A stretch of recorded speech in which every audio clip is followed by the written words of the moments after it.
Waterboy Boucher, streaming live at twitch.tv/The Sports Leader. Sponsored by Bigelow Tea. Grab a mug and tea proudly. It is the Murph and Marcus show, but no Brian Murphy this morning. He's taking a day off and getting a head start on a 4-day weekend for Murph. But we got 4 hours of Dieter Kurtenbach filling in this morning to get us ready for a 3-day weekend. And I believe this is the first trip ever for Dieter Kurtenbach down to the KNBR Daly City studio. I told the higher-ups here at KNBR that they would get me to Daly City over my dead body. So the Giants have won 5 in a row. I guess I must be dead. We're all dreaming. This is a beautiful nightmare, and here I am. It's either your dead body or the Giants are the dead body that you're stepping over. That's right. Oh, wait. Or are they coming back to life because they're on a 5-game winning streak? Jung-Ho Lee gets the walk-off knock, his first career walk-off, and the Giants win to sweep the Chicago Cubs. We can get into a little Giants baseball talk this morning. Of course, we're going to talk 49er football as we are less than a week away from the NFL season with the Cowboys and Eagles kicking off next Thursday night. The Cowboys been doing and anything? Maybe that's how we should start the show, with one simple question, Dieter. How about them Cowboys? After they traded Micah Parsons yesterday to the Green Bay Packers. That's a hell of a way to start a Friday morning, Dieter. The kings of content get the job done again. Jerry can't help himself. This has to be in the news. You thought that him signing a contract was going to get a lot of buzz, Marcus. How about just trading his ass? Now we're going to get an entire season of content. Every game's a referendum. Can't wait until the Packers play the Cowboys. I wonder if Tom Brady will be there for that game. I wonder if they'll put it on NBC. Can you flex that early in the season? This is one of those blockbuster deals, the likes of which we haven't seen since Khalil Mack and your Raiders. Yeah, we do need to go down that road. I actually tweeted out yesterday, what kind of franchise would be dumb enough to trade a 26-year-old Hall of Fame talented pass rusher? And I said, oh, wait. Shout out John Gruden and Mark Davis, of course, trading away Khalil Mack. But also, I got a couple of check-ins from the 49er crowd for those 49er fans old enough to remember. Charles Haley, too, was 26, 27 when he was traded. When I talk to Larry Krueger on his streams, Niners Nightly, he's always like, well, the Niners traded away Charles Haley to the Cowboys. I would highly recommend that those of us from our generation go and just look into what Charles Haley did off the field. Unbelievable player on the field. And there are certainly some moments that maybe can be viewed in a negative light. Let's just say that he was not a shy gentleman when he was in meeting rooms and sometimes just wanted to take the edge off. Let's just leave it at that because I would like to stay on this radio station. And I'd like to stay on air. So we'll shift the conversation back to Micah Parsons, who has not had any off-the-field issues and on the field has been one of the best pass rushers for the last 4 or 5+ years now. So, Dieter, break it down to it for us. Explain it to me like I'm 5. Yeah. Why the hell would the Dallas Cowboys trade away Micah Parsons? Okay, Jerry, so here's the deal. Jerry. Wake up, Jerry. Explain it to me like I'm a senile owner of an NFL team. Explain it to me for a owner that kept calling Micah Parsons Michael Parsons yesterday at the press conference. Okay, this is what I'm going to say to Jerry. I know that it's really hard. You're going to have to let somebody else do this stuff, okay?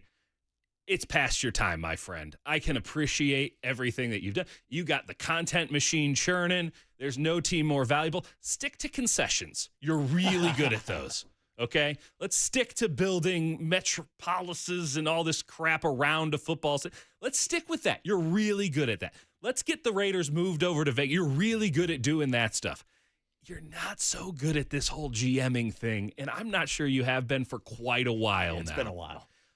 Here's the cut and dry of it. The Cowboys made a colossal error yesterday in trading Micah Parsons. I will hear an argument that trading Micah Parsons isn't the worst thing in the world. I'm not the biggest Micah Parsons fan. He is an elite pass rusher. That is indisputable. This dude went first-team All-Pro his first 2 years, second-team All-Pro, third and Defensive Player of the Year his third year, and then last year he gets injured. He comes back off a high ankle sprain and goes for 11 sacks in 9 games for a team that was going nowhere. This dude can get after it. This dude has the juice. 26 years old, by all accounts, a model citizen. Maybe he likes to put the content out a little bit too much, but hey, who are we to throw stones in that direction? Everybody's got a podcast. Exactly. And heaven forbid he doesn't get these takes off. I mean, we all have them deep in our body. And Jerry gets it. We all get it. Green Bay is going to have an ample amount of time to run the pod. Regardless, this is not a guy you trade away for, 2 picks in the late 20s in all likelihood, and a 30-year-old defensive tackle.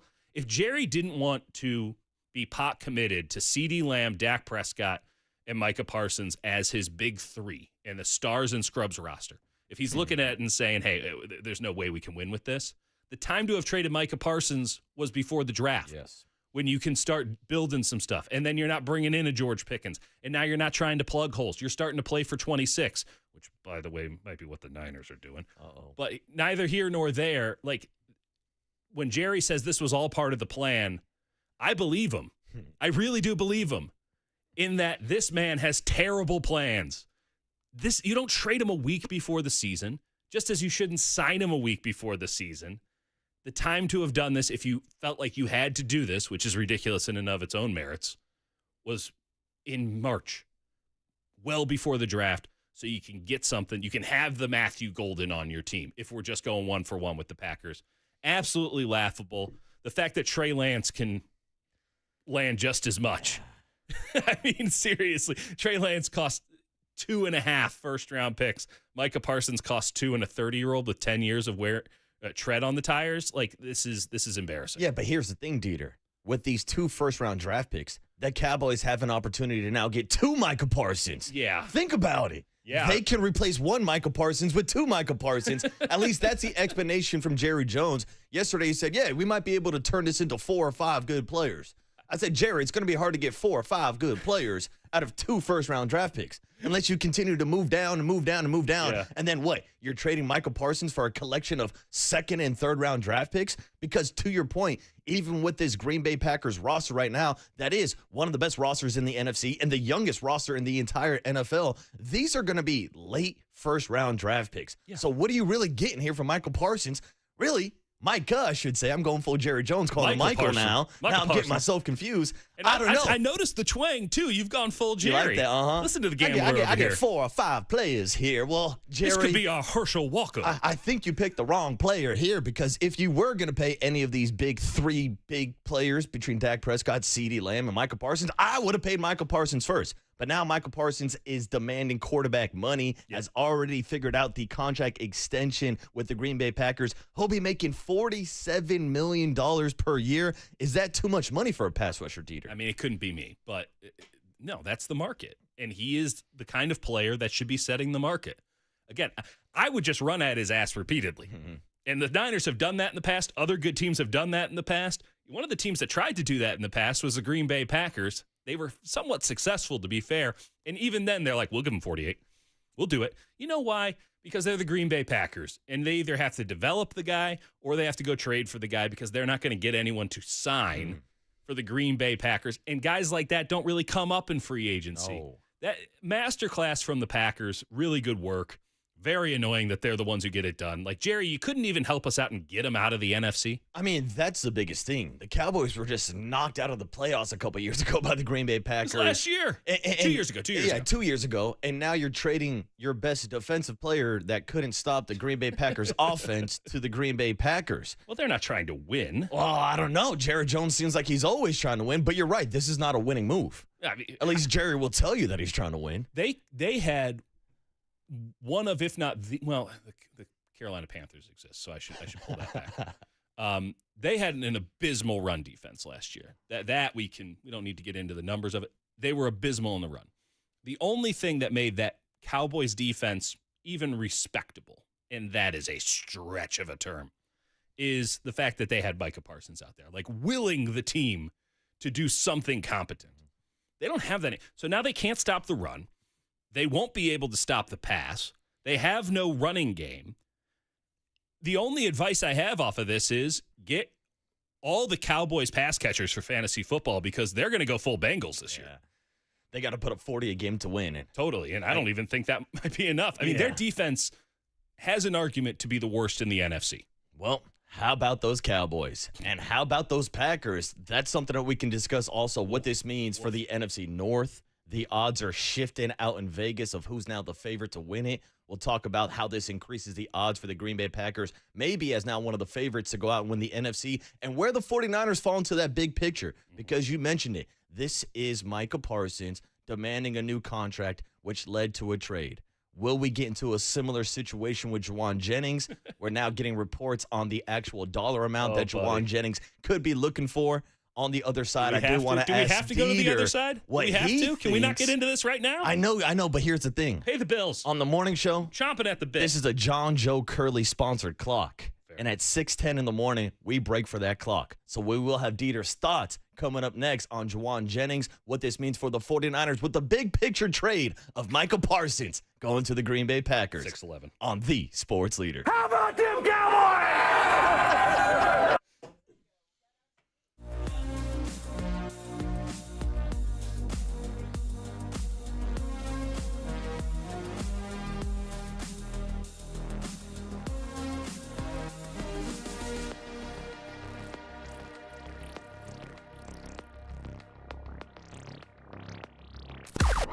Now, from the O'Donnell Financial Group Sports Desk. Learn more at odfigroup.com. O'Donnell Financial Group, because planning is a process, not a product.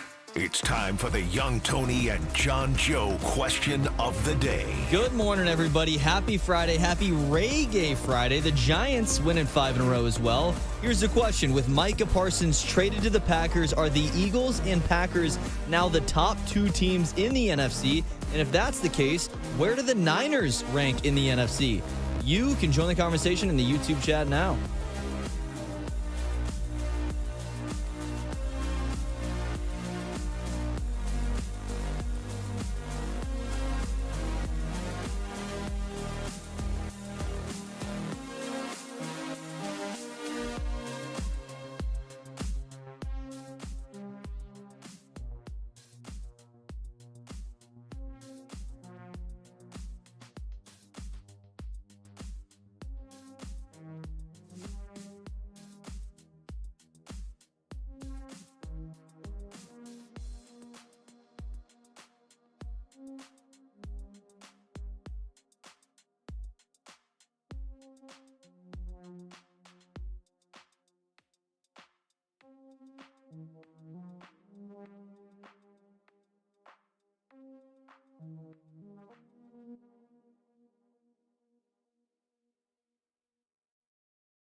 And now it's time for the Protect Your Assets Business and Technology Report with me, David Hollander.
Now back to Murph and Marcus on The Sports Leader. Streaming live on thesportsleader.com and KNBR.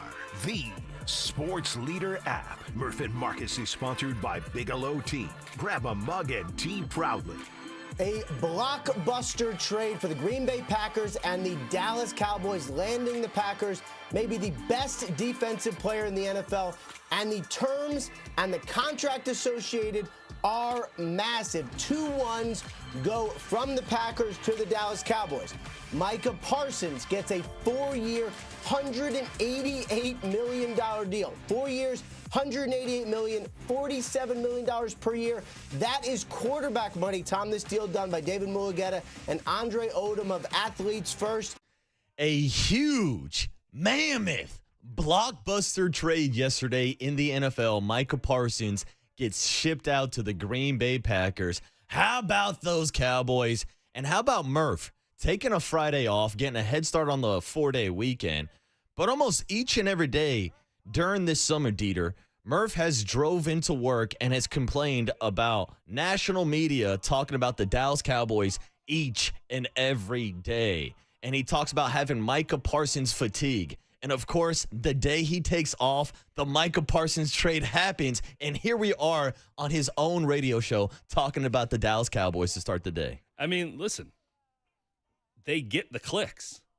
It's not some conspiracy. I as someone who's worked in national media plenty, let me tell you, it ain't a conspiracy.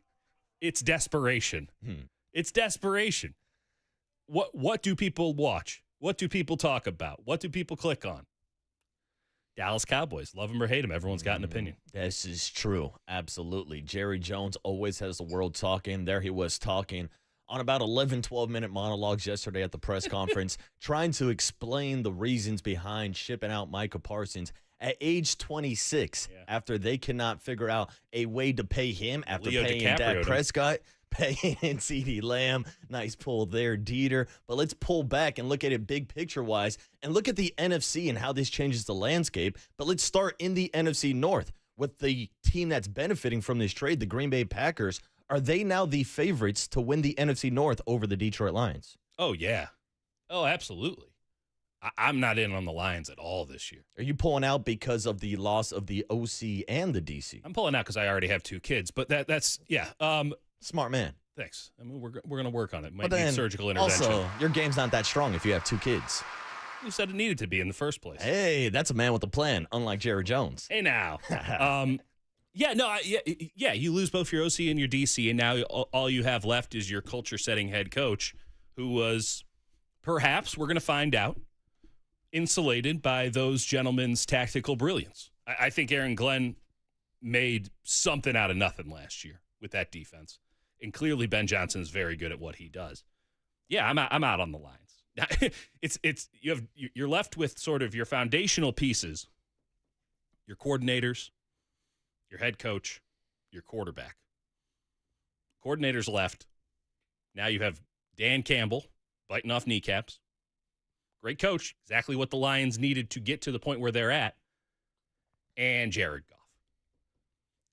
I'm not taking that bet. I'm not saying they're going to be garbage. I'm not saying they're going to win 6, but I'm not taking them to win. I never had them taking the Central this year. Well, let me ask you, with Ben Johnson going to the Chicago Bears, does that change the landscape at all for you or no? No, they're probably a year away. I mean, it makes the division pluckier. They can make the playoffs. Same with the Lions, same with the Vikings. Like, that's a really good division.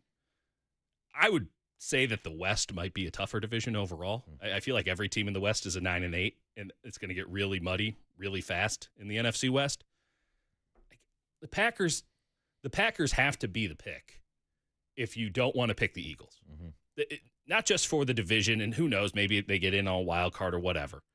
But they're going to be really good, right? They have a great head coach. I question the quarterback, but they have a great defensive coordinator in Jeff Hafley. They now have the kind of defense that he can really work with, right? They already had a defensive line that was really interesting, linebackers that can make plays both in the run and the pass game. The question for this team was going to be secondary, but if you add an elite pass rusher, that secondary question isn't so large anymore.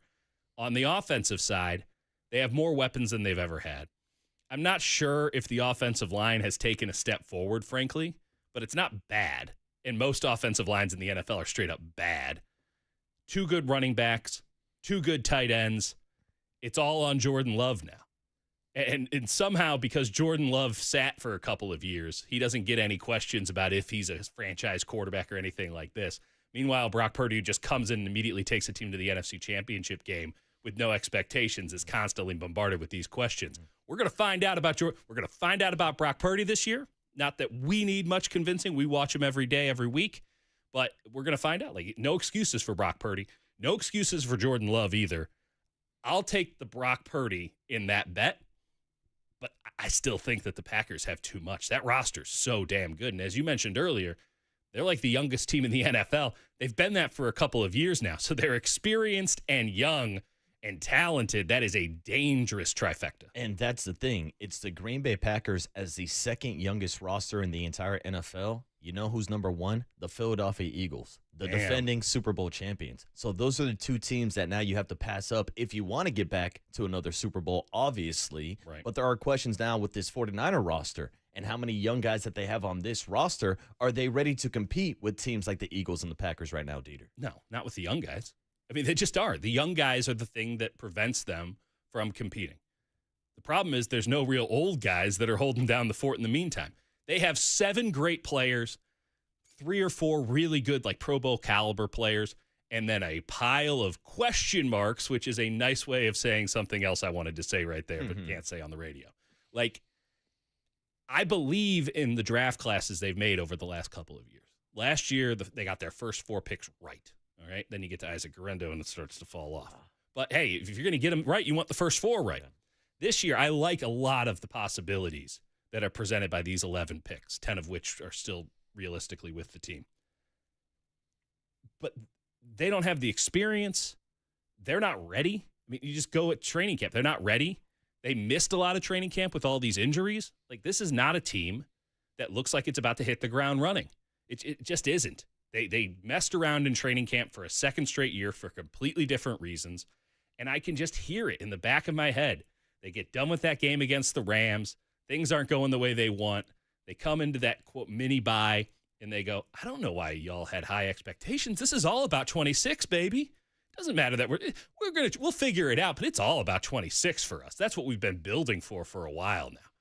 To go out and get no reasonable veteran free agents, kind of those $5, $6, $7 million a year guys to just plug in for a year or 2 and say, hold down the fort, to just cut cash so that you can pay Brock, because apparently those 2 things are mutually exclusive in 49ers world.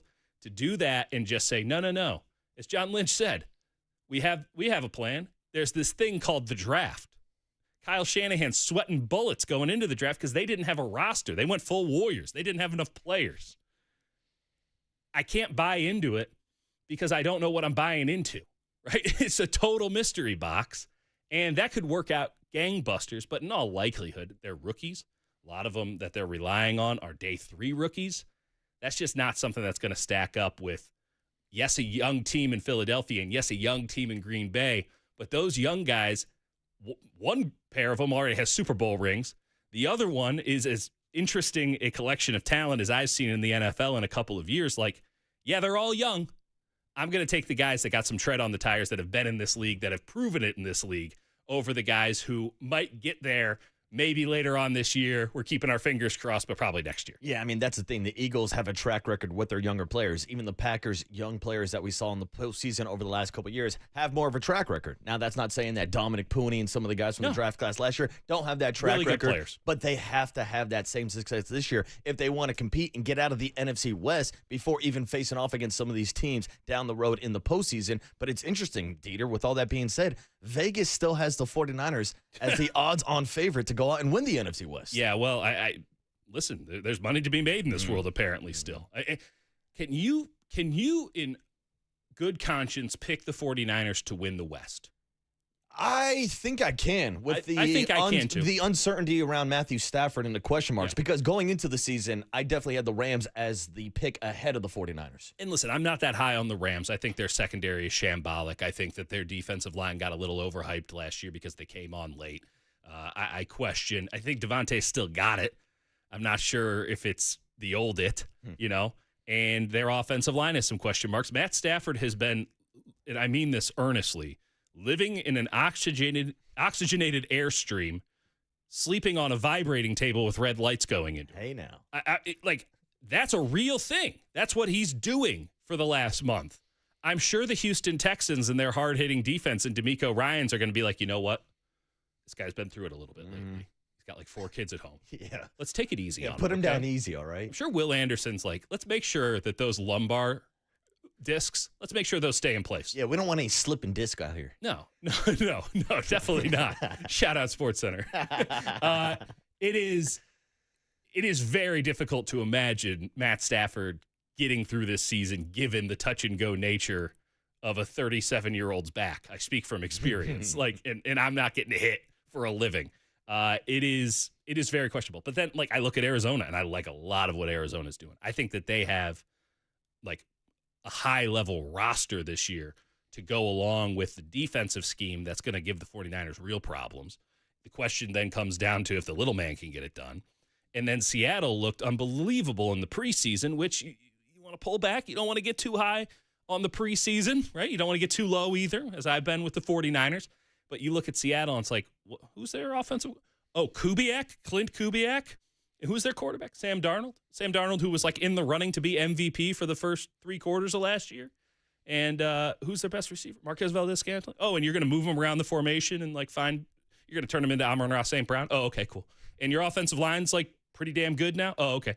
And your defense was a top 5 unit in the final 8 games of last year and only got better. And now you have some real interesting weapons and arguably the best defensive coordinator. Oh, okay. I would take the Seahawks as a hipster pick. I'd fade the Rams. I think that the Cardinals are an even deeper cut of hipster. And maybe that means the Niners win by default. But that also requires the Niners to do the one thing that they've never been able to do, save for the 2 years they went to the Super Bowl, which is stay healthy. And, I really believe that George Kittle with all this wear and tear and Christian McCaffrey with his bilateral Achilles tendonitis and Trent Williams who's been missing games and Fred Warner who just broke his foot and kept playing last year.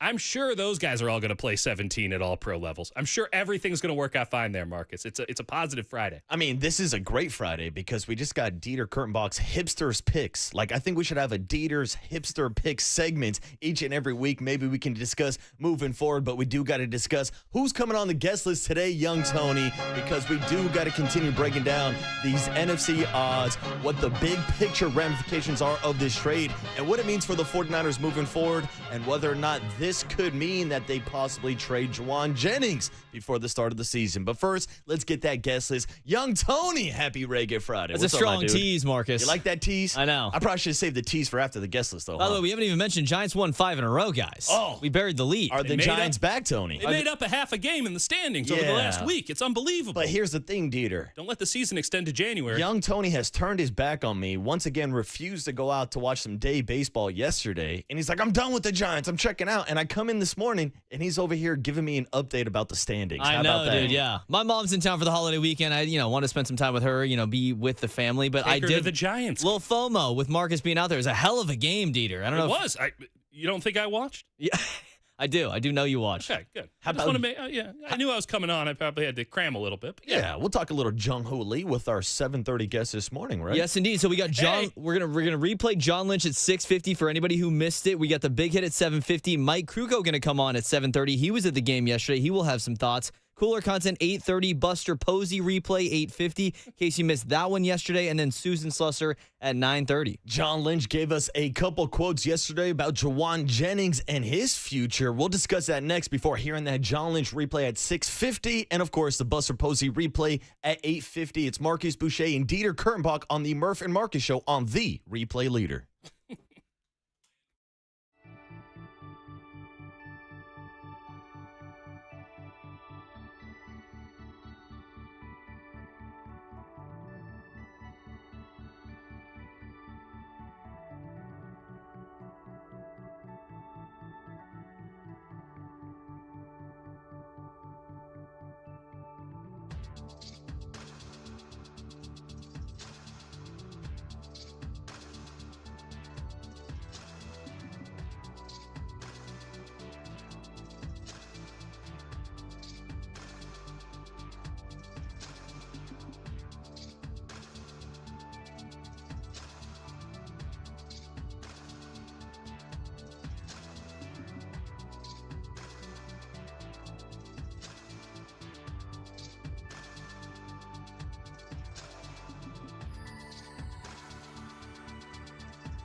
Now back to Murph and Marcus on the Sports Leader. Streaming live on thesportsleader.com and KNBR. The Sports Leader app. Murph and Marcus is sponsored by Bigelow Tea. Grab a mug and tea proudly.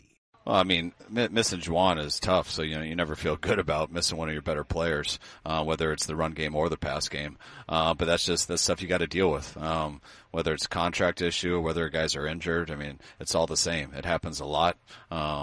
one of the better things is when you can prepare for it. So hopefully we'll have word on that early next week. But this stuff happens on Saturdays sometimes, and sometimes it happens on the first play of games. And I've even had it happen in warm-up. So you got to always be ready to adjust. That's why you got competitive guys on scout team. That's why you got competitive guys in your group of 5 that usually make your team. And it happens throughout the year. Just when you have that situation and losing D-Rob for these 3 weeks, and obviously with BA being on IR or pupped here to start the season, and same with Jake Cowing, it makes it a little bit more of a challenge. But we've had some guys stepping up, working hard, and we got a lot of good players around them. So if that does happen, hey, we got to move on and put the best team out there that gives us the best chance to win. Kyle Shanahan yesterday afternoon with Derek Papa on Dirty Work talking about the Jauan Jennings situation that we've been talking about for over a month now, because it's been over a month since Jauan Jennings was out on the practice field down in Santa Clara. But joining me this morning is a man that's frequently down at the practice field in Santa Clara, Dieter Kurtenbach, filling in for Murph on a Friday morning. And Dieter, the 49ers have done a pretty decent job keeping these contract negotiations in-house. But yesterday, we did have a report from Tim Kawakami on a number that Jauan Jennings could possibly be looking for, and he reports that it's in the ballpark north of $20 million. Dieter Kurtenbach, is Jauan Jennings a $20 million wide receiver? I mean, for some other team, like legitimately, like he could probably get that on the open market, but he's not on the open market, is he? Not yet. No. And he's going to get there at the end of this year because the Niners aren't giving him a new contract. They might throw him a buck or two that, frankly, might never even come to fruition just to solve this thing. But it doesn't sound like Jauan Jennings is too interested in just a little extra something. I think he wants the full boat. And I think the 49ers don't want to give him the full vote for probably the same reason he wants it, which is I don't know how long this this calf injury is kind of worrisome, man. Like, I should probably get paid today before something goes wrong. And the 49ers are like, that's exactly why we're not going to pay you. Yeah, and there's not too many more opportunities, in my opinion, for JJ's career where he can look at the depth chart and say, look, I am wide receiver number 1. I want to get paid like a wide receiver number 1, but here's the problem. Not all wide receiver 1s are created equally. He's not in the ballpark where he can demand $25 to $20+ million. Like a lot of people were comparing this to the Terry McLaurin situation in Washington. What? Scary Terry is a much better wide receiver and a guy that can actually line up as your wide receiver number 1, Dieter. If Jauan Jennings didn't have injury problems at the end of last year, if he didn't fade hard against press man-to-man, then we'd be having a different conversation. The problem is, last year, while impressive and really positive and necessary, given the situation the Niners were in, also showed that Jauan Jennings is best suited as a slot receiver, off coverage, dirty work guy, pardon the pun. Like, that's what he is. That's not a $20 million player. The Niners agree with that. And by the way, Jauan Jennings just got a contract a year ago. He was the happy. I remember the day Jauan Jennings signed his new contract. He was the happiest man on earth that day. He skipped onto the practice field the day that he signed that contract. And a year later, he's like, I don't know if I feel up to it today, guys. I think you're going to have to pay me $20 million. If the 49ers wanted to pay Jauan Jennings what he wants to be paid, if the 49ers felt like they needed to give Jauan Jennings a raise, they would have done it in March and April when they dealt with everybody else's long-term contracts. They didn't. They went out there and they said, we don't really know what you are for this team this year, and we definitely don't know what you are for this team moving forward. You're a winning football player. We want to have you on our team, but the price has to be right. And that price, I mean, come on now. Come on. Listen, I'm not going to pocket count. Like, if he can get it from somewhere else, go to town. But the Niners are not going to pay $50 million for a wide receiver tandem of Brandon Ayuk and Jauan Jennings. I mean, that's bad business, even when you don't have a quarterback being paid what Brock Purdy's getting paid. Well, especially after you moved on from Deebo Samuel's $25 million contract. Right. Like, I don't think the 49ers paying, right? Yeah, exactly. Like, I don't think they want to circle back and be in that conversation, which I guess leads us now to two options.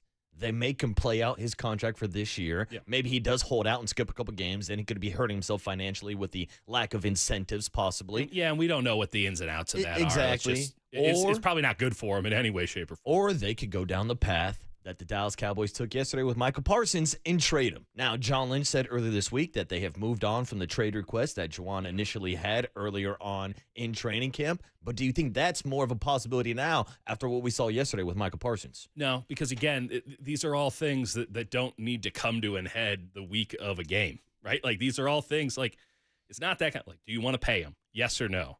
49ers made that decision at the end of last year. It's just manifesting today. Jauan Jennings apparently didn't get the memo when they didn't sign him. And by the way, to my knowledge, he didn't ask for an extension or a new contract back when everyone else was getting him. That would have been the time to handle it, because if you wanted to trade him, same thing with Micah Parsons, which is a reasonable thing. Like, hey, you just had this great year. We don't want to pay you what we want to pay you. Kind of a Jordan Mason situation on a higher level.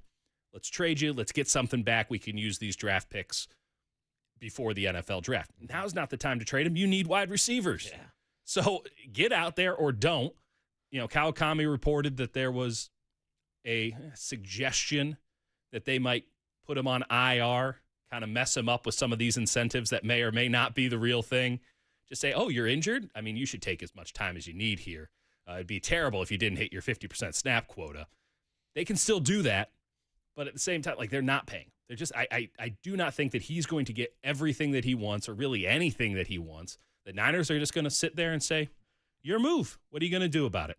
And you can continue to do this, I have a calf, also I'm disgruntled thing, or you can come out and play and prove to another team that you're the guy that you think you are, that is worth $20 million a year, and we'll shake your hand and say thanks for all the great football that you played for us, thanks for the memories, and best of luck in your next venture, because we have a Jordan Watkins. We have a Ricky Pearsall. Like, we're thinking about the future, and you are now an off-injured third-down slot receiver for us. Sorry, we're not going to go all in on you. And that's the thing. If he chooses to hold out in the season and not play week 1 against Seattle, and however long it could potentially last if we are going to play out this scenario, right, he's not only hurting himself with potential incentives, but he's hurting his next contract next year when he is a free agent. Because everybody's going to come back and look at your big picture total numbers for what you did throughout the entire season. And now's the opportunity, without Brandon Ayuk out there, without DeMarcus Robinson, for him to show up as a wide receiver 1 or wide receiver 2 and maybe boost up those numbers before he reaches free agency next year. It's so interesting, too, because he did practice. Like, he clearly at some point, all this stuff came down in July, right? Like, I want to trade. I want a new contract. And then he shows up to practice, and you're like, okay, well, it's Jauan. You chalk it up as that happened. You move forward. It's the NFL. Stuff like this is happening behind the scenes all the time. But if you want to talk numbers, if you want to talk about where you stack up, where do you think he ranked in the NFL in receptions last year as the 49ers' one and only wide receiver, it seemed, for stretches? I would say somewhere between 30th to 40th, maybe? You undersold him. 26th last year. Wow, okay. He had 77 catches on 113 targets in 15 games, which puts him in really good company. He was second on the Niners. George Kittle had 78. He came in behind a running back in Devon Achane. He came in behind multiple tight ends. And he's well behind a guy like Wan'Dale Robinson for the New York Giants, and Jacoby Myers, who with the Raiders. And Jacoby wants $30 million, too. I mean, we're not talking about a player like even a DJ Moore here. We're not talking about a guy like CeeDee Lamb or Garrett Wilson or Drake London. Or are we even talking about a Khalil Shakir who can stretch the field deep? Like, are we even doing that? This is he wants Mike Evans money. Yeah. He wants to be treated like that. There's not enough of a body of work to say that that's the guy he is, and the injury concerns have to be front of mind because he's made them front of mind with this calf injury maybe being milked for a little bit more than it already is. Yeah, but here's the thing, Dieter. If we're not talking about Jauan Jennings, we start talking about Marquez Valdez-Scantling and Sky Moore. I refuse to do that. And Russell Gage. Yeah. And just who the hell has a warm body and a pulse to be wide receiver 2 week 1 if Jauan is not out there? I mean, this is my main concern with the San Francisco 49ers right now. What would the tenor of conversation around this team be right now if Ricky Pearsall didn't look like the truth? Right? Like, if Ricky Pearsall wasn't out there in that one preseason game against the Raiders looking like the truth, which he's looked like every day at training camp, which he looked at the end of last season, the one guy on this team last year who could actually beat man-to-man, and it took him 12 weeks to figure out how to throw it to him. Like, if he didn't look awesome, what would we be feeling about the San Francisco 49ers? Because they're playing roster chicken with Russell Gage, who, by the way, is your wide receiver too. Like, he's going to be starting at the X against Seattle if all things stand. You can't be running Sky Moore out there. I mean, like, this is, as it stands today, arguably the worst wide receiver room in the NFL. The good news is it's going to get significantly better, right? If week 4 comes around, you get D-Rob back. Like, he's a really good receiver. At some point, you'll get Ayuk back. I don't know what that is, but he's obviously a really good receiver. And theoretically, if Jauan Jennings wants to get paid by anybody at any point, he's going to come back at some point, and he's a really good receiver as well. So these are short-term issues, but this team has 3 games in the division in the first 5 weeks. Yeah, and we'll see if the 49ers can tread water for those first 3 games in that wide receiver room with or without Jauan Jennings. But John Lynch has takes on whether or not Jauan Jennings will be out there week 1 or not. Yeah. We have our conversation with Murph and with John Lynch coming up next on the Murph and Marcus Morning Show on The Sports Leader. Time for traffic on The Sports Leader.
Now, it's time for KNBR's Opening Bell Report. Sponsored by Protect Your Assets with David Hollander. Concerned inflation will ruin your dream retirement? Learn more. Listen to David's show every Saturday morning or call 1-866-PROTECT.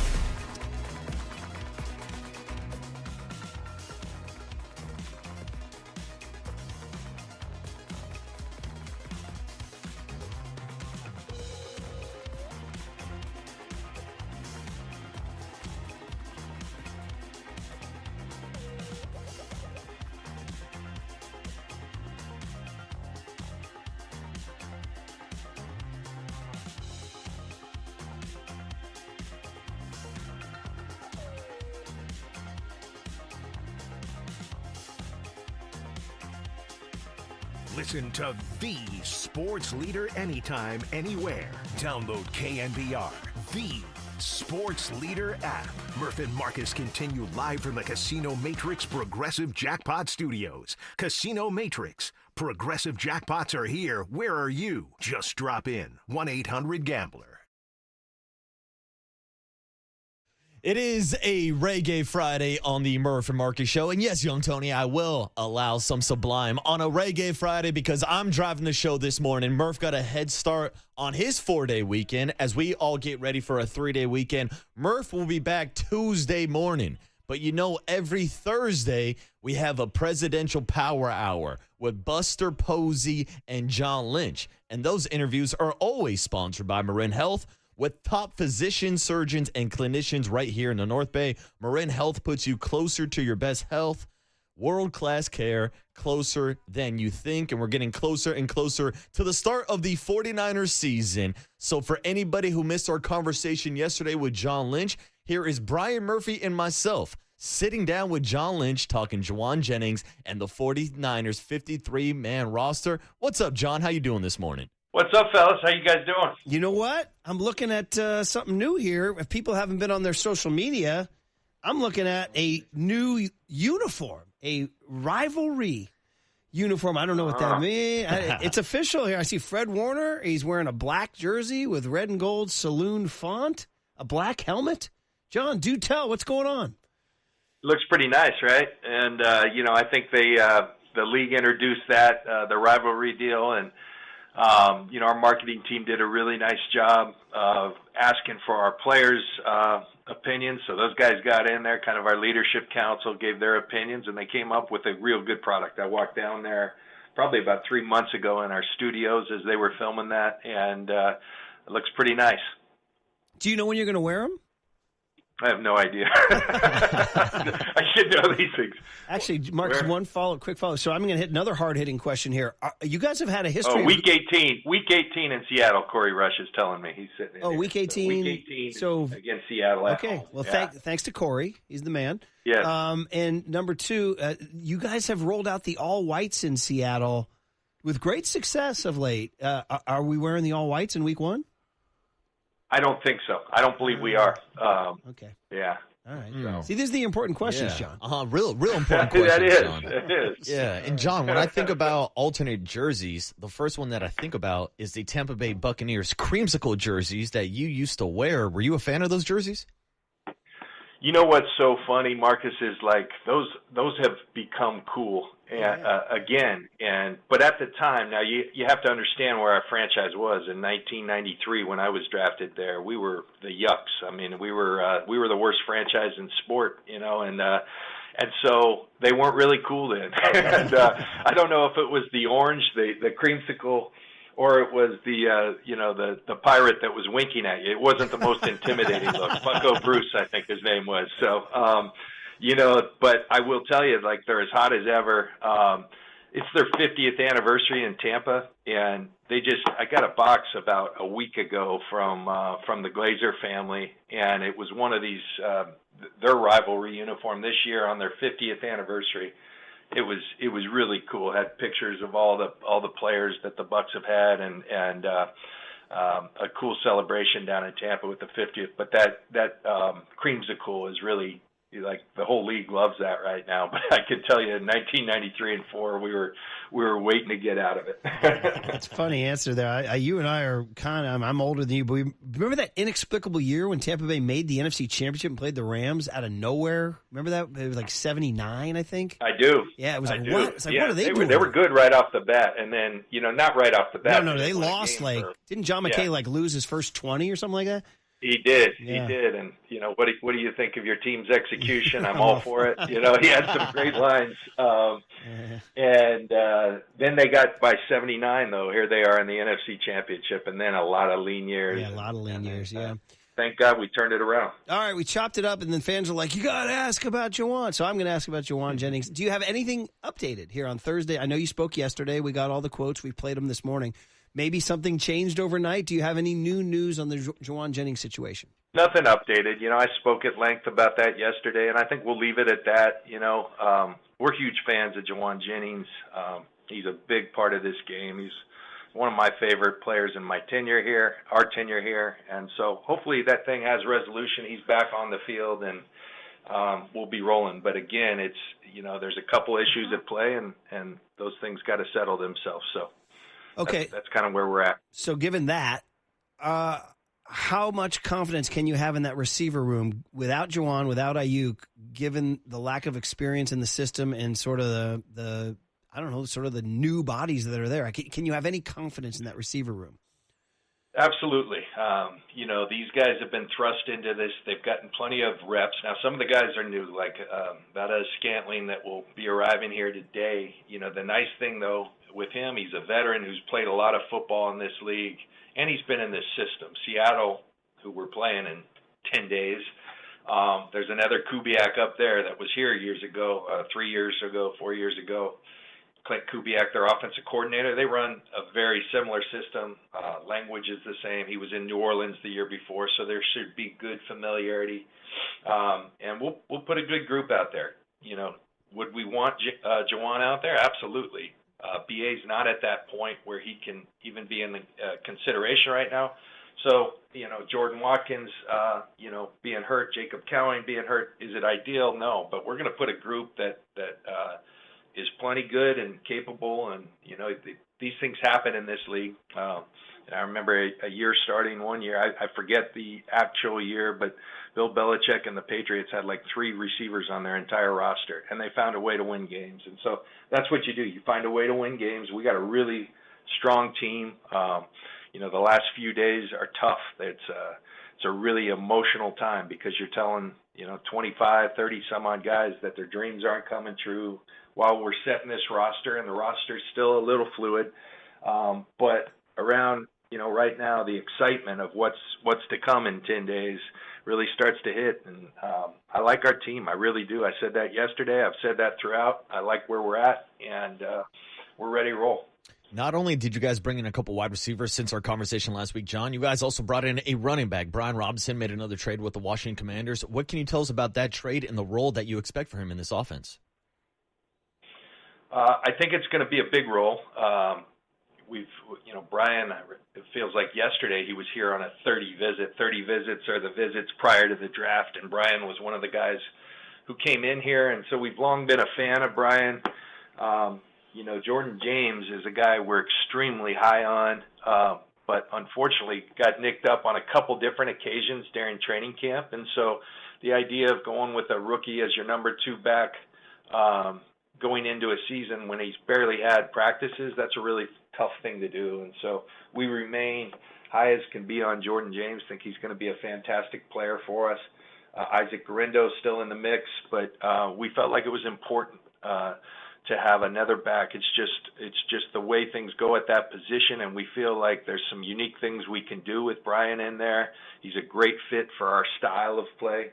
And we were very fortunate to have the opportunity to add a player of that at that point in the training camp. Yeah, it'd be really interesting to watch him out there with Christian McCaffrey. Thunder and lightning. Remember Ingemar Johansson, John? You know that guy, Swedish heavyweight? Yeah? No? I don't. Come on. But I remember Thunder and Lightning. I remember we talked Bucks earlier. It was all stud and done. There you go. I remember Warwick Dunn was on like that Cat magazine or whatever. Remember that ESPN ad? So anyway, we digress. Hey, back to the receiver room real quick. Can you confirm that you guys are interested in Kendrick Bourne, and is there any news on that? No new news. Anytime a really good football player who we had ties to, Kendrick started his career here, becomes available, there's obviously going to be discussions. We're trying to, evaluate the pertinent information. Kendrick has been hurt, in training camp there, so trying to see exactly where he's at and, having conversations. But we'll let that play out. We'll continue to look into it. Any player who can help us improve our roster, we'll look into, and that's where that is. John, taking a look at the roster build on the initial 53-man roster, you guys kept 21 total linemen on the offense and defense side of the ball. Last year, you guys only had 17 on the roster. Was there maybe a feeling of a need of necessity or depth going into this year in the trenches, or what do you think about the roster build and keeping that many linemen? Well, I just think it's the way it played out. I think on you look at the offensive line. We had a couple young guys come in and really surprise and play kind of ahead of their years and show that they're ready. That yes, can there be improvement? Absolutely. I'm speaking of Connor Colby and Drew Moss. They both got a lot of opportunities because Ben Barch and Dominic Pooney missed some time. So those guys stepped up and they earned a way on the roster. So that probably affects. We kept 4 tackles. Tackle, I think, in this league right now, everybody is looking for them. And so when you like the guys you have, you tend to keep them. I think you look at the defensive line. Yetur Gross-Matos is just coming back into action, and so do you stay a little heavy there to make sure he's okay? Perhaps. And we made a claim at defensive tackle, guy in Jordan Jefferson, another guy who we've liked for a long time, who we believe gives us an upgrade there, and you let that play out. So, Kyle always tells our guys, it is our 53, which is a tremendous accomplishment to have made that, but it's never fluid. It's never static. It's always moving, and that's the tough thing about this business. We did go heavy there, and I think you win and lose a lot of games up there, so it's not a place to go heavy if you are. So you've talked a lot about how much you like the roster, and we've openly talked about the sort of the reset or the redo with the youth. But, man, Eric Brandt had some alarming stats about the 10 rookies and the 16 other players. 26 of your 51 regulars are pretty much inexperienced in the NFL. So is it like how we're sort of marrying the hope to win the NFC West with so much youth and inexperience, John? How do you sort of marry those two things? Wanting to win the division. Go ahead. Yeah. Mm-hmm. Yeah. No, I think we have a mix of that youth, which I think was important. We've talked a lot about this throughout the offseason. You don't want to become an aging and old roster. And so how do you toe that line of wanting to compete for everything and then looking at the long-term healthier team as well as the short-term? And so I think the fantastic thing, we had an 11-person draft class, a lot of picks. The fact that 10 made it, we're not just putting guys on the roster because they're draft picks. I think we've shown that over the years. We're not afraid to admit not a mistake because the draft is just it's not an exact science. But we will move on from guys, and I think those 10 guys earned it. We had an undrafted free agent make it. So I think that bodes well for us. We have a really good class from last year, and these guys. So I think, though, when you can mix that with the Trent Williams, the Kyle Juszczyks, the Christian McCaffreys, the Brock Purdy's, the George Kittles, the Fred Warners, those type of guys, then you got a good thing going. I think that's a great mix for young players to have examples right in front of them, a lot of Hall of Fame-worthy players, I think when it's all said and done. So I think it's a great mix, and we'll see, I think this is a natural progression that teams go through, and it leads to a lot of excitement. Is there some unknown? Sure, but there is every year in this league. I know we're wrapping up here, John, but it's funny. We're talking to a Hall of Fame safety, and we don't talk enough with you about that safety position. It just seems to be the most, it feels like it doesn't get as much run from the media or from us or anything. And you guys have a guy, Marquise Siegel, out of Kansas State, who seems to have been making great strides this summer. Can you just handicap the safety situation? Mustafa being out. What's the John Lynch read on your safety depth chart? Who's going to be your guys? Who's going to make the plays? Well, I think right now, four guys made the 53-man roster. Siegel, who you were just speaking about, the rookie from Kansas State, has had a fantastic offseason. Jason Pinnock, who came to us as a free agent this offseason. Jair Brown, who we all know, who's been around here, and Richie Grant. I like the group. I think, probably a three-way competition for the top two spots with Siegel, Pinnock, and Brown. And Richie Grant is a guy who's played a lot of football in this league, has started games at safety. So I like the room. Siegel is really it's an interesting mix to me. Last year you talk analytics and things we look for. We have a metric we call swarm, which is basically when the ball is thrown, how fast do you get to the ball carrier? Last year, our analytics department sometimes will give these monikers or names. They said, okay, we've got the Sultan of Swarm, and that was Malik Mustafa. Nobody in college football swarmed to the ball faster than Malik Mustafa. Well, this year, the Sultan of Swarm was Siegel. And so I think those things translate really well in our defense. He runs a 4-3. But I think anyone who's been watching our games, when you can run a 4-3 and you pack a punch, too, when you're striking people, which we've seen Siegel do, he's a really good open field tackler. I think that's a good combination. And so, and then he's got some veteran presence around him, like we've been talking about at other positions. So I like the mix there. Those guys got to go play and put it all together. But I think that position group is very emblematic of our roster and some youth, but youth that we're very excited about. It's like we forget what a great safety can do. And it's like we focus on all these other positions. I feel like they're not getting their run. So I'm looking forward to watching. I like that. Like for years when I was playing, I was a big proponent of that, man. We weren't getting our run, and it's a position where you're asked to do a little bit of everything. At times, you're back at the last line of defense. At other times, you're up playing a linebacker. At other times, you're blitzing the quarterback. And so I think they are oftentimes the most versatile player on the field. I think that they're sometimes the most intelligent. They're doing a lot of the quarterbacking of the defense. I'm biased towards that position, and I agree with you, Brian Murphy. They don't get enough. I like that. By the way, we had a guy here who 42. He made the safety position pretty important. I got a picture of him, right? This is kind of it's John Lynch in the creamsicle. It's the white with the creamsicle orange with Ronnie Lott and the Jets. But that's a keeper. Yeah, it's a story for another day. I know we're breaking here, but I'll tell you the story, what he did for me at that picture at the end of a preseason game in my second year when things weren't going so well. Okay. Ronnie said something to me that kind of carried me through. So, hey, man, 42 made safeties. Let me talk about making safeties great again. 42 did it for sure, man. It was awesome. So, all right, well, listen, always fun. Listen, a lot going on. We didn't ask you one Jake Moody question. Are you thanking us? Are you glad?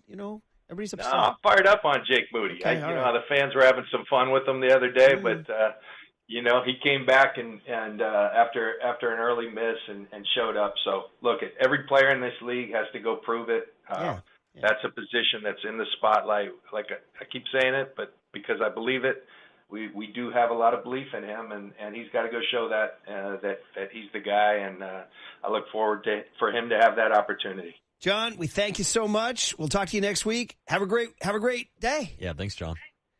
Thanks a lot. All right, see you, fellas. There he is, John Lynch on the UMA guest line. We will react with Dieter Kurtenbach, get his thoughts of what John had to say about Jauan Jennings, what he had to say about Brian Robinson, and get Dieter's hot takes on the new all-black rivalry jerseys. We'll do that next on The Sports Leader.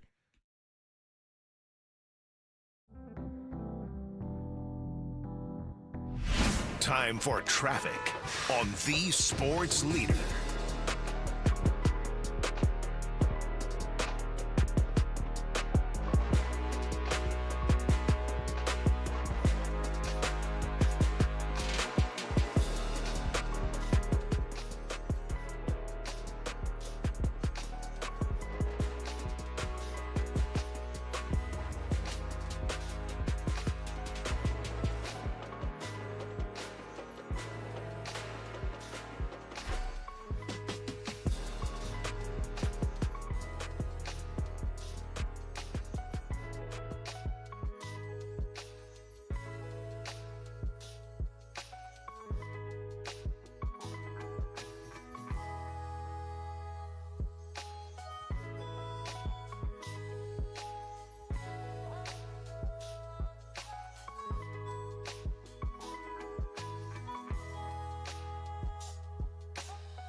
And now it's time for the Protect Your Assets Business and Technology Report with me, David Hollander.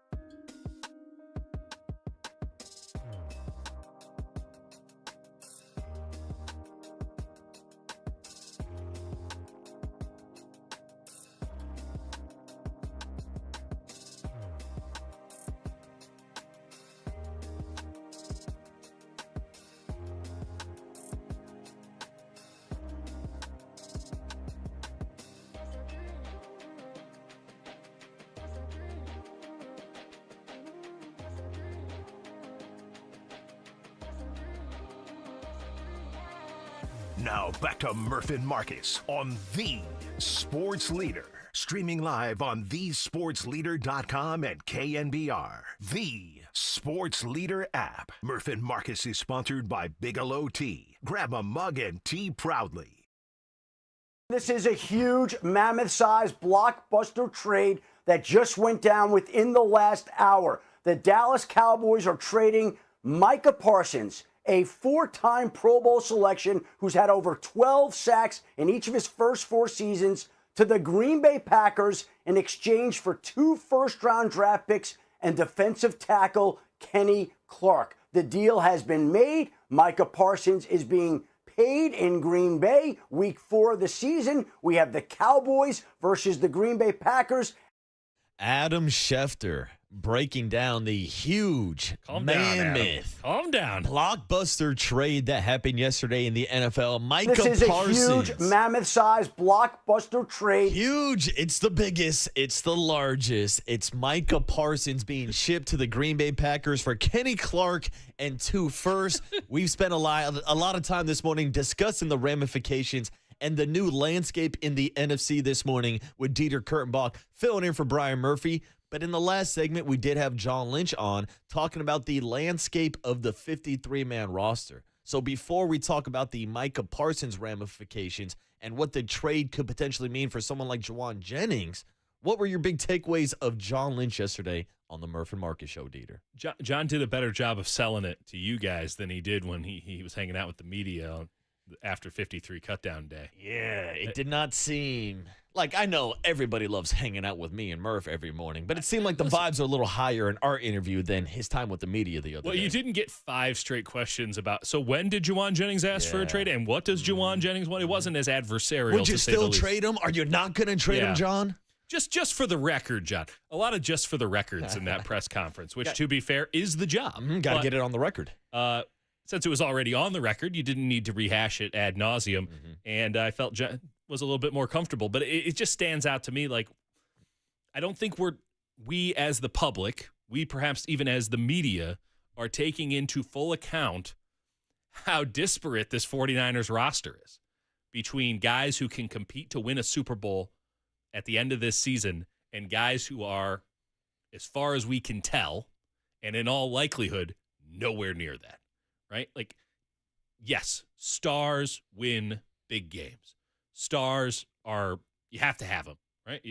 Would you rather have stars? 100%. But what you really need in the NFL on top of those stars is depth. Yep. If you have the stars and you have the depth, you have a shot.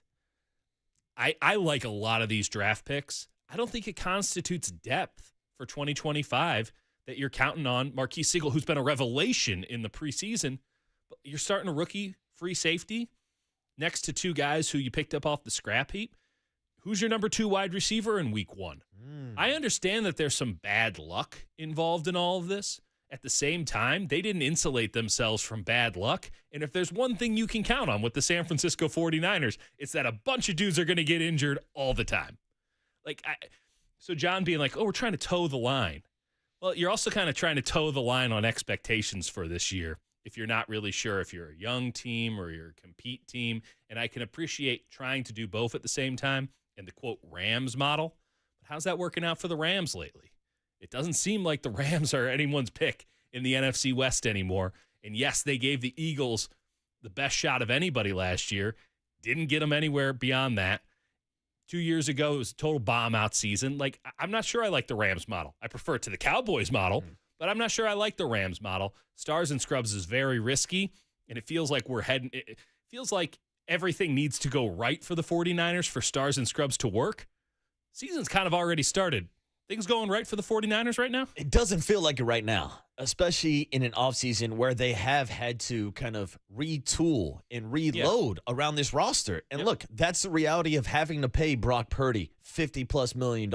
You don't have the luxury of having him on a rookie contract where you can fill out the depth of this overall roster with veterans that maybe do deserve a little bit more than what they currently have, like a Jauan Jennings. But right now, with the lack of depth in the wide receiver room, it makes you believe that you can trade a guy like Jauan Jennings. Right. And that's how it kind of ties back to the Micah Parsons. We're towing the line here. And, of course, John Lynch and Kyle said they've moved on from even the thought of trading Jauan Jennings. But after seeing Micah Parsons be traded yesterday after not getting the contract he wanted from the Cowboys, it would make you believe if Micah can get traded, if Khalil Mack can get traded, if Charles Haley can get traded, anybody can get traded.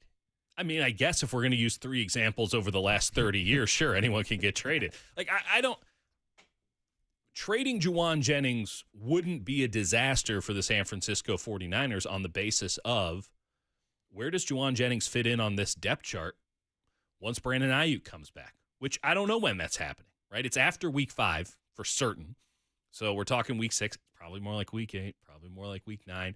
When he comes back, is he Brandon Ayuk or is he some guy wearing his jersey out there and it still takes another couple months, if not a full year, for him to get back to what he was? But with Demarcus Robinson, who is a very solid, serviceable, starting caliber receiver in the NFL, with slick Ricky Pearsall, with some of these young guys that you like, I mean, they clearly love Sky Moore. They're going to be starting him on Sunday. Like, no, but like all sarcasm aside, like, where does Jauan Jennings fit in other than where he already fit in, which is being the best third down receiver in football? That's not what Jauan Jennings wants to be anymore, rightfully so. But it's not what the 49ers really need him to be. Like, they don't need him to be the one. They don't need him to be the 2 for this team when you envision it in its best form. They need him to be a great third down receiver. This just feels like the final year of a relationship that served its purpose. Not all relationships have to end in big happy families and stuff. Sometimes just relationships get you from one point to the next. They gave Jauan Jennings a new deal. He deserved that deal. He thinks that he's better than the current deal he's on. He's not wrong, but the 49ers don't think he's a better player than he actually, like, they have a pretty clear idea of what he is, what he's supposed to be for this team, and you're paying him for the future. That future for the 49ers, like, it doesn't include Jauan Jennings as a $20 million a year player because he doesn't have a $20 million a year role on the future 49ers. Yeah, and that's why it does seem like this situation got a little murky because Jauan Jennings and his agent are looking at the depth chart going into the season and saying, look, guys, we're wide receiver number 1. Right. You should pay me like wide receiver number 1.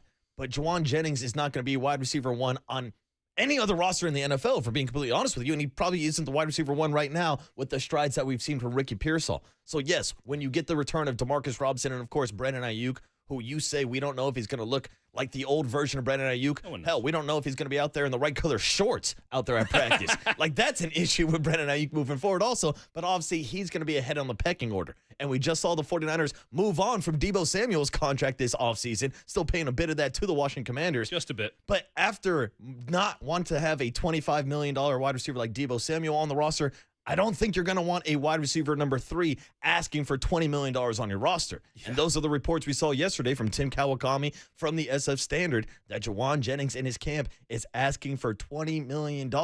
I just don't see him as a $20 million wide receiver, Dieter. No, he isn't. He's a winning football player. He's someone you want on your team. He helps you win football games.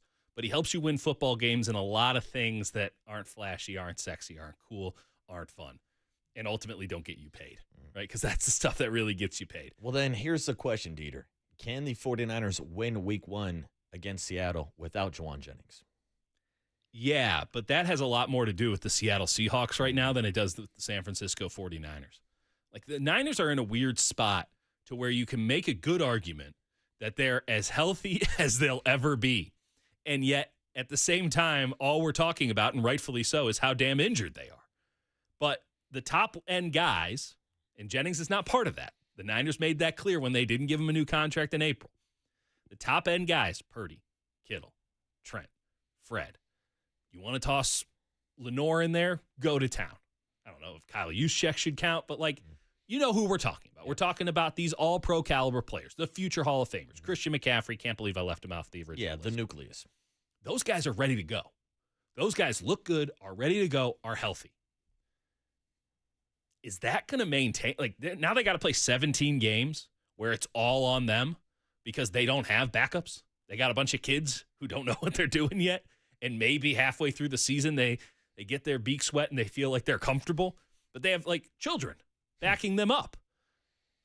This is as healthy as the Niners are going to be, and yet they're so injured, it's hard to buy into them. This is, again, they're towing the line. They're in two places at one time. It's Schrodinger's cat of football. I can't get a read on it, and I just need the games to happen so we have some tangible evidence that we can work with, right? Because right now you're having to extrapolate one end and extrapolate the other. If it was Madden and you turn injuries off, the 49ers can play with anybody. They can beat anybody. But we know that's not how football works. And when they have to go to their depth, well, we saw it last year. What happened? They won 6 games when they had to go to their depth.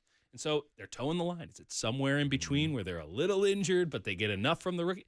I don't know. And in a division where it looks like everyone's going to go 9-8, it might come down to that Week 18 game and those stupid uniforms. Yes, the all-black uniforms that I know Dieter Kurtenbach is a big fan of, but we'll get his reaction to those uniforms a little bit later on because we are 9 days away from the start of the 49ers season. So we'll see if that nucleus is enough for the 49ers to win with or without Jauan Jennings against Seattle Week 1. But speaking of the nucleus, we talked a lot about the Giants nucleus yesterday with Buster Posey. So let's break down that conversation with Mike Krukow and get his thoughts on Jung-Ho Lee and his first career walk-off hit as a member of the San Francisco Giants. As the Giants are on a 5-game winning streak, are they back? We'll ask Mike Krukow next on The Sports Leader.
There's no question we've got the best in the booth. That's why Murph and Marcus catch up with Krug right now. On KNBR 104.5 FM and 680 AM. All right, every Monday, Wednesday, and Friday during the baseball season, Mike Krukow joins the Murph and Marcus Show. And the Murph and Marcus Show is always sponsored by Bigelow Tea. Grab a mug and tea proudly. And Mike, Murph got a head start on his 4-day weekend. I know that we are going to have our conversation next week on Tuesday, but it's on Friday, Mike, and I got Dieter Kurtenbach filling in for Murph to talk about this Giants 5-game winning streak. Morning, Mike. How we doing today? Morning. Yeah, we're doing good. Are you kidding me? 5 in a row. And the way they're doing it, it's, we were talking about it after the game last night before we started doing the post-game wrap. And when you think about the losing streak that they were on and all the home games that they were losing, they were getting no breaks. And now they're getting breaks. And to their credit, they're taking advantage of the breaks. And, you can start to feel the momentum just start to build when a break happens, when, there's a call by an umpire that goes your way, or a close play at second base that goes to review and it gets overturned in your favor. You have a runner at second base and there's a line shot right to the second baseman, and Casey Schmidt picks it, throws the second base, double play out of the inning. I mean, they got none of those breaks. How about the break from the throw from Kyle Tucker in right field that hit the helmet of Matt Chapman and bounced over the head of the catcher, run scores? They didn't get any of those things when they were going through their bad stretch. So, I mean, baseball has kind of turned their way, and the breaks have gone in their favor. But, I mean, you still have to take advantage of it. And, this is what they're doing. But the beauty of it is it changes the mindset in that dugout. You start thinking lucky. And, it's an old saying, and Dusty Baker was the first guy I ever heard it, and he said it almost every day. Think lucky. And that's what good breaks cause you to do. They allow you to get out of that mindset that says, what next? What the hell is going to happen next?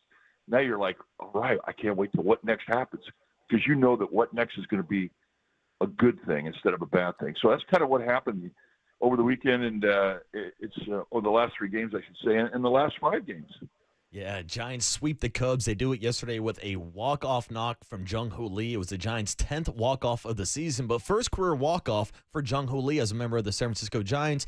And, Mike, yesterday we talked to Buster Posey about the full season and really Jung-Ho Lee going through the gauntlet that is a 162-game season for the first time with the Giants and the benefits that this could have for next season with Jung-Ho Lee. Well, I mean, he's figuring out that you got to be stronger, and so he's going to have to go home this offseason, and he's going to have to do what he needs to do to get stronger. I mean, it's a grind. A 6-month season it's unbelievable. You get to the doorstep of September the first time, and it's like, I'm tired. You can't even imagine October. And not only that, but in October, you better be ready to go, because there's a lot at stake there. And these are things that everybody who is a young player on that team has had to learn and are learning right now. But the thing that I'm really excited about in regards to Jung-Ho Lee, there for a while, he was not able to really do much with the fastball. When you consider the league that he came from, the KBO in Korea, it's kind of a breaking ball off-speed league. And he had 342 lifetime. 342. That means he can hit.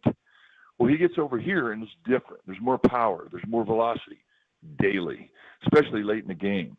And that's a tough transition to make. And he's made it. He's hitting the fastball, and more importantly, he's hitting the high-end fastball and the high fastball and the high inside fastball. So that's a major improvement. When you look at a guy who's made the adjustment and he's daily now barreling high velocity, especially when it goes in on his hands, I mean, that means he's simply made the adjustment, and he's ready to go. He's ready to go to the next level in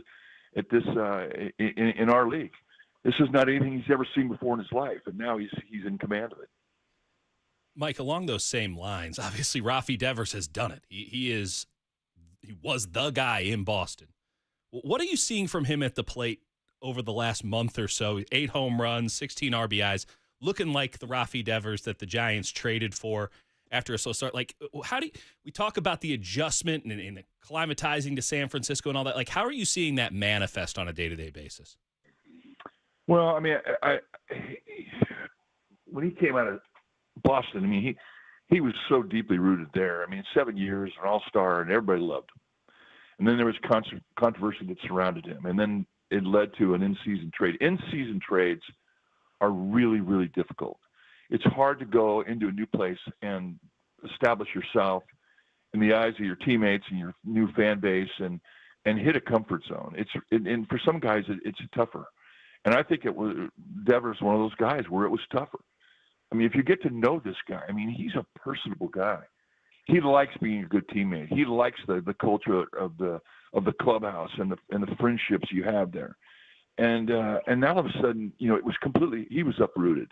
And he comes to San Francisco and, you look around and there's no familiar faces. And so it took him a little bit longer, I think. And not only that, but in the midst of this, he had to learn a new position. He had to learn first base. And I think he looks great over there now. I mean, he's improved enormously. You start to see the Gold Glove third baseman that he was in Boston. I mean, we forget that. But now he's starting to get instinct on his first step, and he's starting to just hit the comfort zone, and everything has followed, and it certainly has followed in the batter's box. When you're comfortable in the clubhouse, when you're comfortable on the field, you can really concentrate on what is happening in that batter's box, and because of that, his numbers have started to change. So I think we're seeing the player that was that had the big reputation in Boston. I think we're seeing that player right now. Yeah, Mike, and I'm glad you brought up Devers' defense because he had a great dig yesterday on a ball thrown across the diamond by Willy Adames. But we have to ask you about Willy Adames also, who was playing great defensively and had 2 home runs yesterday. I believe he's now the 4th shortstop in Giants history to have more than 20 home runs on a season, hitting number 23 and 24. It seems like he's starting to settle down here in San Francisco too, Mike. Well, he went through the same thing. Here's a guy who was wildly popular in Milwaukee, and we got to see it firsthand when the Giants were playing the series against the Brewers. When he got introduced the first time, he had a 5-minute ovation. Who gets that? Buster Posey gets it here, but yeah, Buster Posey played just for the Giants. Yeah. So, I mean, when you leave that environment and you have to come into a new place, especially when you've signed a big contract, there are enormous expectations. He basically tried to justify that contract in the first month and fell flat on his face. And he got to a point where he'd never been before. I mean, he was lost. And then, spade by spade, he dug out the dirt and got himself going. Now, I mean, he's not happy with hitting 222, but his production numbers are pretty damn good. And he's having the time of his life. And I think it also has really turned around defensively for him. I mean, defensively in the last 7 weeks of the season, he's been the best shortstop in all of baseball. And we don't talk enough about that. But it all shouts that he's hit the comfort zone and he's feeling good about where he is and in the environment that he's in. And he's starting to have a really, really strong relationship with the fan base. So it's good to see these guys who have been so powerful in other organizations start to get back to that stature here in San Francisco. Mike, how do you explain the fact that the Giants are suddenly hitting fastballs and hitting them very hard and very far? They're making adjustments. And this is something that, they went almost 2 months just not being able to make adjustments. And now we're seeing adjustments from Elliot Ramos. That was an Achilles heel, that high pitch, as was the high pitch for Adames, as was the high pitch for Chapman. And now they're hitting it. And Jung-Ho Lee was not hitting it. Mm-hmm. This is something that they've been preached at in all the hitting meetings just on a daily basis. And now they're starting to be able to apply the technique that allows them to have a stronger top hand, a flatter swing on top of the strike zone. And it's really going to force the opponents now to start going and having to do and pitch them different ways because the fastball right now is not working. They proved that the last 5 days. Mike, with that bad stretch of baseball over the 2 months, it was really easy from a fan perspective to say, oh, the Giants are waving the white flag and quitting on the season. But looking at what they've done against Milwaukee and now against Chicago, this does not look like a team that's quit on the season, and it looks like a team that's going out there and playing for Bob Melvin. Well, I think that's an obvious. And, you look up and they're 2 games under 500 and the Mets are struggling. You're thinking, well, hell, why not? I mean, look, they have to win 20 games the rest of the way. That was pointed out by Andrew Baggerly in the Athletic today, and I agree with that. They've got to be damn near perfect, which means they have to win 20 games, which will give them 86 going into to the end of the season. And even then, that might not be good enough. But you know what? There's a belief in that clubhouse that they can do this. And it all starts with a belief. At the same time, Buster Posey has now said this multiple times. I mean, they are trying to, experiment's a strong word, but give some guys some more run in some different spots. Obviously, right field, second base, the starting rotation with the absences there. Some young guys are going to get a shot to prove something. What have you been seeing from those early, again, experiments is too strong, but those early tests for some young guys to make this club for next year and to be complementary players to a core that really seems to be standing out as something to build off of? Well, right field's been a really non-productive position for the most part. And, from Buster's perspective, you want to throw guys out there, give them an opportunity, and you hope you catch fire. I mean, in the history of baseball, that's what happens. A new guy, a young guy, a rookie, you put him in a position, and all of a sudden he makes it impossible for you to take him out of the lineup. And that just hasn't happened. And now I think that they're at a point, especially with Luis Matos, he's had over 500 at bats at the big league level. So he's going to get a shot. This is his shot. And, I think, he's come up this last time severely motivated. And I think a big portion of it was when they had to go to a right-hander to come up and play against a left-hander, they went with Tyler Fitzgerald in right field, his position. And he was left in Sacramento. And I think that was an enormous head slap to him, because when he's come up this time, there is an obvious urgency about how he prepares for the game and how he goes out there on the field. He is not taking anything for granted. He knows he has to produce. So I think that's a healthy attitude to have when you're a professional player. The other guys, quite honestly, haven't been able to sustain, a consistency. And in this game, consistency is everything. Drew Gilbert, he hasn't been able to really ignite, nor has Grant McCray. And really, I know it was a small sampling with Tyler Fitzgerald, who's for the most part been an infielder, but when he had a shot in right field, he didn't do much with it either. So I think it's going to be up to Matos the rest of the way for the most part. And hopefully he can ignite. I think it's in there. I think we all see talent. I think we see power. I think we see a guy who is a potential everyday player, and hopefully, he's the guy that takes advantage of it. What are we seeing with Casey Schmidt at second? We love the glove. Is the bat good enough to be an everyday player there? I know I'm looking forward to his at-bats, and I think everybody can say that when you look at a lineup, it's just a simple thing about this. As a fan, you look at the guys who you like to watch hit, and you can't always say all 9 guys are guys you want to watch hit. But right now, Casey Schmidt is a guy I want to watch hit. He's got a threat of going long. He's a guy that can hit with 2 strikes. He looks to me like he's projecting confidence in the batter's box. That not only projects to a fan, but it projects to the pitcher that's facing him. And I still think, he has a ways to go at second base, only because it's not his instinctive position, but I think he's had big improvement at that place as well. So I think right now, he's hunkered down at second base, and he's anticipating that he's going to be the guy, but it's going to be up to him the rest of the way to prove it. The Giants are 6 games out in the wild card, and you take a look at their schedule. They've got 6 straight games against 2 last-place teams. But, Mike, we know that in baseball you can throw out the record. These are all big league players. So what do you want to see this weekend from the Giants against the Baltimore Orioles? I want to see them play like they played in the last 5 days. They're a better team with the gloves, with the arms. They still are making a few mental mistakes, but fortunately their offense right now has been able to overcome them. And that gets back to the whole key of everything. The offense. The offense has to keep doing what they're doing. They're getting big hits. They're beating fastballs. And the bullpen's been unbelievable. That's 16 straight consecutive innings of zeros that the bullpen has put up. They have to stay hot. The Giants will look to continue their winning streak to 6 games tonight with Robbie Ray on the mound against the Baltimore Orioles. Mike, have a great weekend. Enjoy Labor Day on Monday, and we'll talk to you on Tuesday. There he is, Mike Krukow, every Monday, Wednesday, and Friday. And as I mentioned, Monday is Labor Day, so no morning show. We will have Mike Krukow and Dwayne Kuiper back-to-back on Tuesday morning when Murph makes his return. That's a power coming hour. up next, as a part of the Power Hour, is the big hit. 808 KNBR is the number. Hit us up on the UMA guest line or on the Golden State Lumber and Building Material showroom text line with your thoughts on the Micah Parsons trade, how it shifts the landscape of the NFC, what it means for the 49ers, and what does it all mean for the Dallas Cowboys. How about those Cowboys? 808 KNBR. San Francisco Sports Talk Radio, ladies and gentlemen. The sports leader. How about them Cowboys?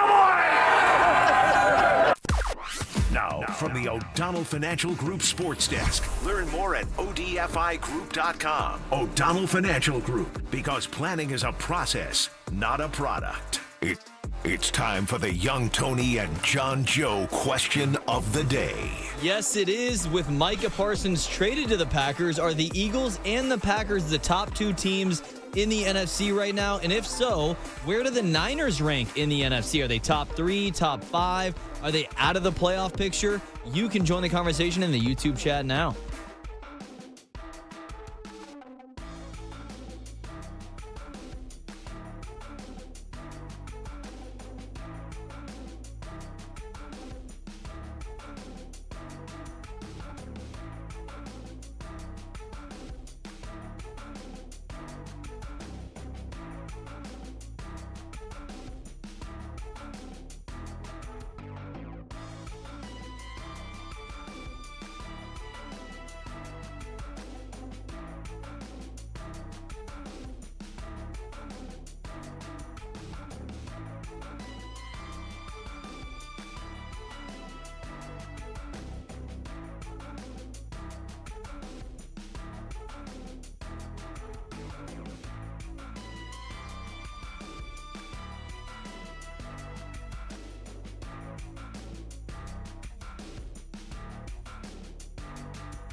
This is The Big Hit, sponsored by Benjamin Moore Paints. Experience the Benjamin Moore retail difference at our independently owned authorized retailers today or at benjaminmoore.com. Murph and Marcus continue live from the Casino Matrix Progressive Jackpot Studios. Casino Matrix. Progressive jackpots are here. Where are you? Just drop in. 1-800-GAMBLER. A blockbuster trade for the Green Bay Packers and the Dallas Cowboys, landing the Packers, maybe the best defensive player in the NFL, and the terms and the contract associated are massive. 2 ones go from the Packers to the Dallas Cowboys. Micah Parsons gets a 4-year, $188 million deal. 4 years, $188 million, $47 million per year. That is quarterback money, Tom. This deal done by David Mulugheta and Andre Odom of Athletes First.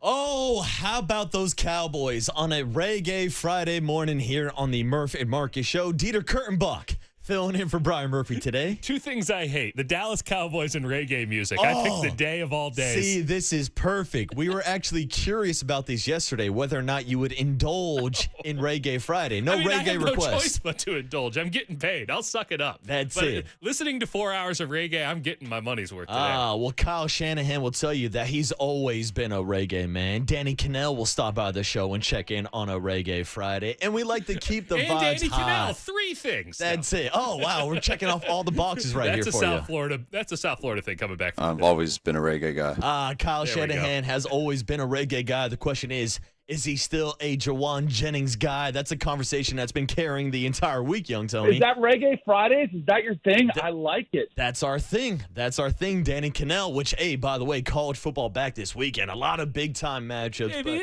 it's already back. Mizzou won by like 50 last night. MIZ, baby. Look who's wearing the Mizzou quarter zip today. One quarter zip's on vacation, but another one comes in studio. Dieter Kurtenbach's I thought this was the first uniform. appearance down in Daly City. And last. we're breaking down the big mammoth blockbuster trade that is Micah Parsons being traded to the Green Bay Packers. What does it all mean? And what the hell is Jerry Jones doing? That's our first question. Young Tony came back in with an Ian Rappaport thing. Apparently, the text message that went out to all the insiders says, please include the word blockbuster in your explanation of this trade. Blockbuster. That's how the Dallas Cowboys wanted everyone to know. Just make sure you say blockbuster. Can we play that again? This is a huge, mammoth-sized blockbuster trade. That was Schefter. Rappaport used the exact same language. I'm starting to wonder. Blockbuster trade for the Green Bay Packers.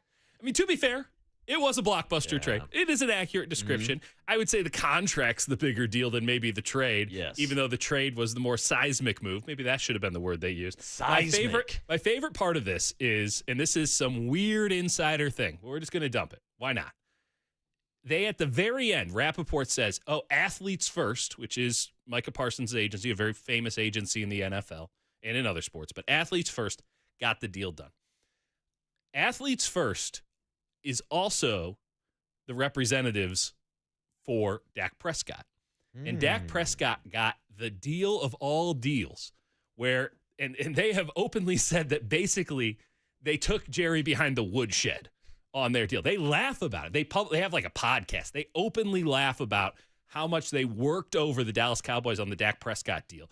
Not only did it remove any chance of franchise tags, and it basically vested every year, no matter what, just absolutely worked them.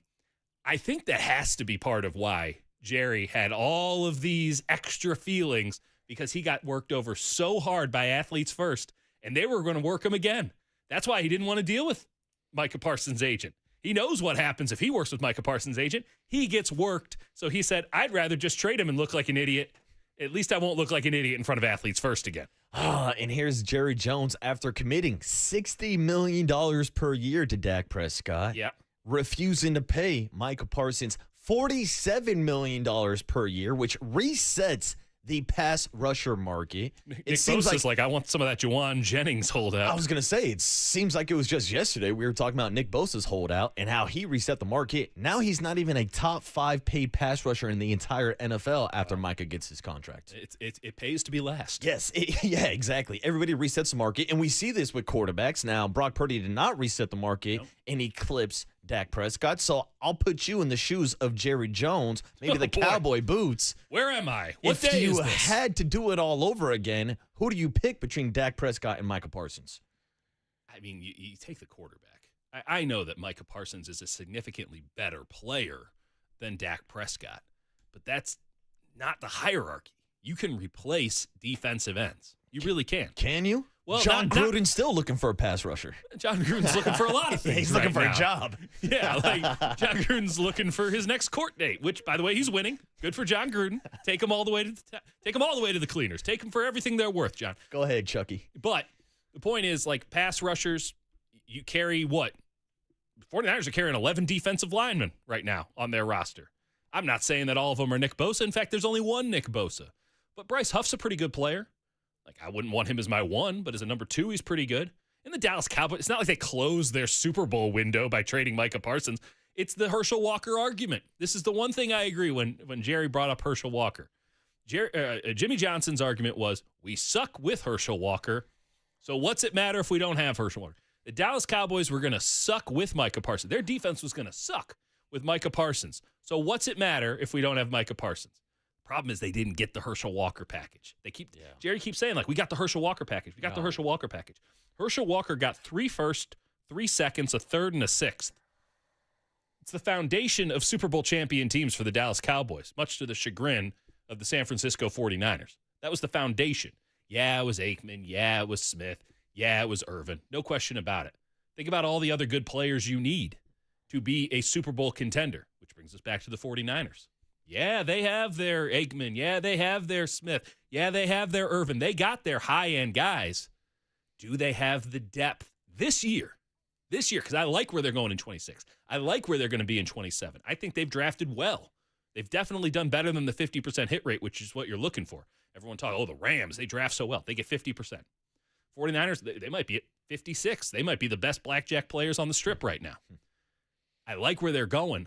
Are they there this year? Do they have the depth this year to win? We know the Dallas Cowboys, it has nothing to do with it. They're not competing if they had Micah Parsons. They don't have the depth because they don't draft well, which is why they have to overpay their guys when they are actually good. Do the San Francisco 49ers, who have a lot of high-end talent, do they have the depth? Do they have that middle class? Do they have those second stringers who are going to have to stand up for a series, a week, a season? Do they have those guys that can put them in the mix in a wide-open NFC if you're expecting the Philadelphia Eagles to take a step back? Yeah, and I think those are the questions that are not answered yet because the injury problem that they've been dealing with on both sides of the ball. Who the hell's on this team? Like Mykal Williams hasn't been out there. CJ West hasn't been out there. Upton Stout was a great training camp story. Hasn't been out there. Yeah. So you're relying on a lot of hope, which is also a bold strategy, as my friend Murph likes to say. That's a Murph original for you. Don't start me on hope. Yeah, I don't do hope around here, Marcus. Hope is a bold strategy. So I don't like hope. That's the thing. We've also seen young rosters have success in the NFL. Shout out to the Philadelphia Eagles winning the Super Bowl last year, now entering this season with the youngest active roster in the NFL. You know who's right behind them? The Green Bay Packers. And to me, that's the path to get back to a potential Lombardi, is going through the Packers and the Eagles. But with this Micah Parsons move, did the Packers just move themselves into the number 1 power ranking in the NFC over the Philadelphia Eagles? Nah, to be the man, you got to beat the man. And I still think that the Eagles are a juggernaut. They're somehow with a head coach who I'm not sure what he does, they're one of the best coached teams. Now, they will have to shift it up at offensive coordinator, and that can be interesting. But it seems as if Jalen Hurts is just the offensive coordinator. Saquon Barkley is going to regress because you can't do better than what he just did. So I don't know what that looks like. But if Saquon's healthy, this is a team that ran the ball and no one could stop them. Their offensive line, even with Landon Dickerson down, is still the cream of the crop in the league. You got Mailata and Lane Johnson. Like, you're going to be okay running the football on outside zone. Inside might be a question mark, but we'll see on that one. They have a play that's so good and so relentless and so positive. You look at any metric that the NFL tried to ban it. They couldn't. It's still going to be there. And you have 2, maybe 3. You have 2 elite wide receivers. Maybe you have 3 really good ones this year, and a defense that's where the young guys are. They got this young defense. I think everybody but one dude is on their rookie deal on that defense, and they are dudes. And they got, We all love Bob Saleh. Bob Saleh's up there, but like it's Vic Fangio and then everybody else. I mean, and to respect to all the great defensive coordinators out there, Spags, and I think Chris Shula with the Rams does an incredible job, and Jonathan Gannon, the head coach for the Cardinals, is an incredible coordinator, and Mike McDonald is unbelievable. But Mike McDonald comes from the Vic Fangio school of defense, right? He learned everything that he knows from Vic Fangio.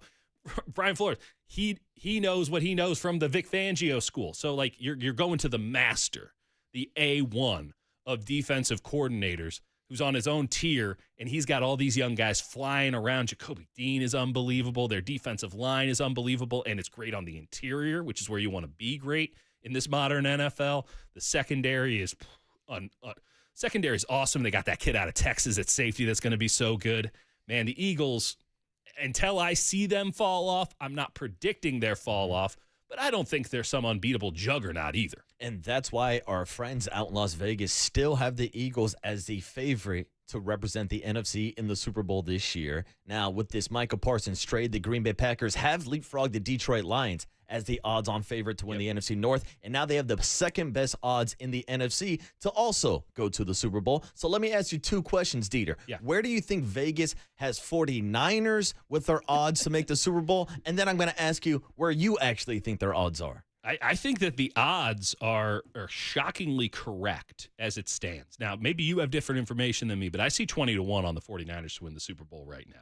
I see him, I got plus 900, plus 800, plus 950, depending on what sports book you're looking at. Yeah, well, I'd be shopping around on that one because as it stands for me, I got the Eagles, I got the Lions, I got the Packers, the Commanders, and then the Niners. Yes, that's the same list I'm looking at. I mean, I'll take the Niners over the Commanders any day of the week. Who have the oldest roster in the NFL. The Correct, but they might have football Jesus in Jaden Daniels. Yeah. And he might just be good enough to take what is a very questionable roster. They paid Javon Kinlaw $15 million this past offseason. They have a very questionable roster. Their running back room is a question mark without Brian Robinson, who I'm not even the biggest fan of, but I'm like, well, they could have used him. Their wide receiver room was just Terry McLaurin. Like, that was it. That's why they had to sign him. They didn't have anybody. You think the Niners got it bad. They were competing with the Niners for the worst receiver room. Now they have Terry McLaurin, so they've taken just a slight step ahead. Otherwise, it was the other McCaffrey. Mini McCaffrey. And, like, Noah Brown. Like, what are we talking about? Noah Brown? But like, I'm not in on the Lions. I'm not in on the Commanders. It's the Eagles, it's the Packers, and then it's anyone else who wants to show up.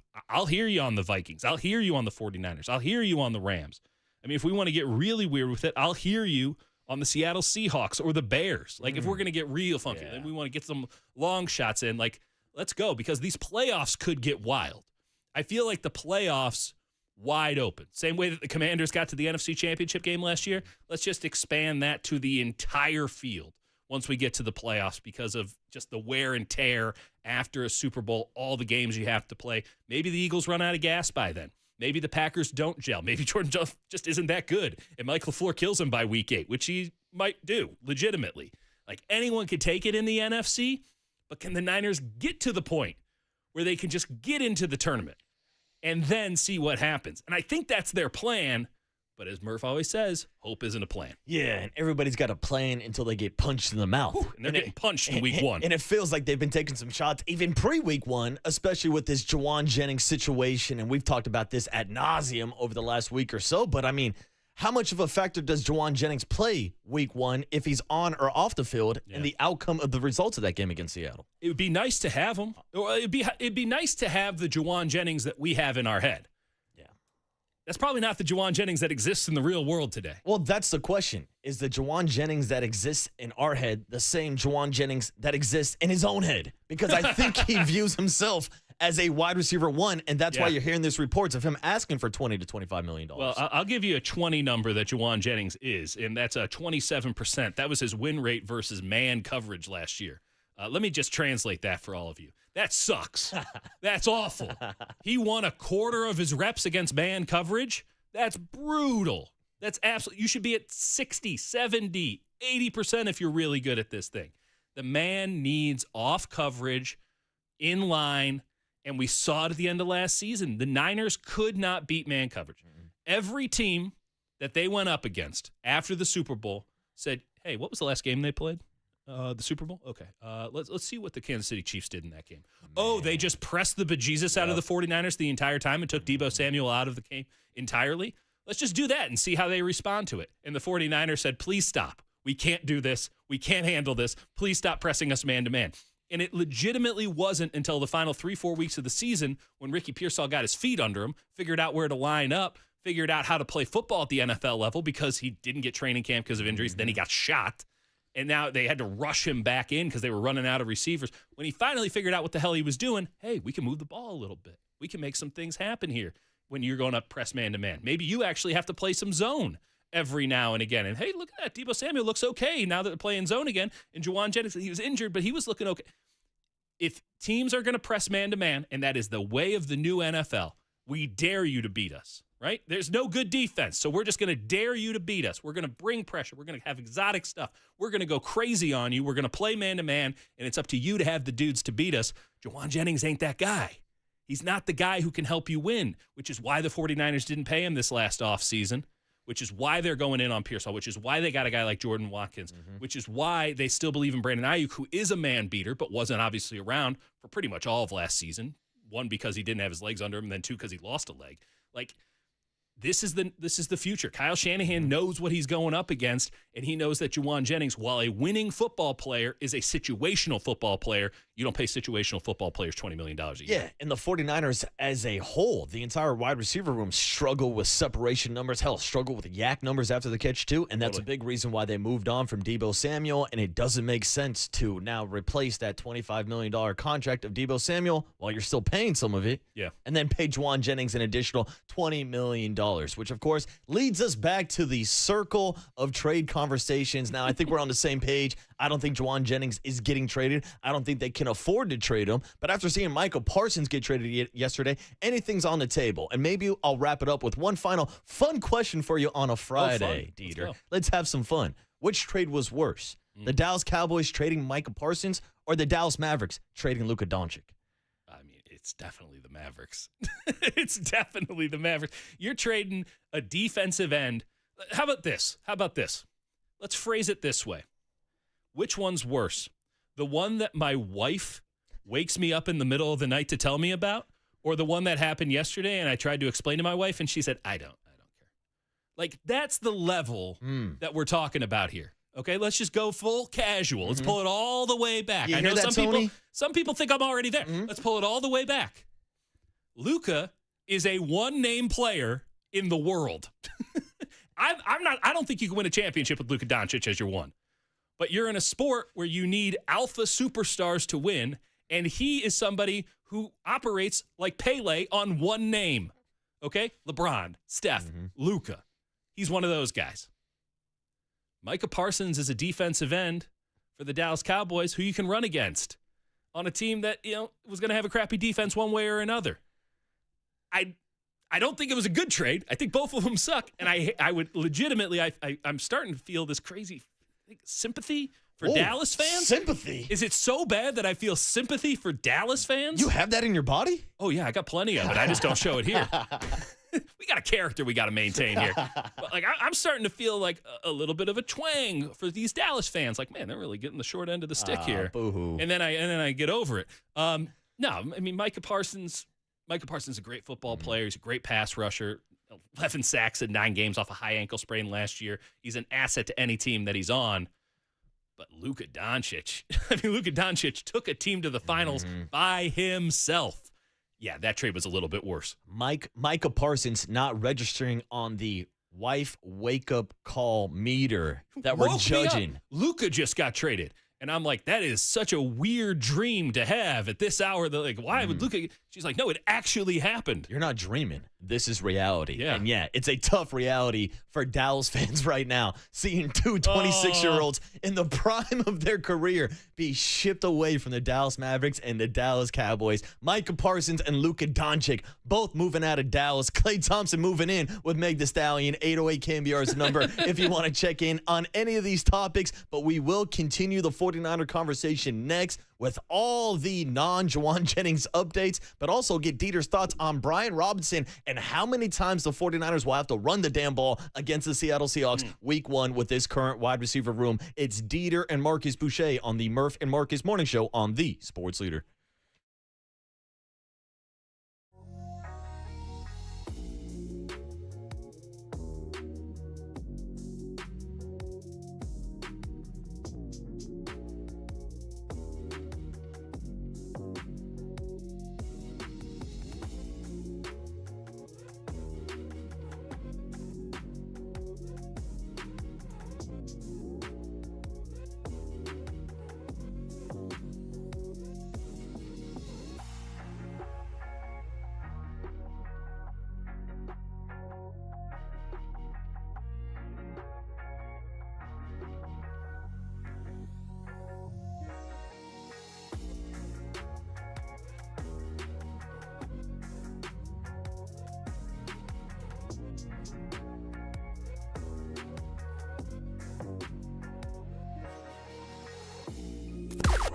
Now, from the O'Donnell Financial Group Sports Desk. Learn more at odfigroup.com. O'Donnell Financial Group, because planning is a process, not a product. It's time for the Young Tony and John Joe question of the day. Yes, indeed. So with Micah Parsons traded to the Packers, are the Eagles and the Packers now the top 2 teams in the NFC? And if so, where do the Niners rank in the NFC? What do you guys think? Are they top 3, top 5, top 7? Maybe you're just down in general and they're out of the playoff picture in general. You can join the conversation in the YouTube chat now.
And now it's time for the Protect Your Assets Business and Technology Report with me, David Hollander.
Now back to Murph and Marcus on The Sports Leader. Streaming live on thesportsleader.com and KNBR.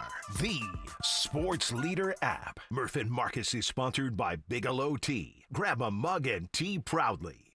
Well, I love running backs that I always say can run like a true starting running back, which means as a guy that you can win the game just handing the ball off to, and they never can do it on their own, but if you have the blockers out there, you have the right scheme, and you got a guy who can run hard, hit the right holes, not hesitate, always get more than what's blocked for because of his physicality, running through arm tackles, also good in the pass game too, and just having an opportunity to get a guy like him who I think is a very good starting running back in this league, and to be able to pair him with Christian I think goes a long way. When you look at over the course of our just going into our 9th year here, I mean, we always need to use more than one back. Kristen had a hell of a run for those 2 years where we were really able to, he didn't get hurt, had 2, I think, straight years where he didn't miss a game. But you still had Debo going in there, taking some plays off. You still had JP going in there. The first year you had Elijah Mitchell going in there. So a lot of guys have helped him out. But by adding a guy like Brian, it helps so much more because when we do get Christian out of there because he's tired, when Christian goes out, whether it's a run play or pass play, it's tough because he's such a good runner and such a good receiver.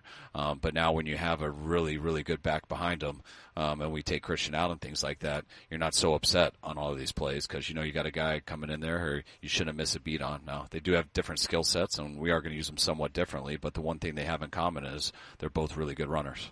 Kyle Shanahan yesterday afternoon with Derek Papa on Dirty Work talking about Brian Robinson and how he can complement Christian McCaffrey in the backfield as we return on a Reggae Friday with our number one reggae fan, Dieter Kurtenbach, filling in for Brian Murphy, friend and fan of Reggae Friday, friend of the program.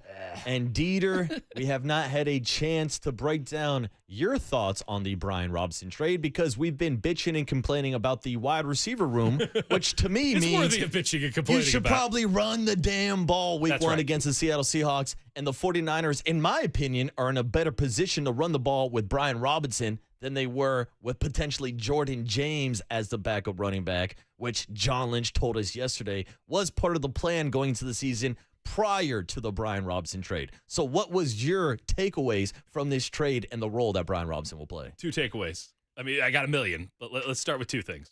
One, I love how John has just erased Isaac Guerrero from everyone's memory. It just disappeared. No, it's fine. We were going to totally go into the season with him as our number 2 back. He got injured. He had 3 fumbles in a row in practice, and he no longer exists. Yeah. It was always going to be Jordan James because no one knows if he's good or not, so let's go with that because we know that Isaac Guerrero's not good, and if you needed any confirmation of that, look at how they used him in the 3rd preseason game. They left him out there to die. They're like, just go. Just get out of our face. So that, luckily they drafted well with other picks in that draft because he's out. He's persona non grata, another failed running back for the Kyle Shanahan 49ers. Real quick, do you think there's any possibility of maybe using him in a gadget role like Deebo Samuel? Well, I mean, not like Deebo Samuel because Deebo Samuel's so beyond a gadget. I'm going like Dollar Tree Deebo Samuel because of his history as a wide receiver. I think that actually, I was too harsh there, Mark.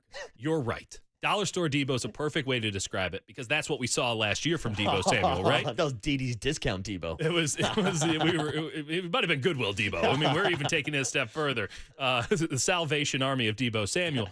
And last year, what did he turn into after it was quickly realized, like, okay, well, when he had the pneumonia and all that stuff, you give him some deference there. But, like, once it realized, like, oh, he can't do anything against man, everyone's playing man against us, like, what the hell do we do with this guy? They used him every now and again as a running back. They hoped that they were in situations where you get zoned, so he was a situational wide receiver, and they used him as a kick returner. Sounds to me like that's what Isaac Guerrero can do for you this year. Yeah. Except Isaac Guerrero, again, is not Deebo Samuel, and Deebo Samuel was, like, fine in that role. And I'm not sure if Isaac Guerrero can really do any of those things at a high level the way that Deebo Samuel did, and yet we got rid of Deebo Samuel without any pomp or circumstance because we're like, well, that's all you're getting? Yeah. You also have question marks about whether or not Isaac Guerrero can just stay healthy and stay on the field. Totally. I mean, or hold onto the ball when he's on the field. 100%. So there's that. The other thing I want to, it was a good aside. Kyle Shanahan mentioned in that, and I agree with 95% of what Kyle said there in that rejoin. He also said this is a guy who gets more than what's blocked for him because of his physicality. I don't disagree that Brian Robinson's a physical back. What tape was Kyle watching? It's not the tape that I watch, and I'm not saying that I know more about football than Kyle Shanahan, but, like, it sounds like hope to me because statistically, Brian Robinson has less than 100 yards rushed over expectation in his career. Last year, he carried it 187 times. NFL Next Gen Stats estimated that he had 25 total yards over expectation. That is the definition of getting what's blocked for you and nothing more. Also nothing less. Christian McCaffrey, just for reference here, Christian McCaffrey's 2023. Great offensive line. They were moving the ball like crazy. He ran for 349 yards over expectation. That was Christian McCaffrey. MVP caliber season. 349. So that's your high water mark. Saying Brian Robinson gets more than what's blocked for him. Last year, the Commanders' offensive line was good. He had a running back, or he had a quarterback who was the best running back in the NFL. It took that spot from Lamar Jackson. Not bad for a running back. Nobody was a better runner of the football last year in the NFL, if you look at some of these advanced metrics, than their quarterback. And you watch that and you go, yeah, that makes total sense. Jaden Daniels is unbelievable. So you have massive holes all over the field for Brian Robinson to run directly into his guard's butt. That's all I saw when you watch it. And listen, there's a value to be had there. They had it with Jordan Mason last year. Jordan Mason actually got 2 yards above average every carry. And even then, we're like, man, stop running into your guards. Stop. Dominic Pooney does not deserve this kind of physical altercation at the end of every play, Jordan Mason. And so the Niners are bringing in the same kind of guy with maybe a little less pop. Definitely going to be an asset in the red zone, so long as you don't stack the box. This is a guy who gets what you block for him. I think the Niners will be able to block at a high enough level, but he's getting you nothing more. So Kyle saying because of his physicality he can get more, like that has not borne out at all in his NFL career. And I can't imagine with Brock Purdy, who ain't exactly Jaden Daniels back there, making that defense spread itself out a little bit more. I can't imagine that's going to change. So I disagree on that point that he's a good back. He's a serviceable back. He's a solid number 2. He's way better than what you had, at least what they think they have in Guerendo, where they've already given up on him. He's way better than the mystery box of Jordan James, who I kind of liked out of Oregon, a guy who really likes to run through tight gaps, really looking to pop a play, has nicer hands than I think he gets credit for. Like, you needed to get this guy. But then it kind of comes back, like, didn't you already have this guy in Jordan Mason? Yeah, but I guess that leads to the question, which duo would you prefer? Like, do you think they're in a better situation now with Brian Robinson than they were with Jordan Mason pairing up with CMC? I mean, the term duo is kind of loaded because it implies that if Christian McCaffrey is on the field that you could put another running back on there. Like, there's no evidence of that. Well, that was my question earlier this week when we played audio of Brian Robinson talking to the media and saying, we're going to be the best duo in the league. Well, I'm like, how are you going to get on the field? Because Christian McCaffrey never wants to get off the field. No, and he shouldn't come off the field. Exactly, but I would disagree with that take because you look at Jahmyr Gibbs and David Montgomery, you look at Sonic and Knuckles, they actually do have a role where they complement each other, and so that would be my take for the best duo of the league. But back to the original question, what is that combination? What is the expectation? How often are we actually going to see Brian Robinson on the field? I think we'll see Brian Robinson on the field fairly frequently. I just don't think CMC is going to be on the field with him. This idea that I've heard that the 49ers wide receiver situation can be solved by playing Brian Robinson and moving Christian McCaffrey to wide receiver, a slot receiver, is just ridiculous. You're not buying it, huh? It's a fundamental misunderstanding of a Kyle Shanahan offense. Like, what's the core of a Kyle Shanahan offense? Create mismatches. That's why you love a guy like Deebo Samuel, who you can move from wide receiver into the backfield. Oh, guess what? You're in the wrong personnel grouping as a defense right now. George Kittle, good luck guarding him with a linebacker or a safety or a corner. You can't guard him. He's unguardable. This is why you like a Brandon Ayuk who can run all those clear out X's, but also has the physicality. So when you do run zone, to be able to get some yak on those middle runs. It's all about the mismatches. There's no better mismatch maker than Christian McCaffrey. So the whole point is you have him in the backfield, 21 personnel. There's juice as a fullback. What are you going to do as a defense? Damn, they're going to run the ball with Christian McCaffrey. We better go into base. We can't be leaving a nickel out there, hoping that he can tackle Christian McCaffrey on the edge in an outside zone. We better go to base. Oh, whoops. Now we have an outside linebacker guarding Christian McCaffrey. That's not going to go well for you. You know what might go well for you, though? Your nickel corner guarding Christian McCaffrey, because now he doesn't have the threat of being the running back, because what are you going to flex Brian Robinson out? He's not that kind of player. So you can't play him in the backfield together unless Brian Robinson suddenly became a fullback. Well, just to play devil's advocate then, Peter, if we're talking about creating those matchups, we were just talking about maybe Isaac Orendo in that gadget role. Yeah. Wouldn't you also be creating those same type of matchups with Christian McCaffrey in that role if you do have Brian Robinson in the backfield?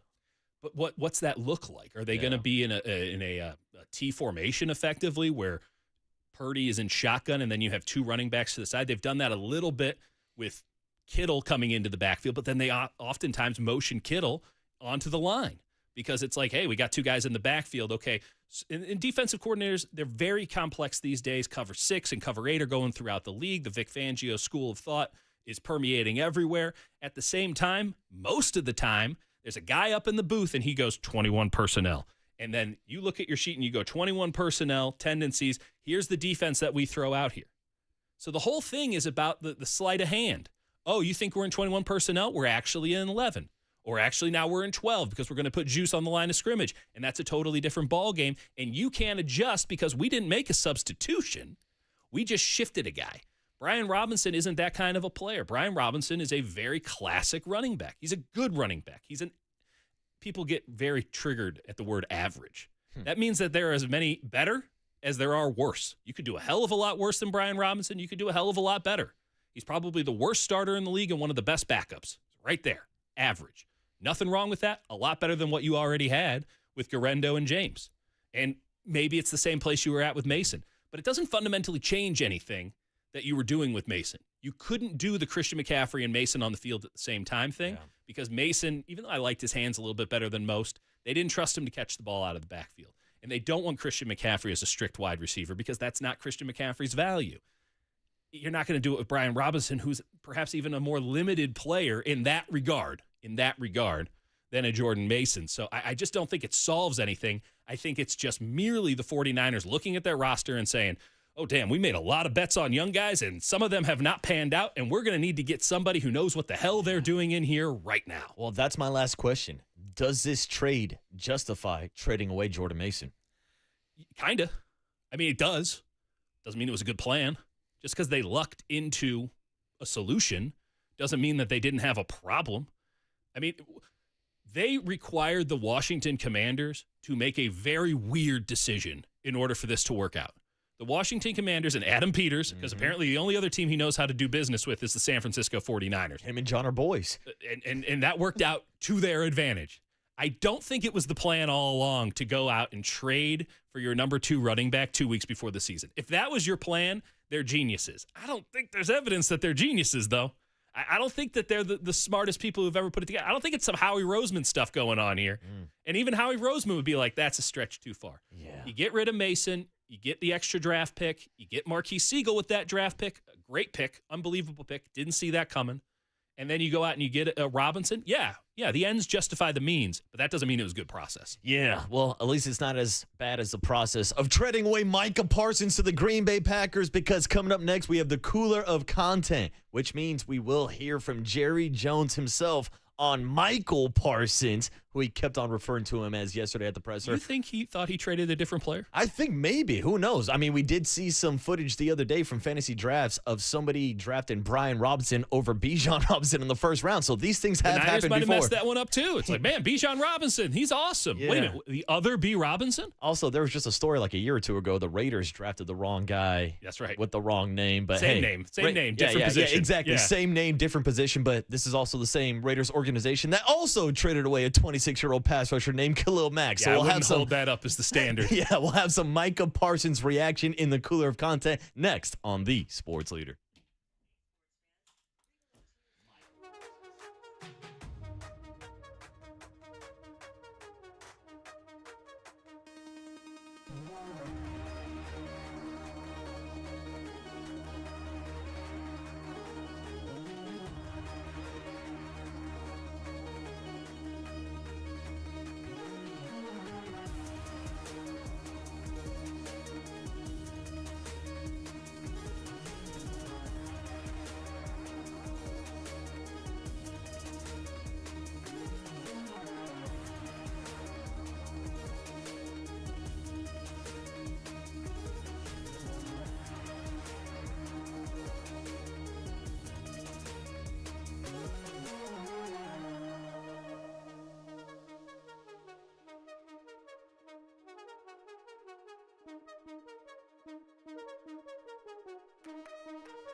Hey, what's up, everybody? Marcus Boucher back on a Friday morning with Prize Picks because preseason football is over and real football is right around the corner with college football happening this weekend. So don't miss out on any of the action this season on Prize Picks, the best place to win cash while watching sports. And wait, you can still cash in right now on the baseball season because Prize Picks is the official daily fantasy sports partner of the San Francisco Giants. It's simple. All you need to do is pick more or less on 2 to 6 player stat projections. If you get your picks right, you can cash in and win up to 2,000 times your money. And yesterday we were able to cash in with Logan Webb having more than 5.5 strikeouts against the Chicago Cubs. Well, guess what? The Giants are back in action tonight, taking on the Baltimore Orioles with Robbie Ray on the bump. And as a team, the Baltimore Orioles are ranked 9th in baseball in total strikeouts. So I'm laying down a few shekels on Robbie Ray to have more than 5.5 strikeouts tonight over at Oracle Park.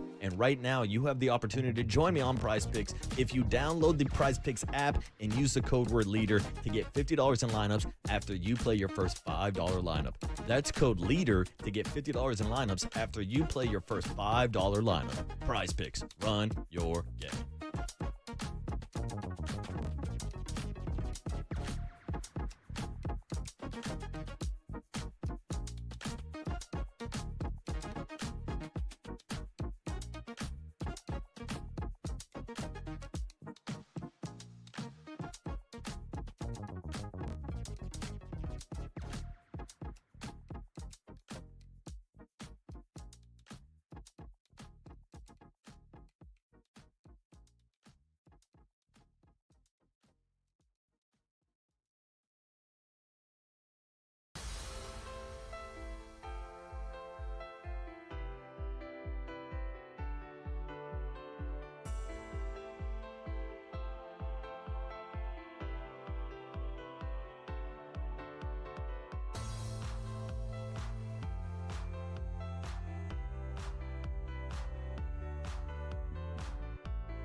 All right, everyone, chill. This is the cooler. He's bitten a cooler of content.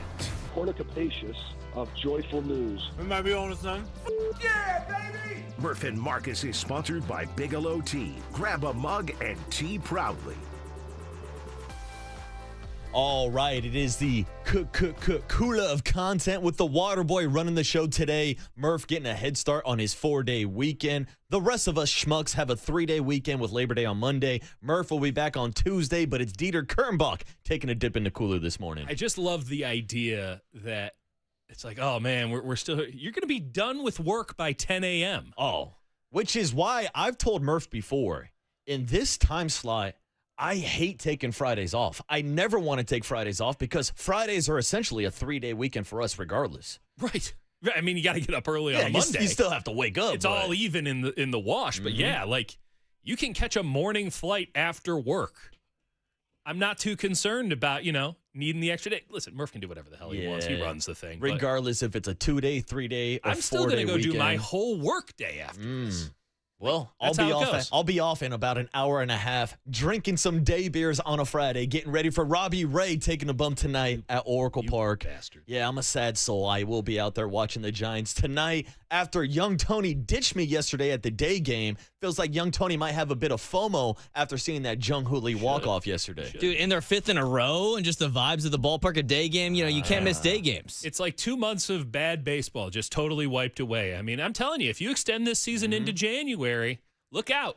Look out, because the Giants have made up half a game in a week. Here we go. The Giants are right back in the mix, and we'll be back in it tonight against the Baltimore Orioles. Work with me. We're riffing on a Reggae Friday. But it was yesterday when I was at the Giants game where I got the news that Micah Parsons would be traded to the Green Bay Packers. Now, Dieter, I got to say, I was a bit surprised because just about an hour earlier on NFL Network, or was this ESPN? How about this? Tony? I just double-checked. So this is NFL on ESPN, Michael Irvin on Micah Parsons, the trade. This was posted a minute before the actual trade news broke. A minute before. We're losing recipe. Here's Michael Irvin guaranteeing us that Jerry Jones would not trade Micah Parsons just minutes before Jerry Jones traded Micah Parsons. Our Adam Schefter reporting that the Cowboys are now listening to trade offers for Micah Parsons. What's your reaction to that? Michael Parsons, hey, look, you can report all you want.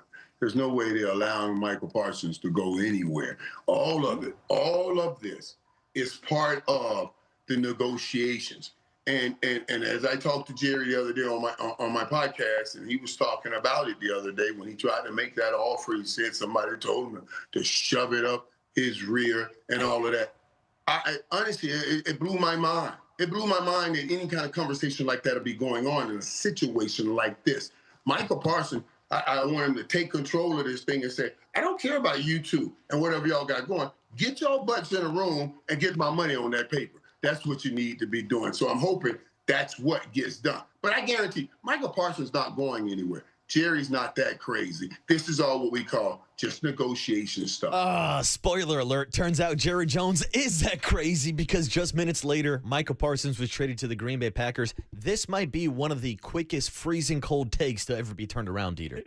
It's all timer. I mean, I've had some bad ones, but that is on the pantheon of bad takes. And the irony is so many of the things that he was saying turned out to be true. Like, I just need them to get into a room and negotiate and get him his money. He did get his money. It was a trade negotiation and then a contract negotiation with the Packers. All that happened. Then he just had to add in there at the very end. He's not that crazy. You want to test him? Yeah. Do you think he heard that? I mean, by the way, when he's saying this, we say it was 1 minute before. That deal had been done for an hour at the minimum. We're all just operating with ignorance. Man, he ain't coming back from that one. But I guess they put him on TV again today. It's like, what other stupid thing can you say? What other thing can you immediately regret? I mean, that was almost as bad as a Charles Barkley guarantee, but you truly never know what's going to happen in the sitcom that is the Dallas Cowboys. But, Tony, play back that clip for me because this literally feels like an episode out of a sitcom. But I guarantee Michael Parsons not going anywhere. Jerry's not that crazy. This is all what we call just negotiation stuff. I love it. It's not that crazy. He's crazy. He's Don't crazy, get me wrong. but He's wild. He can do anything, but he's not that crazy. He's not that crazy. Well, Tony, pipe down the Seinfeld Curb Your Enthusiasm music and cue up a little bit of crazy Jerry Jones, because here he was at the podium yesterday trying to explain why he would trade away a 26-year-old Micah Parsons. We did think it was in the best interest of our organization, not only the future, but right now, this season as well. We've gained a Pro Bowl player in an area that we had big concerns in on the inside of our defense. I really like Micah. I appreciate the 4 years that we've had him here. He's a great player. And so we are very appreciative of the fact that he's a great player. There's no question that I could have signed him in April. We all know that to have agreements, all parties have to agree. But this was by design. I did make Micah an offer. It wasn't acceptable, and I honor the fact that it wasn't done in the way that he wanted to do it through an agent.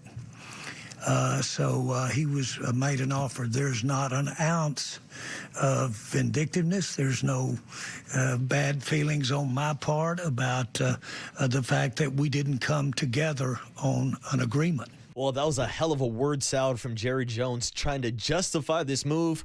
Dieter, are you buying what Jerry's selling? No, I'm buying it. He believes everything he just said. Doesn't make it smart or good. I mean, it's great for the Niners. It's great for content. Yes, it is. He's just saying, like, no, I was never going to negotiate with his agent. I keep coming back, like, why? Isn't that the agent's job, his role? Hi, I pay a person way too much money to handle all these negotiations for me. And Jerry's like, I'm not doing it that way. Well, maybe Jerry should take some advice from players who have agents, negotiate instead of Jerry negotiating himself with these players. And I think that that's what's going to come back. He keeps saying what's best for the organization. I think it was what was best for Jerry because it's cheaper today. It doesn't require him to get worked over by Athletes First, the agency again.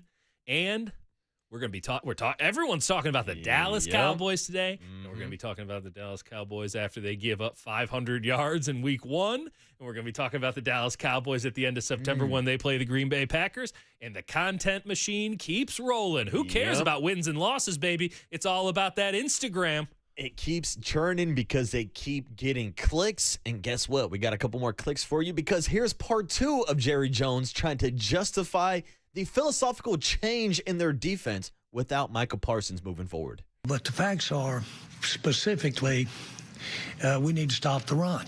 And we haven't been able to stop the run at key times for several years. And when you have the kind of extraordinary pass rush that Michael had, then the way to mitigate that pass rush is to run at you. If the pass rush doesn't get you ahead pretty big time and you're playing even or behind, then you've really got a problem in stopping the run. Well, Dieter, we know that Micah has struggled against the run, but how do you think Michael Parsons is against the run? Probably worse. And he wasn't very good. I mean, I don't think Michael Parsons is in the league. It's... Again, I'm feeling these emotions that I usually don't have here. I didn't know you had those. I have a lot of them. I kind of feel sad for Jerry Jones, man. Like, he just doesn't have it. He just doesn't have it. And it's kind of tough to watch. It's certainly tough to listen to. Like, let's just put this out there to be clear. There is an argument to be made that Micah Parsons is not an all-around defensive end, right? Because he's not very good against the run. Okay, fine. He's elite as a pass rusher. That is the most important thing a defensive end does. The Dallas Cowboys run defense is abysmal, okay? Losing Micah Parsons doesn't change that one way or another.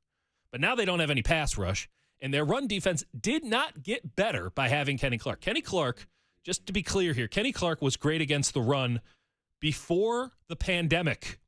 He is in his 10th year in the NFL.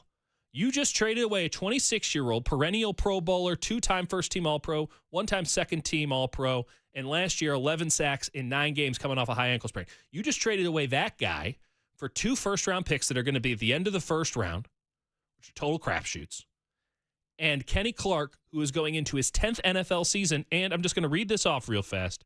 Over his last 4 years, his pass or his run defense grade, PFF, not everything, but something.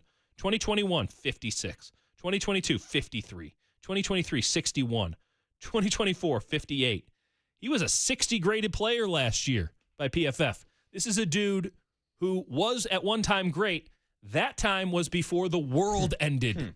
We're talking about the first Niners Super Bowl appearance.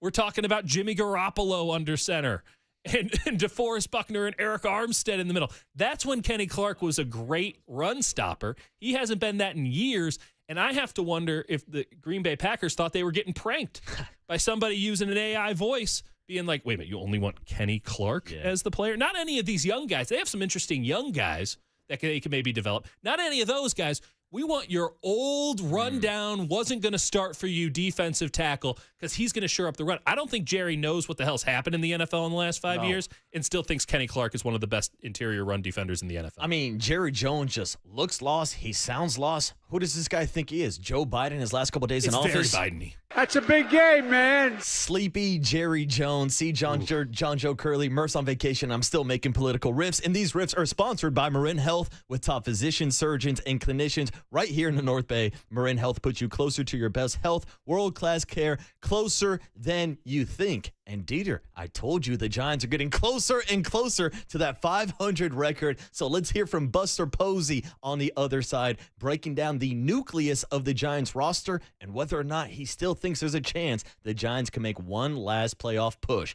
Buster Posey next on the morning show on The Sports Leader. Michael had. Time for traffic on The Sports Leader.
Listen to the sports leader anytime, anywhere. Download KNBR, the sports leader app. Murph and Marcus continue live from the Casino Matrix Progressive Jackpot Studios. Casino Matrix. Progressive jackpots are here. Where are you? Just drop in. 1-800-GAMBLER.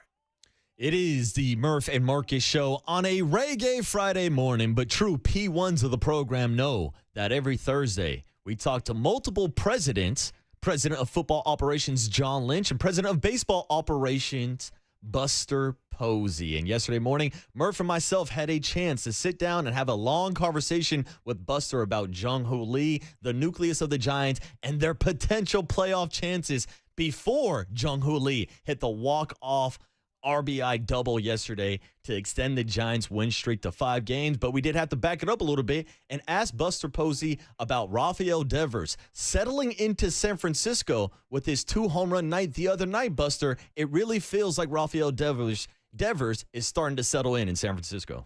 You know, I mean, I think he's a guy that's shown throughout his career that he's going to go through some patches, some cold patches and some hot patches. And you look at the bulk of his career and what he's done, you know, the first 8 years in the big leagues, and the numbers are pretty steady. And you know, I'm sure that there's been some times where he hoped his performance would have been better throughout his tenure with us so far. But you know, he shows up every day.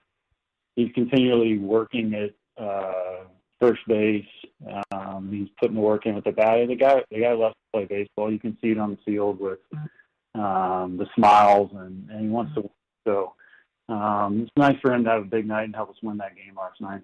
Buster, it seems like it's a similar situation to what we kind of saw earlier this year with Willie Adames, where it took him a few months to get settled in as well. But you look at his stats now, he's got 22 home runs on the season, and it seems like he's playing some really good defensive baseball as well. What have you seen from Willie Adames in the second half? Yeah, the main thing for Willie, I mean, I think we all felt confident when we were talking about him signing, is that we knew the person that we were getting. We knew we were going to have a guy that showed up and wanted to play every day, and he's been that guy. I mean, you know, I've probably mentioned it on this show before, but for him to struggle like he did in the early part of the season, show up, be the same guy every day, and you know, for him to turn it around, I know it's felt good for him. It's been good for us to see, and another guy that works hard on both sides of the ball, leader of the team, and you know, just thrilled to think about him being a Giant for a long time, and you know, hopefully it's something that our fans with Adames and Devers and Chapman, knowing those guys are going to be in the lineup daily, and then for years to come, is certainly something that I'm looking forward to watching. Buster Posey, the voice you hear on the Yuma Guest Line. Giants win 12-3 last night. They won 4 in a row. That leads to the question. Now, Buster, were we doing this interview, you know, a week ago after the Padres series or something, there would have been a lot of negativity, a lot of like, what happened? Now we ask the question, are you actually legitimately thinking about making a run to the postseason? Is that a realistic option for you? Well, you know, there's no doubt we're up against it, right? I mean, you look at the teams ahead of us, you look how much season is left right now. We're up against it, but the feeling is you're going to fight tooth and nail to the end. And I think Adames said as much in a post-game interview recently, and it's nice to see the guys are doing that. So again, we're up against it, but it's not out of the realm of possibilities. And I think everybody feels that. And you never know. That's what's so great about sports, is you got to show up each day, work hard, play the game, and see how things shake out. Buster, correct me if I'm wrong, but going back to 2010, you guys were about 5-6 games out in the NL West at the end of August behind the Padres before you guys made the run in September, which obviously led to a World Series run. So you've been in a clubhouse before where maybe you are 5-6 games out of a playoff spot in August. How easy or how hard is it to kind of forget about everything that's happened so far and just focus on September and these final 30 or so games? You most definitely just have to focus on what you can control, and that's showing up each day, playing hard, and trying to win the game. You know, if I remember correctly as well, the Padres had a rough patch there in September that allowed us to make up some ground. So you got to play really good baseball, and then you're going to need the teams in front of you to scuffle a little bit. but again, it's not out of the realm of possibilities. As the great Ashcon said, Marcus, and thankfully the Padres choked in the song Don't Stop Believing. They lost, I want to say they lost 10 in a row or something like that, which, as you point out, Buster, means anything can happen. So you mentioned, again, I said to you, if we were doing this interview anytime in the past 3 weeks, there would have been a lot of negativity. Now we feel a lot better about this 4-game win streak. But I guess the question is you mentioned Devers, Adames, and Chapman. Fans can look forward to them for years to come. So my question is, are you outright stating there's a full-on belief in this nucleus? Or the alternate option is, did this year's not great results make you question this nucleus? In other words, is this nucleus sort of playing to prove to you that they can stay together in 2026? No, I believe in the nucleus. I mean, again, I think what makes me feel good is the character of these players. Each year can be different, and again, look, we've got 30-ish games left now, and as we've talked about, the first 5 or 6 minutes this morning is you never know what can happen. So we're focused on this year for sure. But yeah, the total belief in this nucleus and understand that this was the first year for the three of them to play together, with Rafi not even having a full year. And excited about their leadership and the players around them on both sides of the ball that we're going to get to watch going forward and continue to work and get better.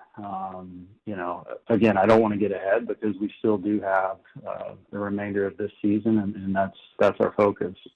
Yeah, so at the risk of asking a blunt, dumb question here, I guess because fans were so mad and say, is the word, quote unquote, blowing it up? Is that on the table? Like major reshuffling in the offseason? Is that still on the table, or are you rejecting that? Yeah, I don't know what that means. I don't know what majorly blowing it up. We'll, as a front office, we'll look and see how we see best to put the best team on the field in 26. But as far as majorly blowing it up, whatever that means, I don't. I guess it would be, I told you it was a blunt, dumb question. It would mean trading one of your big nucleus guys, like getting rid of, like changing your nucleus. No, I don't see that happening. All right. Buster, you mentioned Patrick Bailey's name as one of those players included in that nucleus, and you know that we've talked a lot this year about Patrick offensively and defensively. So what can you give us on his progress report so far this year and what you've seen from him and the belief of him still being part of that nucleus moving forward? Yeah, I mean, I think he's continuing to make strides behind the plate and how he manages games, how he manages the staffs during the games, and in the clubhouse, post game, whatever as well. It's no secret he's scuffled offensively. I do think there are some signs as of late that he's making some progress there, and he's a guy. He's still a pretty young guy that is learning himself. He's learning all the subtleties and nuances that go into the game, and from what I can tell, sometimes some of those baby incremental gains are harder to see, but I think he's moving in the right direction. And anytime you have a guy behind the plate that has the defensive value that he does, and the way that he can gain the confidence of the pitching staff, it's a huge plus for your team. All right, Buster, we're going around. There's so many things to talk about. I know you don't want to anoint anybody, and you want this guy to grind and fight as hard as he can, but are you close to finding your second baseman? Is Casey Schmidt cementing himself as your second baseman? Oh, well, he's another guy. You talk about making games. I mean, for me, watching Casey over the past few years, he looks like he's starting to believe that he belongs. And I keep an eye on him just, around the clubhouse in the cage and the way he carries himself, his ability to go to second mid-season, not easy, right? A guy who's naturally a third baseman, probably more comfortable on the left side of the infield. He looks more and more comfortable each day. We saw last night a double play that he and Adames turned that really got me excited. Just with it looked like it came more natural to him. He showed off his arm strength. I think he's going to continue to get better and better. He's a very naturally gifted baseball player. You're starting to see him at the plate lay off some of those pitches that are going down and away from him a little bit more. It seems like he's got an idea of what he wants to do. Big 2-out RBI last night, but we're definitely excited about the progress Casey's making.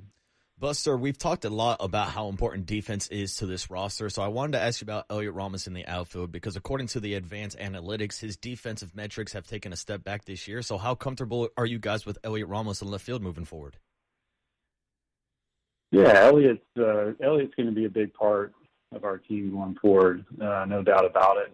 And look, as a Major League Baseball player, you never arrive. It doesn't matter if you're 1 year, 2 years in, 10 years in, 15 years in. Verlander's a prime example. He's constantly tweaking and working on things 20 years into a Hall of Fame career. So there's confidence that Elliot most definitely has the athletic ability to improve defensively. And, he's a guy that likes to work. And if you've got somebody that likes to work, that's a great place to start because you know that at least there's the ability, and he's shown that he can be a better defender. And we believe that going forward that those are going to improve. And the reason for that belief, I think, is because he's a worker and he wants to be a great player.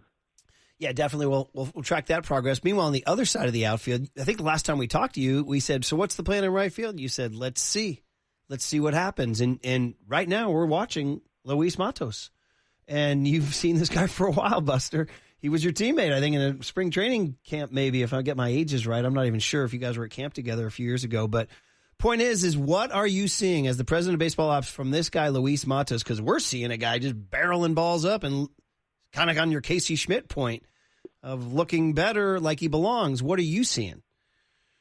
Yeah, I think that's right. I mean, I think that you're seeing a guy that understands that there's a real opportunity in front of him, and he's taking advantage of it. You know, it's probably tough blow to be sent down, and then have a couple of guys come up before him, not talking to him. I'm assuming that was probably pretty motivating for him, and it looks like he's on a mission. I mean, I really liked the ball 2 nights ago that he hit off the right field wall.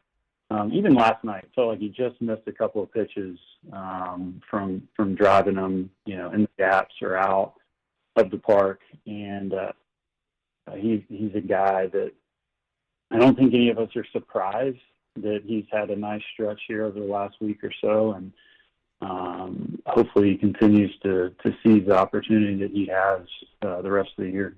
Shifting over to center field, Buster, Jung-Ho Lee is on track to complete his first major league season. He's another player that has had some ups and downs this year, but what have you seen from him, the way that other teams have adjusted to his approach and how he's adjusted to the adjustments to get back on track now? I think this is going to be such a big year for Jung-Ho just because you don't really know what a major league season takes until you go through one. Between the amount of games played in a row, the travel across the country, the physical toll, the mental toll, having to deal with this failure that comes from some or a lot of these variables, and then to bounce back like he has, and to start off well and kind of to slump a little bit, and now to me he looks like he's getting back to a spot at the plate where he's hitting some balls on the line the other way. He's spinning on balls when he needs to, and I think ultimately we think that's the type of player that he's going to be. Is a guy that has really good bat control, puts the ball in play, can be a pest at the plate, defensively. The hope is that he becomes that center fielder that just when a ball's in there, that he's the one that everybody's getting out of the way of because they know he's going to get it. And really, I think I go back to my first point that this first year for him, I say first year, I know last year was his first year, but really his first full year is something I think he's going to be able to learn from, take the information into the offseason and know how to prepare himself even better coming into next year. We're having too much fun talking about position players. We haven't asked you about any pitchers, and you're an old catcher. You're like, come on, guys. You got to win on the mound, man. Ryan Walker is now your closer. I guess I have two questions. The first is, do you have a health update on Randy Rodriguez? Yeah, it's still sorting through with Randy. I know he's having conversations with training staff and doctors, so I do not have an update on him. Walks look back to where we saw him in the past. Two seams got a ton of action, sliders getting the lateral movement and depth. But he just looks confident. He looks like he did when he was going really well. And I was about to say I've never faced him. Then I was thinking, luckily I'd never face him because he'd be a nightmare for a right-handed hitter to face with the two-seamer that bores in and the slider going the other direction with him stepping as far across his body as he does. And it's great to see. I mean, he's a guy that is going to be paramount for us in the bullpen. Okay, yeah, Ryan Walker for sure. And I guess while I stay on the health question, since Randy, we don't know for sure, Blade Tidwell was making some noise at AAA and then had a little setback. Do you have an update on him? Yeah, I think he's moving in the right direction. I think working on a throwing progression to get back on the mound. He's obviously a guy that we're excited about, but we want to make sure that he's, from a health standpoint, in a good place and doesn't rush back. It's a big arm. And somebody that we're excited to continue to watch as he progresses. So all signs seem positive there. Few more minutes here with Buster Posey on the Giants Executive Show, sponsored by Redwood Credit Union. Redwood Credit Union is a financial partner that feels like home. Learn more at redwoodcu.org. And Buster, if we're going to talk prospects, we of course have to ask you about Bryce Eldridge. Now, I did see your comments to John Shea the other day, but just for our audience this morning, our KNBR and Giants listeners, do you think Bryce Eldridge will be on the big league roster sometime this season? I'd say most likely not. I feel like I've said it 100 times, but Bryce is still 20. He's still getting his reps as a first baseman. He's getting his reps as a hitter. Like everybody else, watch the amount of power that Bryce has, and it's hard not to get really, really excited about. And talking to Bryce a little bit, back in spring training, and then listening to how our minor league staff talks about him, we know that he wants to be a complete player, and he's working on that. And I've said it before, I think what excites me the most about Bryce is he does want to be as good a player as he can in all facets. And, that's time, that's repetition. He's continuing to improve. I think it's from my vantage point, it's been nice to see him scuffle a little bit in AAA and then turn it around. Some of these balls that he's driving to left center, you can dream on them big time. I mean, it's similar to what you see with Devers and his ability to drive the ball the opposite way. It's just there's not many guys in the world that have that type of power. But we want to make sure that Bryce is ready when he gets here. We want to make sure that Bryce is ready to impact this team, and that he personally is in the best position to succeed when he gets here. Well, the good news, Buster, if we keep asking these questions for another 5 weeks, you can say, guys, he's 21 years old. Because I think the birthday's coming up. Yeah, right around the corner. So there you go. You'll be off the hook. We can change it up a little bit. Hey, sort of on a serious note, though, he did say to Susan Slusser that he went to Randy Wynn after the Devers trade and said, yo, what's going on? That's a left-handed power-hitting first baseman. What's your answer to Bryce at this point, that you guys have a redundancy there? Well, actually, we got ahead of that. I don't know if he told Susan that, but that was a conversation that I had with Randy. I said, hey,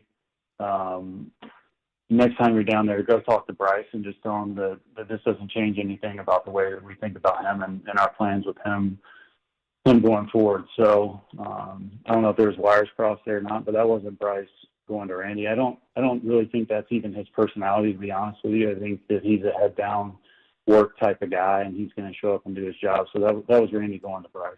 All right. And then finally, listen, it's awkward because we all like Bob Melvin and Matt Williams. These are hum babies, man. They go back to Roger Craig and local guy, Bob Melvins, grew up a Giants fan and everything, but people are upset. When the team plays poorly, they look at the manager, they yell at the manager.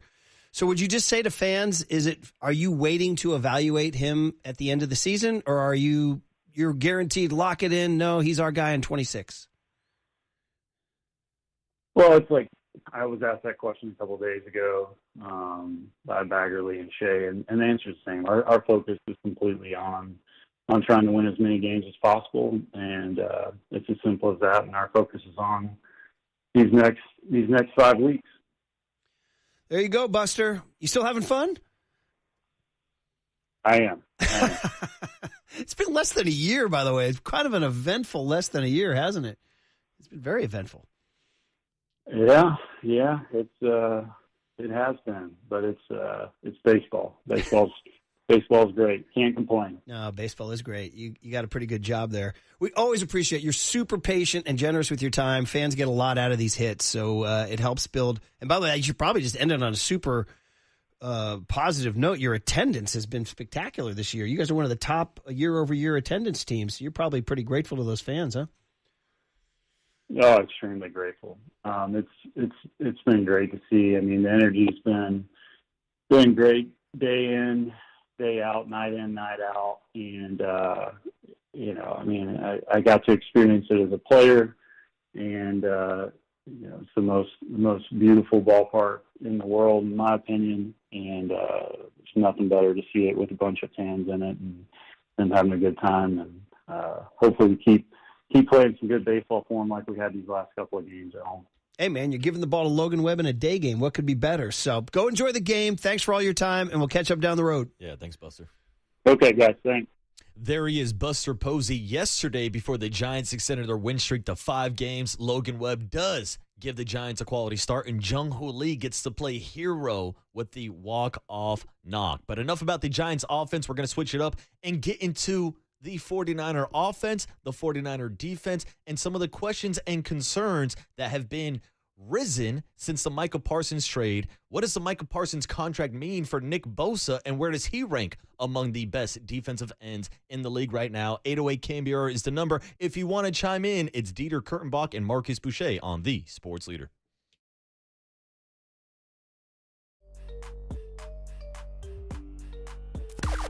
Now, from the O'Donnell Financial Group Sports Desk. Learn more at ODFIGroup.com. O'Donnell Financial Group, because planning is a process, not a product. It's time for the Young Tony and John Joe question of the day. Happy Friday, everybody. With Micah Parsons traded to the Packers, are the Eagles and the Packers now the top 2 teams in the NFC? And if so, where do the Niners rank in the NFC? Are they top 3? Are they top 5? Are they out of the playoff picture? You can join the conversation in the YouTube chat now.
And now it's time for the Protect Your Assets Business and Technology Report with me, David Hollander.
Now back to Murph and Marcus on The Sports Leader. Streaming live on thesportsleader.com and KNBR. The Sports Leader app. Murph and Marcus is sponsored by Bigelow Tea. Grab a mug and tea proudly. A blockbuster trade for the Green Bay Packers and the Dallas Cowboys, landing the Packers, maybe the best defensive player in the NFL, and the terms and the contract associated are massive. 2 ones go from the Packers to the Dallas Cowboys.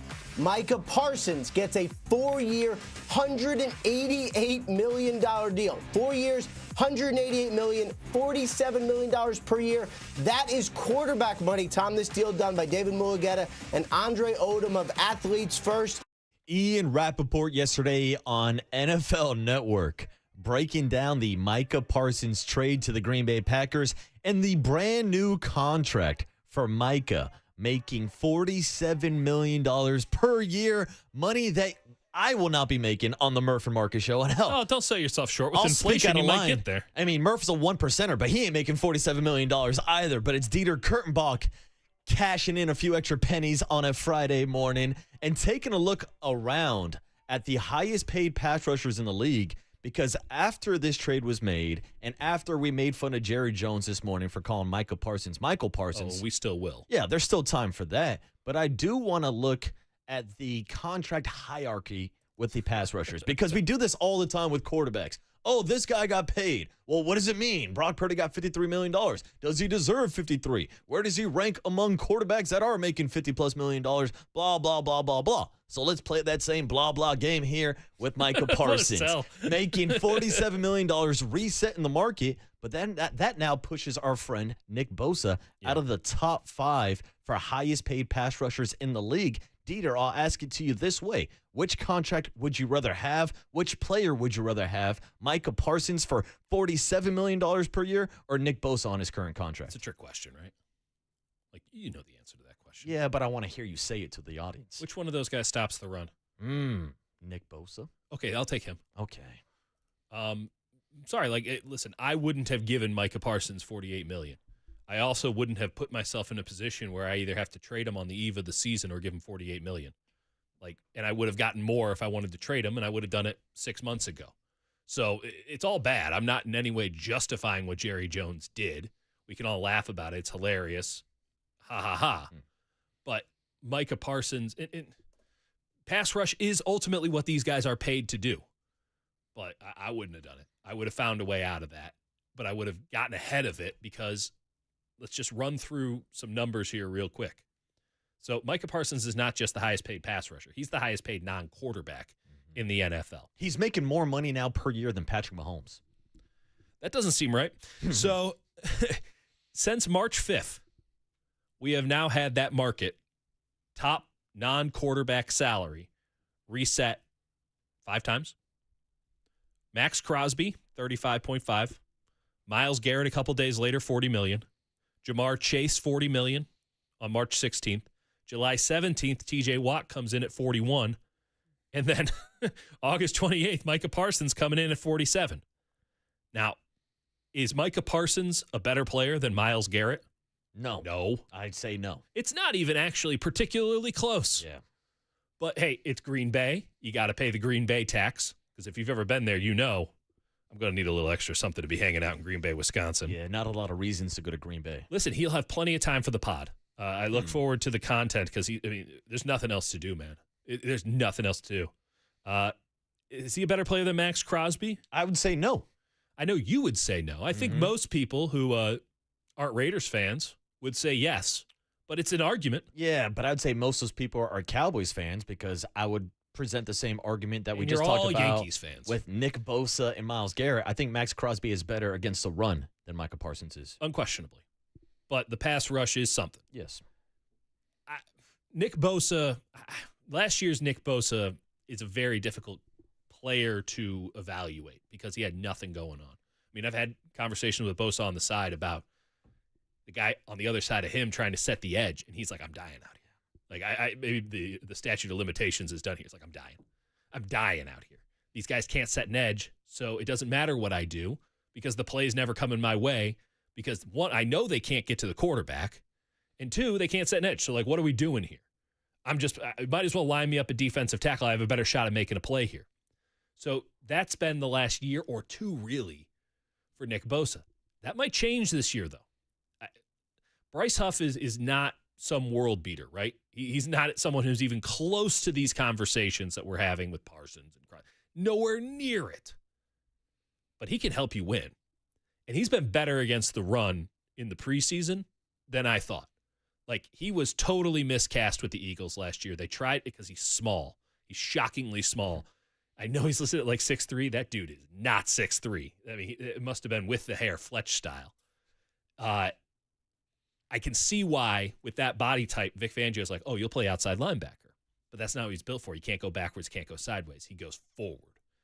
I think that Huff can be a real asset. I think Sam Ekwonu can set an edge for you. And then Michael Williams is a total mystery right now, but you watch that Georgia tape, it's impossible for anyone to watch that Georgia tape and come to me and say that he can't be someone who helps you stop the run week one as an NFL player. And then you build up to being a good pass rusher, which he should be from the interior on day one as well. Like, he has some guys there. They're not guarantees. It's not some big money guy, but they have some options opposite Nick Bosa now. So I expect Nick Bosa this time next year to maybe be in this conversation again of the highest paid dudes. Final thoughts. Nick Bosa no longer top 5 highest paid pass rushers. Is he still a top 5 pass rusher? He's right on the line. Yeah. This is kind of a make it break it year. Like, Nick Bosa can go out and look like the defensive player of the year again. I think that is on the table for him. He is that talented. He keeps himself in that good a shape. And I think that there's enough insulation now, even with all the question marks, that can show up. But he's got to do it. He's got to do it because you don't just hold on to one of those spots by default.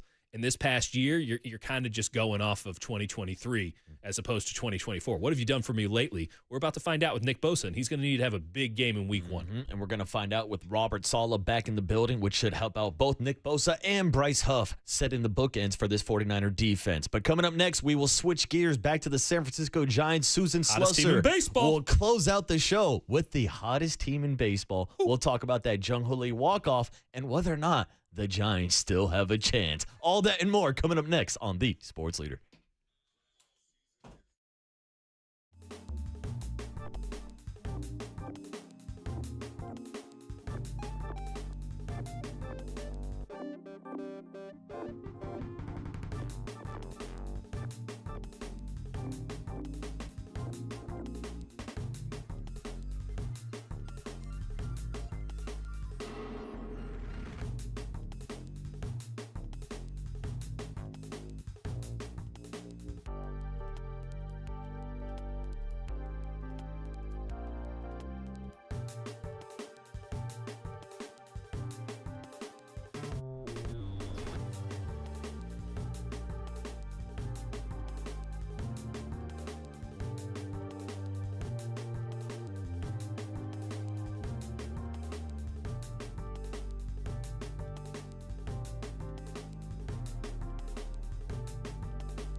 Now back to Murph and Marcus on The Sports Leader. Streaming live on thesportsleader.com and KNBR. The Sports Leader app. Murph and Marcus is sponsored by Bigelow Tea. Grab a mug and tea proudly. Closing out our Friday show in style, it's time for our weekly conversation with Susan Slusser, and these conversations are always sponsored by River Islands. Come home to River Islands in Lathrop and discover the San Joaquin River lifestyles with its lakes, parks, and schools. Start your tour today at riverislands.com, and I'll see you at the boathouse. But maybe we'll see Susan Slusser at the ballpark tonight. Susan, Murph's on vacation, getting a head start on his 4-day weekend. So Dieter Kurtenbach is filling in this morning, and we're here today to talk to you about the hottest team in baseball, the San Francisco Giants. What's up, Susan? How you doing this morning? I'm great. How are you guys doing? We're doing fantastic. The vibes are high. I mean, the vibes are the highest that they have been in months for the San Francisco Giants. So, Susan, maybe I'll start with a simple question. Who the hell are these San Francisco Giants that we have seen in these past 2 series against the Brewers and the Cubs? I think we all thought that there was some of this still in there, after that really fine start, but then they were down for so long. Then you wonder, was that a mirage early in the season? Were they maybe not that good? Were there some false expectations? But when they're playing right, they're a good team. We've just seen, over the course of the season, too much sloppiness, some defensive breakdowns, base running mistakes, those kind of things. But when they play as a team, they're getting contributions up and down the lineup. I think, the pitching in general is good enough for this to be a decent team that gives good teams problems. That Cubs team is as good as any team around. Along those lines, Susan, Matt Chapman was playing with an injury there for a while. They just had to have him in the lineup every day. They finally put him on the IL. He comes back and, it looks pretty good since Matt Chapman's been back. I know that Willy Adames is playing great. I know that Rafi Devers is finally breaking through as a San Francisco Giant. Jung-Ho Lee there's a lot of positive things to feed off of, but how much is this team feeding off of Matt Chapman being back and looking like Matt Chapman again? I think he does sort of set the tone. He is one of the more vocal leaders. He and Adames kind of are the two, I think, some of the younger players too. That finger's not going to be completely right until, the off season. He said that it's probably going to take at least a month of complete rest, but thank goodness for cortisone, because the cortisone really is what seems like it did the trick. As you guys know, it can be a little, sometimes it works, sometimes it doesn't work, sometimes it works for a while. The hope is that this carries him through the rest of the year, because, anytime you get a cortisone shot, you have to miss a few days. So, this might work. And you're right, exactly right, Dieter. He's a guy that's absolutely crucial for them. Susan, we also know that Rafael Devers was dealing with an injury when he first got traded over to the San Francisco Giants. So do you think his recent success is more due to him finally getting back to being healthy, or do you think he's finally starting to settle in here in San Francisco? I think it's a lot of things, but mostly feeling more comfortable. It takes some time. Look how long it took Adames last year, Chapman, to kind of get settled in with a new team. This is a guy coming in, being asked to play a new position, mid-season, not having a spring training even with this team. Honestly, I think the learning curve for him was kind of sped up. I think he's done pretty well, considering he looks better and better at first all the time too. So that is a really nice development for them. If this is look, let's try to see how good we can be down the stretch, but also put some things in place for next year and know what we've got next year. Knowing that Devers could be a really legit and decent first baseman, I think that's huge for them to know earlier than later. Without question there. And you mentioned some of these positions that they're trying guys out, or at least experimenting with a little bit right now. Right field, second base standing out. Does Casey Schmidt have the inside track? Are they still going to try some other guys out there at second? And where do you see the right field situation as it stands today? Well, let's start with second. I think Casey Schmidt is the guy. Tyler Fitzgerald got a nice long run there. Just didn't quite look like the guy that we saw last year. Casey Schmidt's got some pop. He obviously is a very good defensive player. His best position, of course, is third, but he's not going to get a lot of time there. they do know they always have Tyler Fitzgerald if they have a need, but Casey Schmidt really is a nice option, and seems like he's kind of coming a little bit more into his own. You know, he's not a guy that lets a lot of stuff bother him, but I think the experience he's gaining, we're seeing more and more that he's able to sort of ride out the ups and downs of baseball, which can be tough for a guy who's a little bit of a free swinger at times. Right field, same sort of thing. You know, they've given some guys a little bit of run out there. Matos looks like he's very close to just grabbing it the way that Ramos did in left. I really hope that's the case. He shows flashes here and there, right? No doubt. So this is one of those. Is he the guy that every once in a while comes up and wins a Player of the Week and then goes hitless for a week and gets sent back down? Or can he maintain this kind of consistency? He's the next guy who really needs to show that he can have good at-bats every day and contribute somehow each day.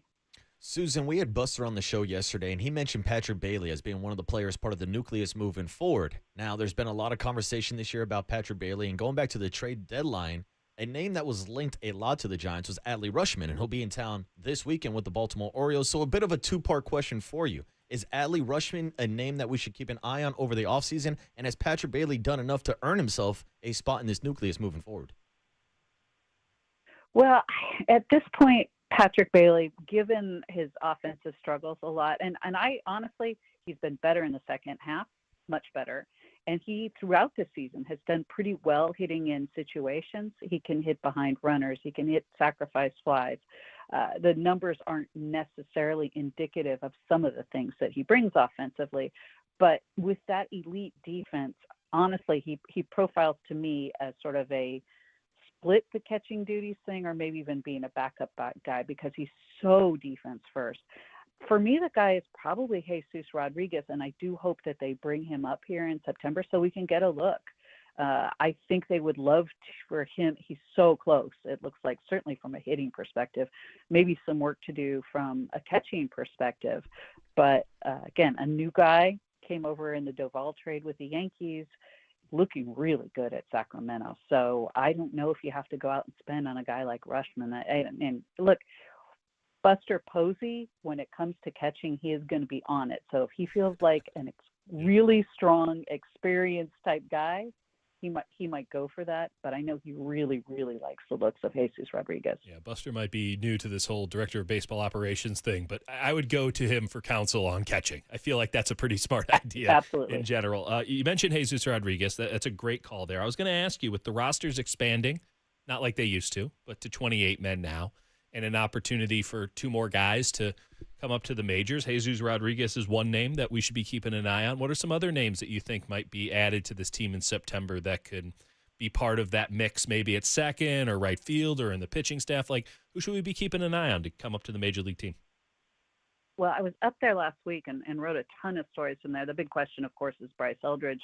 I know Buster has been downplaying sort of any talk of Eldridge coming up. I think if he did, it would be once Sacramento season is over, get sort of like a little handful of it. That's the way Buster did his, right. You know, when he came up in September before his real rookie year, when he won Rookie of the Year, something like that. I don't think he's up for the whole month. But look, if Jesus Rodriguez isn't quite ready and they want to call up a third catcher, Sam Huff's actually been doing a very nice job in Sacramento, and another bat first kind of guy. But pitching is usually the way teams go. I like to have another guy on the bench. They've got a lot of guys. You know, we certainly have seen some of them, Grant McCray, et cetera, Tyler Fitzgerald, if they just want help. But to me, this is the part of the season, if they feel like they're really not in it, to get a look at guys for next spring and planning purposes, and maybe give them a little bit of experience. So I would love to see somebody like Jesus Rodriguez, for instance. Blade Tidwell, once they're assured that shoulder thing is not much of anything, I'd love to see him a little bit too, because he looked lights out before he felt that little twinge. Susan, last question for me is on Jung-Ho Lee, who got his first career walk-off knock against the Cubs yesterday. He's also on track to complete his first major league season. How do you think he's kind of handled the ups and downs and what seems like the ups again in this year's season? The fact that he's finishing strong is really huge. I hope he carries it through this final month. That will say a lot about him. He obviously kind of had a little bit of difficulty adjusting to the adjustments that were being made to him. And I think a little bit of maybe, too many fly balls getting into his game, trying to, I don't think he was trying consciously to hit for power, but, we keep hearing the contact skills, right? The bat to ball skills. We need to see a little bit more of that. He's been doing more of that. So if he can really become that kind of player, and I think everybody's sure that he can, he will be fine. But oh my gosh, some of the defensive work we've seen from him this year too has just been outstanding. He just, again, consistency. This is the word.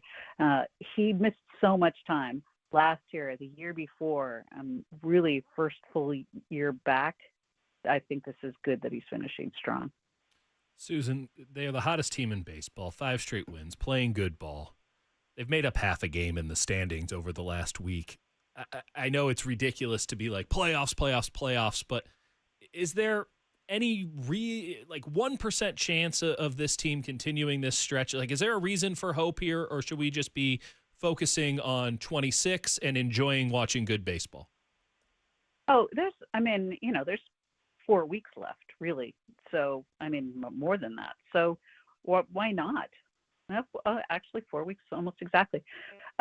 Certainly, they've got the possibility. It would take some other teams really collapsing. That's the problem, is at this point they have to leapfrog a number of teams.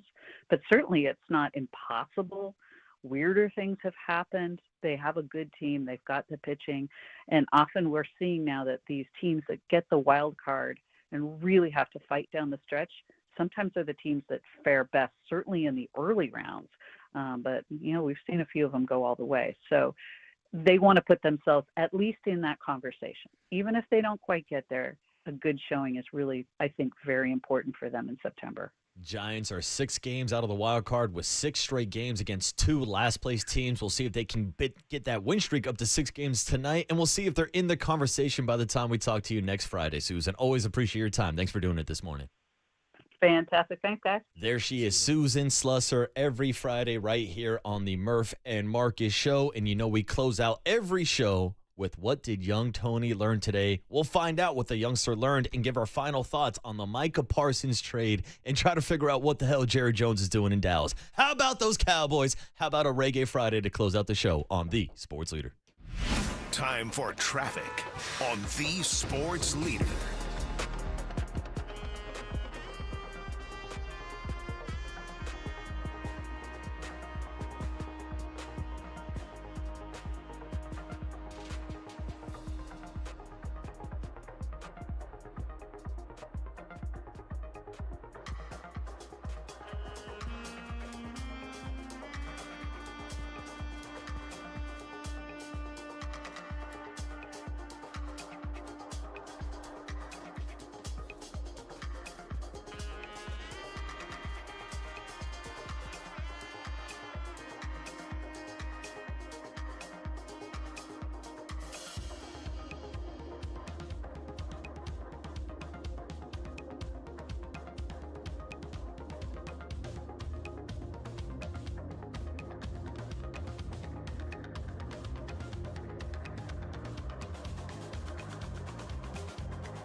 Listen to the sports leader anytime, anywhere. Download KNBR, the sports leader app. Murph and Marcus continue live from the Casino Matrix Progressive Jackpot Studios. Casino Matrix. Progressive jackpots are here. Where are you? Just drop in. 1-800-GAMBLER.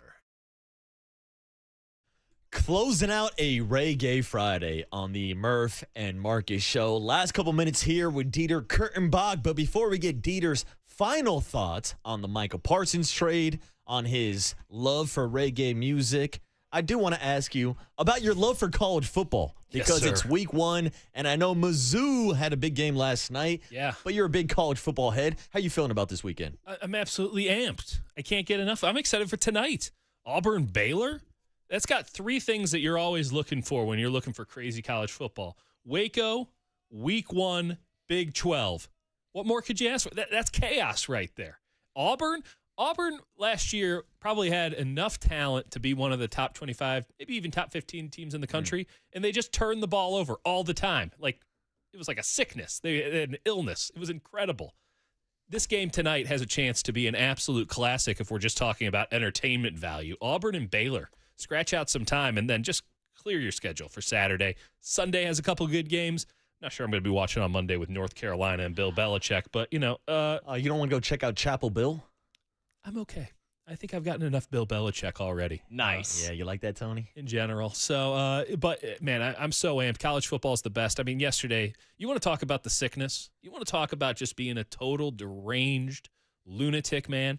I'm down in my office yesterday, and I have on the quad box, and I'm seeing USF give it to Boise State, which I could have told you. I could have told you ahead of time. They got a good program over there the quad at USF. Box. And then meanwhile, I'm out here, and I'm watching Rutgers, Ohio, which turned out to be a very good game and a very good cover.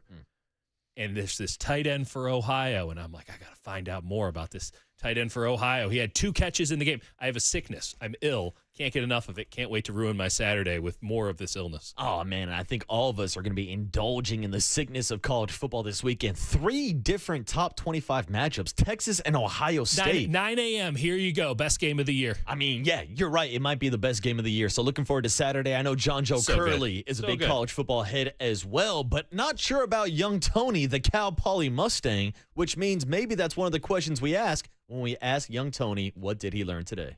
Murph and Marcus want to know, what did young Tony learn today? Well, so the joke is he's very, very young and innocent. Hey, I know that now, okay?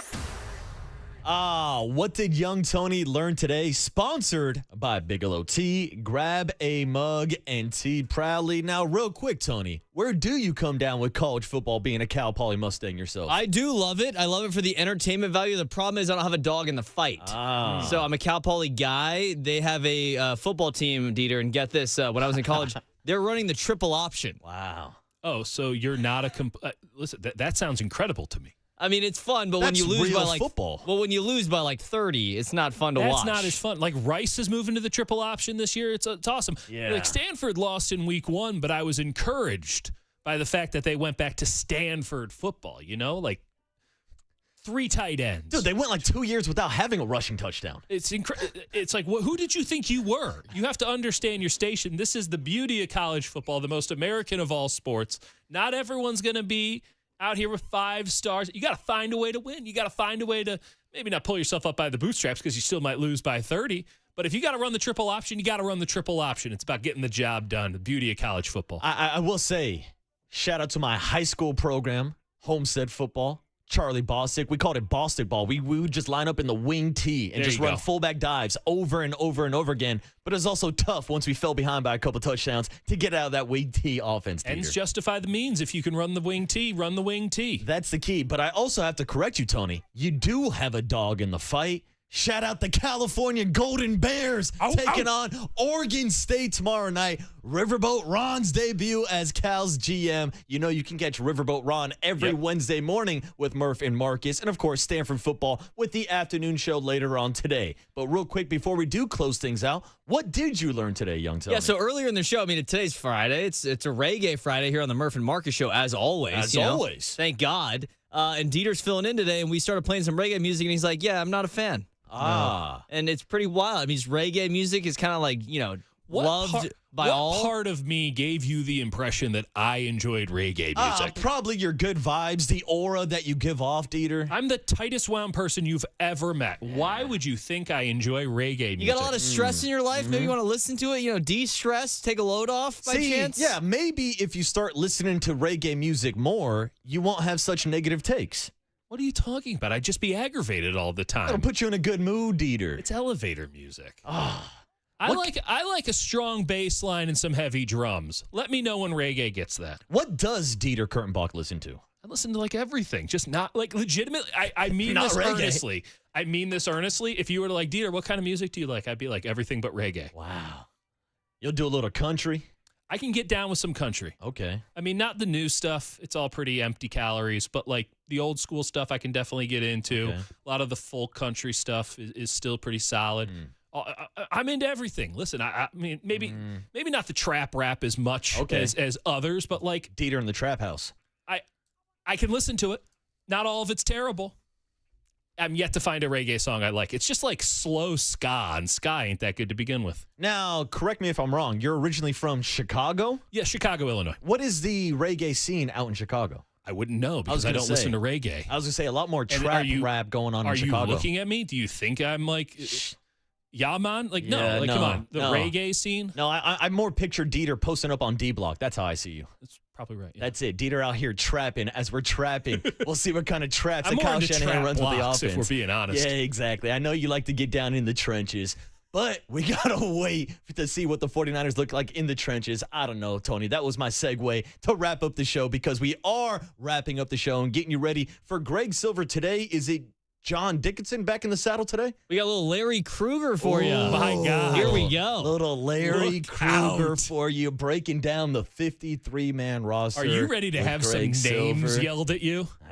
Get ready. I got a show for you. Get ready for Larry Krueger. I know Larry Krueger's a reggae guy, so let's go ahead and make that change because when it's time for a change, think Speedy Oil Change and Auto Service. Engine light on. We can fix that. Dieter, appreciate you filling in for Murph today. Murph will be back on Tuesday. Everybody enjoy your 3-day weekend, Labor Day weekend. And yes, Tony, when you are listening to the Murph and Marcus Show, you are listening to KNBR AM and KNBR FM in San Francisco, the sports leader, a Cumulus media station. But I guarantee Michael Parsons not going anywhere. Jerry's not that crazy. Huge, mammoth-sized blockbuster trade. Michael. How about them Cowboys? That's the end of the game. 4 hours, 3 faces, 2 Gregs, and 1 place to be. Excellent. Greg Papa. San Francisco! And Greg Silver. Let me tell you something. There is no such thing as being calm. I am fired up to be here. This is Papa and Silver. A blockbuster trade for the Green Bay Packers and the Dallas Cowboys, landing the Packers, maybe the best defensive player in the NFL, and the terms and the contract associated are massive. 2 ones go from the Packers to the Dallas Cowboys. Micah Parsons gets a 4-year, $188 million deal. 4 years, $188 million, $47 million per year. That is quarterback money, Tom. This deal done by David Mulugeta and Andre Odom of Athletes First. And this, of course, according to me and you and our good friend Jane Slater. And look, for the Dallas Cowboys, this ends a saga that has been going on for months and months and months. Ever since it became clear that there was nothing going to happen with the Cowboys and Micah Parsons moving forward, called him to a meeting. Jerry Jones tried to negotiate a deal with him. Without his agent, rubbed Parsons the wrong way. Parsons felt like the Cowboys were taking advantage of him. At that point, the relationship was broken. And my understanding is over the course of the past 3 or 4 days, the Cowboys engaged with the Packers. They struck a deal about 2 days ago. And then in secrecy, the Green Bay Packers and David Mulugeta, who's Micah Parsons' agent, who the Cowboys did not negotiate with, struck this deal. Micah Parsons is now a Green Bay Packer. Those are real words, Tom, and that is very, very true. Oh, how the narratives change. The Cowboys, the gambling Cowboys, end up dealing away their superstar pass rusher in his prime. so he could go sign a lucrative contract, $47 million a year, 4 years, $188 million. As you just heard from Ian Rappaport right there, to go to the Green Bay Packers, a team that has been riding off the success of 3 decades of Hall of Fame quarterbacks, and now they are trying to seize a Super Bowl window, and Brian Gutekunst in that front office going full-on aggressive. How does this change the NFC? Well, we'll attempt to answer all those questions right here. It's Papa and Silver, Greg Silver, Larry Krueger joining with me, and Krug's going to be sprinkled in a lot in this rotation throughout the football season. So, Krug, love the shows we got to do together last month. I'm thrilled to have you today. And how about them Cowboys? How about them Cowboys? How about them? Jerry Jones, I think it's absolutely perfect because they've got the most fraudulent documentary on Netflix right now I've ever seen in my life. If you told me that the Cowboys were going to have a documentary about the Cowboys of the 90s, let me see it. How did they go from the best and youngest team in football to a team that was totally irrelevant, that has no chance at the Super Bowl? And it's all because of the arrogance of one man. But instead, he didn't do most documentaries are a peek behind the curtain and you get to see the truth.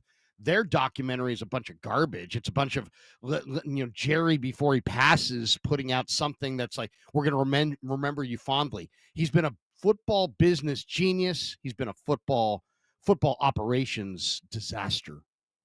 Deadlines create pressure, and pressure creates action. Of course, the 49ers, we can't laugh too much because they got their own contract issue to work out right now with Jauan Jennings and what they do with that wide receiver room. But look, this is a seismic move to send Micah Parsons over to the Green Bay Packers. It is within the own conference.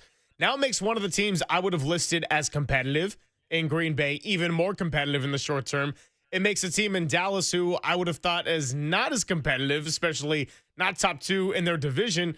Now I don't know what they're going to be over the next couple of years. Are they set up nicely to have success in 2026 and 2027? Well, that all depends on what it goes for any rebuilding team. How do you draft? And they're paying a lot of money to CeeDee Lamb and Dak Prescott, but this is a big move. Jerry Jones was stubborn. He ultimately is walking out of this one. And hey, look, Krug, this might not be the worst outcome for Jerry, all things considered, right? The Cowboys are going to be talked about on every single radio station today.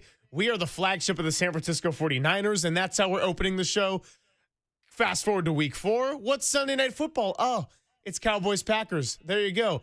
It's all of a sudden going to make every Cowboys game all the more in the spotlight, even though it's already how the NFL is covered. And so it's going to be a lot of attention around this team, win or lose, and they might not have been set up to win a ton of games anyway with the first-year head coach and Brian Schottenheimer, 2 other really good teams in that division. So might not be the worst outcome. He saved himself also $188 million in the process. Well, I guess I got to disagree. I don't think it's a good outcome. To me, he broke the cardinal rule of football personnel, which is you never, ever, ever, ever trade your franchise quarterback when you don't have another one. And you never, ever, ever trade anybody on your defensive front 7 that consistently commands a double team. If those guys who command double teams up front are so rare that if you get a guy who commands a double, you don't trade him. That's why the Niners never should have traded Charles Haley. It's the reason they probably should never trade Nick Bosa. It was the reason that Lynch should never have traded DeForest Buckner. You don't trade defensive front 7 guys who command doubles on every snap, and that's what Parsons is. Oh, when I say good outcome for Jerry Jones, I'm not saying it's a good outcome for the Cowboys. I'm not saying that it's a good outcome for Cowboys fans whatsoever. My point being, look, if Jerry Jones wants to make this a little bit theatrical and get some attention on what is still being deemed as America's team, I guess, then in that case, it's going pretty well for him on a Friday morning. Otherwise, if we're talking about competitiveness, football, and everything you just said, trading a generational talent on the front 7, that's not something that you typically do here. So we got a lot to get into today. Going to have a lot of fun here on a Friday. You mentioned Charles Haley in that trade. Carmen Policy, the man who was the president and CEO of the 49ers at the time of that trade in 1992, he's going to be joining us at 11:30 today. Wow. We've got Matt Mayoko, as we do every Friday, joining us right after at 11:50. And we will get some Giants talk in at the end of the 12 o'clock hour. Andy Baggerly of The Athletic stopping by at 12:50. I say this mostly jokingly, but Giants, are they back? Jung-Ho Lee, first walk-off win 5 in a row, sweeping the Cubs at home. Apparently, they can do well against the NL Central, except for the Pirates of all teams. Well, you know what? There's something to be said for this, and I really believe the Giants fit this description, and they're not going to like it, but you're going to have to listen to it anyway. And that is that when there's no pressure, they're world beaters. When there's burden of expectations, they couldn't do squat. When they were given up for dead, they're world beaters. You know, they were killing it when everybody said they got no shot, and then they got Devers, and people were like, hey, this team can go to the playoffs. Then they sunk like a stone for 2 months and played the worst baseball I think I've ever seen any Giant team play since I've been following them in the mid-'70s. I mean, it was absolutely an abomination on a nightly basis. Oh, and then they're near mathematically eliminated. No, given up for dead. Let's make a big run to save Bomel. I mean, come on, guys. Seriously, this is big. If the Giants somehow buy into this late season run and be like, you know what? We don't need much. We're just one piece away. We're on the verge. They will have made a colossal error. It is funny to me how we're at this stage now, and it's late August. And look, the Giants made up, half a game in the standings this week because the Mets went and swept the Phillies. And then, by the way, Kyle Schwarber last night responding to that sweep with 4 home runs. 3rd time this year it's happened. By the way, 3 different games where a player has hit 4 home runs this season. We also have not had a no-hitter, which would be pretty rare to go through an entire season without one of those. So a couple of fun factoids there to get you going here on a Friday. But look, I think there's a couple of different ways to look at this with the Giants. I can actually empathize with this faction of the fans that is kind of upset that they are now making this big push and playing fundamental baseball and looking really clean when all of a sudden the burden of expectations is lifted, when you're probably going to end up right back at the number 13 pick, when maybe you don't think Bob Melvin is the right man for the job. And if the Giants continue to play like this to finish out for the season, well, he'll certainly be back in 2026. I also think there's fairness to enjoying watching good baseball and understanding that, yes, Buster Posey is committed to the nucleus. And he said as much yesterday on the executive show with Murph and Marcus. He is committed to that nucleus of guys on long-term deals: Matt Chapman, Willie Adames, Rafael Devers, of course, Logan Webb, Robbie Ray, at least for another year, barring some kind of offseason trade. And so he is committed to the nucleus, and you got to have more infusion of talent around that nucleus if you want to compete with the Dodgers, with the Padres, with the Brewers, with the Cubs, other teams that are making a run for it in the National League. Not to mention those 2 formidable forces in the East, the Phillies and the Mets. If you take the top 3 players on any of those teams, Krug, I mean, I would say for all of them, it stacks up better than the top 3 players for the Giants. The Giants are so unique in their formula, being so dominant on pitching. And when the pitching is turned on, like the bullpen was the first half of the year, and that top half of the starting rotation, that's a team you're talking about contending for a playoffs. But if we're talking offensive production, it's not close to the top 3 on the Phillies or the Mets or the Cubs. They've got some big inherent issues here. One, they live and die by the home run ball, and they play in in baseball's biggest home run desert. So either bring in those fences a little bit, or you're living and dying by the home run ball. You have to bring in some line drive hitters. You're going to have to actually bring in some speed. You're going to have to actually play to your park, unless you're going to change the dimensions of your park. That's number one. Number 2 is they've got Devers signed up long-term. Can't get rid of him. You got Adames signed up long-term. Can't get rid of him. Not that you'd want to right now. He's hot. Chapman signed up long-term. Can't get rid of him. What do those guys all have in common? They're all signed up long-term to big money deals. They're totally immovable, and they all strike out way, way, way too much. So what do they really need? They got to somehow figure out a way to find a couple of, maybe 2 or 3. I say a couple, but I really mean like 3 or 4, line drive bats. Guys, guys who hit singles, guys who get on base, guys who maybe have, a little bit of speed. To me, the most condemning stat of the Giants was they had 2 stolen base attempts in July. Yep. Two.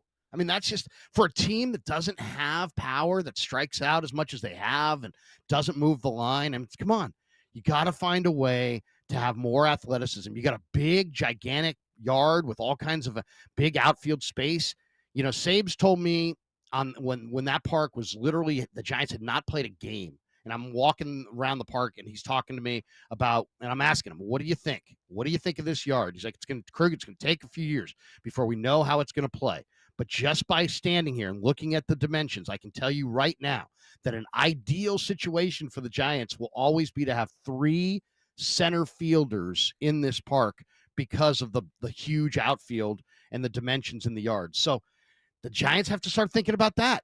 Outfield defense matters in this ballpark, and it's probably the most underrated aspect of winning baseball. A lot of Giants are in the 12 o'clock hour, and the reason I wanted to talk both Giants and 49ers/NFL in segment number 1 is I got a question for all of you out there. 808 KNBR, and good morning to the YouTube chat. Of course, a lot of the regulars pop in on a Friday, and we love to see that because, hey, last Friday, before we're officially underway in the 2025 NFL season, and only one more Friday, so we got to wait for a 49er game, September 7th up in Seattle. Here's my question. Is the Micah Parsons trade to the Packers the NFL's equivalent of Rafael Devers to the Giants? There's a lot of similarities around there, maybe not a ton of equivalencies. How do you see this one overall? We'll get into that next. It's Papa and Silver with Larry Krueger on the Sports Leader. How about them Cowboys?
Now, from the O'Donnell Financial Group Sports Desk. Learn more at odfigroup.com. O'Donnell Financial Group, because planning is a process, not a product. But I guarantee you, Michael Parsons not going anywhere. I think he is, Michael Irvin. Micah Parsons traded to the Green Bay Packers for 2 first-round picks and Kenny Clark. Is Jerry Jones completely losing his mind? Or do the Cowboys somehow win this trade? But more importantly, how does this affect the 49ers in the landscape of the NFC? We'll be answering those questions right here on Papa and Silver with Larry Krueger.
Papa and Silver now continues live from the KNBR Casino Matrix Progressive Jackpot Studios. Casino Matrix. Progressive jackpots are here. Where are you? Just drop in. Please play responsibly. 1-800-GAMBLER.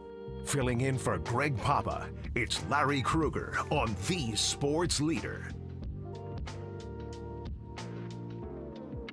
But the facts are, specifically, we need to stop the run. And we haven't been able to stop the run at key times for several years. And when you have the kind of extraordinary pass rush that Michael had, then the way to mitigate that pass rush is to run at you. If the pass rush doesn't get you ahead pretty big time, and you're playing even or behind, then you've really got a problem in stopping the run. Happy Friday. It is John Lynch Appreciation Day here on The Sports Leader. Greg Silver, Larry Krueger hanging out with you 10 to 2, 808 KNBR, the number to bang the phone lines and the Golden State Lumber and Showroom text line. We've also got the YouTube chat lively as always. And just once again, if you missed us at the beginning, some good guests coming your way. Carmen Policy, former CEO and president of the 49ers in the 90s, is going to be coming by at 11:30. We'll have our weekly conversation with Matt Mayoko at 11:50. And Andy Baggerly of The Athletic talking some Giants ball on their hot streak, joining us at 12:50. Deadlines create pressure, and pressure creates action. And we'll see how that applies to the Jauan Jennings situation very much. But, Krug, the question I was throwing out there before this break was, is Micah Parsons to the Packers the NFL equivalent of Rafael Devers to the Giants? You think about the comparisons between the two teams, right? A star player, homegrown in the franchise. Things kind of went a little bit sideways here. There was some miscommunication. People are disgruntled. They ultimately deal him away for a nice hefty price, although some people thought maybe they could have even gotten more for Dallas, and I'm probably in that group of one of those people feeling it. Then take a team like the Giants, being the Packers equivalent. This is a team that has had their own success in the past, but have never really spent big or made the big splashy acquisition, and kind of always tried to go through free agent signings that aren't the A-list guys, or we're talking about building through the draft. And now the stereotypes have turned a little bit. The gambler in Jerry Jones is the one not wanting to pay up for Micah Parsons, acknowledging Cowboys are not on the level of some of those NFC teams like a Green Bay Packers. So what do? You go ahead and trade it to an NFC rival. Devers goes to the Giants, now finding his new home, and Micah Parsons heading over to Green Bay. Have you watched any of the Jerry Jones Netflix doc? I have not. Okay. Well, to me, it's like almost, if you really want to know Jerry Jones, you gotta understand where he came from. We just heard a clip coming back of him talking about the Cowboys' run defense. He's out of his depth. He's only Jerry Jones because he happened to drill the right oil in the right well in the right year. He was $700 million in debt. And all of a sudden, he got an oil gusher that made him, 10 times that. And suddenly he went from, oh, he's an idiot to, God, he's a genius because he drilled the right oil hole. I mean, so, it would be like, I walked into a hospital and started talking about a heart transplant. It's like, I have no reason to talk about that because I'm not a doctor, and he has no reason to be talking about run defense because he's not a football guy. And just because you played football once upon a time doesn't make you a professional football guy. In fact, Jimmy Johnson basically was like, does Jerry know football? He's like, well, he knows it, but he doesn't know it like I know it. He doesn't know it like coaches know it. He knows it like a fan knows it. And by this, we haven't gotten the right guy in the draft. Who runs your draft, Jer? You do. You and your idiot kid run your draft. Who did you draft in the first round a couple years ago? Mozzie Smith. What's he? He's a defensive tackle, except he can't play dead. And so now you're trading a great player because you don't have the right run D. You can't call him an idiot because he did buy an asset in 1989 for $140 million that today is worth $13 billion. But that was easily the most fortunate moment of his life. No question. And now a lot of Cowboy fans, I think, are understandably frustrated with Jerry Jones when, what was it, just last offseason, you heard so much about all in, and the Cowboys weren't making really any moves, and they waited up until the day before, or maybe it was the morning of that opening game when Dak Prescott signed his lucrative contract. And by the way, same agency representing him and David Mulligetta, so I think that's athletes first. Jerry Jones didn't want to have to deal with them a second time around, but we got the Golden State Lumber and Showroom text line going on the note of the Devers front. Got a couple of people, 707-209, chiming in and saying, it's the Reggie White move. Well, yes, of course. It's the same franchise. It is the Packers trying to get that difference-making edge rusher that's going to get them over the top to a Super Bowl. But we're the sports leader, and we talk Niners, Giants, and Warriors here. So trying to find a little bit of a Bay Area bridge to this one. We've got 650 saying, if the Parsons-Devers trades are similar, then Dallas is going to tear it up, and Green Bay will suck. Yeah, no, what's going to happen is the Packers are going to start 2-9, and then they're going to win 4 in a row to make you think maybe they could sneak into the playoffs, maybe, right? And then the Cowboys are going to go and win the NFC East and somehow pass up the Eagles and Commanders and all this. Well, just ask Giants fans. If you ask Cowboy fans today, would you rather give away your 2 firsts and Kenny Clark and have Parsons back? I bet you 95% of them would be like, hell yes. But go ask Giants fans. Would you like to have Tibbs back? Do you need Hicks coming on back? Do you really miss Haynes or whatever? Do you really miss any of these guys? No. Harrison, I should say. Do you miss Harrison? No. Do you miss those guys? No. I do that Devers trade again. Has it worked in the standings? No. But baseball teams are like mutual funds. And, there's many, many reasons for why the teams win and lose. And I think it's way, way oversimplistic to be like, oh, the Devers trade sunk the Giants. No way. They would do that trade. If I would do that trade again, I think almost everybody listening would do that trade again. The price was right. The Giants have tons of cash. They can't attract this kind of player in free agency. So you traded for him, and the price that you paid was was paltry. I mean, I love the price the Giants paid. I'd do that Devers trade again. I mean, the most important caveat is you didn't give up Bryce Eldridge, who, by the way, is going berserk right now. The River Cats, have you been checking out their scores? Because I was getting into this with JT Snow, and I'll be the first to admit, put my hand up, I'm not tracking the River Cats scores every day, but they have scored they have scored 49 runs over the last 3 days in Reno. And they had a 13-run third inning last night. Bryce Eldridge hit one 470 feet. I mean, the arguments for maybe bringing him up at some point in the season, look, I'm not entirely against it. I was very firm on the, you know what, just let him stay in AAA, give him the whole year to develop and see if he's got a shot to make this roster come the springtime. But as the Giants have gotten further out of it and Bryce Eldridge continues to have this kind of performance, I'm not entirely all the way leaning to one side. I'm starting to just inch over a little bit to the, hey, maybe give him a crack on some low-stakes major league at-bats. Why not? Well, I mean, the Giants have got to decide what they are. I mean, it's funny. Buster comes out yesterday with Murph and Marcus and has this, hey, we're up against it. And I tweeted out, you're not up against it. You've been dead for weeks, if not months. But they're hot right now, and the people push back at me like, Krug, what do you expect him to say? He's got to sell tickets for the rest of the year. He's fronting this organization. The season's not over. You can't give up the ship. Okay, well then if it's all about these meaningless games where you're 7 out with 20 to play, if it's really just about the show, then yeah, call him up. Call up Bryce Eldridge. Why? Because we all want to see him. He would add to the show. More people would listen to KNBR Giants broadcast if Eldridge is playing. More people will watch NBC Sports Bay Area. If it's really about a show and about somehow entertaining the fans and this and that, bring him up. The fans want to see him. If that's what it's all about.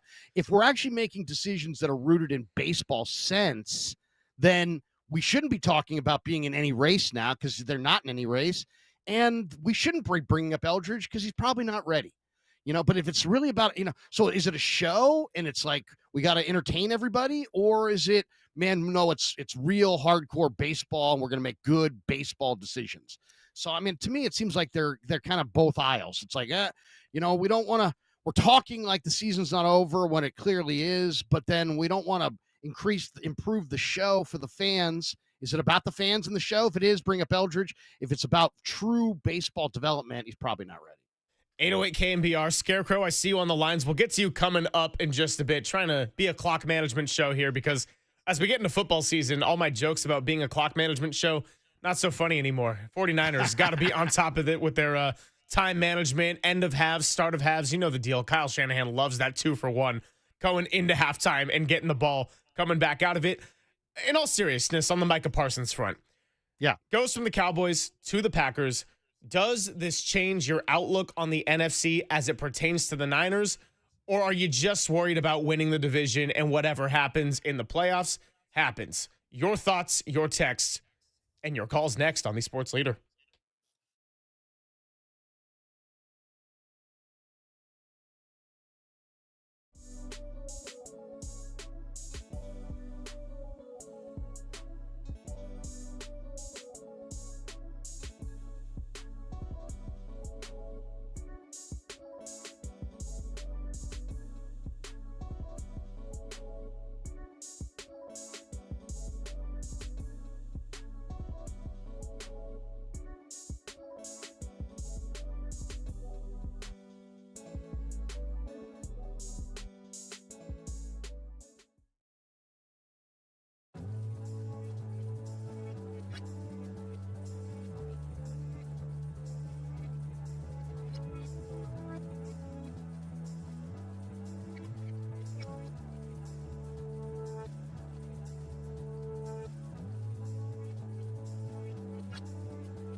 Now, back to Greg Papa and Greg Silver on KNBR, the sports leader.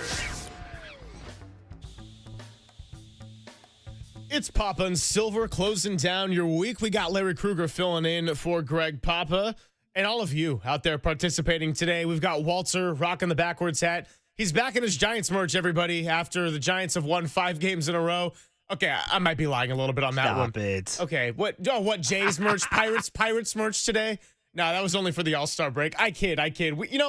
Quick aside, it was really fun to be at the patio yesterday with JT Snow and hosted a couple shows with him now and just seeing the listeners come up, talking to JT, the connection that they've had with the Giants and watching him from his playing days. And we had a great chat with a few of our listeners. And one of them named Ricky comes up to us and he goes, look, I'm driving all the time as part of my work.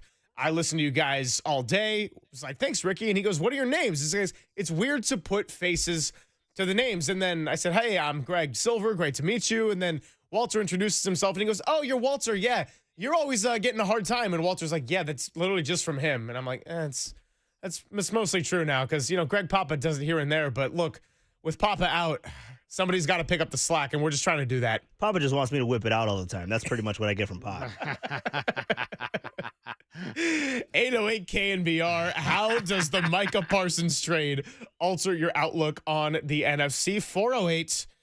I just find it comical that the Cowboys traded Parsons to a legitimate NFC contender, as well as the Cowboys are going to get late first-round picks.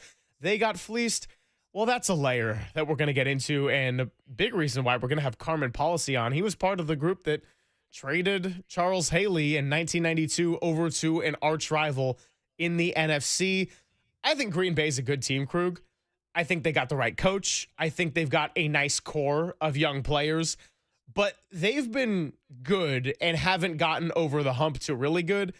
This is the type of move that could get them over that hump. Now, the pivot point is Jordan Love.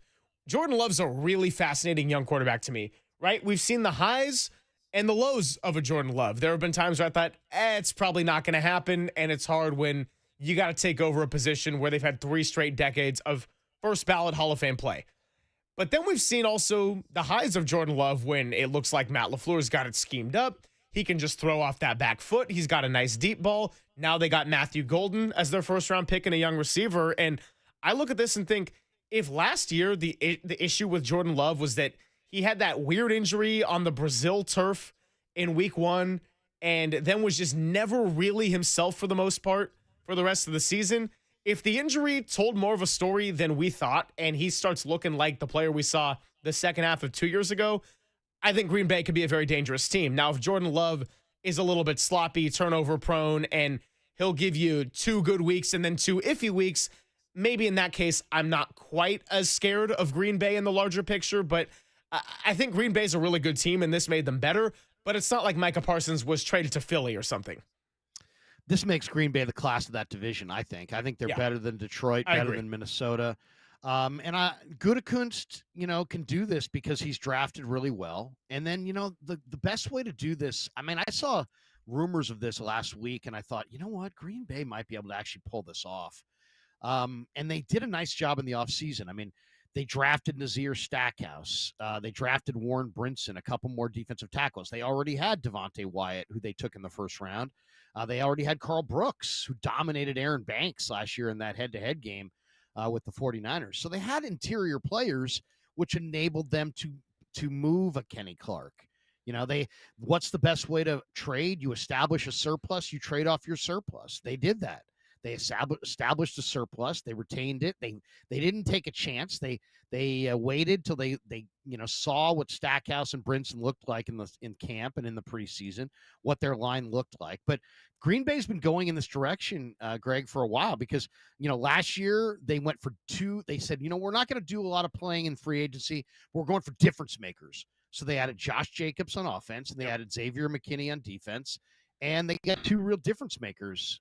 They didn't get a ring, and now you're adding Parsons. They got Rashawn Gary on the other side, who's 280 pounds and really scary. So, and I thought if they were going to get Parsons, I thought Gary was probably going to be the headlining player that they had to part with rather than someone like a Kenny Clark. Yeah, except then if you flip over to Dallas, Dallas feels they can make this trade because they also kind of established a surplus at the defensive end spot. In this last draft or the last couple drafts, they got Marshawn Nealand, Donovan Ezeraku from Boston College. They still have Dante Fowler. They got Sam Williams. They have James Houston. They've got some edge rushers they like. None of them are Parsons. I mean, let's not forget that. But it makes me laugh when Jerry's like, we couldn't stop the run. Yeah, you couldn't stop the run. You drafted Mozzie Smith in the first round a year ago, and he's no good. That's partly why you can't stop the run. You didn't have to necessarily trade the one guy in your front seven that's a difference maker, a true difference maker. And what happened to the, I know these teams aren't division rivals and they're not true, fierce rivals. But the Cowboys and Packers, same conference. They've battled before in the playoffs. They played in the Ice Bowl. They've battled before in the NFC Championship game. You would think Dallas would want to trade him to the AFC or to somebody they wouldn't, non-NFC contender. Instead, they traded him to one of the handful of NFC contenders. I mean, if you're a Cowboy fan this morning, you're not feeling good.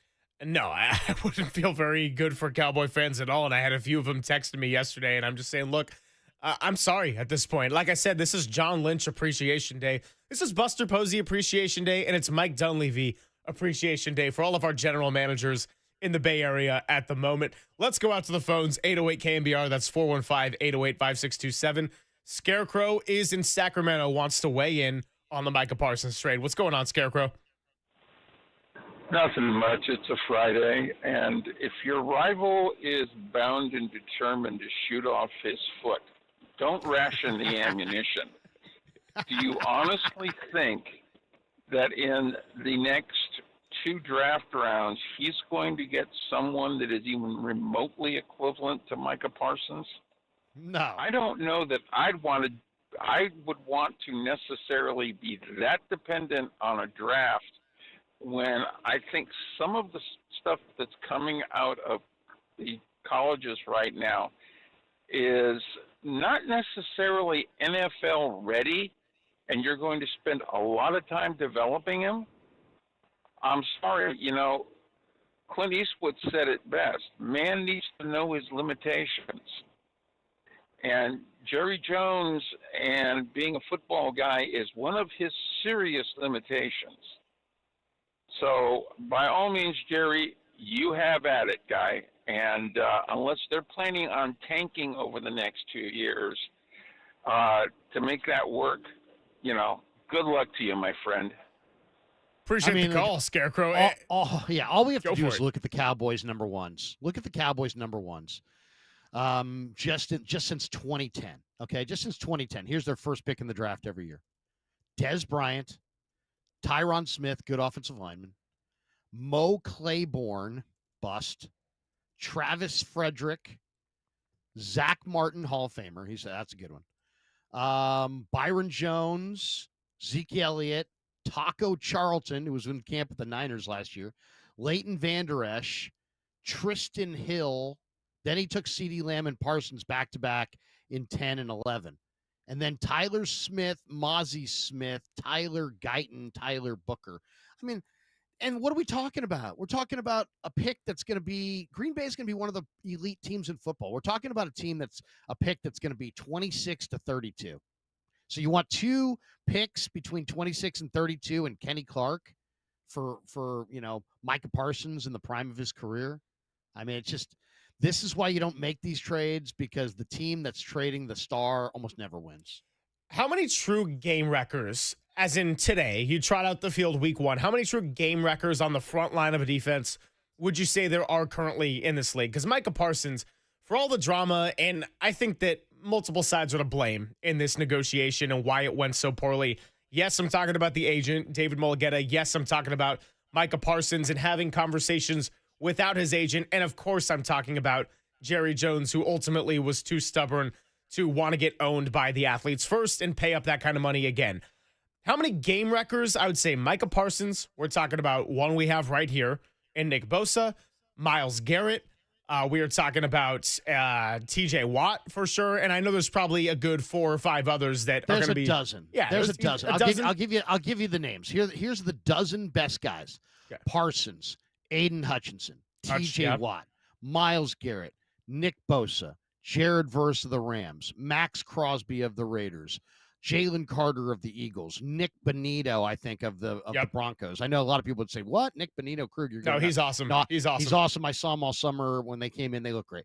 Trey Hendrickson, that's 10. Chris Jones has to be on that list. That's 11. So I said I was giving you 12. I gave you 11.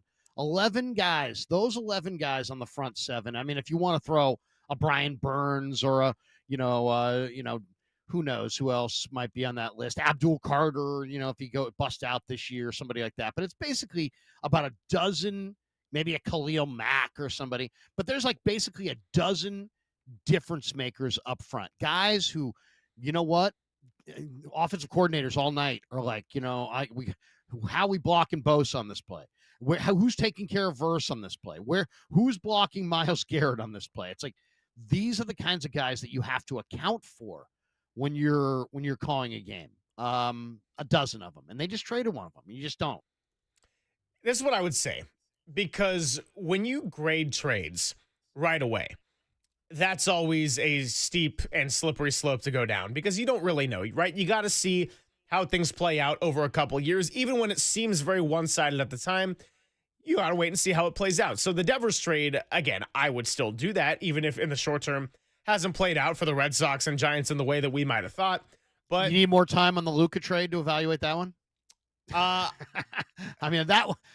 agree with you generally, but the Luka, there are exceptions. Yeah, the Luka one I was also thinking was crazy. Greg Papa actually was one of the few people that thought, I don't know, the Lakers just got worse defensively. And to his credit, in the short term, they did. But trade a star 25 in his prime. No.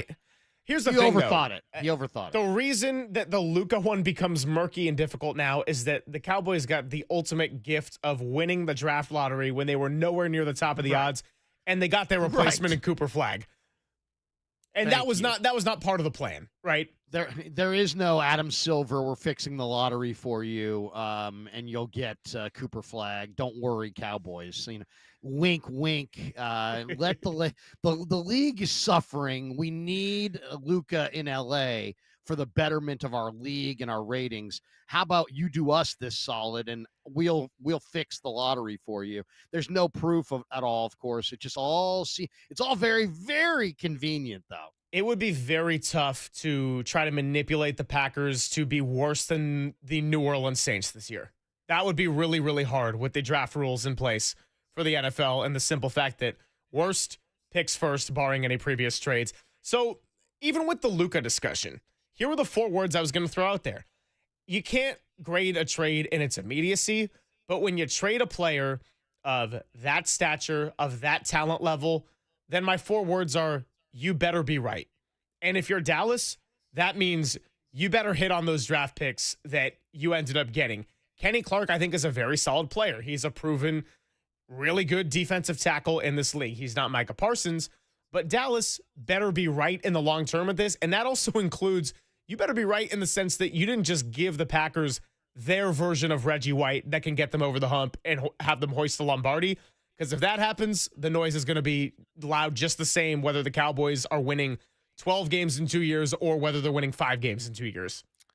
You make a great point. I would say this. Who do you really think won this?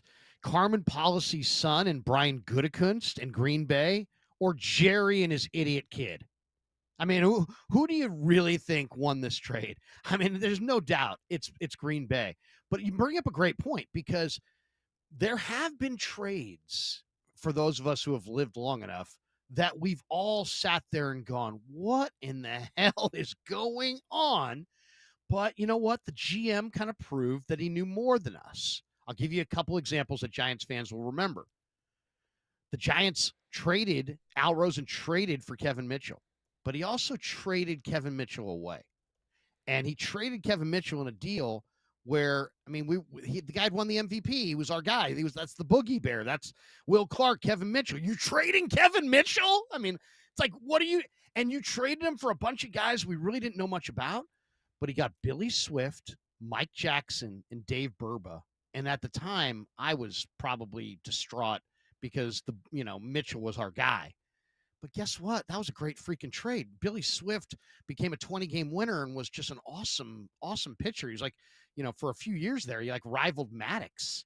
And then, Mike Jackson was this awesome 8th inning setup guy for Rod Beck, and that 93 Giant team won 103 games. And Dave Burba was a real power arm who was a great bullpen arm and eventually a good starter. So, and Mitchell was kind of at the end. So Al Rosen was super sharp, and he made a deal that was very controversial, but it worked out. Fast forward to 97. I mean, Sabes trades Matt Williams. And, I think even the Giants broadcasters, if you talk to Kruk and Kipe and ask them honestly, what did you first think of the Matt Williams trade? They probably thought Sabes is a fool, an absolute fool. I mean, you just traded the big Marine. That's our guy. Sabes had to come on KNBR and go, I am not an idiot, everybody. And he got Jeff Kent, Jose Vizcaino, Julian Tavares was supposedly the key figure in the trade. There was another name in there, Joe Roa, big curveball minor leaguer, but it worked out. It worked out good. I mean, Matt Williams went and had a nice little run in Cleveland. Don't get me wrong; it wasn't like Matt sucked, but Jeff Kent became Jeff Kent here, and it all worked out. So, and the Giants saved, spread that money across the roster. That was really the purpose of that trade. So if you have a great, smart GM like a Sabes or like an Al Rosen, you got a shot. But there's no chance in heck that Jerry and his kid pulled one over on Carmen Policy's kid and Gutekunst here. No way. I got to give some love to Pine Needle in the YouTube chat. Says, I would love to be a $13 billion joke of a person. It is true. Not the worst reality in life. We'll continue this conversation coming up. Carmen Policy joining us at 11:30, and then Matt Mayoko at 11:50, 808 KNBR, and the YouTube chat to join the conversation. As always, it's Papa and Silver with our guy Krug on the Sports Leader.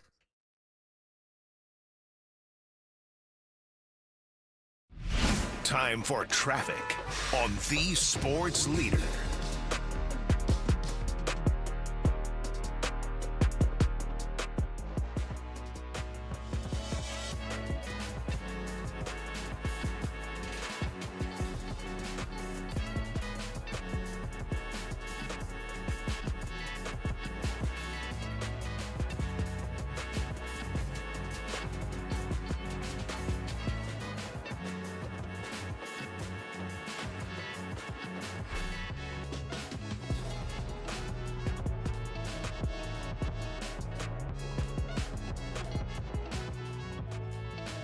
And I'm Greg Silver to ask you, did you know that many of the attorney ads you've seen or heard aren't based in the Bay Area, and some not even in California? Chris Dolan and the Dolan Law Firm have been based right here in the Bay Area for more than 25 years, and these are award-winning personal injury and employment attorneys who are fighting for you where you live. So if you've been discriminated against at work, wrongfully terminated, or sexually harassed, your rights matter, and you can go to dolanlawfirm.com to learn more about how your rights can be protected. Unfortunately, over the past year, Chris and his team saw a sharp increase in no-fault injury accidents. And remember, with all the motorcyclists, pedestrians, cyclists, and children playing, they're all around us, so please let's be careful and work together to make the Bay Area a safer place. Feel confident that you're in good hands with award-winning California Lawyer of the Year, because the Dolan Law Firm has secured more than $1 billion in verdicts and settlements. That's like $12 billion less than Jerry Jones and the Cowboys on behalf of their clients. You pay nothing up front, no hourly rates, no upfront fees, and they don't get paid until you get paid. They live here, they work here, they win here. DolanLawFirm.com.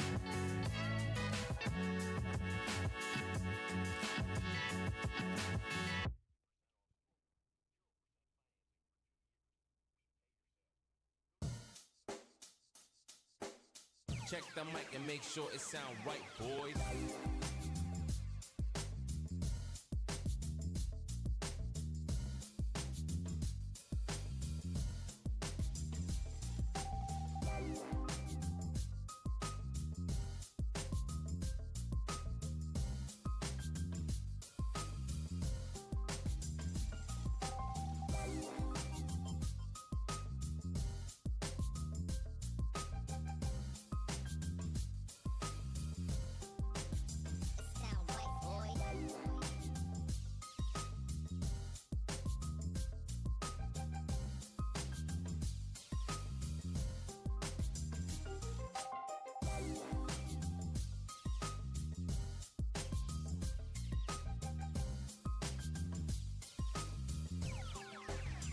sound right, boys.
It sound right, boys.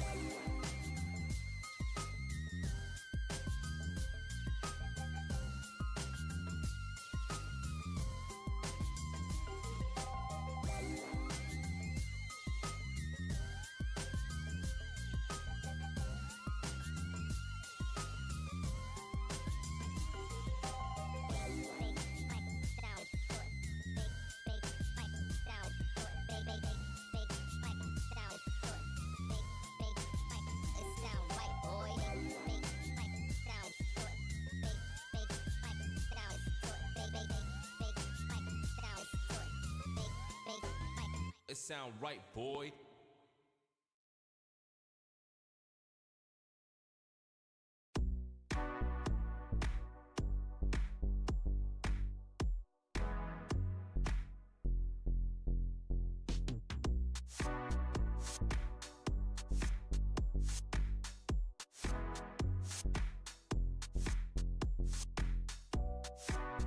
Papa and Silver now continues live from the KNBR Casino Matrix Progressive Jackpot Studios. Casino Matrix. Progressive jackpots are here. Where are you? Just drop in. Please play responsibly. 1-800-GAMBLER. Filling in for Greg Papa, it's Larry Krueger on the Sports Leader.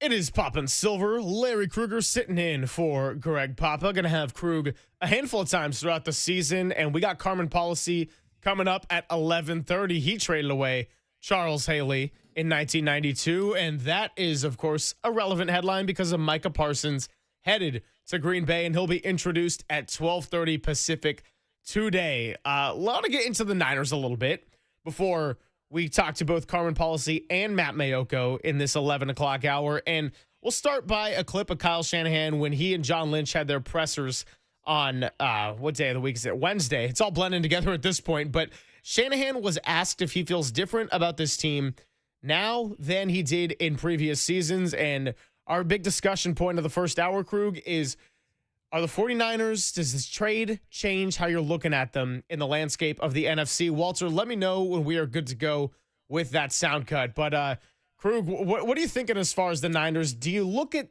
the NFC differently? Do you look at the Niners season differently now that one of those other contenders in Green Bay just got immediately better?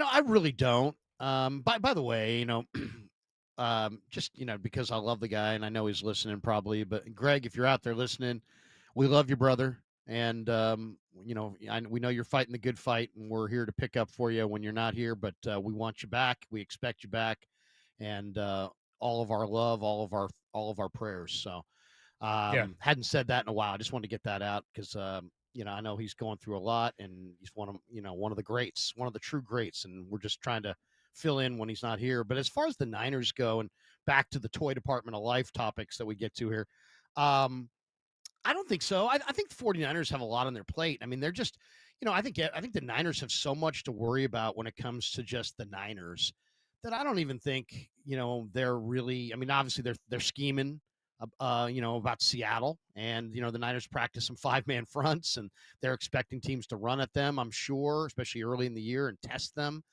But I think, Greg, there's enough, there's enough moving parts here with the 49ers. There's enough drama here. There's enough upheaval here with the reset, all these rookies, trying to get them all coached up. I mean, they put a lot on the plate of Saleh, a lot on the plate of Gus Bradley. I mean, a lot on the plate of Brant Boyer. Hey, by the way, we've been horse S on special teams forever. By the way, change that all around this year. It's like, so he's got a huge task on his hands. So I just think that Shanahan and Lynch, if truth be told, I mean, not that they're not noticing a magnitude trade like Parsons. They are. And heck, who knows? Maybe they even gotten the deal flow on some level. Who knows? We don't know, but we just don't know. I doubt it.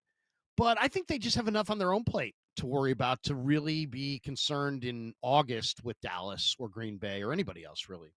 Yeah, no question. Here is that quote from Kyle Shanahan I just referenced, how he's feeling about the 49ers and this team compared to previous seasons. Walter, we got that one good to go? Perhaps, maybe not yet. Okay, anyway. We, and to your note on Greg, we do miss him a lot. And we got that Kyle Shanahan clip from Dirty Work yesterday as well, where he made a funny joke about Papa. So, it's we'll be playing that one a little bit later in the show. But what does Shanahan say? It's like, yeah, Greg gets really close. In fact, sometimes he's almost in the huddle. And I so obviously Shanahan, everybody down in Ninerland, misses Greg hugely. And of course, I can speak for everybody at KNBR and say that, we match that sentiment. And the audience does as well. So, hopefully he gets healthy and gets back and has an amazing revival and return. Yeah, we can't wait. YouTube chat, I was having some fun with them this morning, and they called me Greg Mama in there. And I said, look, that Greg Mama is going to hit different when we get our guy back. So we're looking forward to that day very much and thinking of him throughout this entire football season. Now let's hear from Kyle Shanahan as he feels about this team compared to some of those past years. I've been feeling the same for a while. I mean, we can go back to free agency. I mean, we lost a lot of our team that day, and we didn't sign a bunch of guys, so there was a lot of uncertainty. I felt a lot better after the draft when we filled up some of those holes. When you look at it today, I mean, the draft makes you feel better because you fill up some of those holes, but you're not going to feel good until you actually see those guys make your team and play.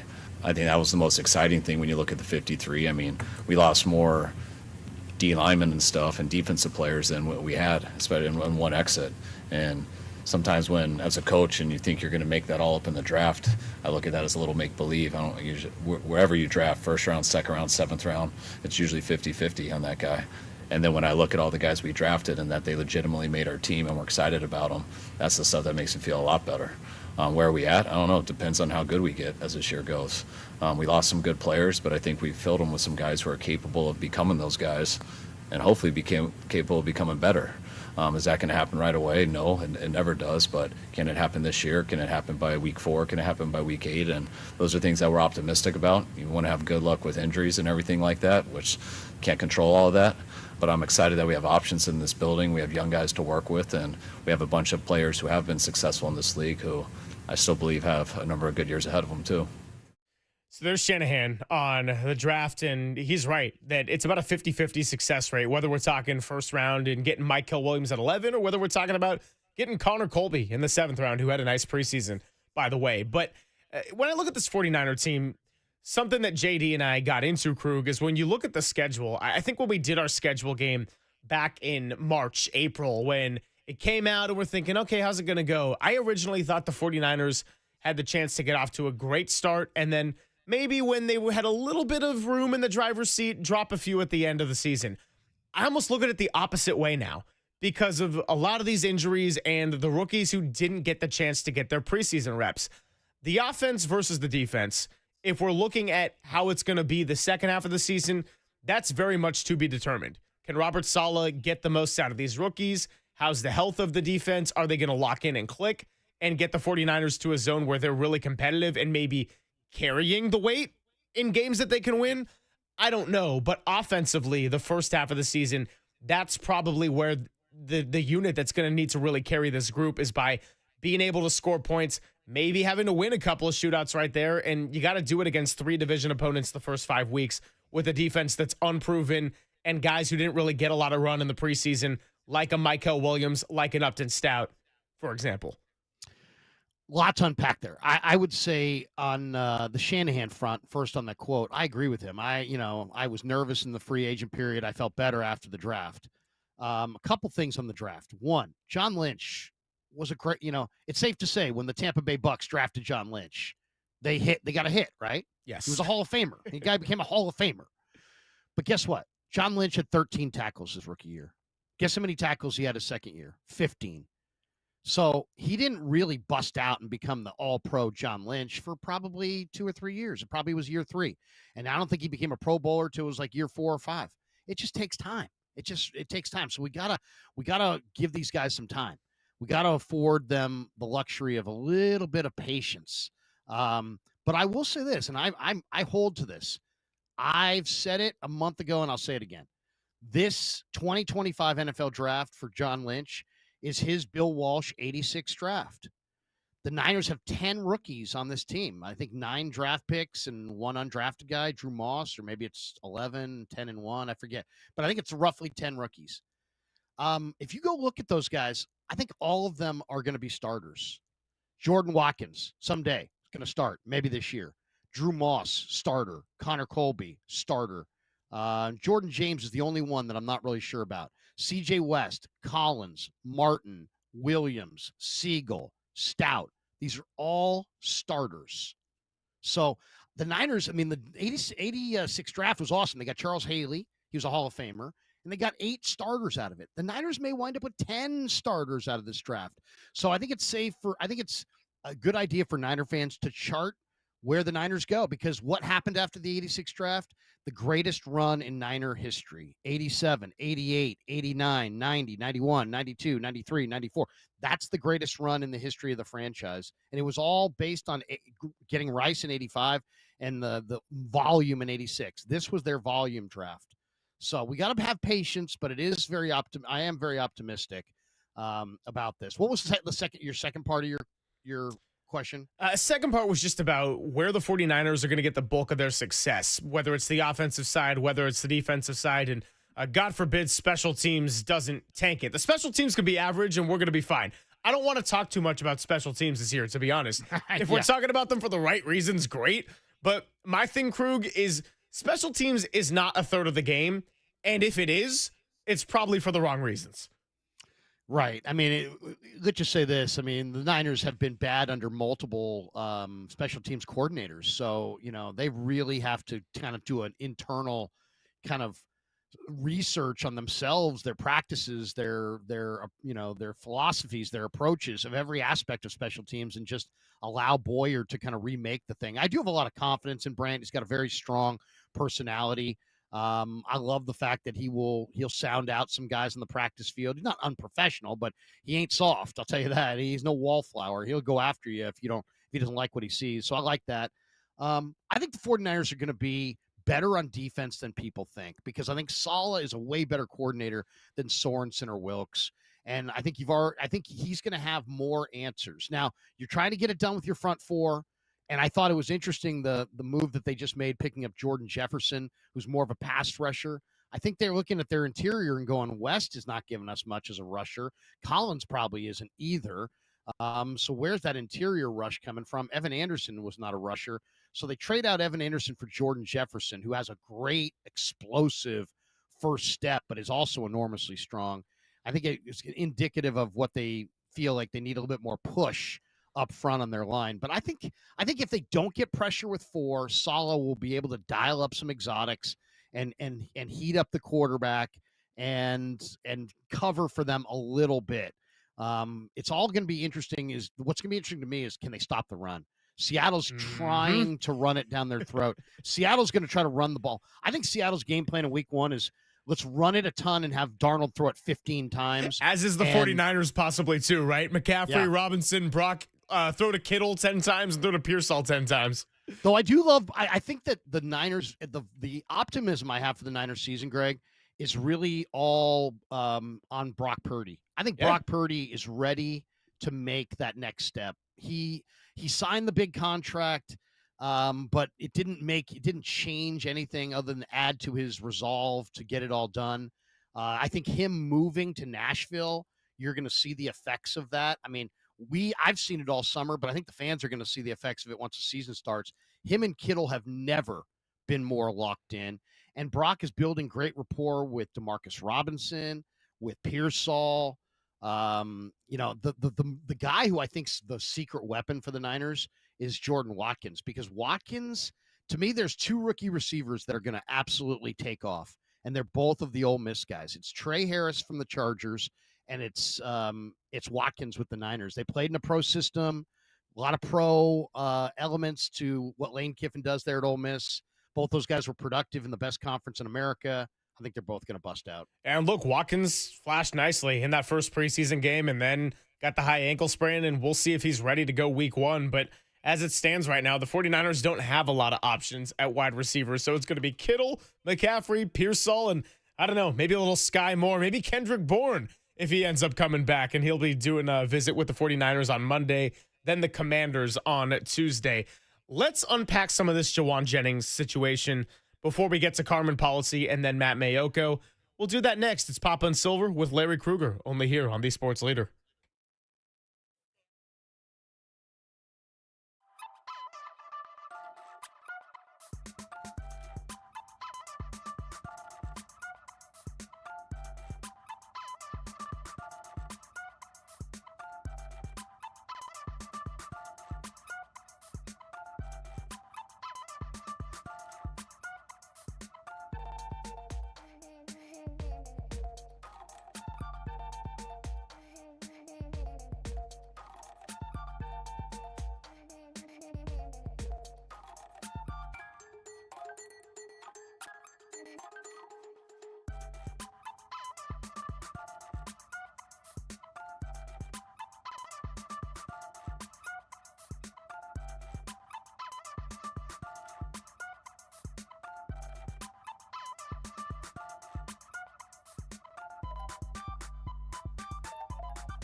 Now, from the O'Donnell Financial Group Sports Desk. Learn more at odfigroup.com. O'Donnell Financial Group, because planning is a process, not a product.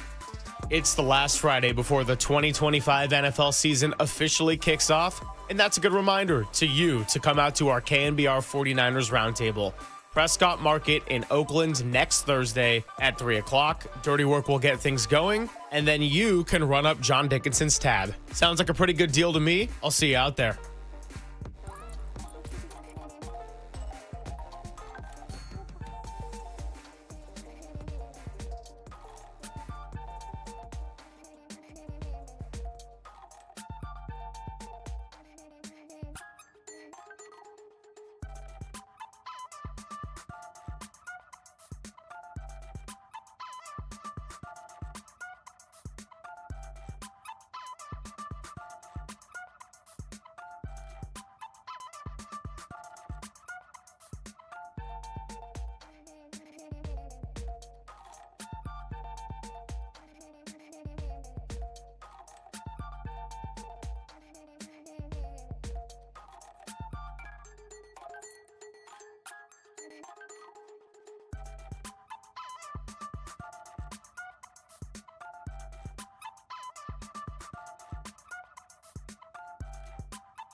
This is Papa and Silver on KNBR, the sports leader.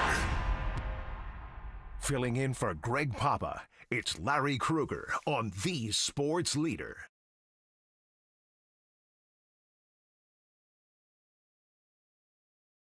Hopeful but not sure, on week one, and we'll proceed as such. And so we're working to get the best mix out there. We added a piece today, and in MVS, Marquez Valdez-Scantling, and thrilled to have him part of it. And we move forward. That is John Lynch from a couple of days ago with Kyle Shanahan at the podium after the 49ers cut their roster down to 53 and have since made a handful of manipulations. And yes, everybody, they do have a punter. Thomas Morstead is back on the team. But that clip right there was in regards to Jauan Jennings and that evolving situation. And here we are, Krug, where we have this no-drama offseason.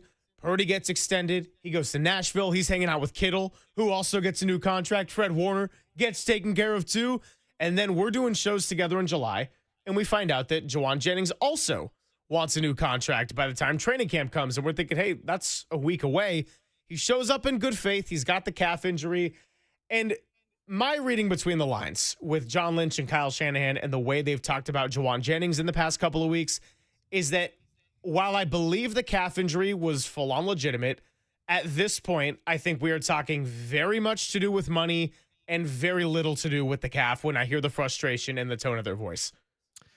Yeah, I don't want to prejudge it because, as they say, these calf injuries are tricky. I just don't know what the end game is here. I don't know how this ship gets to shore. I really don't. Kawakami had a great report yesterday. I would say Tim has been all over this more than anybody. The Niners have clearly, given him some information that they're not giving other people on this. And so I think you can take what he says on this almost law. And he's saying that JJ wants $22 million or north of $20 million. North of $20 million for Jauan Jennings? What are we losing our minds here? There's no way, no how. That ain't happening.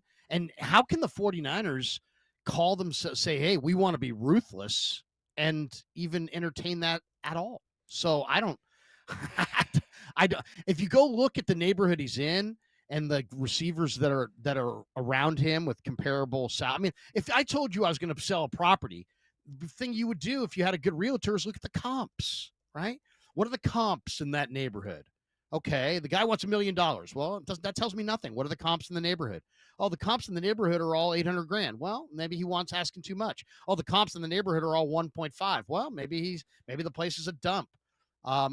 So look at the receivers making what he's making, and you're going to see guys like Drake London and Rome Odunze, and then look at the guys who are making $22 million, and it's McLaurin, and it's Stephon Diggs, and it's Devontae Adams, and it's like he's not in that category. I love him.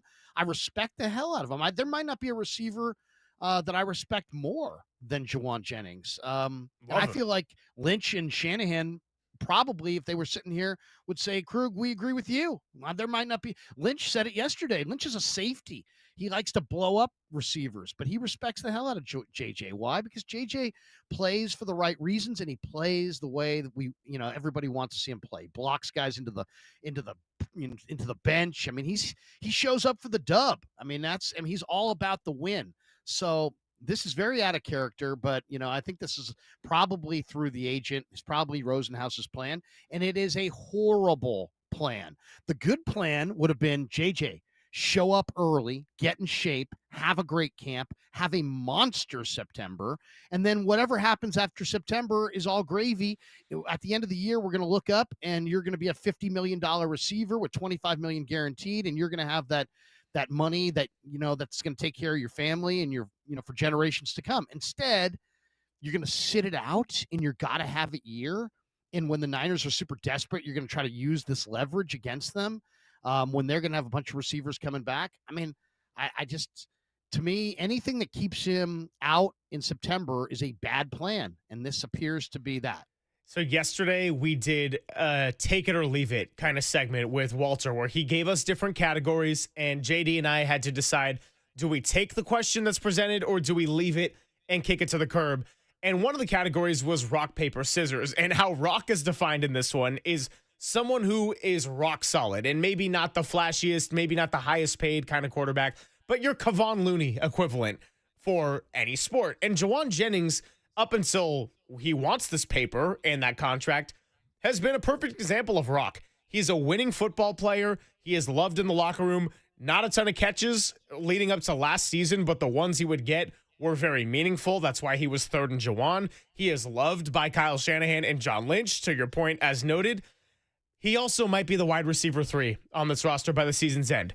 Brandon Ayuk is coming back, and you committed a lot of money to him, and Ricky Pearsall is a first-round pick who's had one hell of a camp, and you would like to have be a 1A, 1B type of option, along with Ayuk as he recovers for injury. So when you take that into consideration, you can't pay $20+ million annually to someone who, as much as they need a wide receiver right now, by the end of the year, we could be talking about the wide receiver 3. Here's why I believe he'll be out there week 1, though, is you referenced Drew Rosenhaus and the plan. He's going to be a free agent after this year, one way or another, Jauan Jennings, unless he gets a new deal, which the 49ers really don't want to do. He's going to be a free agent. So Jauan Jennings, whether it's with the 49ers or with another team, still has an opportunity on the table if he goes out there and plays, if he is healthy enough to go out and play, to go and have a really meaningful season where the circumstances in this first month stack very favorably, where he's going to get a lot of targets. He is trusted by his QB1. They do have that chemistry in the same way that Brandon Ayuk was justified getting paid because he and Brock Purdy needed each other and they were trying to get back to the Super Bowl. Okay, Jauan Jennings and Brock Purdy, they've got that chemistry. So Jauan, if there's a chance for you, and I understand it's easy for me to say this as someone in a chair and not risking my health and my life out there on a football field every single play, but you got a chance to still go and make money, whether we're talking in the Bay Area or somewhere else. That's why I think he ultimately is going to show up, presuming he's healthy enough week 1. He's got to show up or he won't accrue the year and he won't be a free agent. He's got to show up, right? So you don't just, I think he's got to show up some minimal. But the question is, this is kind of the rub here that makes this a little bit more complicated. They love him, they respect him, and they want him on their team. But that also is what makes him kind of unique in that, what happens if, like Lynch said yesterday or the other day, he said, hey, look, we got a couple issues here that need to settle themselves. And obviously one's the calf and one's the contract. Well, the calf gets settled over time. By the way, if he still has a calf injury that he hurt that he had in March and it's almost September, I think, we probably need to see some of the imaging on that because that's a long-term calf injury. So I'd almost feel better if you told me that he's got no calf injury. It's all a bunch of crap and it's really just the contract. I'd feel better about it then. In fact, if I was Lynch, I would feel better about signing him to some kind of, altering that contract more if I thought they didn't have the calf than he did have the calf, especially since, how bad could the Niners look? Let's just say they majorly caved. Let's just say they gave JJ 3 years, $66 million. And they're like, oh, we love him. We just got to have him. Okay. What if 3 weeks from now that calf injury is a blown Achilles? Right. That's almost that's GM negligence right there. So, this is high stakes poker and there's landmines everywhere you look. So this is not necessarily an easy situation to solve. And the other question is, and the question that I'd love to hear Lynch and Shanahan address, but it seems a little negative. I don't want to go there just yet. But it's coming. This question is holstered and it's coming, which is JJ is not just like any guy in the room. He's a powerful presence. He's a leader. He's vocal. What mood he's in that room. He's one of the key figures in that room. I saw last year what an angry Devondre Campbell does to a locker room. And he didn't have any pull in that room. Nobody. He was leading nobody. He led himself to and from the field, and that was it. He led nobody. JJ is a leader in that room. There are people that look up to him, And if he's a super pissed off JJ, I don't know that the Niners are going to want that. I mean, I think they should fear that. They should fear a super angry, disgruntled JJ camped out in the middle of their locker room, even if they're getting him at their price. It's if you're not happy and you move the needle in the room, that's a negative. We'll revisit this at 12:15 because we got back-to-back guests, and we can get a lot of information and insight on trades, the Jauan Jennings situation from Carmen Policy and Matt Mayoko. And we're going to start with the former CEO and president of the 49ers from 1991 to 1997.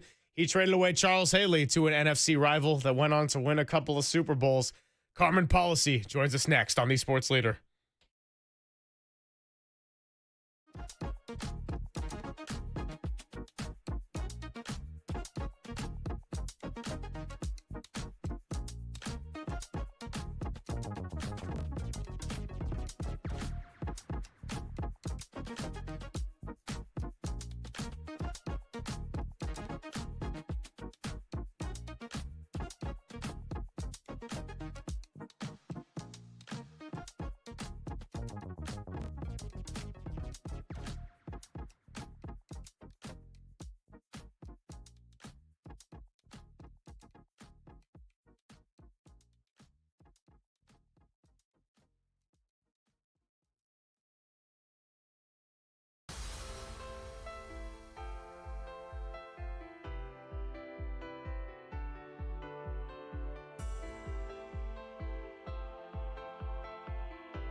Papa and Silver now continues live from the KNBR Casino Matrix Progressive Jackpot Studios. Casino Matrix. Progressive jackpots are here. Where are you? Just drop in. Please play responsibly. 1-800-GAMBLER. It's Papa and Silver with Larry Krueger closing down your week. We got 3 great interviews today, but the first one and kicking off our guest list is none other than Carmen Policy, the president and CEO of the 49ers from 1991 to 1997, has been part of the organization since 1981 all the way up until the late 90s and was responsible in large part for 4 Lombardi trophies here in the Bay Area. He joins us on the UMA guest line. Carmen, we really appreciate your time. Greg Silver, Larry Krueger, hanging out with you. How's it going today? Going very well, Greg and Larry, and thanks for having me. Thanks for coming on. And Micah Parsons, big move yesterday, and we'll get to your son and his role with Green Bay in just a moment. But kind of a full circle moment, I have to imagine, where a lot of comparisons to Charles Haley, that deal getting traded to another NFC team that then became competitive and won a couple of Super Bowls. Just take me back to 1992 and the decision that the organization had to ultimately part ways with the future Hall of Famer in Charles Haley. It was not a secret that he would go to extreme measures to express his displeasure at times, but when you have a player of that talent, you're willing to tolerate it to some degree, and ultimately you decide to deal him to Dallas. Well, it was a very, very difficult time. And, the problem really became unmanageable when violence started entering the scene. And unfortunately, Charles needed help. And when our coach attempted to direct him in the right direction, he actually took it as an insult in the thought that he was saying, you're not mentally fit, and suggesting that you don't belong on the 49ers because you're just not mentally fit to be here. And he just took that personal insult that he created in his own mind, and he became really beyond uncontrollable. He became dangerous. And as a matter of fact, even though after the trade, he found an environment in Dallas that was more acceptable to him and easier for him to function in, there were a lot of problems in Dallas after he went there, and a lot of serious issues after the first year or two. And we were a buttoned-up group, the 49ers.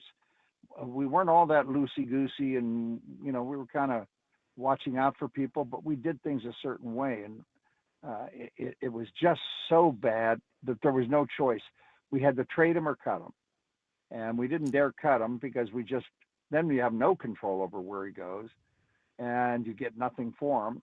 And the only other party I got interested in the whole deal was Minnesota, and the only thing they would do is a 5th-round pick that might develop into a 4th. And that was the most they would give because they thought they might have to cut him if they couldn't handle it. And of course, give them credit, in came Jerry Jones and Jimmy Johnson on the phone at the same time. And they offered a 2nd-round pick and a 4th. And when our personnel people and our coaching staff heard that, to them there was no choice. We had to take what was on the table as opposed to just giving them away. And that really, you have no idea how bad everybody felt that we had to do that, and that it actually worked. It actually had to be done in the way it was because we hated losing Charles. Charles, Carmen, by the way, great to talk to you again. Awesome to have you here today. And, Bill Walsh, Charles Haley was was a guy that Bill Walsh fell in love with. And I can remember seeing the video of Walsh saying to to the cameras, hey, I told our scouting staff, this is Charles Haley in that bright yellow helmet that he wore at James Madison. This is Charles Haley, and he is going to be our defensive end next year. And so Bill was clearly his advocate when he entered the organization. How much do you think that Bill not being there led to Charles's unraveling. I do think Bill would have handled it differently, but I also think that problems that developed around some of the players, like Charles, became part of the problem for Bill not being able to continue after the 1988 Super Bowl. He was worn out, and the Bill that recruited and brought Charles to his peak was not the Bill that was available if he wanted to return in 1989. It just but he would have definitely handled it differently. Another thing that I don't think people realize that disrupted things for Charles, disrupted things greatly, was Plan B and Ronnie Lott being on Plan B and then going to the Raiders. I think that disoriented Charles, and not only did it disorient Charles, I think Ronnie was a key factor in keeping Charles balanced. When I say balanced, I'm talking about for Charles. It may not be balanced for others, but Ronnie was that semblance of control of some sort that offered Charles the opportunity to actually function as a team member. And I think every bit as much as the miscue and misunderstanding that Charles brought out of how the coaching staff was trying to help him was the fact that Ronnie wasn't there, Ronnie Lott. And that doesn't come out very often, but I feel strongly about that. Yeah, I appreciate you sharing all that. And we got Carmen Policy here on the UMA guest line joining us, 49ers president and CEO for 7 years in the 90s. I appreciate you laying out the offers that were on the table when we went back to Charles Haley, right? Dallas, Minnesota, Cowboys made the far more competitive offer.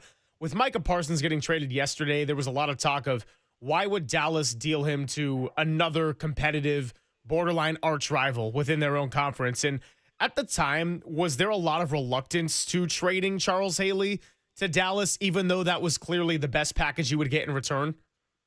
Yes, there was, because don't forget, at the time, we were still on top. I mean, Dallas wasn't Dallas, and they were an up-and-comer, and everybody recognized, okay, they've got Troy Aikman. Okay, they have Michael Irving. Okay, they have Emmitt Smith. Now, help me out, guys. 92, they got Emmitt Smith in 91, did they? But anyway, he was there on the team when we traded, if I'm not mistaken. 90, he was there on the team. Yeah, okay. So he was there on the team. So we saw them emerging as a real contender, no question about it. And we were of the same frame of mind, that turning them over to Dallas is going to make Dallas a better team. But the other hand is here's what you have to remember. He could not remain a 49er. And what were the choices? The choices were a trade or to cut the player. If you cut the player, then you free him up to go anywhere he wants to go. And you know that a team like Dallas would have been out there after him, and they probably would have scooped him up, and the 49ers would have nothing to show for it. So you really couldn't just cut him. On the other hand, we were hamstrung because all of his antics, not all of them, but some of his antics were pretty well known, and no one was willing to offer anything except for Minnesota, and even that was kind of a situation that I drummed up with the then general manager, but so there was no choice in our opinion, because he could not stay on the team. He had to be moved, and the second round pick and the fourth that seemed like the likely best we could do. Carmen Policy with us on the Yuma guest line. Carmen, so much of the antics of Haley back in those days are almost, football lore. How many of those stories are true? How many of them are fabricated? How many of them are exaggerated? Did you witness any of these? Was there anything that you witnessed where you're like, you know what? I know I'm not a dictator here. We make group decisions, but I've seen what I need to see. Did you get to a point where you were like, that's it. I've witnessed this and I can't unsee this? I have. I witnessed a good deal of it, and I witnessed him after some violence in a locker room, smashing glass and bleeding on the floor and not letting anyone near him to treat him. And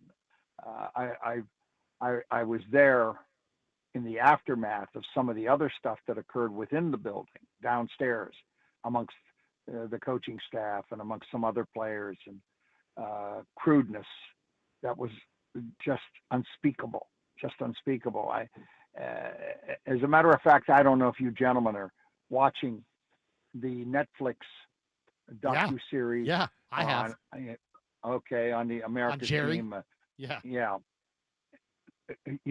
When they interviewed Charles, he said, a lot of really bad stuff is coming out about me out of San Francisco, and it talks about stuff I did and stuff I said and stuff I was always accused of being responsible for. He says about 95% of that is true. Okay, so I would say, that's Charles. He was being honest. Right. I would say that whatever you've heard is true, but there's a lot that you haven't heard. All right, so can we confirm or deny a possible urination on a desk following a trade? That was nothing. That was nothing compared to some of the stuff. Wow. Nothing compared to some of the stuff. Carmen, I got to ask you. It's sad. sad. It's really sad. Yeah. Well, Charles has gotten help since. Heck, he's in the Cowboy Hall of Fame. He's in the Hall of Fame. He's in the Niner Ring of, he's in the Cowboy Ring of Honor, the Niner Hall of Fame. He's made amends and moved on, and we all have. But this is a story that happened, and we're talking about it because of the trade of Parsons to Green Bay and the upheaval in Dallas. Back to your guys' decision making back then. The Niners had some heavyweights in the. Who was the brass? Who was the decision makers? Do you remember sitting around a conference room there at the facility when you're making the ultimate decision?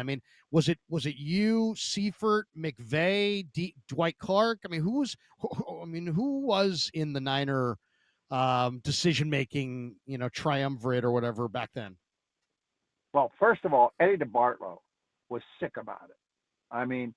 The only person he was more sick about, or shall we say, parting with, was Joe Montana, and another party was Ronnie Lott. But we didn't think we were parting with Ronnie. We thought that he would go on Plan B to give us cover for a period of time till we brought him back.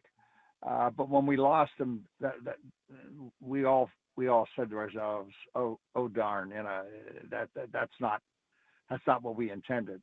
Whereas the other, these trades we were party to, of course. So Eddie sat back. He says, "I got to let you." I told him, I says, well, "It's not sustainable, Eddie. It cannot go on. It cannot continue."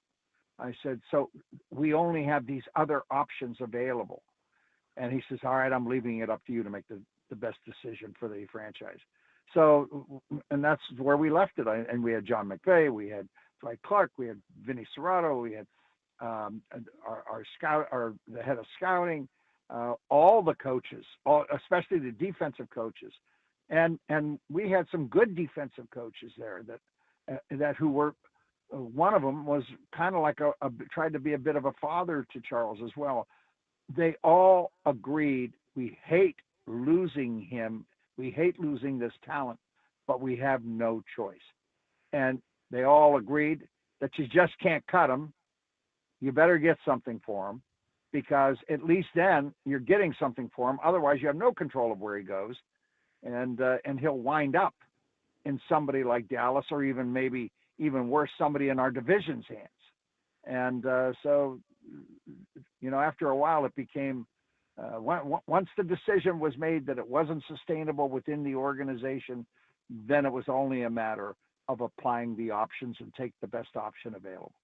Last couple minutes here with Carmen Policy, and another trade that you had to make the year later in 1993 that was a very difficult one was trading Joe Montana. And I just, it worked out okay, right? Getting Steve Young, another Hall of Famer, win another Super Bowl. But, at the time and even into today, it's very clear what Joe Montana still means to the Bay Area, and taking a team that had never won at that level and taking them to these unimaginable heights. I mean, what was that like when you account for trading the player and the person, Joe, but also the icon and what he meant to this franchise in this city? Well, the irony of that situation is, in some ways, it was so much harder for us to deal with the Joe Montana situation because of what you just said. He was loved. He was an icon. He meant so much to the team and delivered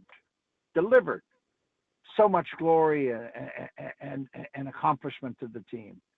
And the situation was almost unimaginable that you'd see Joe Montana in a uniform other than the 49er uniform.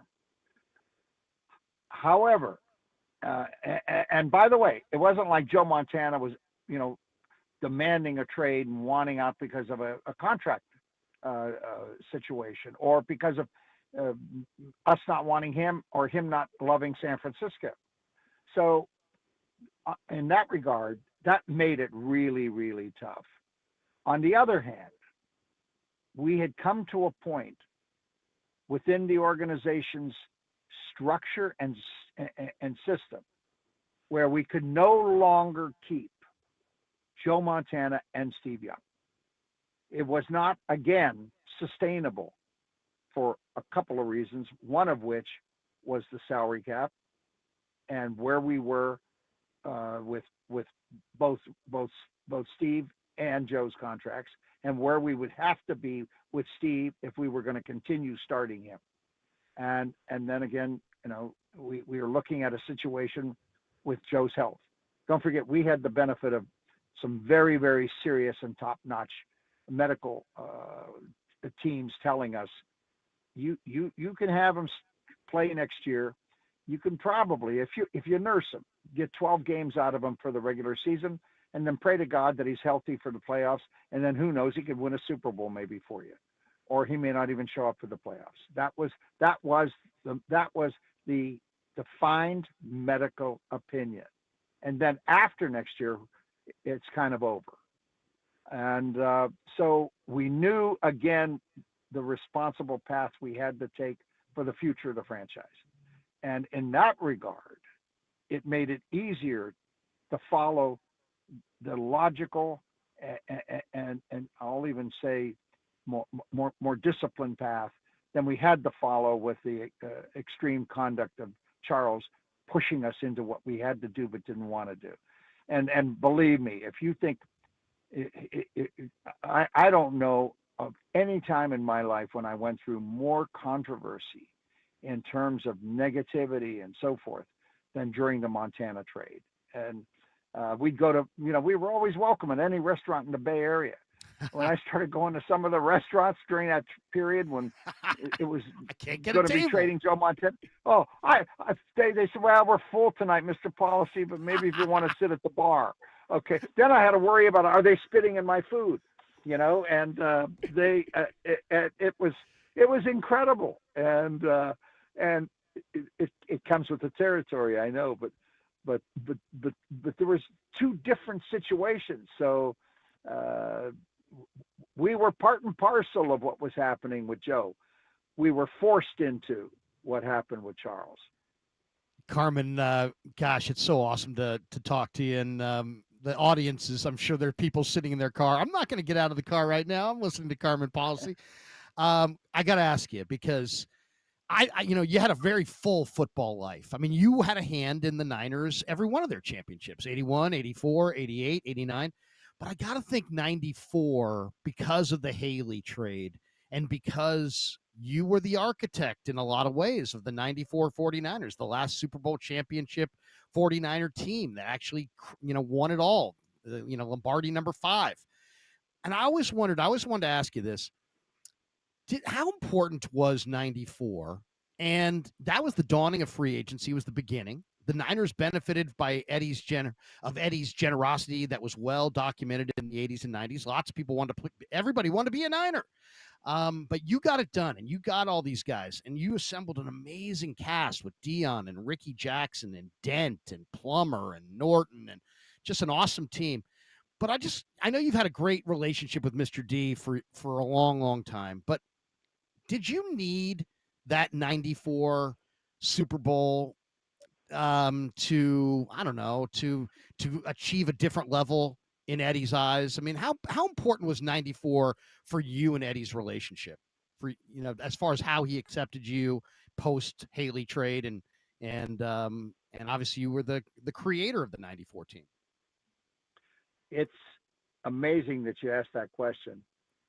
94 was total redemption. And if you have the time, I'll try laying it out as quickly as I can for you. Sure. But we'll make the time. In 93, at the NFC Championship game in Dallas, when Dallas beat us the second time in the conference championship game, Eddie and I are walking to the elevator to go down to the locker room. Just the two of us. And we got on the elevator, and they held the elevator for us. And we were alone in the elevator. And he said, "We cannot let this happen again." And that's all he said. But he said it in a way that you knew that he was right. In other words, this franchise and all of the greatness that came with it can be so tarnished if we don't right it, if we don't get back to the Super Bowl, if we don't find a way to beat these Cowboys. And that spurred everything on. And with the salary cap coming, we had to fight that to keep our veteran nucleus of a team together. We managed to do that. We went out and we did everything we could. We structured contracts, brought in free agents. Ultimately, thank God that Dion made the best business decision of his life, and he came with us. And we gave him all the flexibility in the world he needed. He could play baseball until his team was no longer eligible for playoffs. And we prayed that he would lose every baseball game in September. Okay, prayed. And he did. So we were able to get him in October. And then think about it. All these great players we had on our team, and Steve Young, there he was fighting this godlike image of Joe Montana, which was an image Joe deserved, but Steve had to fight it as he's trying to become the starting quarterback of the San Francisco 49ers. Mm-hmm. And being able to say, okay, Jerry Rice, okay, Steve, okay, all of you great players who are here that we've assembled, let's go get it. And to win it and to beat Dallas, it just doesn't get better than that in life. It just doesn't. And keep in mind, first time ever that a franchise, okay, not only wins Super Bowls, but wins Super Bowls in different eras, wins Super Bowls under different structures in which the league was operating, single owner, but different head coaches and different starting quarterbacks. So that spoke to Eddie and his organization. So it truly was. I hate to say it, but God forbid that we would have had to try to exist without having that 94 Super Bowl inside the trophy case. That's beautifully told by you, and this was a real treat to have you on today, Carmen. We'll have to do this again because I feel like if it weren't for clock restrictions and other guests and, I don't know, attempting to do the job that we signed contracts for, we just want to keep you for the next couple hours anyway. But I know you got places to be anyway, and really appreciate your time. Look, there's a massive chapter of Bay Area sports history and of football history that does not exist without a lot of your contributions. So we're grateful that we got to take a slice of that for our airwaves today, and we'll certainly have you on again. This will not be the last time. Well, thank you, gentlemen, very much, and good luck to the Niners. I'm feeling a lot better about this season start than last year, really. Yeah, I would hope so.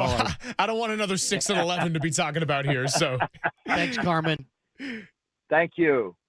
He is Carmen Policy. Again, 49ers president and CEO from 1991 to 1997, was in the organization a decade before that and got a whole bunch of stories. Krug, that was fantastic. Let's pivot from one Niner great to another Niner great. Matt Mayoko joining us next on The Sports Leader. KNBR, the Sports Leader. Time for traffic on The Sports Leader.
Greg, Papa, and Silver. This is KNBR, the sports leader. Filling in for Greg Papa, it's Larry Krueger on the sports leader. Pop and Silver continues on your Friday. Larry Krueger filling in, and it was fantastic to have the great Carmen Policy on with us. From one great to the next, we move over to Matt Mayoko in just a few moments on the UMA guest line. He's going to be joining us on camera as well. So, Krug, as people watching us on YouTube and Twitch see, got a whole bunch of red lights around us. You think Matt Mayoko is going to make it 3 and it's just going to be full-on 49er red lights? I don't know. I'm guessing white background with a football, but we'll see. Yeah, well, we'll see. That's the beauty. You got to check it out on the YouTube and see what Matty's wearing. We're going to connect with him here in just a moment. And Matt Mayoko actually sent us moments ago. It was a tweet of his from 2021, but it was George Seifert and Charles Haley catching up and giving a little hug to each other. And that's a pretty fun moment, as he said, am I still your favorite coach, Charles? And he said, you taught me the game. So we will welcome him in right now on the UMA guest line. We do it every Friday. Matt, thank you for your patience. I hope you can forgive the long time we spent with Carmen Policy, but you got to take advantage of those opportunities, and we're excited to talk to you as well. How's it going? It's going well, and yeah, that did spark some memories, and I sent you guys that tweet that I did a couple of years ago, and it was really interesting because George, after he got out of football, he's outdoorsman, he's a hunter, fisherman. He doesn't come around the 49ers all that often, but he does enjoy, talking about those days and obviously it's such a big part of his life. And so when I saw him backstage and Charles Haley walked by, I mean, there was a part of me that was like, oh my gosh, what's this going to be like? But the amount of mutual respect that they showed each other, George is funny. He was like, am I still your favorite coach, Charles? And Charles was really serious. When you just read what he said, but yeah, he said, you taught me the game. And George was kind of like, oh, come on, Charles. And Charles was like, no, George, you did.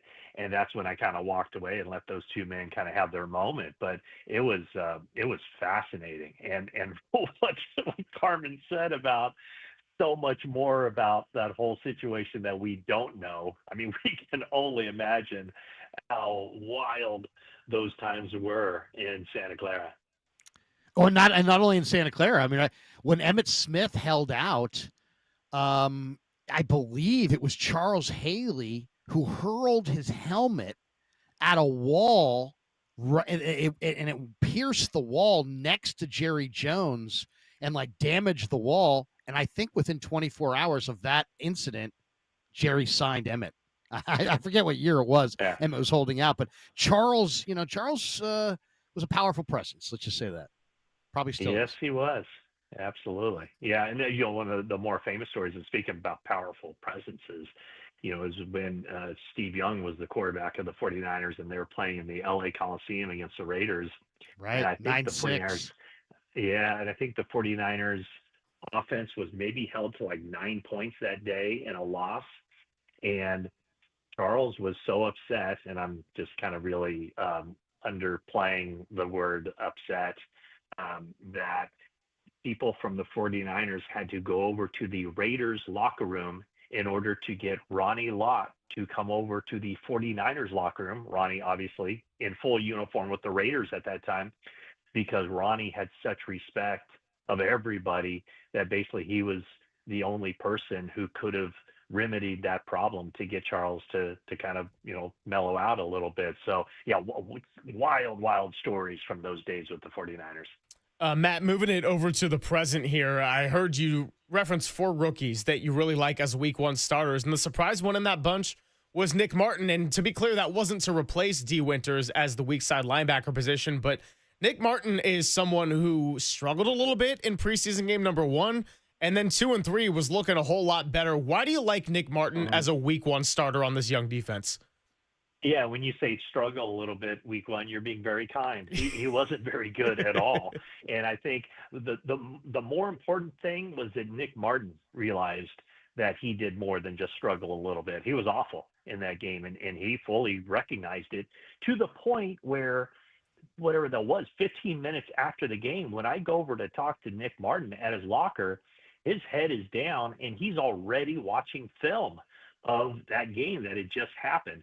So here's why I like Nick Martin in the starting role. And it's for that weak side, or I'm sorry, the strong side linebacker, the Sam linebacker, because that guy's only on the field for, 30% of the snaps in a game. He's the first player that goes off the field whenever the 49ers or any team goes into their nickel defense. I like Nick Martin over Luke Gifford in that role because that's something you can work with. That's a piece of the puzzle for the future.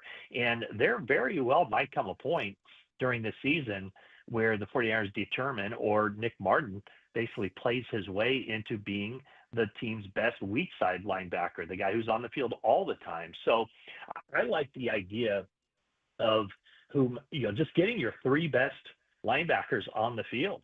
And I think the way that Nick Martin was trending the last 2 or 3 weeks of training camp led me to believe that, I think he's one of their three best linebacker and certainly a guy with a very high ceiling.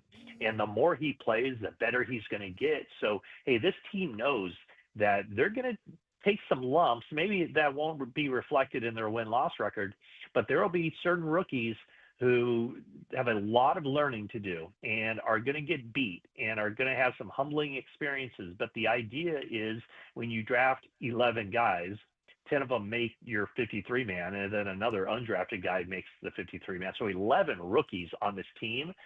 I think in order for this team to be at its best as the season goes on and into late November, December, maybe January, and for the 49ers, they're hoping February as well. I think the best way to do that is to put the guys who are your most talented players, the guys who have the room to grow and get better. And I think Nick Martin fits that bill. I think he could be just as good as Luke Gifford week one, and then as the season goes on, far surpass what the free agent pickup Luke Gifford brings to the 49ers defense. And again, that's in a limited role. It's the Sam linebacker, but it also gets his feet wet and gets him moving in the right direction and learning and gaining experience in a short period of time, or I should say in small doses, until that time comes when he is a starter and playing every snap on defense through the course of a game. Yeah, he is a special player, and it's funny if you really want to know how special a player is, just ask some of the other players about him. And when you ask other Niner players about him, they almost all universally laugh before they start talking about this guy because it's such a joyous topic to talk about a guy with sideline to sideline range and the kind of mental capacity that this guy has. It's a great player. I mean, it's a great player. Yeah, and Larry, I'll kind of expand on what you're saying there. We're afforded this incredible luxury or privilege, I guess you could say, of being in the locker room and being able to talk to a guy and look him in the eye and read the body language and everything. And so I remember after that first game, that game against the Broncos, where I was thinking, oh my gosh, what a disaster that was. This guy's not ready. And I realized that, people on Twitter were already calling him a bust. But after I spoke to him for like 5 or 7 minutes, and I got a sense, the first time talking to him face to face, one-on-one, man, I walked away from that going, oh, yeah, no, he's made the right stuff. He's a guy you don't have to worry about. Like, he's going to get it, and he's going to get it fast. Yeah, he is a blue chipper. He is really, really good. All right, let's talk some turkey on Jennings. Kawakami had a article out or went on the radio yesterday and said that that he thinks that the Jennings wants north of $20 million. Lynch talked to all of us the other day and said, there's a couple of issues at play. Those things have to settle themselves. Obviously, one being the calf, the other being the contract. What do you think, Matt? I mean, I've been doing this for a while. You've been doing this for a while. I just have a hard time picturing the ship coming to shore on this one. I don't see how it's going to get done. To me, it seems like an old-fashioned impasse, but I don't know. Well, maybe you see it differently. What's coming down the road with Jauan Jennings? Yeah, what Tim said, I have absolutely zero reason to question that. And even checking with some people, that seems to be what's out there as far as people on the team side and even other people, other like agents, people in the football world who represent other receivers and have a good idea of what that market is and what people are putting their own self-worth at. So upwards, in excess of 20 million. I think I was just on with the morning guys on Thursday, and they asked me like, what's the number that gets it done? And I was like, well, it seems to me like 15 is a good, like reasonable, rational number. Up from 7.5 or whatever he's scheduled to make. 15 seems about right. Well, 15 isn't even in the ballpark of 2025. So you do wonder. I get the sense that the 49ers are open to doing business, but I think they're open to doing business at a number that they would consider reasonable and rational. And I don't know that 20 to 25 is reasonable and rational for where Jennings is right now. So, what's it? And I would think, if Jauan Jennings is a businessman, like he takes care of his business on the field, what is he? He's a prideful guy. He's an emotional guy. He's a stubborn guy. He's not going to back down from any challenge. So if he conducts his business like he plays football, I think the word you use, Larry, impasse, is very much in play. And so how far does he take it? How much are the 49ers willing to go up from whatever they're comfortable offering Jauan Jennings? The thing is, I guess the longer this goes on, the less that Jauan Jennings is important to the 49ers. After 3 weeks, he becomes a little less important to the 49ers because Demarcus Robinson is back. After another 2 or 3 weeks, maybe he becomes a little less important to the 49ers because Brandon Ayuk could be back. And also, this time that he's missed, he left the practice field on July 27th, and basically we haven't seen him since. He hasn't been practicing. So, is he ready to go week one if he's out there on the practice field Monday? That's key. Is he out on the practice field Monday? If he's not, can you just write off week one? And now you're talking about how impactful could he be week 2 or week 3 when they need him? They need him weeks 1, 2, and 3 because, other than Ricky Pearsall, I don't even know how they construct that wide receiver position for that first game in Seattle. Ricky Pearsall is so far and away more productive and better than any other receiver in the room. And I'm talking just everything, especially the chemistry with Brock Purdy. I guess it would be Russell Gage, assuming he's healthy. Sky Moore is going to be out there because he's going to be returning kicks. So, what's his role going to be?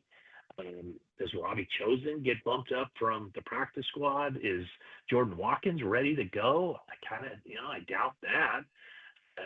Malik Collins, Marquez Valdez-Scantling, he's new to the building on the practice squad, so they'd have to elevate him from the practice squad, but he has a very short period of time to impress the coaches to the point where he earns a uniform as one of their top 48 players. So, everything is very much up in the air. And I think the 49ers, John Lynch and Kyle Shanahan, have said the right things. They're not trying to stir it up, unlike a year ago when they clearly put the pressure on Brandon Ayuk to just go ahead and sign that contract that had been on the table for 21 days. What John Lynch and Kyle Shanahan didn't say with their words, John Lynch said with his body language, the exasperated sigh, the slumped shoulders, his line, 2 things can be equally true. He can have a hurt calf and he can want a new contract. So, how much of it is the calf? How much of it is the contract? I'd say at this point, the only person who knows that answer truly is Jauan Jennings. Matt, while we're on the topic of receivers, you put out there that Kendrick Bourne's going to be visiting with the Niners on Monday and then the Commanders on Tuesday. Bringing back Kendrick Bourne, do you see that right now as a small needle mover, a large needle mover because of the state of that wide receiver room? Would this be something that is a short-term solution and probably nothing more. What's your view on Kendrick Bourne as he's kind of worked through that foot injury and got released by New England? Yeah, I mean, I think it would be in case there's no Jauan Jennings this season, and Kendrick Bourne kind of steps into his place, which is kind of interesting because it was Jauan Jennings who took over for Kendrick Bourne. Kendrick Bourne was a very reliable third down target, red zone target. And then once he played 4 years and was eligible for unrestricted free agency, the New England Patriots paid him a nice sum of money. So Kendrick Bourne's career has been 4 years with the 49ers, 4 years with New England. He had the ACL tear in 2023. So, that year was kind of a wash. And then last year, the production wasn't all that great just because I think, he's still returning from that. But if you look at those 4 years, basically put up identical numbers, 4 years with the 49ers and 4 years with New England. So, where he is needed. I mean, let's just look ahead. Let's just say week 12 of the season. 49ers top 3 receivers, week 12 of the season, could be Brandon Ayuk, Ricky Pearsall, and Demarcus Robinson. That's not bad. When you consider Demarcus Robinson was a 17-game starter last year with the Rams, he could be their third receiver.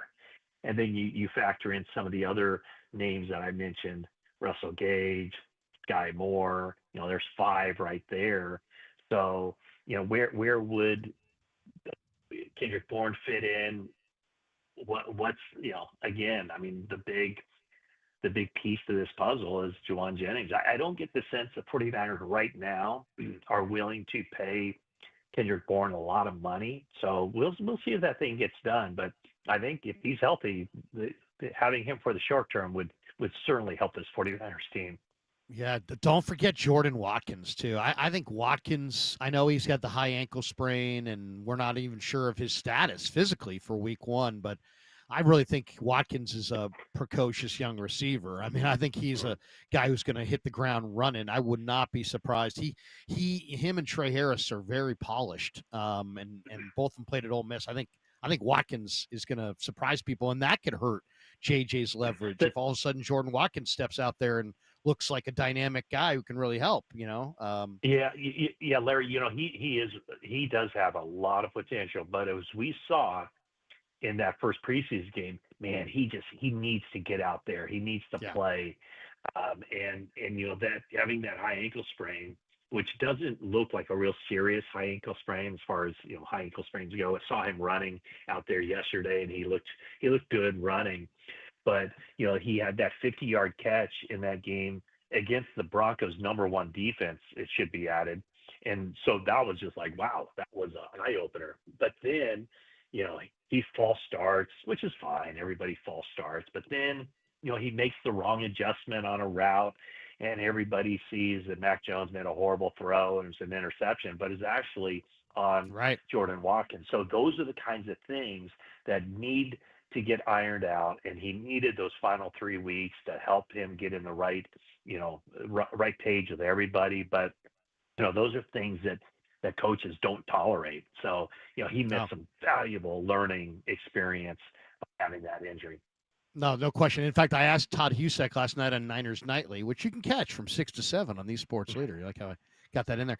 But Husek, I asked him, I said, how much run do you need with a receiver before you're comfortable, before you iron out all the bugs? And he said, it's not like it's something that can be done in an hour or a couple practices. He said, you need about 3 weeks for a receiver and a quarterback of repping it on the practice field before all the different routes and all the different questions get answered that you can truly get on the same page. But I got one last one for you, Maddie, before we say goodbye, because I got to ask you about this. I totally agree with what your assessment is of Jennings. He's prideful. He's stubborn. He's verbal. He's a powerful presence in the room. And it sounds like Rosenhaus is trying to go for the home run ball, and it doesn't seem like the Niners are going down that road. I can't picture that they are. So if Jennings, and they don't want to trade him, Lynch, hey, we don't, we talked about it, we thought about it, we ain't doing that. It's like he didn't even want to talk about it. So he's going to be in this room, but he's a powerful presence. How concerned do you think the Niners are, or maybe should be, if they don't get a deal done with JJ? He's such a leader. He's so powerful. Do you want an unhappy leader, powerful presence in the middle of your locker room. How concerned do you think they are about that? Yeah, I mean, you don't want anybody unhappy, but, from the 49ers standpoint, if they made everybody happy, they'd be paying everybody $25 million a year, and Bad so, business. it is bad business. So I don't know, man. I think that, there's the pride of I'm worth this. I'm not going to be someone who's taken advantage of. He's 28 years old, so the clock is ticking on his career. He's never going to be as much in demand as he is right now. That next contract that he signs, whether it's with the 49ers or with some other team in March, that's going to be the biggest contract that he signs, the most value that he has, the most he'll ever be in demand. But, so you have that part of the pride thing working, but also once he's on the field, he needs to produce. And so the pride then has to kick in that he needs to do. He needs to do what he can possibly do to not only match what he did last year, but maybe expand on it. And, what did he have last year? 77 catches, 975 yards, 6 touchdowns. That's a good season. That's a really good season. Is that $25 million a year season? Probably not. I would guess almost everybody would say, no, it's not.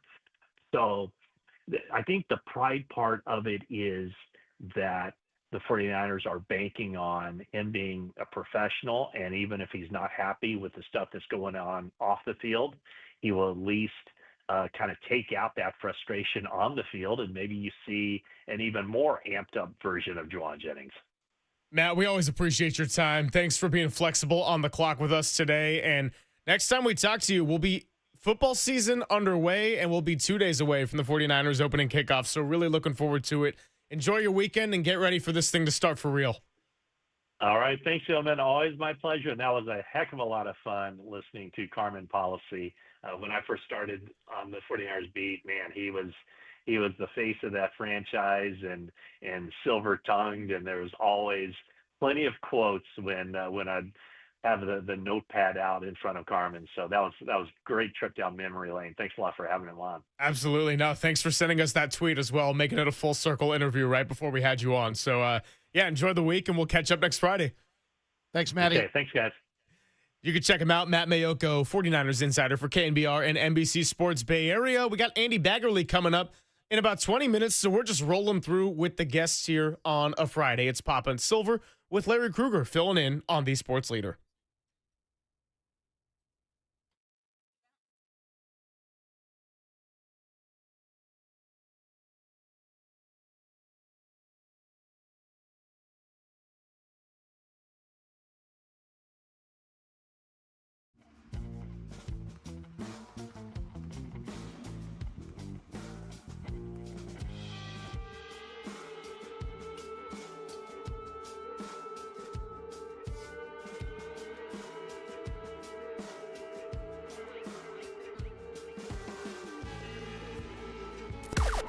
Now, from the O'Donnell Financial Group Sports Desk, learn more at odfigroup.com. O'Donnell Financial Group, because planning is a process, not a product. I told you yesterday in our award-winning Diamond Notes, what was the key to the game? Score 4, and the Giants did just that with a 4-3 victory over the Cubs to complete the sweep. Jung-Ho Lee, first career walk-off hit, and he ran away from Willy Adames and that Gatorade bath that was coming.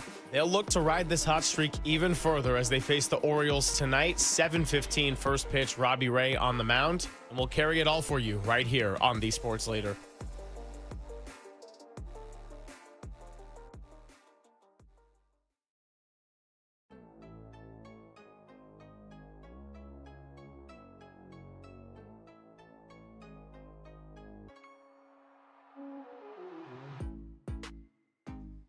And I'm back to talk about the Dolan Law Firm. Did you know that many of the attorney ads you've seen or heard aren't based in the Bay Area, some not even in California? Chris Dolan and his law firm have been based here for more than 25 years, and these are award-winning personal injury and employment attorneys who are fighting for you where you live. So if you've been discriminated against at work, wrongfully terminated, or sexually harassed. Your rights matter, and DolanLawFirm.com is the place to go to learn more about how your rights can be protected. Over the past year, Chris and his team saw a sharp increase in no-fault injury accidents. And remember, with motorcyclists, pedestrians, cyclists, children, they're all around us, so please be careful, and let's work together to make the Bay Area a safer place. Feel confident that you're in good hands with award-winning California Lawyer of the Year, because the Dolan Law Firm has secured more than $1 billion in verdicts and settlements on behalf of their clients. You pay nothing up front, no hourly rates, no upfront fees, and they don't get paid until you get paid. They live here, they work here, they win here. DolanLawFirm.com.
And now it's time for the Protect Your Assets Business and Technology Report with me, David Hollander.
Papa and Silver now continues live from the KNBR Casino Matrix Progressive Jackpot Studios. Casino Matrix. Progressive jackpots are here. Where are you? Just drop in.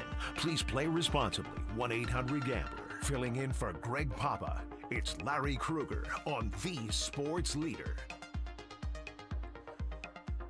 And we are flying by on a Friday. It's Papa and Silver with Larry Krueger. Walter, I might have jumped the gun because I wanted to hear the sounds of what looked like a 5-game win streak and a sweep at home. Jung-Ho Lee, take it away. Swing, line drive into right field, base hit. Here comes Cross, heading home. Here comes the throw, and it's way offline. The ball game is over. The Giants have swept the Cubs, and the wins keep on coming. They've won 5 in a row. First career walk-off hit there for Jung-Ho Lee. We're going to talk to Andy Baggerly of The Athletic coming up in about 10, 15 minutes or so. And Krug, a little bit more serious news on the Giant front. We also learned that Randy Moffett has passed away at the age of 76. He spent the first 10 seasons of his career here with the Giants. He was part of that inaugural Giants Wall of Fame class in 2008. And even still to this point, he is 9th overall in saves in his career. And with the Giants, he went for over 682 innings over 459 games. So if the Moffett family is listening out there, and of course the Giants family, we do send our condolences. And that is some tough news today. Great relief pitcher for the Giants. When I was a little kid, Randy Moffett set up Gary Lavelle in the Giants bullpen. I believe he was Billie Jean King's brother. Who's obviously one of the great athletes in American sports history, one of the great true rebels in our society is Billie Jean King, and I believe Randy Moffett was her brother. So yeah, rest in peace, Randy Moffett. Very good Giant, very good pitcher back in his day. Yeah, we'll ask Andy Baggerly about that coming up as well. And the Giants certainly playing a lot better baseball now. How does it really change in the standings?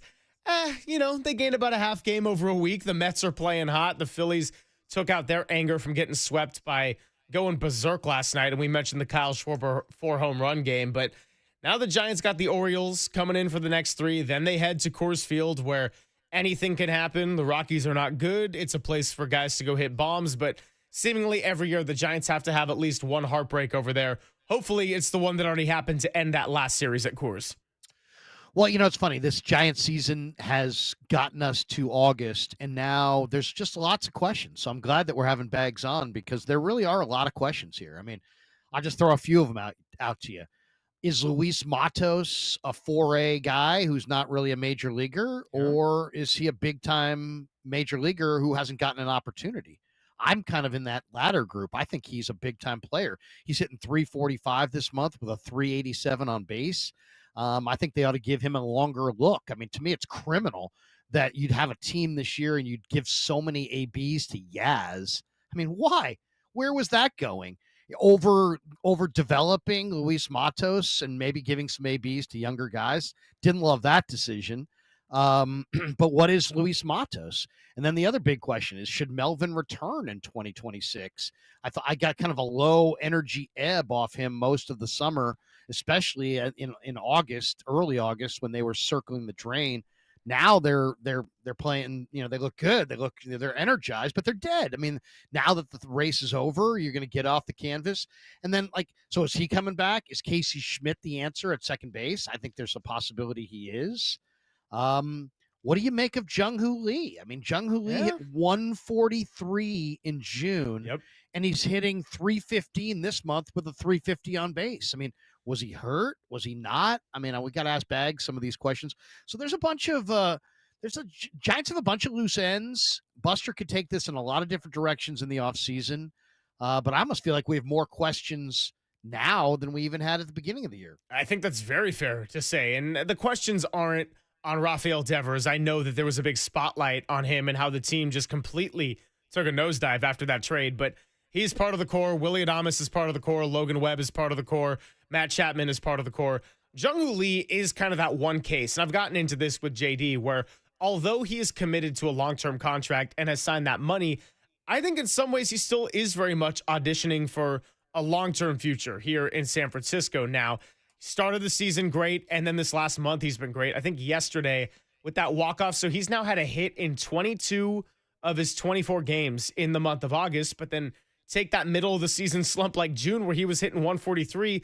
For all the guys on this team that have the upside of power but the downside of striking out too much, if you're someone like a Jung-Ho Lee or a Dominic Smith for that matter, you got to be able to take advantage of the bat to ball and the contact. And yes, striking out is one problem, but you got to find ways to get on base because once again, let's say our favorite stat, the Giants are last in the National League in stolen bases.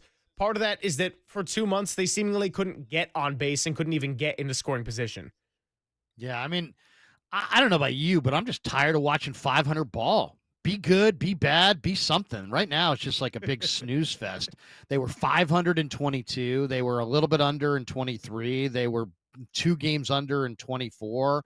They're basically headed there again. I mean, it's like I'm sick of 500 ball. I want to see something more than that, than 500 ball.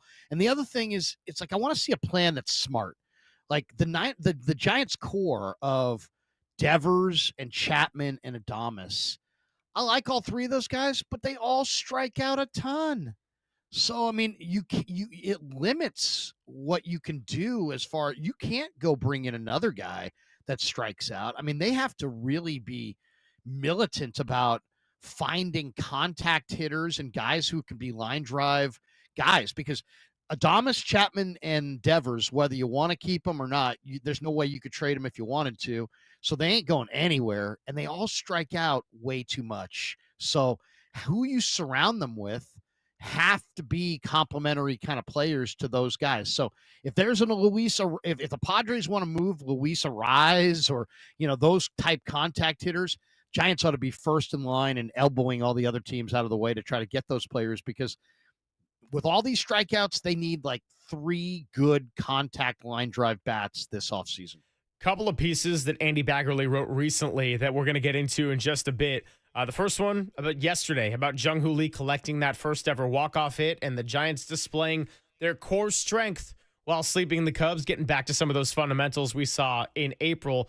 The second one is a question that he's calling an open question. Are the Giants playing for Bob Melvin's job in 2026? Let's get into that next. It's Pop and Silver with Larry Krueger and Bags next on the Sports Leader.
Papa and Silver now continues live from the KNBR Casino Matrix Progressive Jackpot Studios.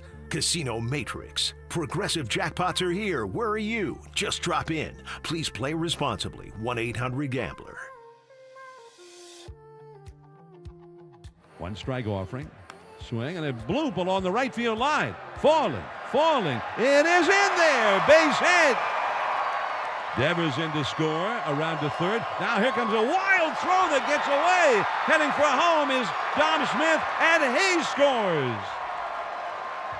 Into second base goes Matt Chapman, and the Giants get 2 runs on that little pop-up into shallow right. It's 6-3.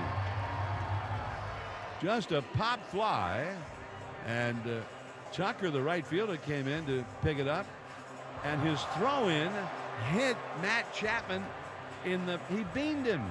Matt Chapman was standing on first base, and the throw-in hit Chapman right on top of the batting helmet. Oh my goodness. You don't see that one every day.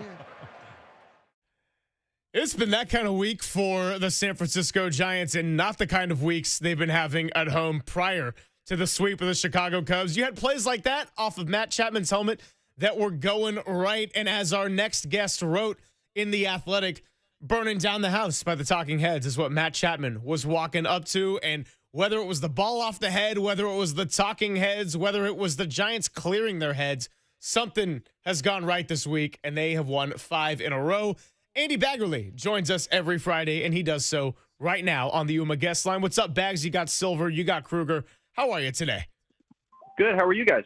We're doing great. I want to start with the Giants having a little bit of fun out there, and Jung-Ho Lee running away from Adames. You're seeing smiles. You're seeing people being relaxed. Justin Verlander is cracking jokes this week after he got a win. So it's been funny going through the internet, as we all do. And there's a faction of Giants fans that seem almost upset that the Giants are playing like this now when they're effectively out of the playoff race.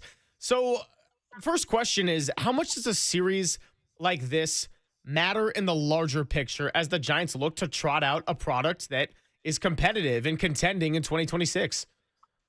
Well, I mean, I think, anytime a team plays poorly, of course, it's not going to really do a whole lot for kind of consumer confidence, but especially when you play the way they played at home. I mean, losing 13 out of 15 at home, and some of those series, there just wasn't a whole lot for fans to cheer for at all. And, that obviously is something that is kind of intolerable. And, the more that looks like it's going to be a distressing situation, I mean, you can't really sell that, right? So I think if the Giants had gone along those lines and finished the season, it really would have meant that they'd have to do some things pretty. They'd have to really restore some confidence somehow that next year is going to be different. And so the fact that they've started this homestand off with a sweep of the Cubs, who I was shocked they had not been swept in a series of 3 games all season. So that's pretty impressive. And what you're seeing, the difference is that their core players are playing better. Rafael Devers had a 2-homer, a double game. Willie Adames is making plays at short and hitting 2 homers in a game. And Matt Chapman, obviously, I think his hand's feeling better, and he's showing that he can make an impact. And, even like Patrick Bailey threw a runner out. You got Logan Webb out there doing what he does, and all of a sudden he could lead the league in innings and strikeouts. So, it just sort of reinforces what the Brewers manager, Pat Murphy, said last week, which is, this is a pretty good core, and it hasn't worked out for him this year, but Murphy said that he thought that this was a pretty good core of a good team. And I asked Buster Posey about that, what he thought about those comments, and he said, yeah, we still believe that. So that's kind of what they have to show. And now they have to go play teams that aren't in first place or in playoff position, like the Orioles, and going to play the Rockies. And you think earlier in the season, those were some opportunities in the soft parts of their schedule. And it turns out that they weren't able to really pile up wins. So now it's up to them to kind of keep it going against teams that they should be playing well against. Watching the Giants right now, Bags, it reminds me of my golf game. It's like, it's I have all kinds of frustrations, but then I'll hit a drive that just makes me think, you know what? You're not that far away. Hey, you might actually be a player someday, kid. Yeah. The beauty of having you on here is that you can tackle the micro, but you can also tackle the macro. And I got kind of a macro on the Giants before we get into the micro. As far as Is there enough of a commitment here from the top? I know Giants fans are really tired of being second-class citizens to the Dodgers. And I was just glancing at the payrolls, and I don't know if this is accurate, but it says LA's got a payroll of $350 million, and it shows the Giants payroll at $175. Can the Giants really compete going forward in a division if they spend half as much as the Dodgers? And should they? I know the Dodgers are rich, but the Giants are rich. Should the Giants be spending more than 175 on their player payroll? Well, I mean, you look at if you go over that luxury tax, there are some things that hurt in terms of the draft picks they've given up. Some of the free agents they've signed. I think they know, the Giants, that they have to thread the needle here. They have to develop players. But you know what? The Dodgers do it. Their farm system is productive. They always rank near the top, and they keep the top spinning, and they spend a lot of money, and they pay some of the penalties to be over the tax. So it's not like it can't be done. And I think that you look at what they did in the Devers trade. They took on $250 million in future money. They were ready to sign Carlos Correa for $350 million.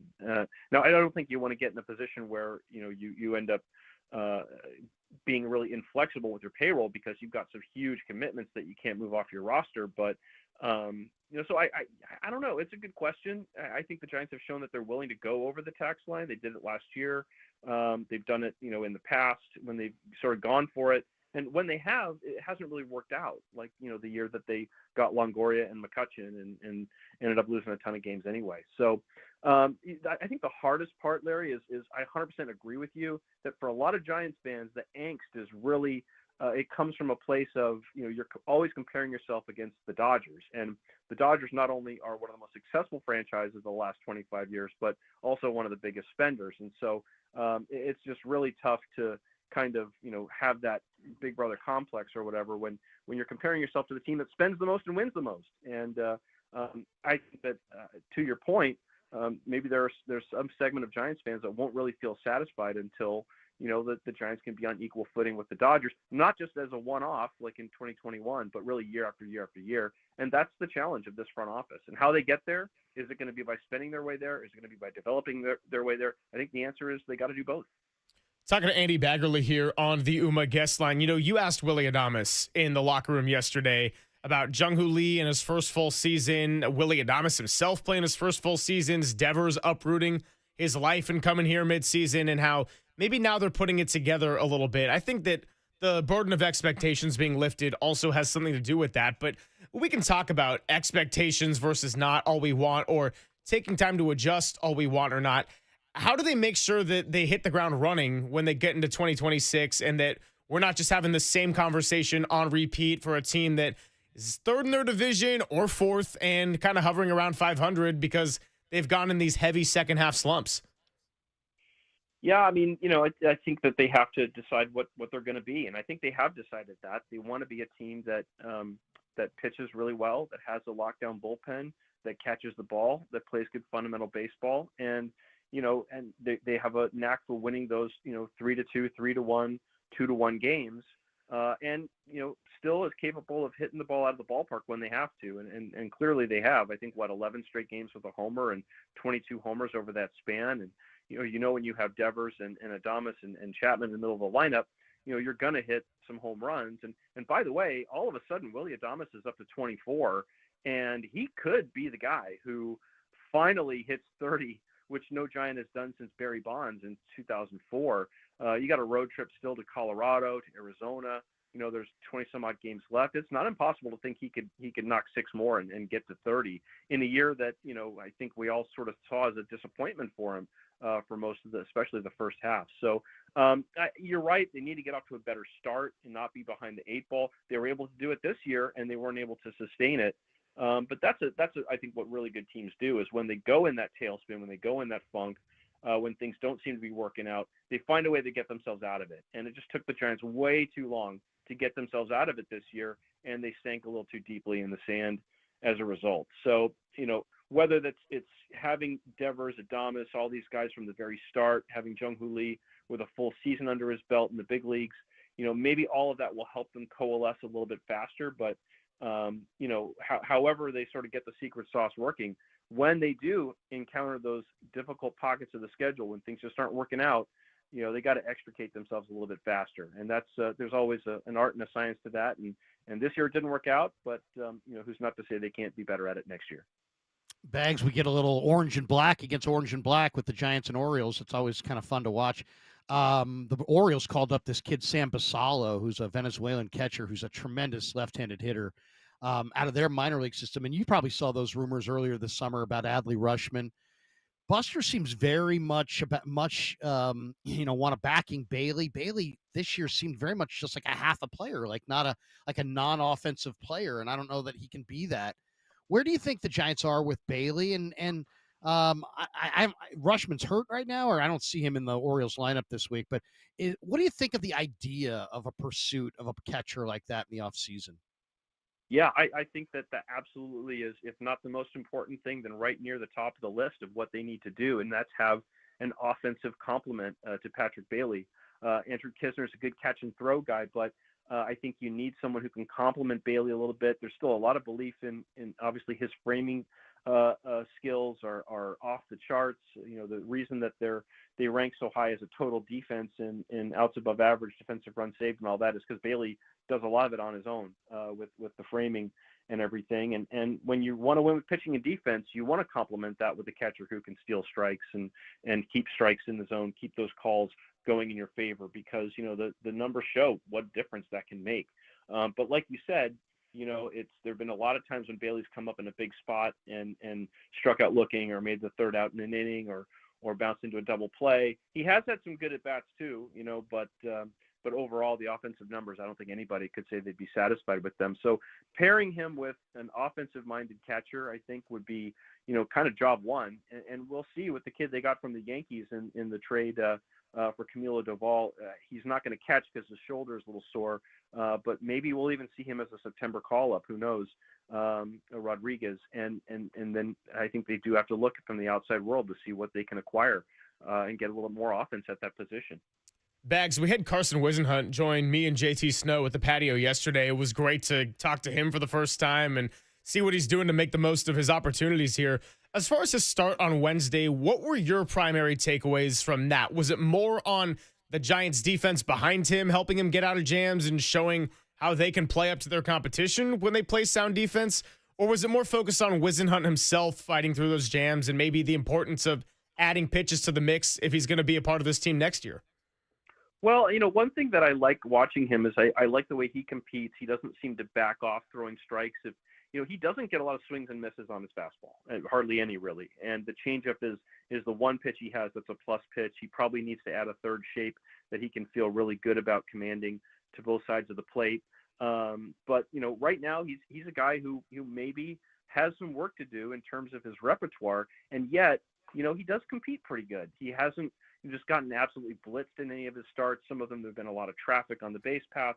But I thought the same thing about Kyle Harrison before the Giants traded him too. He went through all last season and was dealing with the shoulder stuff, and the velo on the fastball wasn't quite there, but he still got through 6 innings a lot of times. And, that's a skill that really is something that I think a young pitcher can show, or and you can go the other way too. Hayden Birdsong certainly has gone the other way this year, and there's a lot of hope that he can turn it back around and thrive again, whether that's in a bullpen role or a starting role. But for Wisenhunt, I think this is all about it's an opportunity. Their depth has really been tested. They've maybe given him they're giving him a good look, and they don't have a whole lot of other options either. So he's not to say he's performing without a safety net, but he could have a start that's not that great and probably still stay in the rotation at this point, which is good for a young player because you're going to have some failure mixed in. But mostly I just like the way he's competed and hasn't really backed off, challenging hitters. I don't want to put you on the spot. You may not have these answers right now, but I was watching I guess it was maybe a little Cal League. Is it possible Cal League was on the TV last week? I was watching some Cal League, and I saw this. Giants have a guy named Lorenzo Mayola, and he really looked good. I mean, he popped a home run. He looked good. And this Cal League team's got Dakota Jordan and Johnny Level and some really intriguing Giants prospects. And, of course, the kid, the number 1 pick, I think might be there. What are you hearing, Bags, as far as the early returns on this this draft class or last year's draft class? Are there any, incredible success stories that Giants fans, peeking ahead should keep an eye on? Yeah, Mayola is a guy, I think he was a 4th-round pick out of Stetson. Also a Stetson product, long time ago, Giants shortstop Brian Bocock, for those of you who remember. But I've heard some good things about him. Obviously, he's starting up at single A. A lot of these college draftees, you want to try to get them some full season experience before the end of the year. Their top pick is out there too. You're right. They moved a bunch of guys up that are really interesting, and some of the pitching as well. In San Jose. That's a really interesting team right now. And if you look at the overall rankings, and I mean, rankings are just rankings. They don't really mean anything in the grand scheme of things, but, it does sort of show you what kind of esteem your system's held in, by the rest of the industry. And whether it's Baseball America or MLB.com, the Giants rankings have gone up as an overall organization, I think more than any other team from the start of the year till now, which is a product of the couple trades they made, as well as the drafts that they had, which a lot of people liked. So a lot of that help is on the lower levels. It's not going to be necessarily knocking on the door, next year. But it's something that needed to happen, that they're producing more players. And right now they're really position player heavy. There's not as much in the pitching pipeline, which maybe tells you that that's an organizational philosophy. Maybe Buster Posey has been a part of a lot of these meetings to try to sign a Shohei Ohtani or an Aaron Judge or get Giancarlo Stanton to waive his no trade. And obviously he made the big deal for Devers. But maybe they're just kind of thinking organizationally, hey, we can get pitchers to sign with us, and we've got the conditions that they're going to want to compete in. But maybe it's more incumbent upon us to produce hitters. Because right now, if you look at most any list of their top 10 prospects, at least 8, if not 9, are hitters right now. So, and I think it's a lot harder to develop hitting than it is pitching, just because you never quite know how hitters are going to perform as they get exposed to better and better stuff as they go up the ladder. So it's going to be really interesting to see, just, after maybe a year. I'm looking forward to talking with Kyle Haynes, Randy Wynn, kind of take stock of where they are after one season, running this farm system, and just see where they think the progress has been made and where they, hope to do better, because, that's obviously going to be a huge, huge piece of this regime's ability to field a successful team. Last couple minutes here with Andy Baggerly. All right, I'm going to put you on the spot with one as well.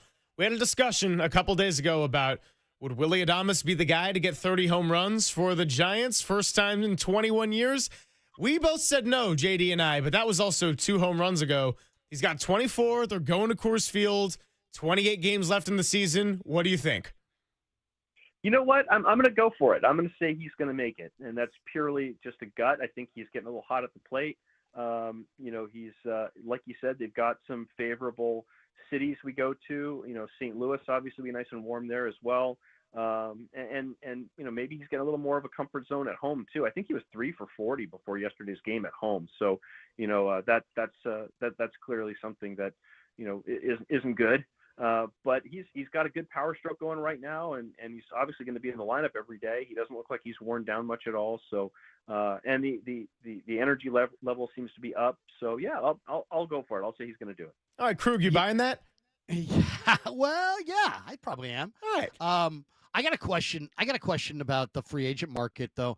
You probably have a pretty good sense of it as far as the upcoming free agents, Bags. Is there anybody that you see as a fit? I mean, somebody told me that Schwarber's a free agent, and I don't know that he fits the Giants, but man, I would love to see him parking shots into McCovey Cove the way he hits the long ball. But is there a free agent, Bags, that you think, not necessarily sourced or anything, but that you think they may have an interest in this offseason? Well, can I mention Tyler Rogers? Can I go there first? Sure. Because I think honestly it'd be a really good fit for him to come back. He obviously is comfortable in San Francisco. Has 2 young kids. They have loved living in the Bay Area. I think their bullpen is going to need some more leverage arms, and he's fit in the past. So I could definitely see them re-signing him. If we're looking at catchers, JT Realmuto's a veteran guy. Obviously, he's not quite the offensive force he used to be, but if you're looking for somebody on the free agent market that could work like we've been talking about to pair with Bailey, and who knows if Realmuto would have any interest in coming to San Francisco anyway, but he is probably the top option out there. If they really wanted to lean into contact hitting, which they want to do, Luis Arraez is going to be a free agent. I'm not sure where positionally he could fit, so that probably isn't, a good look. The number one guy obviously is Kyle Tucker, and he's going to get probably more than $300 million. I'm not sure if the Giants really have the appetite to go after a guy like that when they've just committed 180 plus to Adames, 150 plus to Chapman, 250 plus to Devers. But to your point, the Dodgers could fit him in the payroll. So, why couldn't the Giants? But then you're back in the saddle of trying to convince a star hitter to sign in San Francisco. So, but yeah, it was really interesting to watch Kyle Tucker. I was definitely looking at his at-bats the last 3 days and kind of envisioning what it would be like if he were a Giant. And then, it's a lot of it is going to be built around what do they want to do with second base? Has Casey Schmidt shown enough to be an incumbent next year? I think he probably has. But really, they just have to find more contact hitting and more dynamism in this lineup around the guys they have. So not a billion free agent choices. I don't think this is the most robust market, but maybe they're going to lean on the pitching side a little bit more too.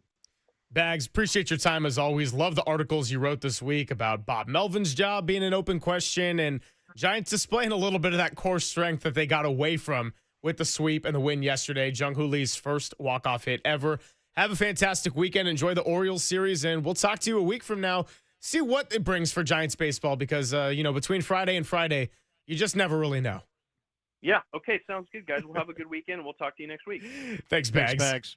We appreciate him all the time. Andy Bagger-Lee is sponsored by Mancini Sleep World. Get the rest easy promise only at Mancini Sleep World. Visit sleepworld.com. All right, Krug. Last 45 minutes of the show. Let's take it back to where we started. That is the context of the larger NFC.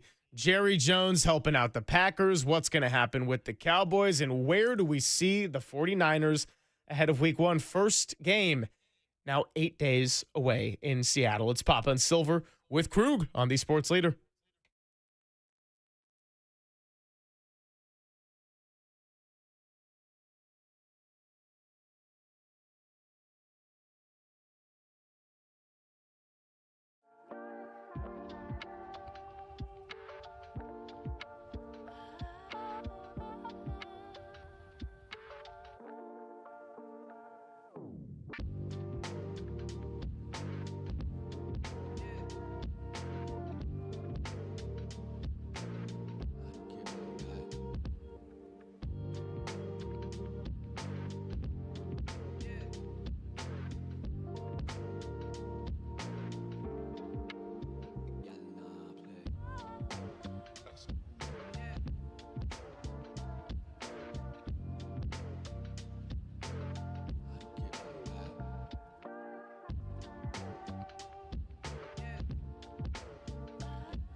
Now, from the O'Donnell Financial Group Sports Desk. Learn more at odfigroup.com. O'Donnell Financial Group, because planning is a process, not a product. But I guarantee Michael Parsons not going anywhere. I think he is, Michael Irvin. Micah Parsons traded to the Green Bay Packers for 2 first-round picks and Kenny Clark. Is Jerry Jones completely losing his mind? Or do the Cowboys somehow win this trade? But more importantly, how does this affect the 49ers in the landscape of the NFC? We'll be answering those questions right here on Papa and Silver with Larry Krueger.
And now it's time for the Protect Your Assets Business and Technology Report with me, David Hollander.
Silver now continues live from the KNBR Casino Matrix Progressive Jackpot Studios. Casino Matrix. Progressive jackpots are here. Where are you? Just drop in.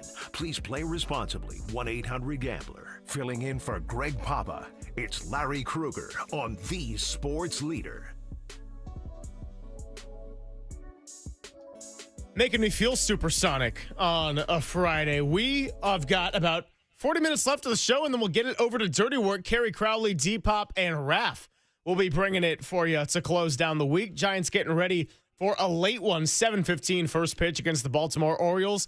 Orange and black on orange and black, as Krug just noted with Andy Baggerly. If you missed that interview, you can hit the rewind on YouTube, Twitch, and Twitter, where we are live streaming, or you can check it out later on thesportsleader.com or wherever you get your podcasts. Speaking of great interviews, we'll have that interview with Carmen Policy podcasted, as well as our conversation with Matt Mayoko. 808 KNBR. Let's go back out to the phone lines as we figure out what to make of the 49ers 9 days away from opening kickoff in Seattle. Let's go to Woody Wonka in Woodside.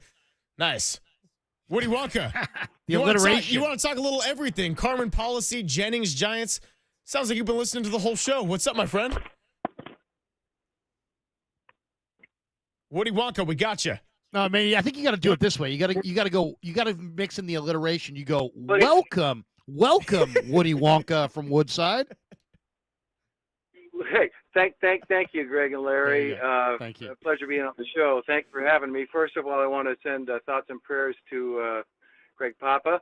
And secondly, Larry, it's nice to hear your melodious tone back on the 680 Airways. It's been a while. I think you might know my son Jordan. He's on your podcast once in a while. All right. Well, some people agree with you. Some people right now are going, "What? I totally hate that guy." But glad to be here. Well, those guys need to take a long swim out of Half Moon Bay and not come back. But anyway, I want to address a couple of things, if I may. I think that Matt Maiocco had a good point about Jauan Jennings and the Niners. 15 million is a pretty nice number. If he wants north of 20, I'm reminded of one of my favorite expressions that pigs get fed and hogs get slaughtered. I don't know about that. If he was totally healthy and had been in training camp all summer, maybe, but we'll have to see. And a little disclaimer, I work for the ownership group of the 49ers and the Giants, so I guess the following words are maybe careful words.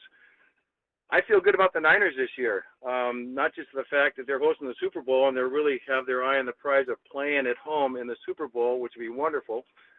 I think they'll get in the playoffs. We'll see from there. And as far as the Giants go, they have a pretty solid core. Obviously, they need some help at a few positions. And I don't know why they don't bring back Barry Bonds as a guest hitting instructor. He doesn't need the money. Maybe they can get him a bigger statue to bring him back because they learned from the best. Your thoughts on that too, gentlemen? I appreciate that, please. Hey, appreciate you, Woody Wonka. Woody Wonka and Woodside. And, yeah, good job, Krug, on the alliteration, because that was what unlocked the phone connection right there. Yes, you just have to throw in that extra W. As far as Barry Bonds, okay, it's easy to go, oh, come on, that's a fan idea. But you know what? Barry Bonds is a baseball genius. Barry Bonds is a baseball hitting genius. And he is a Giant through and through. It's a matter of commitment. But does he want to make the commitment? That needs to be fleshed out. But I think he should be on the list. I mean, he should be, and there definitely should be some role for him. I'm sure there is some role for him. But I mean, I think if you're not taking advantage of Barry's genius, you're not putting your best foot forward. So I would vote yes on Barry Bonds, but it would have to be a role that he could commit to and fulfill. But I mean, I'm very disappointed in what I've seen from Pat Burrell's hitters this year. Yeah, very disappointed. I like Pat Burrell. I'm a believer that Pat Burrell was a great Giant in 2010. I mean, he was hitting 200 when the Giants traded for him. He came to town. He hit 20 home runs. They won the World Series. I mean, he drinks for free on Chestnut Street for the rest of his whole freaking life. But his hitters' plan at the plate has been ordinary and not great. And it's like, show me the young players that are developing. I want to see Casey Schmidt, who's got 4 home runs and 13 RBIs this month. I want to see him every day in September. I want to see Luis Matos, who's hitting 345 in August, and people are saying he's a 4A player. Well, let's find out. Let's find out. I want to see Jung-Ho Lee continue to stay hot. I want to see them surround the rest of these strikeout guys with some contact guys going forward. But I'm not sure if Burrell's the guy. As much as I'm entertained by Burrell, and we'll always have a special fondness for Burrell, but I think this is going to be one of Buster's real challenges here, is that you're going to have to crap can some of the guys that are your buddies. And can he do it? I don't know. You know, JT Snow and I had a great conversation yesterday on the patio where he was telling me both on and off the air how he enjoys going up to Sacramento and working with these prospects and your Bryce Eldridges, your Carson Wisenhunts, your Grant McCraes, because he says that a lot of players in his era made a lot of money. They don't feel a need to get back into the game, but those who do and want to share their advice, players respond to that really well. And that's nothing against anyone who is part of the game and hasn't played at the highest level. But, these are now getting to the point, if you're JT Snow, you got kids coming up in the minor league system who watched you play and they remember watching big moments with your family and just seeing you play at the highest stakes of a game. So it's going to resonate a little bit deeper. Here's my other side of it, though, in the more devil's advocate perspective on the Bonds example in particular, is I think about anytime all-time greats in sports get put into a position of mentorship or coaching or even a front office in certain cases, those type of players who are wired that way are so passionate, so intense that sometimes it's hard for them to resonate with your typical professional athlete. And I wonder if from the Barry Bonds perspective, if maybe he's better served as kind of this wise voice that is hanging around within the organization and the ultimate respected and revered figure rather than a semi-regular or everyday presence around the team trying to help you day by day. Again, I don't know Barry personally, and I'm not really one to say whether he's qualified or not to do the job. If he would, he is qualified, but if he would want to go and take on that kind of role, that's just my general rule when it comes to players like a Michael Jordan, who we saw The Last Dance, right? So intense, busting his teammates all the time. And then he has that emotional end to the episode where he's like, oh, well, if you don't want to play that way, you don't want to play that way. But a lot of the people who say that, they've never won anything. And sometimes that's tricky from a coaching or mentorship point of view. No, I totally agree. I mean, Ted Williams struggled. There's some people said DiMaggio struggled as a coach with the A's, and sometimes they can't accept, that the pupils are not as dedicated, devoted, or talented. But I do think there's baseball genius there, and whether he's a full-time hitting coach, a part-time hitting coach, a roving instructor in the that meets them and once a road trip or once a month, there's got to be a role there for Barry Bonds. I mean, I think his observations are genius, and I'm sure he could unlock some things. But I mean, that's just one of many questions that the Giants face, I think, going forward. I mean, to me, the questions are: is Bailey your everyday catcher going forward? Yes or no? Is Casey Schmidt the answer at second base? Yes or no? Is Matos a 4A player, or is he a major leaguer? Yes or no? What are we going to find? We're going to find that out. Is Ramos a keeper, or are you going to hawk him? What are you doing with Luciano? What's the future of Melvin? I mean, I think they picked up Melvin's option, which gave him more credibility and a louder voice within the room and held off the people that were going to be saying fire Melvin all summer this summer. But you're basically in the exact same spot next summer.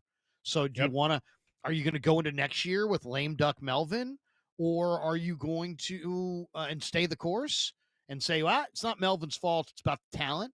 I don't know, man. I don't think the Giants are great, but I think that they've underachieved with their talent as a whole after their hot start. And I thought Melvin badly underachieved in San Diego with a lot of talent down there. So I think Melvin has been beaten down by all the years of doing it. And I think I want to see a leader that has a little bit more juice, a little bit more fire, a little bit more, this guy is, I don't know, just a little bit more energy. Just there were times where it's just like, hey, we're trying this. This is what we're trying. It's like, I don't know. The lack of fire from him in the last couple months is, to me, bothersome. Now, maybe that's because I'm more of a fiery guy and I want to hear. To me, an ideal manager would be like Vogelsong or Sean Dunston, or if you want to go outside the organization, how about like a Yadi Molina? He's one of the great catchers of his era. Some of your greatest players are guys, from Latin America. Why not have a Yachty there? I got to think that he would have a pretty profound impact on them. So I don't know. It's just, I love Melvin as a guy. I think he's always treated me well. He's very solid. He's a solid guy. He's a solid person. I got nothing bad to say about him, but I just think it's time for a new look, a new approach. I mean, I would not come back in 26 with Melvin. Yeah, I don't doubt that Bob Melvin lacks any kind of fire, at least in terms of behind the scenes and the way that the players have spoken about him. And Bob Melvin has a history of being a rather fiery guy in his own right? He's not going to be your rah-rah Dan Campbell type of coach who's going to be jumping out of the dugout, but he'll stick up for his players from time to time. I also understand the frustration of how lifeless it looked during that last home stretch prior to this homestand when they swept the Cubs. But what was it, 13 out of 15 at home, 14 out of 15 losses where it just looked lifeless. And it wasn't just that they were losing, it was looking quite pathetic. And to say, I don't really know what's going on, I don't have the answers, maybe that can be the truth. But to put it out there like that, if you're a player or a coach, that's never a good look. And it caused a whole lot of frustration. So how the Giants finish the season, for better or worse, absolutely matters. Let's get some sounds when we come back, and then we'll get ready to wrap up the show. A little bit more on Brock Purdy. Want to hear from Shanahan and Lynch as well. It's Pop and Silver with Larry Krueger on The Sports Leader. KNBR, The Sports Leader.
Now back to Greg Papa and Greg Silver on KNBR, the sports leader.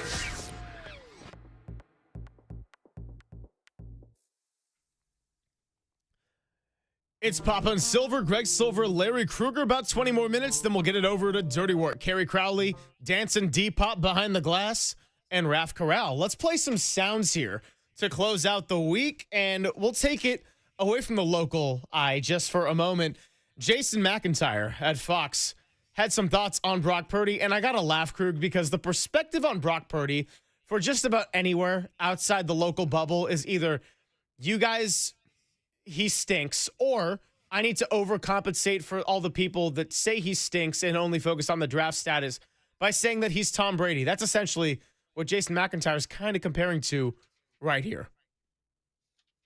I've got a couple things about Brock Purdy that I'm going to hit you with now that are going to be a surprise. So the narrative was that he wasn't good last year. Brock Purdy was not that bad last year. We can bag on Brock Purdy all we want. Brock Purdy, in his down year, the numbers, facts, say he was better than Justin Herbert, Matt Stafford, and C.J. Stroud last year. Brock Purdy's a 7th-round pick. He's garbage. You know who you sound like? The guy who was bagging on Tom Brady early in his career. Oh, he's a game manager, J-Mac. You kept saying that about Brady until you just couldn't say it anymore. And he became the greatest quarterback in NFL history. Get on board. You don't want to be left behind. Okay, so I feel like that might be a product of maybe just being around a lot of people like your Colin Cowards who really want to bag on Brock Purdy like your Nick Wrights. But here's my thing on Brock. Like, you know, he wasn't that bad last year. And we know very well that of the reasons the 49ers went 6-11, not that high up on the top of the list. At the same time, we can acknowledge he still had a down year and still has things he's got to improve on. And, of course, he didn't have a lot of his usual targets. But we really got to do the whole Tom Brady or bust kind of comparison. How about let the guy win? And, yeah, eventually, if he continues to thrive in his career and live up to this contract he just got, people are going to let the draft status thing go. But I do have to laugh in that if you could take Brock Purdy or Trevor Lawrence right now, you'd take Brock Purdy, right? But if you just took an average general manager around the league or an average fan even, a lot of people would still get drawn to the physical attributes of a Trevor Lawrence and all the reasons he was picked number one, even if he had a very severe regression this last year. He played well enough to beat the great Patrick Mahomes on Super Bowl Sunday. They didn't get the win. He played well enough in that game. I was just talking to John Feliciano about this. Yeah. A week ago. And yeah, no, you're preaching to the choir, as they say with me, right? Because I'm a big Brock Purdy fan. I believe in Brock Purdy. I think he's going to take that next step. I think he tried to do a little bit too much last year. But I mean, let's not ignore the reality of last year. I mean, the 49ers lost 30 touchdowns between CMC and Ayuk and, Debo from the year prior to last year. Was night and day. So, now it's a different era, right? He came in, he was the rookie quarterback. He had all kinds of talent around him. Now he's getting paid. Now you've got to have, you got to be tighter with your budget. You can't have all these great players around him. But I've seen enough on the practice field this summer to tell you that this guy's got it going with a bunch of different guys. Purdy to Kittle looks the best I've ever seen. Purdy to Pearsall is in mid-season form. Purdy to Watkins, is a good-looking connection. He's connected with him. Purdy to Demarcus Robinson has looked good. I think Purdy's going to show not that that the receivers don't matter, but that he can win with a lot of different receivers. He needs a healthy CMC. You got to have a healthy football team for the most part. But I think Brock Purdy's going to take another step forward this year. And the people that, the cowherds and the people that want to hate on him, do it do it, it's gonna wear like crap over the course of time, and you're gonna look really bad. So I'm looking forward to that day. You know, we had a discussion, and Walter's take it or leave it, where he said Brock Purdy is not a top 10 quarterback. Do you agree or disagree? And I said, for right now, I'll take it, not because I don't think that he is, and not because I don't think that he will be this year, but because it's okay to acknowledge where we're at right now with a lot of unknowns and everybody starting on a fresh slate. Yeah, he had a bit of a down year last year. That's okay. Sam Darnold, his former backup, had a better season than him last year. Does that mean that I don't think he has a chance to bounce back with a little bit of a retooling of this roster and a longer offseason and the entire team getting this opportunity to reset? No, of course I don't. But one thing's for sure, I will always bring up how he and Tom Brady were drafted very late. Okay, maybe I kid on that part. Couple of cuts here on John Lynch. First, as we learned with the final 53-man roster, very, very trench heavy. 11 defensive linemen, 10 offensive linemen. And that doesn't even include your guy, Sebastian Valdez, who's now on the practice squad. Here is John Lynch with Murph and Marcus yesterday on the philosophy to carry 21 linemen. Well, I just think it's the way it played out. You know, I think on you look at the offensive line. You know, we had a couple young guys come in and really surprise and you know, play kind of ahead of their years and show that they're ready. You know, that yes, can there be improvement? Absolutely. I'm speaking of Connor Colby and Drew Moss. They both got a lot of opportunities because Ben Barch and Dominic Pooney missed some time. So those guys stepped up and they earned a way on the roster. So that probably affects. We kept 4 tackles. Tackle, I think in this league right now, everybody is looking for them, and so when you like the guys you have, you tend to keep them. I think you look at the defensive line. You know, Yetur Gross-Matos is just coming back into action, and so do you stay a little heavy there to make sure he's okay? You know, perhaps. And we made a claim at defensive tackle, guy in Jordan Jefferson, another guy who we've liked for a long time, who we believe gives us an upgrade there, and you let that play out. So, you know, Kyle always tells our guys, you know, it is our 53, which is a tremendous accomplishment to have made that, but it's never fluid. It's never static. It's always moving, and that's the tough thing about this business. You know, but you know, we did go heavy there, and I think you win and lose a lot of games up there, so it's not a place to go heavy if you are. So there you're here with John Lynch, and just an update from Matt Barrows about an hour ago. They did ultimately sign Evan Anderson and offensive lineman Killian Zirer to the practice squad, and to make room, they released William Bradley King, a defensive end. Yeah, no, I guess I'm for this and against this all at once, right? I'm for the depth on the defensive line because your backup defensive linemen play. Like every guy on your D line is going to play in every game. Where if your starting offensive line plays well, your backups never play and don't see the field. So personally, after standing there watching every single practice in the heat of the Santa Clara sun this summer, I don't feel good about Spencer Burford or Austin Pleasance. I was feeling great about Austin Pleasance in the OTAs until the one-on-one started, and then he just started getting absolutely abused. I've seen Pleasance bull rushed by guys who are 100 pounds less than him into the lap of the quarterback, so he can't handle power, and he really can't handle speed.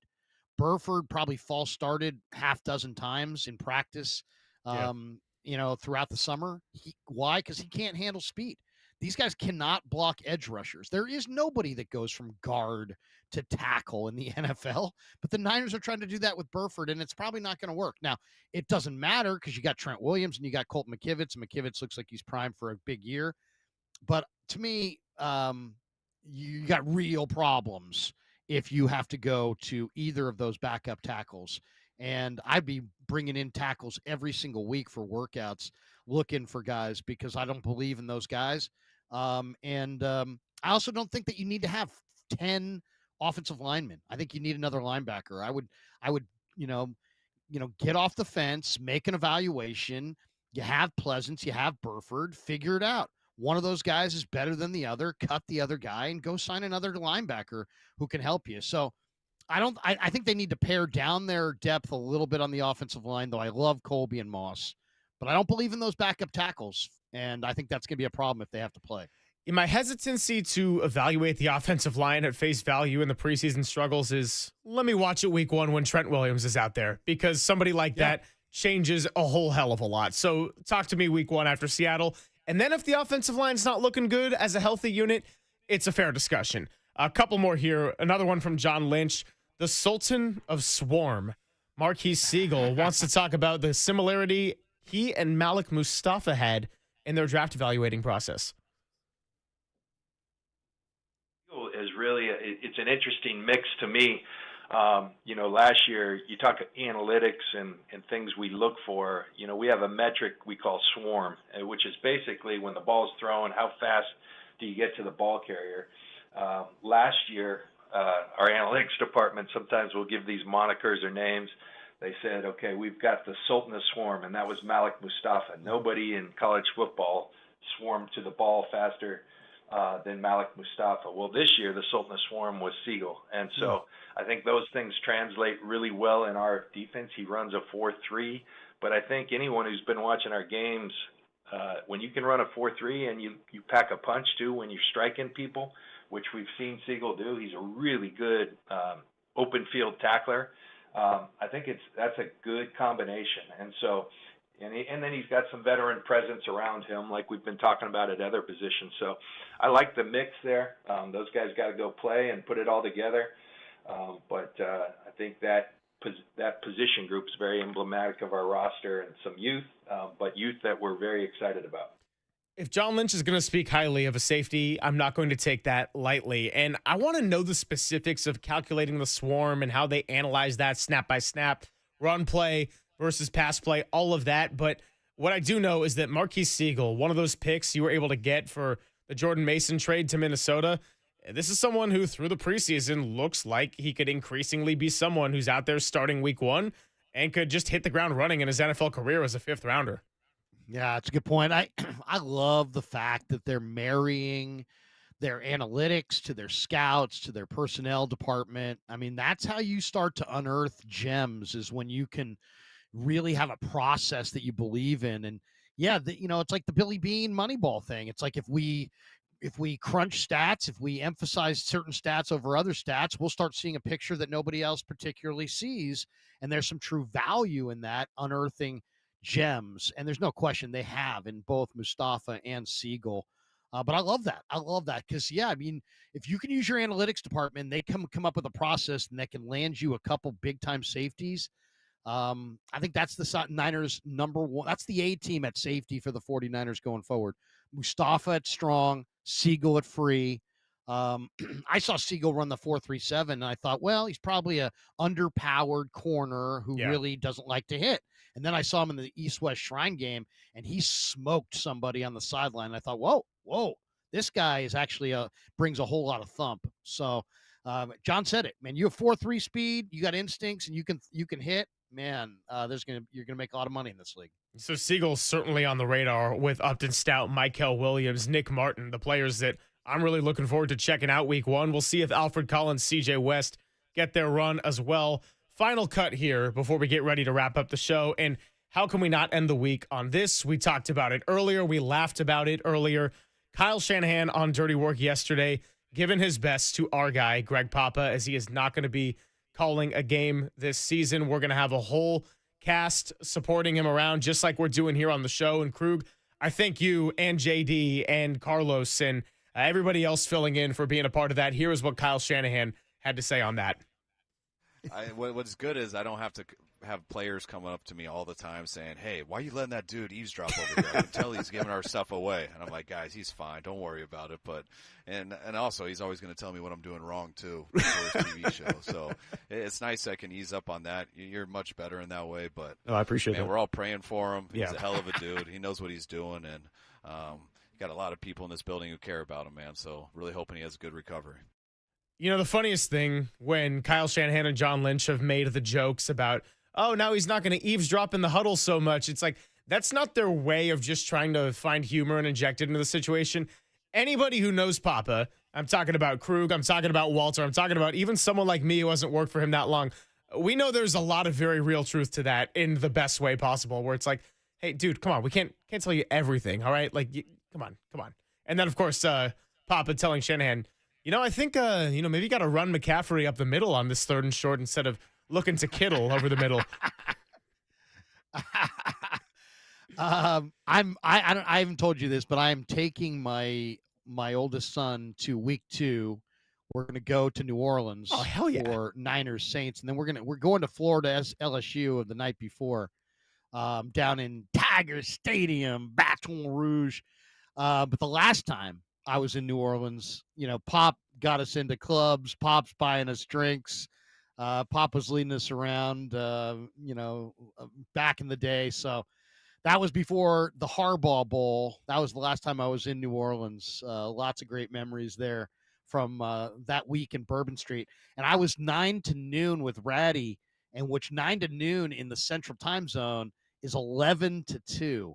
And then, I mean, if you're going to be in New Orleans and party from 10 a.m. or 10 p.m. to 5 a.m., it's nice to do a show that starts at 11 and ends at 2.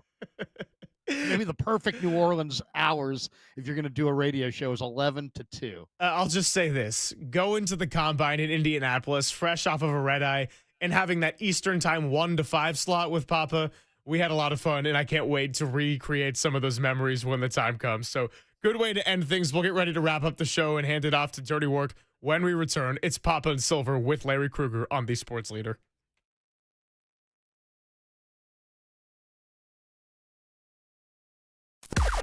Now, from the O'Donnell Financial Group Sports Desk. Learn more at odfigroup.com. O'Donnell Financial Group, because planning is a process, not a product. It's the last Friday before the 2025 NFL season officially kicks off, and that's a good reminder to you to come out to our KNBR 49ers Roundtable. Prescott Market in Oakland next Thursday at 3 o'clock. Dirty Work will get things going, and then you can run up John Dickinson's tab. Sounds like a pretty good deal to me. I'll see you out there.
Papa and Silver now continues live from the KNBR Casino Matrix Progressive Jackpot Studios. Casino Matrix. Progressive jackpots are here. Where are you? Just drop in. Please play responsibly. 1-800-GAMBLER. And that'll do it on a Friday. That'll do it for the week, Pop and Silver. We appreciate JD. We appreciate JT Snow. We appreciate Walter and Krug. We appreciate you for filling in on a Friday. Did I read, by the way, that you're going to do a guest appearance on Dirty Work in about 2 hours? That's the plan. Oh, my goodness. The plan. They said, you know what? 4 hours of you ain't quite enough on a Friday. How about 4 hours and 15 minutes? And I said, you know what? That sounds just about right. You know, it's like the old Goldilocks. You know, too hot, too cold, just right. So do you have Niners Nightly on YouTube as well? No Niners Nightly tonight. I was going to say, stop burning this guy out, Derek. Jeez. Seriously. No Niners Nightly tonight. I actually will be enjoying my family tonight. I'll be watching probably some college football. Good luck to my 15-year-old. Tomorrow, the big JV showdown. I'll be there in Marin County. Northgate JVs coming to Murph's TAM. We're going to TAM. And we're taking on Tamalpais High School. So I'm looking forward to watching my kid, knock around some TAM. Hey, good luck to all the Krugs and enjoy that family time. Appreciate you. And thank you to our guests today as well, Carmen Policy, Matt Mayoko, and Andy Baggerly. I'll be back on Wednesday. You and Todd Husak holding down the fort on Tuesday. Yep. But right now, let's get it over to Dirty Work. D-Pop, Kerry Crowley, and Raph. Nobody works on a Friday anymore. You're listening to KNBR and KNBR FM San Francisco, the sports leader, a Cumulus media station. And 1/3 of Dirty Work dedication starts now. Okay. The fun's over. They've done the dirty work of the radio business. Anybody messes this thing up for me tonight is through. Engineering, board operating, and producing. Not only are you fired, your life is over. And now they have the microphone. What could go wrong? Nobody messes up. You understand me? Don't mess up. Adam Copeland. You wanted some sort of hard-hitting Bob Lee journalism. You came to the wrong place. Derek Papa. Oh, boy. Okay. It's getting hot. Is it getting hot there? That's even worse. How are we feeling? It's getting hot? Oh, boy. And Tim Webb. Mankini, yes or no? 59. We go with this, Tim. It's a dirty job, but someone's got to do it. Ridiculous. Completely ridiculous. Welcome to Dirty Work. KNBR 104.5 and 680. The sports leader. It's Dirty Work on a Friday. No Adam Copeland. Not even a Tim Webb today. Not even a Mike Holler. Not even a Brian Murphy. Nobody is in the studio today. We are working the Friday before Labor Day, and yet it's just me, Derek Papa, Kerry Crowley, and Ralph Corral holding it down until 5:15 before the Giants take on the Baltimore Orioles. No, 6:15. Oh, sorry. Remember, special extended edition You're right. of this show. We're here for 5 hours tonight. I was hoping it was 5:15. No, we're here till 6:15 right before Labor Day. Kerry, how we doing? Couldn't be better, Derek. Everyone's headed out of town, hopefully on your way to greener pastures. Yep. Lake Tahoe, different places around Northern California. That's where Tim Webb is right now. Exactly. Tim, definitely not listening. Definitely not tuned in. He should not be listening. He should not be. I was listening a little bit when I was on vacation. You were filling in. Yeah.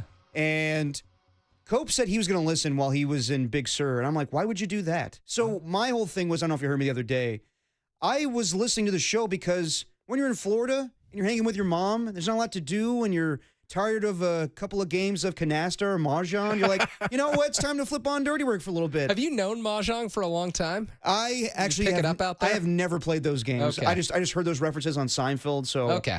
I know they're games that usually old people play. Yeah, there you go. Yeah, but Barnum Bridge out there in Florida. Exactly. I'm not familiar. But as I said, yeah, it's me, it's Kerry, and Kerry, thank you for joining me for most of the week. We're going to finish it up, and with Raph Corral as well. And I love Labor Day. I love Labor Day weekend. It's the start of college football. It is. I cannot wait for that. God, just a full day of football tomorrow. We'll have some games on Sunday as well. Bill Belichick's debut with North Carolina on Monday. So can't wait for that. When you rank your holiday weekends, where does Labor Day fall for you? Very high for me, especially because oftentimes I associated it with the first 3-day weekend you get of the school year.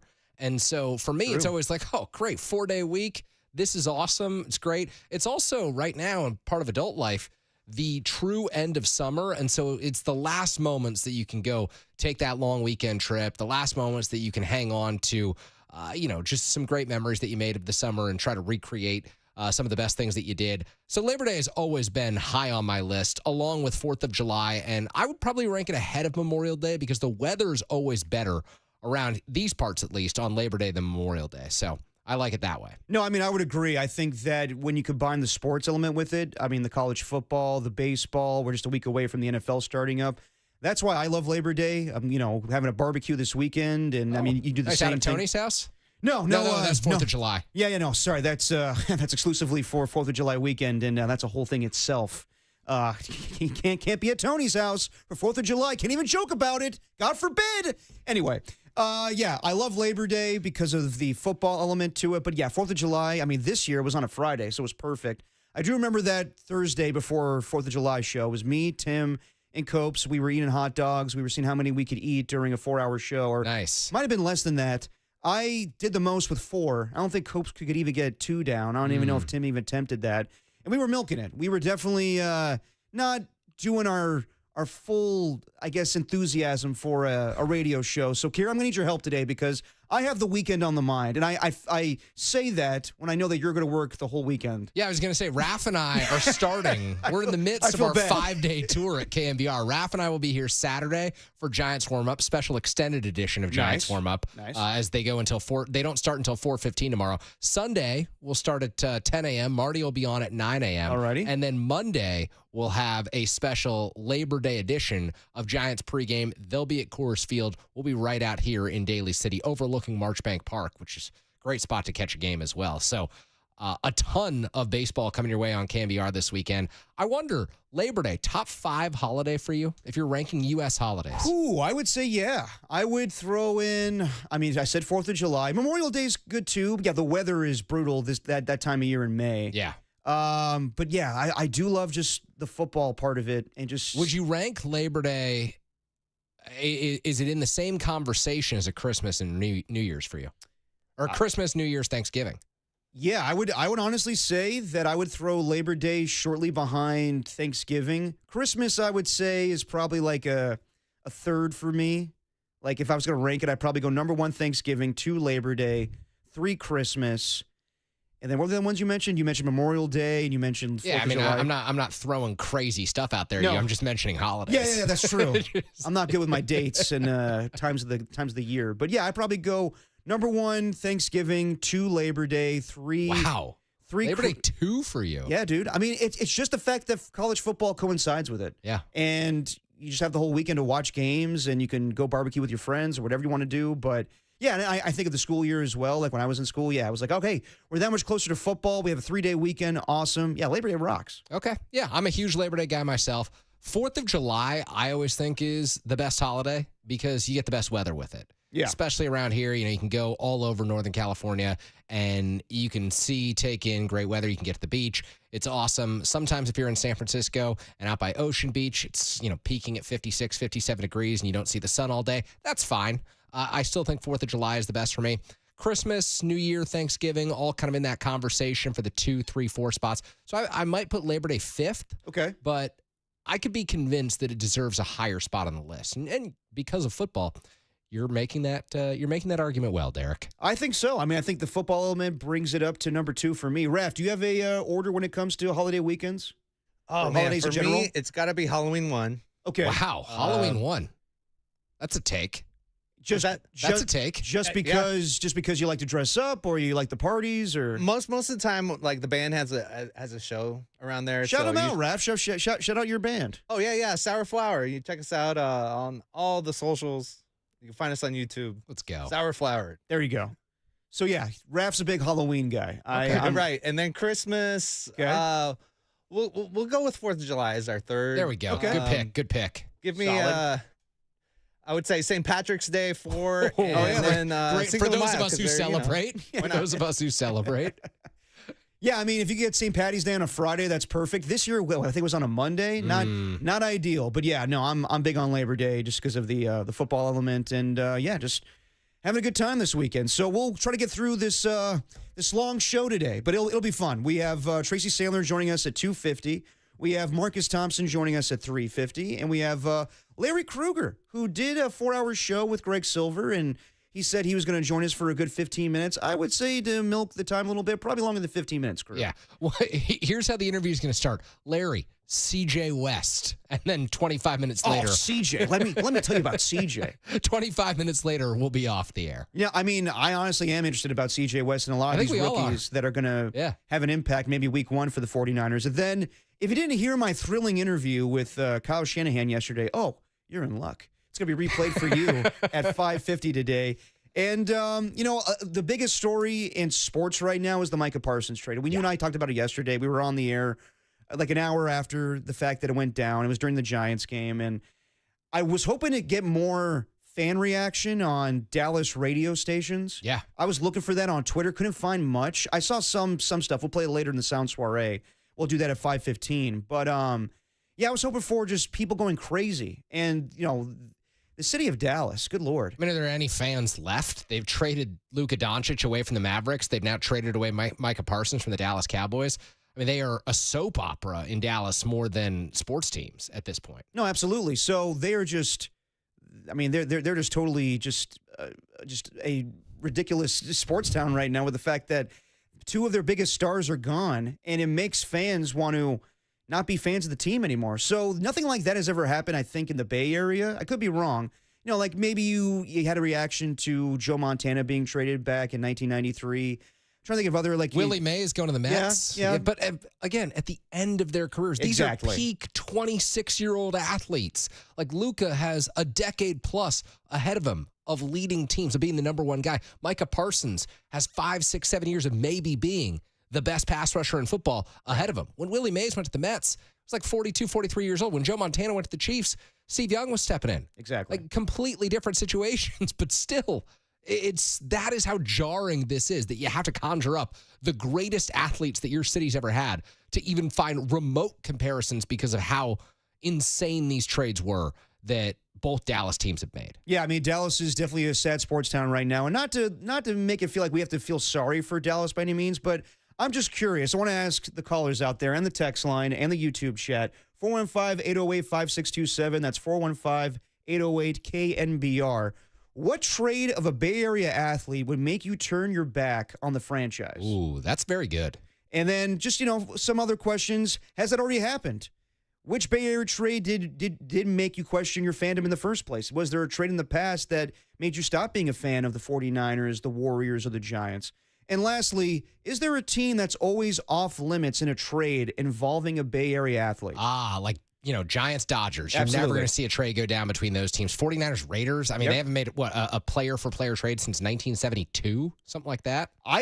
So Greg Silver's texted me the other night, being like, has it ever happened? I can't think of a time it did, but 1972? I heard JD discussing this the other day. So maybe it was a player for draft pick trade, but a long, long time ago. Yeah, Is there anyone that, would the Warriors not trade with the Lakers? I feel like they were calling on LeBron last year. Oh, no, they would. Like, yeah. No, in the NBA, it's a free-for-all. Completely different world. Exactly. But I want to know, 415-808-5627. You guys are out there. You're traveling to have your Labor Day weekend plans. Give us a call. I want to know what trade of a Bay Area athlete would make you turn your back on the franchise. Has it already happened for you? Has a trade gone down for the 49ers? Let's throw the Raiders out there even, too. The A's, the Warriors, the Giants. The A's being traded from Oakland to wherever they are right now, West Sacramento. That's fair. I think that was enough for a lot of A's fans. And, unlike the Dallas fans, who I don't really feel sorry for at all, I feel deeply, deeply pained for the A's fans because that is a good fan base when that team was playing well in Oakland. Absolutely. I appreciate you saying that. So call in if there's a current Bay Area athlete, if they were to be traded, how would you feel? Would you turn your back on the franchise, or would you just go with the flow? Let's talk about that next on KNBR, the sports leader.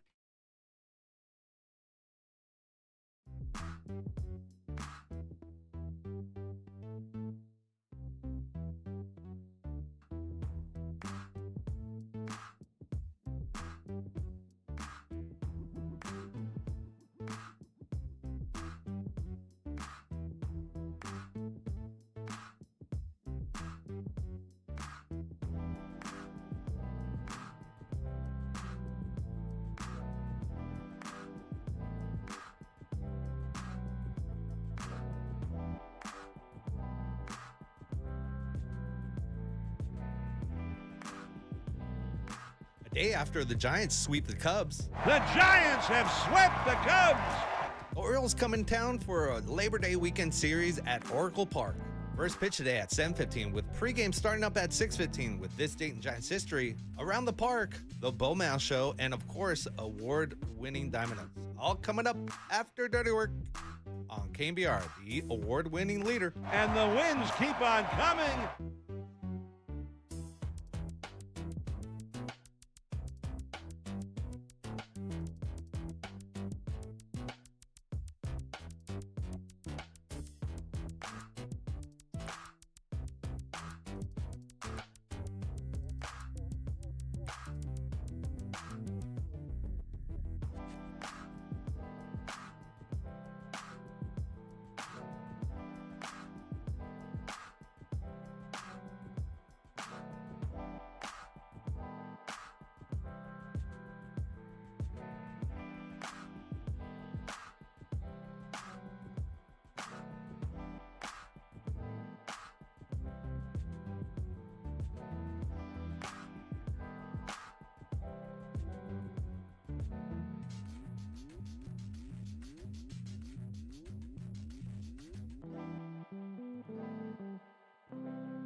And now it's time for the Protect Your Assets Business and Technology Report with me, David Hollander.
You found Dirty Work with Adam Copeland and Derek Papa, where no job is too dirty, on KNBR, the sports leader.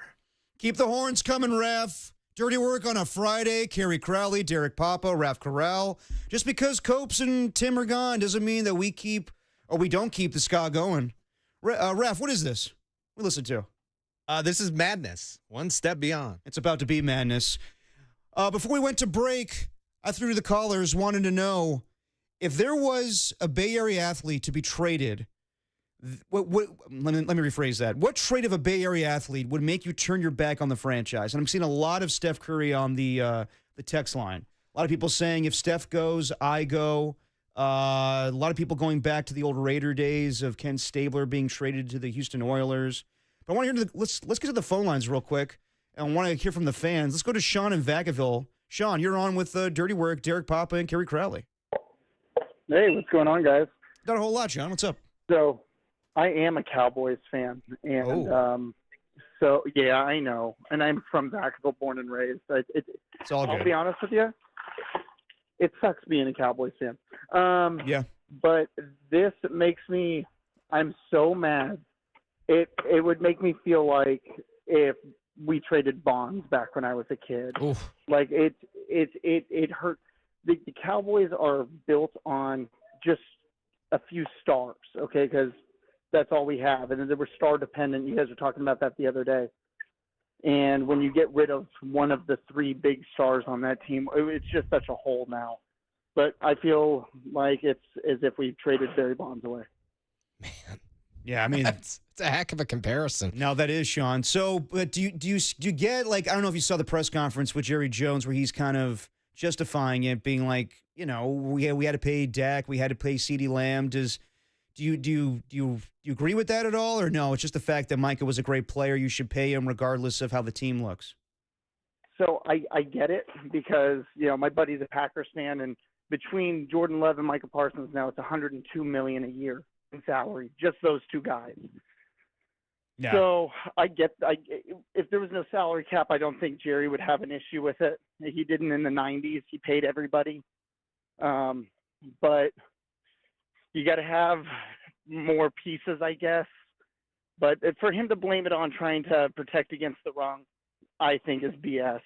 To be honest, he's the best player on defense, and you gave him to not a true rival, but Packers and Cowboys got some bad blood. The only thing that would be worse is if you traded them to the Eagles or the Niners, in my opinion. No, absolutely, Sean. Thank you for calling in. I mean, yeah, like the fact that they traded inside their conference into a team that they lost to the playoffs, a couple of years ago. And in that Dallas Cowboys documentary on Netflix, you see Jerry Jones sit in his suite and just be like, this is the worst loss in the history of the Cowboys that I've been associated with. Then he goes down to the locker room and talks to Micah Parsons and says, you did nothing wrong today. You did nothing wrong. It's like, well, obviously he did something wrong. You didn't want to bring him back. Like, I don't understand the move at all. I'm still baffled by it, but I'm not going to question the ego of a Jerry Jones because Micah went back on a handshake deal. The whole thing's just ridiculous to me. Yeah. Every last part of this. I called it yesterday malpractice, and the more I look at it, the more it seems to be malpractice. And I always feel as if you want owners as far away from the decision-making process as possible, which is ironic because Buster Posey is technically an owner of the San Francisco Giants. He's calling all the shots right now. But Buster also played. He was also in that dugout. He won 3 World Series titles.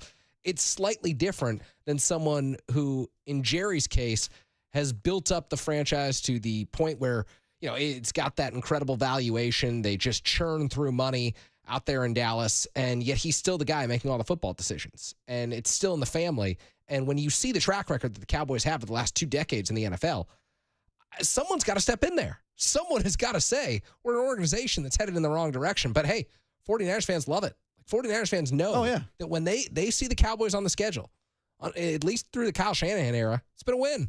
It's been a pretty easy win most of those times as well, because it's an organization that's poorly run. And when you're poorly run from the top down, the product on the field is never good. So we were talking about yesterday about how the Giants need to build around their nucleus, and that consists of Matt Chapman and Rafael Devers, Willie Adames, Jung-Ho Lee. Is there a move that Buster Posey could make this offseason that would make the fans somewhat hate Buster Posey? Be like, I understand we want to win and go in the right direction, but you're trading away that guy? I think there's 2 potential moves, and I wouldn't rule one of these moves out, for the record. The first move would be trading Logan Webb with 3 years left on his extension that he signed. Yeah. It is one of the most team-friendly, owner-friendly extensions in all of professional sports. Logan Webb is one of the most valuable pitchers in Major League Baseball, and since 2021, he is the most valuable pitcher in Major League Baseball cumulatively, if you account for each of those seasons and combine them. And if they were to trade him this offseason, I don't really care who you're getting in return. The rotation's not going to be nearly as good. They don't have the pitching prospects coming through the farm system. I think it's completely off the table. But if Buster were to say trade Logan Webb, I think there'd be a lot of fans who'd have a huge issue with that. The other move is Bryce Eldridge, the guy who's been billed as the top prospect in the organization, a top 10, top 15 prospect in Major League Baseball ever since they took him in that 2023 draft. He hit another home run last night at AAA Sacramento. I just don't think that's completely off the table. Now, I believe that Bryce Eldridge will be a part of the San Francisco Giants lineup next year. More likely than not, Bryce Eldridge is going to be a star in San Francisco. And I think the best move for them would be have him come to spring training, have him win a job, and then sign him to a 10-year extension, $150 million, and ensure that fans know that they're going to get to see Bryce Eldridge for years to come. But they've got Rafael Devers for 8.5 years. And I guess it's 30 games now. You're paying him $200 million. Rafael Devers, a first baseman, a DH, and a left-handed power hitter. If you were ever to say, we could trade from a strength and bring in other pieces who fit our roster, look, you're not going to find a trade partner for Devers, for Chapman, for Lee, for Adames. If you said Bryce Eldridge is on the table, 29 other teams are calling you. Yeah, I mean, that one's interesting and I think feasible. And I think that, I would believe that Buster Posey wants to let it play out and actually see Bryce Eldridge in the majors. Yeah. But, if there's a deal on the table that's enticing, I don't think Buster says no. And I do wonder why we're not seeing him the rest of the season. I understand that he doesn't feel he's ready yet, but kind of interesting to me. That one I definitely think would divide the fan base. You do preserve a little bit of value in having Bryce Eldridge remain at AAA and end his season when the River Cats season ends. Look, if he comes up and he goes 4 for 8 over the final 2 weeks of the season with a home run mixed in there, the value's still there. But say he comes up and goes 0 for 12 with 10 strikeouts, I don't know that 29 teams are going to be lining up. You're still going to have 25, 26. I don't think a small sample size in the middle of September or end of September is going to damage or tank Bryce Eldridge's trade value. But the fact that he would have been added to the 40-man roster, for some teams, that just makes it a little bit more difficult to pull that off. So I think it's interesting. And I'm also not convinced that he will be a part of the opening day roster next year. I think it's more likely a June call-up, much like Buster Posey was a September 2009 guy, got, 18 at-bats, 2 for 18, and then comes up in June of 2010 and just takes off. Let's keep this conversation rolling. Let's add this question to the 49ers and the Warriors. Would there be a trade that would divide the fan base? And I'm not talking about Jonathan Kuminga. I'm talking about someone that's been established. We know that would divide the fan base. Believe me, I understand that one. But let's talk about guys that actually have done something in the postseason. Let's talk about guys that actually have, Kuminga leading scorer against Minnesota, and you're just going to dismiss that? Stop this, Kerry. Stop this right now. But I want to know from the fans. Call in 415-808-5627. What trade of a Bay Area athlete would make you turn your back on the franchise? Has it already happened for you? Has a Bay Area trade made you question your fandom? And is there a team that is always off limits when you do a trade involving a Bay Area athlete? We'll talk about it next. We got George on the line, Mick, and Javi as we keep things rolling on Dirty Work on a Friday. Kerry Crowley, Derek Papa on The Sports Leader.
You found Dirty Work with Adam Copeland and Derek Papa, where no job is too dirty, on KNBR, the sports leader.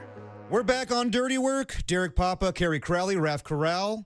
We're asking the question, what trait of a Bay Area athlete would make you turn your back on the franchise, much like the Dallas fans are doing today with the Dallas Cowboys, with the Micah Parsons trade, with the Luka Doncic trade earlier this year? Let's go back out to the phone lines. Let's go out to Mick in Lodi. Mick, you're on with Kerry and Derek. Hi, happy Friday. Happy Friday, Mick. I just want to say, for me, it was Stabler back in the day, and then when the Raiders left to L.A., I completely stopped following them. Fair enough. I just found it really hard. But the one thing that's been bothering me lately is the 49ers and these wide receivers and the contracts. It seems like every time these guys hold out, when they finally do sign and go out onto the field, they get injured. And now I'm waiting for Jauan Jennings to, sign and get injured like within the first few games. Why? I just can't understand why he waited till the last minute to ask for a contract extension or renegotiation. It seemed like he waited until Purdy got his contract and they spent all their money, and then he wants to ask for more money. It makes no sense to me. Who's his agent? What's he thinking? You guys, can you shed any light on that? No, absolutely, Mick, and thank you for the call. I mean, that's the game you play in the NFL. You wait to the last minute. If you're Jacoby Myers, if you're Jauan Jennings, you head to training camp or a week right before training camp, and you say, I want a new contract. I think Jauan Jennings sat around and thought, okay, Purdy got paid. Fred Warner got paid. George Kittle got paid. I'm not getting paid this season. And then Drew Rosenhaus, who's a big-time agent, represents, back in the day he did, the likes of Terrell Owens and Antonio Brown. He's used to making big-time contracts. So that's the game plan, is to go to training camp and then or right before training camp and say, I could use a little more scratch. And now my hamstring's acting up a little bit. Or, sorry, my calf is acting up a little bit. And I do believe that Jauan Jennings is hurt with the calf. But, yeah, I do think that something else is at play here. Pretty much John Lynch and Kyle Shanahan told us that in their press conference earlier this week. So, yeah, I think Labor Day is going to be a huge day for Jauan Jennings. If he's on the practice field, that's a good sign. Maybe he'll play week 1 and we don't have to worry about the contract. If he's not out there, chances are he probably won't be ready week 1. And it's on the table that he could go to IR, or I think it's on the table now, given what happened yesterday. It's a different situation, obviously. But I think it's on the table that the Niners consider trading Jauan Jennings if he's asking for a ridiculous amount of money. And according to Tim Kawakami, he's saying that it could be in the $20 million range, which I would not do with Jauan Jennings. It's a fascinating dynamic for the 49ers here because on one hand, you have paid everyone who you consider a key locker room guy, part of your core, players who produced for you. And yet, does Jauan fall into the same category as a Brock Purdy, a George Kittle, a Fred Warner, a Nick Bosa? I think we can all agree, no, he doesn't. He had a great year last year. 77 catches, 975 yards, 6 touchdowns. It was fantastic. There were games and moments where Jauan put the team on his back. It's understandable that Jauan would want to be included as part of that core that the 49ers have built. But at the same time, if there was ever a season for the 49ers to say, you know what? We're going to draw a line in the sand. This is the negotiation that we actually win. This is the negotiation that we actually stand up and say, we're not giving in here. It's the Jauan Jennings situation. And clearly, because I don't know that for the first time in a long time, we can consider the 49ers Super Bowl contenders. I think they could be NFC West contenders. I think they could be a 6 or a 7 seed as a wild card team. But I don't look at this team and immediately say Super Bowl or bust. And I think the last few years, we probably all did entering the season. And so there's no incentive to go and give Jauan a $14, $15 million raise on the money that he's owed, particularly when he's dealing with this calf injury where, soft tissue issues, those can crop up and those can be an issue once again during the regular season, as our last caller just said. So they're going to bring in Kendrick Bourne for a workout on Monday. Yep. If Bourne comes in and he signs his deal, they could very well trade Jauan Jennings. I know what John Lynch said on Wednesday. We're not doing that. We're not. But they also said last season they weren't going to trade Brandon Ayuk. And we all know that they came extremely close to trading Brandon Ayuk. Yeah, I mean, as far as the other contract negotiations they've had the past years, they had to pay those guys. They had to pay Nick Bosa. They had to pay Deebo Samuel. could have made the debate if they'd had to pay Brandon Ayuk or not, but in the end they did because they wanted to capitalize on that Super Bowl window. They don't have to pay Jauan Jennings. No. They didn't want to pay Jauan Jennings, and now they're in a situation where they might have to. And if I was Kyle and John, you wonder about Brandon Ayuk and his future given the ACL tear and the MCL tear, and given what happened this offseason, it sounds like they kind of do want to move on from Brandon Ayuk. If the New England Patriots are willing to take on his salary, they probably would have dealt him. But who's going to take on that salary with his injury? So, yeah, you could – if I was Jauan Jennings, I would settle for $15 million. If you give me $15 million a year – But would the 49ers even give him $15 million? I think that's the question. Like, if you're Jauan, yeah, of course you're taking $15 million. You can ask for 20. You can ask for 40. But it's all about what the team who you're under contract with is willing to give you. If you're the 49ers, I don't see you going to $15 million just to appease him. I don't think this is the year that you have to do that. He signed his contract, last March, April, May? Like, this is not an unprecedented situation in the NFL for team or player. And there have been plenty of situations like this where the teams have won out. Yeah, and their mentality is different about giving out contracts now. So right now, do you think it's more likely that Jauan Jennings gets a contract or gets traded? Gosh, I think it's 50-50. I really do. Like, I don't think any of us know because we also don't know the severity of the calf injury. Yeah. Like, that is not something that we can gauge because calves are tricky. As Kyle has said throughout the preseason, throughout training camp, like if this was a high ankle sprain, we'd know 4 to 6 weeks. Jauan's due back this date. Yeah. A calf can be a 2-day injury, a 2-week injury, a 2-month injury. It could turn into an Achilles for all we know.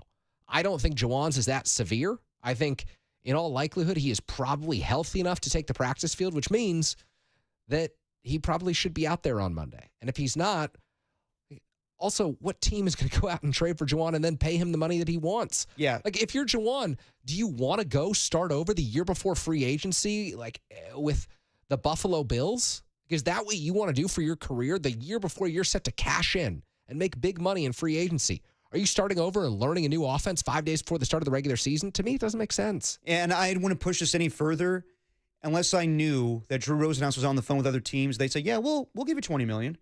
But if it comes back where it's like, no, we're not going to pay you that. The whole league is telling you that. Get on the practice field. Yeah. Yeah, and also his tactic of holding in or holding out, whatever term you want to use, it blows up in his face because then Kyle and John could be like, so you want us to pay you, but you have a calf injury? Why would we do that? Yeah. It makes no sense. I think he's going to have to cave here, but I wouldn't put out of the realm of possibility that he does get traded. However, just talking to Kyle yesterday, I know how much he loves blocking when it comes to his wide receivers. He did mention Ricky Pearsall and Russell Gage are better blockers than he anticipated. I don't know. I'm not so sure. Look, Andrew Kisner is a better framer than I anticipated behind the plate, but come on. Yeah, no, I'm definitely with you on that. Russell Gage can go run an out route, and he can look good doing it. Russell Gage is not setting the edge for the 49ers. No, definitely. Let's go back out to the phone lines. I was asking the question to everybody, what trait of a Bay Area athlete would make you turn your back on the franchise? And did that already happen to you? Did a Bay Area trade go down where you just question your fandom? Let's go out to Javi, who's on his cell right now, wants to talk about the 2 worst Bay Area trades. Javi, you're on with Derek and Carrie.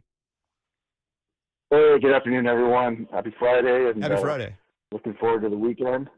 And I want to go with an honorable mention, one that as a child, some old-timers back in the late 70s, early 80s would just shake their head. And I think when it comes to it, for the flagship for the Giants, I think you have to refer to the name of Ray Sadecki. Okay. Ray Sadecki being traded for Orlando Cepeda. Yeah. Who would then go on to the St. Louis Cardinals.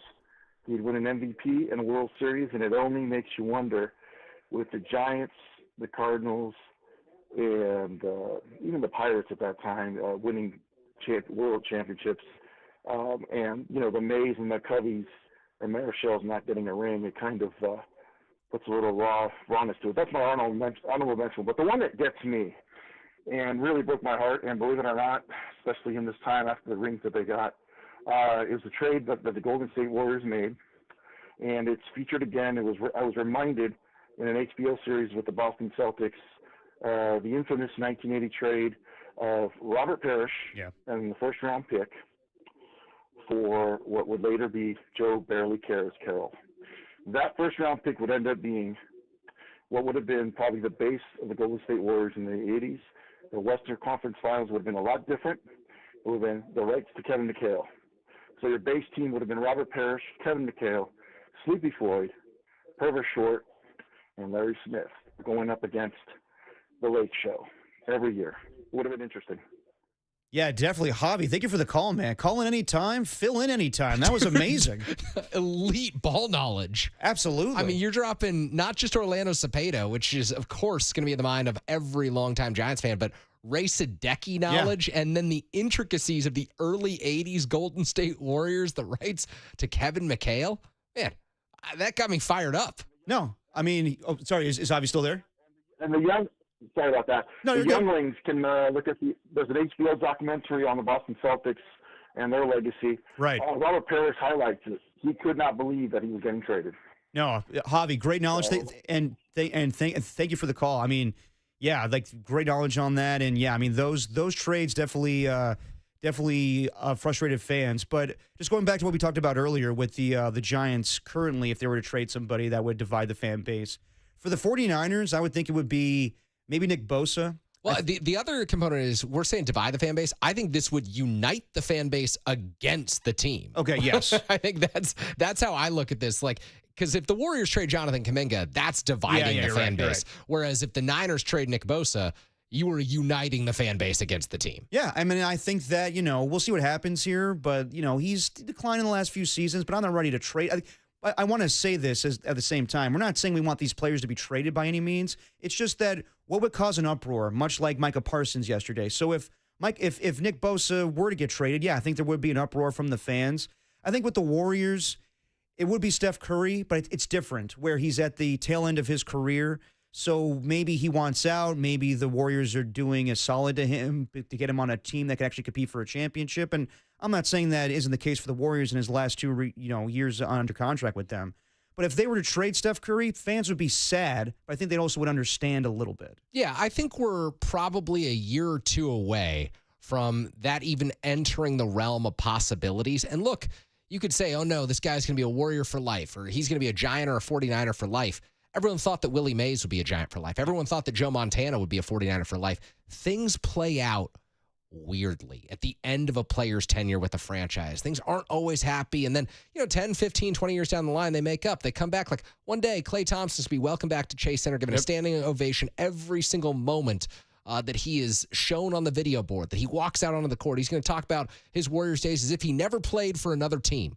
But right now, he's on the Dallas Mavericks because things didn't end all that well with the Golden State Warriors. And I think we're maybe a year or two away from that being more of a possibility, probably with Draymond than Steph. I do think Steph probably ends things with the Golden State Warriors. He probably walks away at the end of his career, maybe a year or two ahead of schedule, when you might think, oh, his skills have declined so much that it's realistic for him to consider retirement. Yeah, I mean, I don't think that's going to happen. I think that Steph ultimately ends his career. But if that was on the table where he's like, I want to compete one last season for a championship, and this team gives me better odds to do that than the Warriors, I wonder what the Warriors would do. I wonder if Joe Lacob would hold him hostage. He'd be like, no, we're not doing that. You're staying here.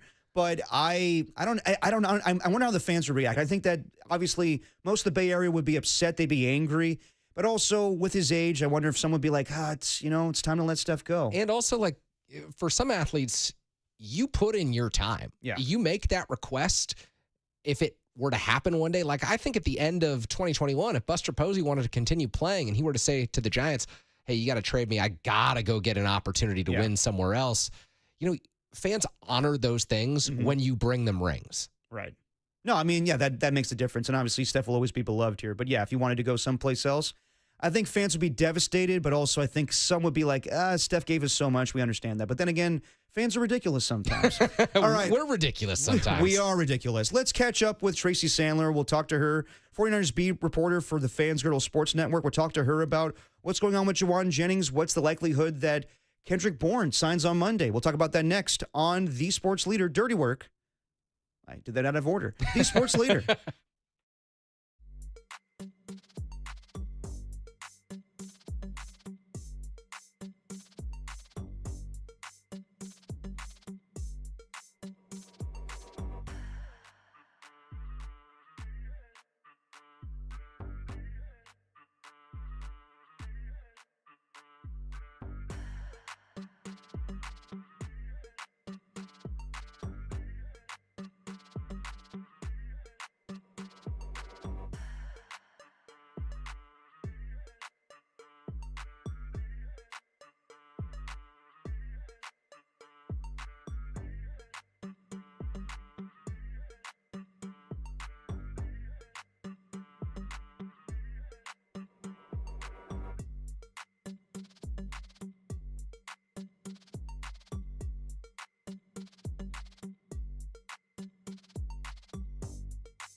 49ers president and CEO from 1991 to 1997, Carmen Posey joined Papa and Silver with Larry Krueger to talk about if the Micah Parsons trade to the Packers reminds him when the 49ers traded away Charles Haley. It was just so bad that there was no choice.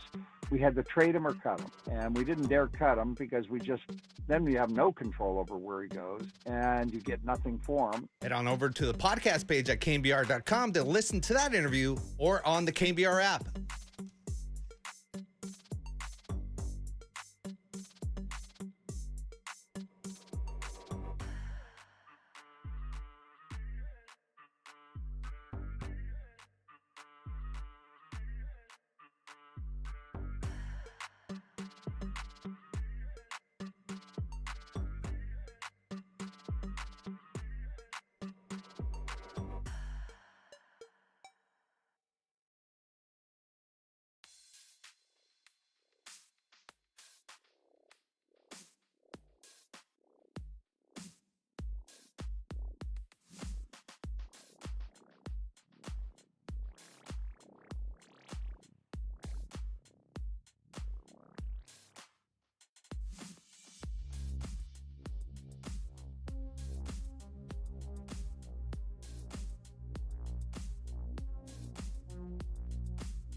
Now, back to dirty work.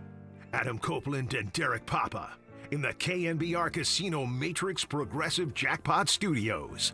Casino Matrix Progressive Jackpots are here. Where are you? Just drop in. Please play responsibly. Call 1-800-GAMBLER.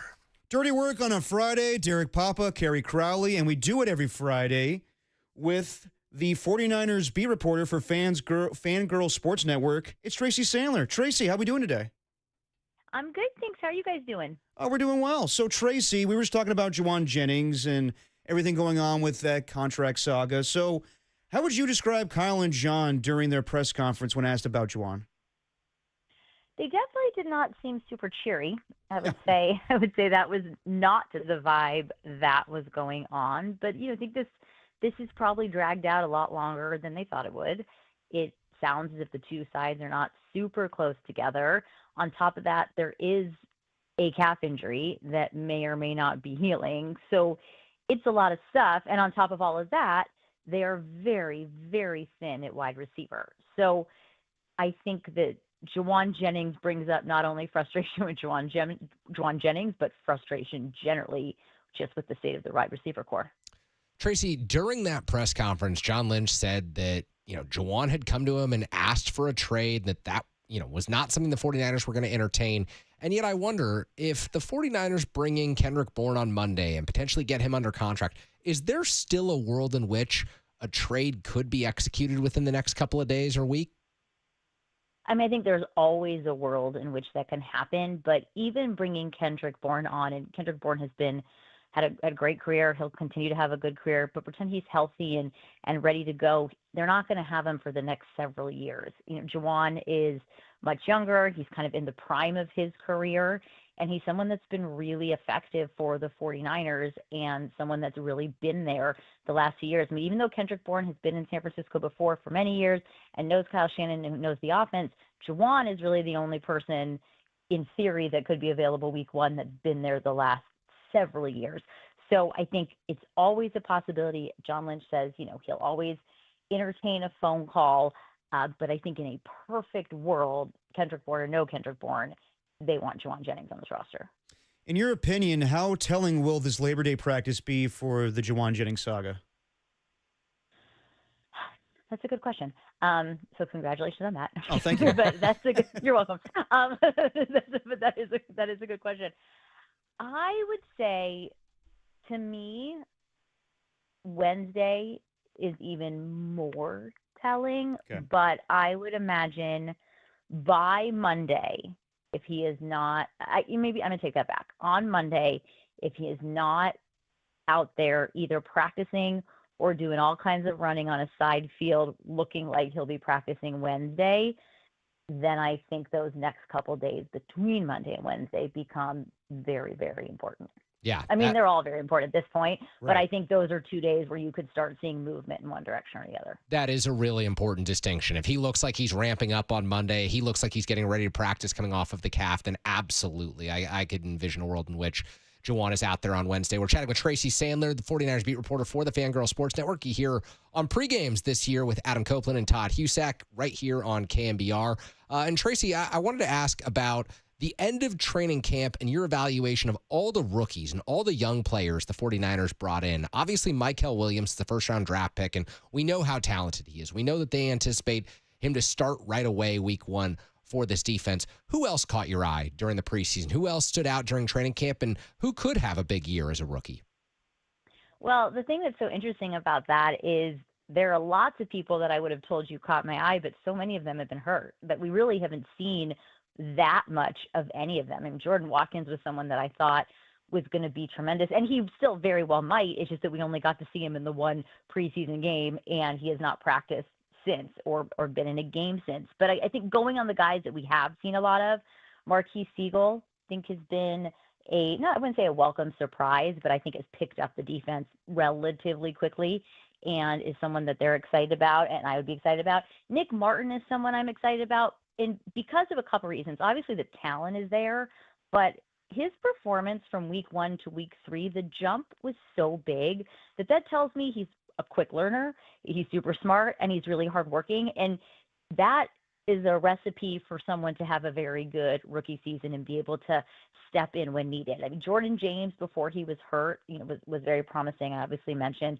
Jordan Watkins, but that's kind of a lot of the other guys we really didn't see. CJ West had been hurt for a while, and I feel like I'm missing people that have been hurt, but there have been so many injuries to the rookies. Oh, Upton Stout. I mean, Upton Stout is the person I was kind of most excited about going into the season, and I still am. But again, this was someone who up until last week hadn't practiced since August 7th, I believe. Yeah, speaking of those rookies, Michael Williams and Upton Stout, I mean, they had injuries during training camp. How much do you think they can rely on those guys come week one? I mean, I think they can still rely on them. I think they were, I think they did everything they could to keep themselves up to speed. They're going to have to rely on them somewhat, probably not the same as they would have had they not been hurt at all. And I think if you look at the makeup of the roster, it's a little bit making up for those injuries early on. So I think they will be factors week one, but I would expect as the season goes on, as we get into October, November, they will be much bigger factors. But to be honest, in fairness, that would probably have been the case anyways, because you're looking at two rookies, coming brand new into this team. Robert Saleh said something interesting the other day that kind of stood out to me, and he said, rookies, they think the preseason is fast and the game is moving fast. It is. It's 100 times faster when the regular season starts, and so that is going to be an adjustment for all of them, no matter how much time they've had in the preseason or haven't had. No doubt about it. Tracy, I think one of the most interesting developments for the 49ers over the last month was the trade that gets them Brian Robinson Jr. and adds him to the backfield, adds him to the running back room. How do you envision this playing out for the 49ers? Are they going to be serious about pulling Christian McCaffrey off the field 10 to 15% more of the offensive plays than maybe they have in the past to preserve his health? Are there scenarios where they could use both of them at the same time? What do you envision for the 49ers' plans to deploy both McCaffrey and Robinson this season?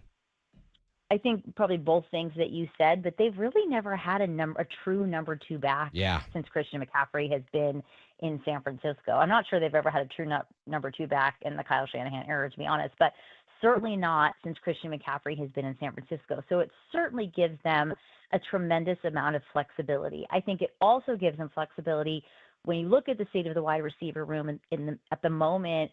You now have a potential for Christian to be much more involved in the passing game. I'm not saying he's lining up a receiver, but it opens up the ability for him to be maybe even more involved than he was before. But I think you could see them both out there at the same time, especially in the red zone. I think it opens things up for them in a very interesting way, because also don't forget they have Kyle Juszczyk. And so I think there are things they can do with all these guys on the field that can confuse teams and maybe make up for some of the places where they're lacking. Talking to Tracy Sandler on the UMA guest line. Kendrick Bourne is going to meet with the 49ers on Monday and then have a meeting with the Commanders on Tuesday. Would you be surprised if Kendrick Bourne did not end up signing with the 49ers? If I were the 49ers, I would do everything I can to make sure Kendrick Bourne does not have a meeting with the Commanders on Tuesday. Yeah. I would keep Kendrick Bourne right there in Santa Clara if they could. I would be surprised, however, my caveat being Kendrick Bourne also knows Adam Peters really well. And either way, he's going someplace familiar with people that are familiar. Yes, he's been in this offense. He knows the 49ers. So I would be somewhat surprised, but I don't think it's out of the realm of possibility. But again, I think the best thing the 49ers can do is make sure that Kendrick Bourne never has that second meeting. We're getting to the point now that training camp's in the rearview mirror, preseason games are behind us. We can start to project what this regular season's going to look like, Tracy. And I wonder from your perspective, who are the breakout candidates on offense and defense? If you were to pick one player on each side of the ball who maybe hasn't had such a significant role for the 49ers in the past, but really could this year, who would those players be? I think, are we not picking rookies? You could pick a rookie. You could absolutely pick a rookie. I still believe on the defensive side of the ball, earlier rather than later and throughout the season, Upton Stout is going to be huge for this team. I think he's going to be a really tremendous player for this team. I think Michael Williams will also be so good for this team. I mean, just his size and his raw talent, his ability. I just think it's going to be a little bit more up and down. Just the position is different. And I think Michael Williams in November is going to be so different than Michael Williams in September in a good way. But I feel like Upton Stout has the potential to be making an impact pretty much immediately. So that is on the defensive side. On the offensive side, that is a very good question. Rashad Ricky Pearsall. Actually, I don't know why it took me so long to say that. Ricky Pearsall. It's 100% Ricky Pearsall. I mean, he's looked so good in camp. He's looked good in the preseason. He and Brock Purdy are so on the same page, and they need him to step up. And granted, last year there were so many things obviously he was dealing with. He was the injury even before what happened to him in San Francisco. So many things that he was dealing with. But I think this season, Ricky Pearsall can really be the wide receiver they drafted and who they thought he was going to be. So I think he's going to end up being tremendous. Because even if you do have Jauan Jennings week 1, let's pretend he's there Monday, everything is fine and happy, we're hugging, kumbaya, and by we, I mean them. I think Ricky Pearsall has been the guy that's been there the last minutes. They are going to rely on him. They are going to need him to kind of be the guy at wide receiver, and I do think he's up for the challenge. Okay, I hope we have some resolution with Jauan Jennings, so I'm not asking you the same question next Friday, but which outcome do you see as the most likely for Jauan? He returns to practice, he's put on IR, or he ends up being traded? He returns to practice. Yeah, that seems fair. I think that. I think that's yeah. Given what Kyle and John were saying and understanding how important this year could be for Jauan heading into this season, I just think that with free agency looming and the 49ers need at wide receiver, it seems to make the most sense. Tracy, I want to throw you a question that Derek and I were floating about earlier. After the Cowboys traded Micah Parsons, Dallas sports fans have been through it. Luka Doncic traded away from the Dallas Mavericks. Micah Parsons traded away from the Dallas Cowboys. If there was a 49ers player who was traded who could pretty much unilaterally unite the fan base against the 49ers, obviously this won't happen. It's a much more stable organization. The leadership structure's in place. Who would that be? Who would 49ers fans rally around and say, oh, gosh, you've lost my fandom for trading this player? George Kittle. Yeah. Good call. Yeah, I had a couple going in my head, but I think George Kittle just so embodies the 49ers, and he's such a part of that team that it's almost hard to imagine the team without him, so I'm going George Kittle. Yeah, I mean, that makes sense. He's probably the most beloved player on the team. Okay, I have to get a college football question in, Tracy, with the season starting. Yeah. I mean, it already started, but it really starts tomorrow. So the season gets underway against New Mexico tomorrow for Michigan. What's your expectations for the team this season? I expect them to be significantly better because they ended so strong. They're still going to have a tremendous defense. They have a really good wide receiver room. And above all else, they have Bryce Underwood. And I have very high, I was about to call him a rookie. I have very high hopes for this true freshman. And that was the thing with Michigan last year. Had they had even decent quarterback play, they would have been a much, much better team. I think if that was the case, they would have only lost to Texas and Oregon. And I could be wrong about that, but that no one's ever going to be able to prove me wrong. So that is my feeling on that. So I think they are going to be significantly better. Don't think they're going undefeated. Next week in Oklahoma is going to tell us a lot more about the Michigan Wolverines than tomorrow against New Mexico. But I will say this. Last year, tomorrow's game was against Fresno State, and they squeaked that one out, which should have been a sign. Tomorrow, if they dominate in the way that they should dominate, I think we are in for a very, very fun season and one in which they beat Ohio State again. She's Tracy Sandler, a 49ers beat reporter for the Fans Girls Sports Network, and you can hear her for every 49ers home game, pre-game show and post-game show with Adam Copeland and Todd Husak. Tracy, we'll talk to you next week. Absolutely. Have a great weekend, guys. Thank you, Tracy. Thanks, Tracy. Yeah, Tracy, she definitely loves her Michigan Wolverines. No doubt about it. And I loved them when Jim Harbaugh was coaching there, and I no longer have an affinity for the program. Just because they're just because I was a Harbaugh guy. Okay, fair enough. I mean, I don't really care that much about what happened with Connor Stallions. No one does. No one does. I don't think anyone should, unless you're a huge Big Ten football fan, you're an Ohio State or Michigan fan. I don't think anyone should have really strongly held opinions about what went down between Michigan and their opponents during the Jim Harbaugh era. No, I mean, I thought, at the end of the day, that team was good, so they were going to win those games, but yeah, whatever. Connor Stallions, he went above and beyond to film some games and whatnot. Side ceiling doesn't move me. It doesn't move me. No, it doesn't. I honestly, when the Astros did it, I was like, all right, I'm pretty sure a lot of other baseball teams do the same thing. Yeah, everyone's looking for an edge, and they took it too far, and they got caught. Yep. The people who typically take it too far, they do get caught eventually. Like, this isn't some scam that they're running for a decade or 2 decades. This happens, and it has produced some incredible content, some great memes, but nothing that is going to get my blood boiling. No, definitely. We'll talk more college football later on the show, but I want to talk about that. Yes, I definitely want to talk about Kendrick Bourne coming up next because Tracy had a good point there. There are things appealing with the 49ers, obviously his connection with Kyle Shanahan, but there definitely is some appealing things for Kendrick Bourne for the Commanders. He is familiar with Adam Peters, and he could play with his former teammate, Deebo Samuel. So we'll ask the question next. When it comes to Kendrick Bourne, what's more appealing for him, the 49ers or the Commanders? I think it's a compelling question. We'll talk about it next with Kerry Crowley and Derek Papa on The Sports Leader.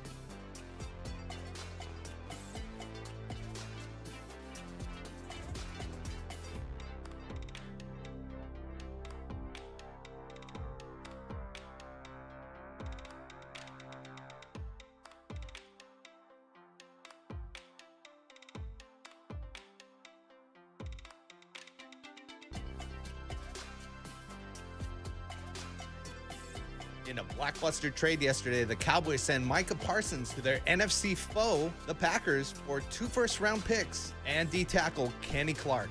How does this trade change the landscape of the NFC? And are the Cowboys better off? But absolutely, it's not a zero that we're dealing with as far as how much better that we are trying to be, even not having Mike. Hit up the KNBR text line at 808-KNBR or join Pat H and the Filth on the YouTube chat. How about them Cowboys?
You're listening to Dirty Work.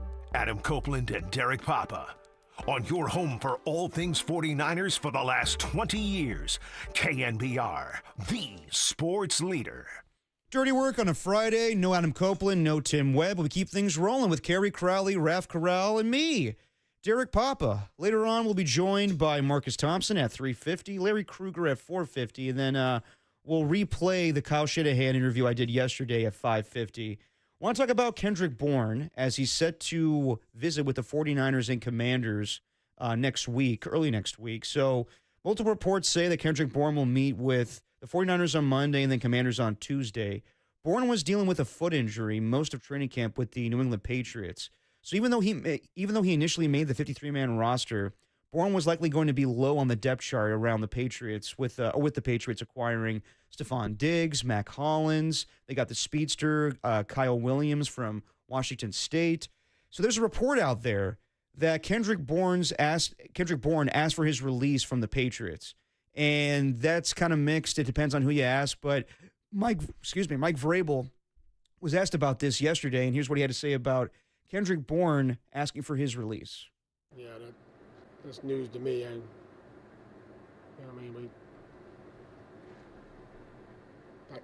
think that we just, again, try to put the roster together. I guess when it doesn't work out, you break up with somebody, your girlfriend doesn't want to be with you, and then you say, well, I don't want to be with you either. I'm not going to get into all that. So was that? I just said I'm not going to get into it. It was just like, we're not going to go back and forth here. We're trying to build a roster. Got to move on from some guys. You make connections with guys. You coach them. They earn opportunities. They get more opportunities. They take advantage of them. And that's kind of how these things go. I miss Mike Vrabel, the NFL. I'm glad he's back. Every press conference I've heard with him is him saying, like, yeah, we're going to find the rats in this building, or him just getting kind of testy with the media members, people that thought things were going to change when Bill Belichick was gone. And no, Mike Vrabel is just as testy.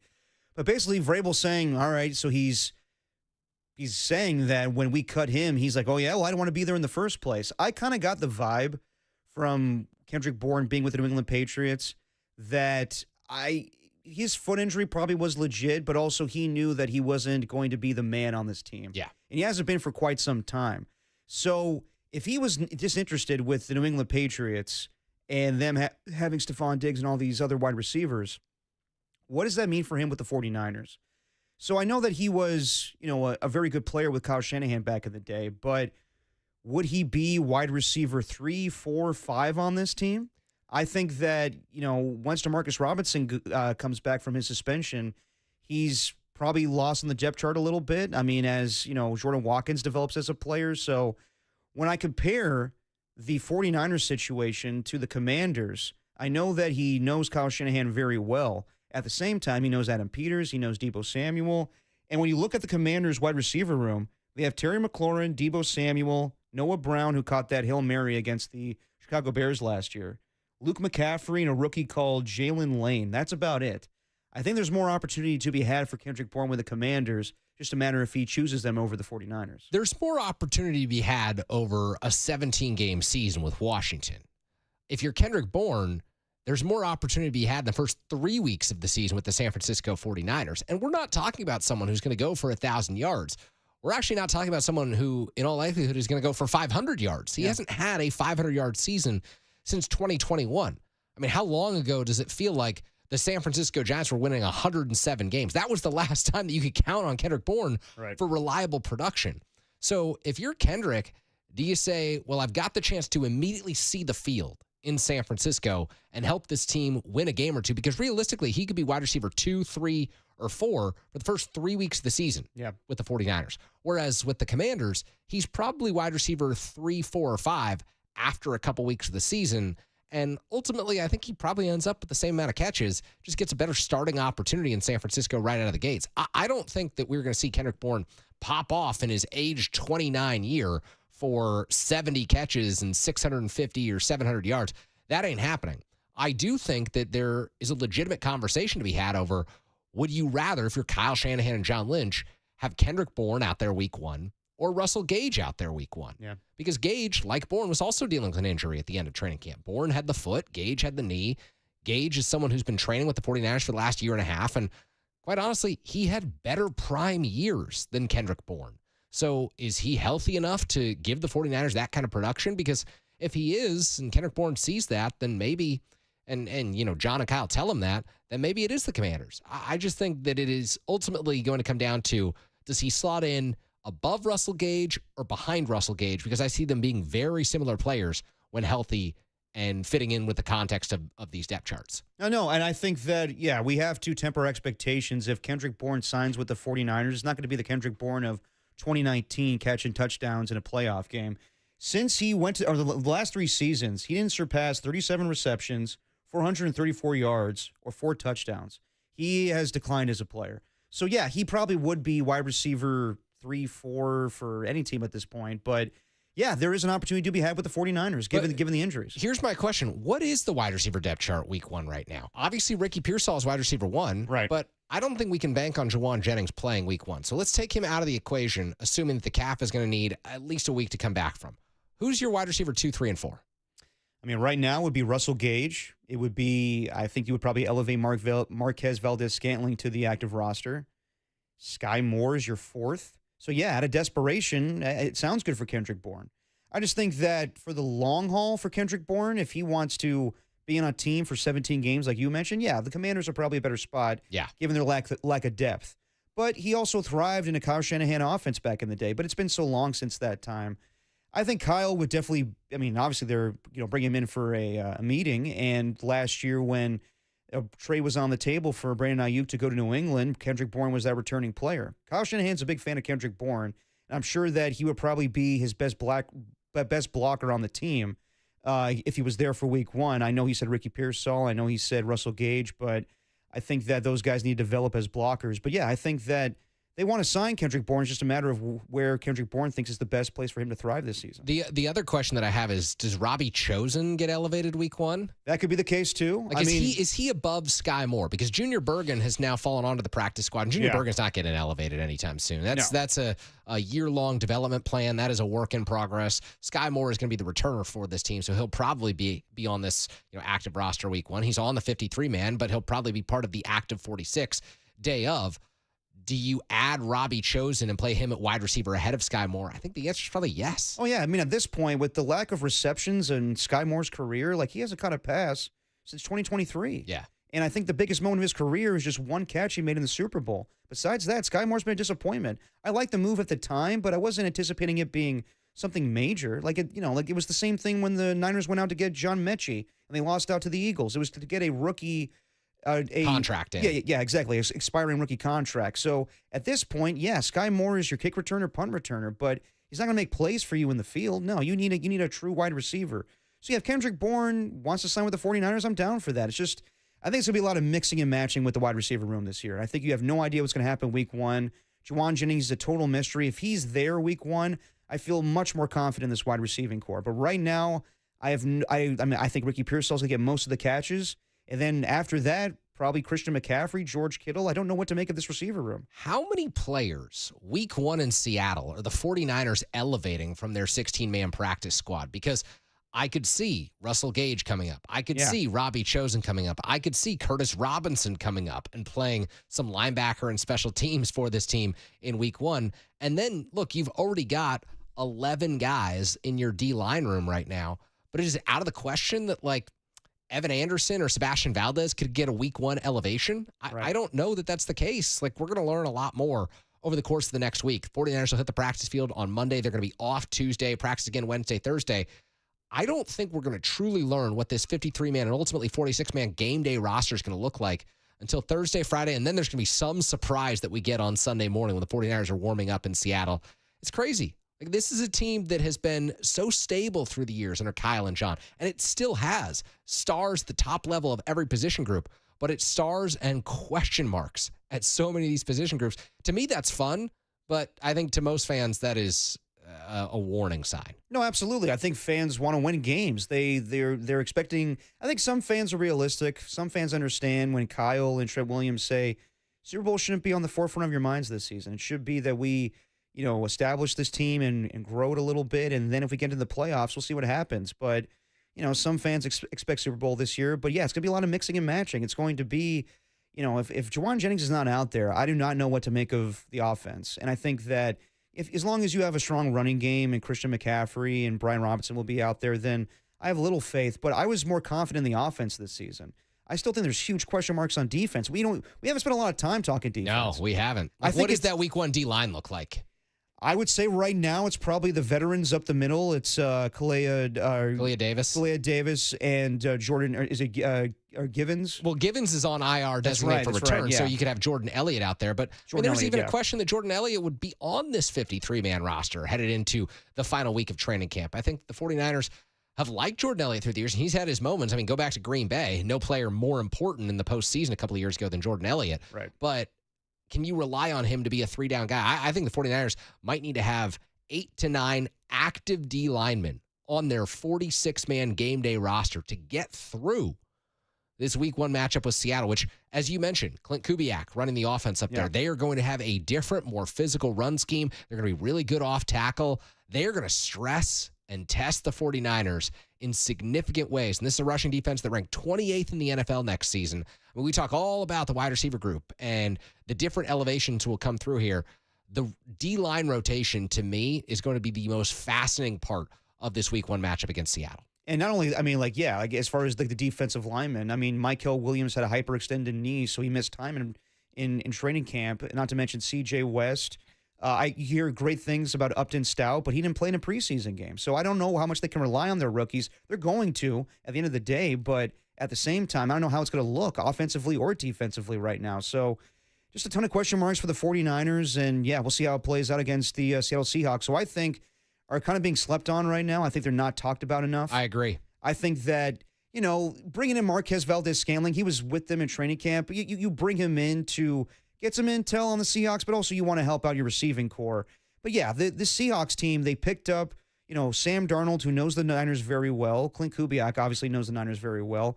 Cooper Kupp tormented the Niners for years. I don't know if he's the same guy. Jackson Smith-Njigba. Let's talk about this theoretical matchup. If Cooper Kupp is running out of the slot for Seattle, it's Cooper Kupp against Upton Stout. Exactly.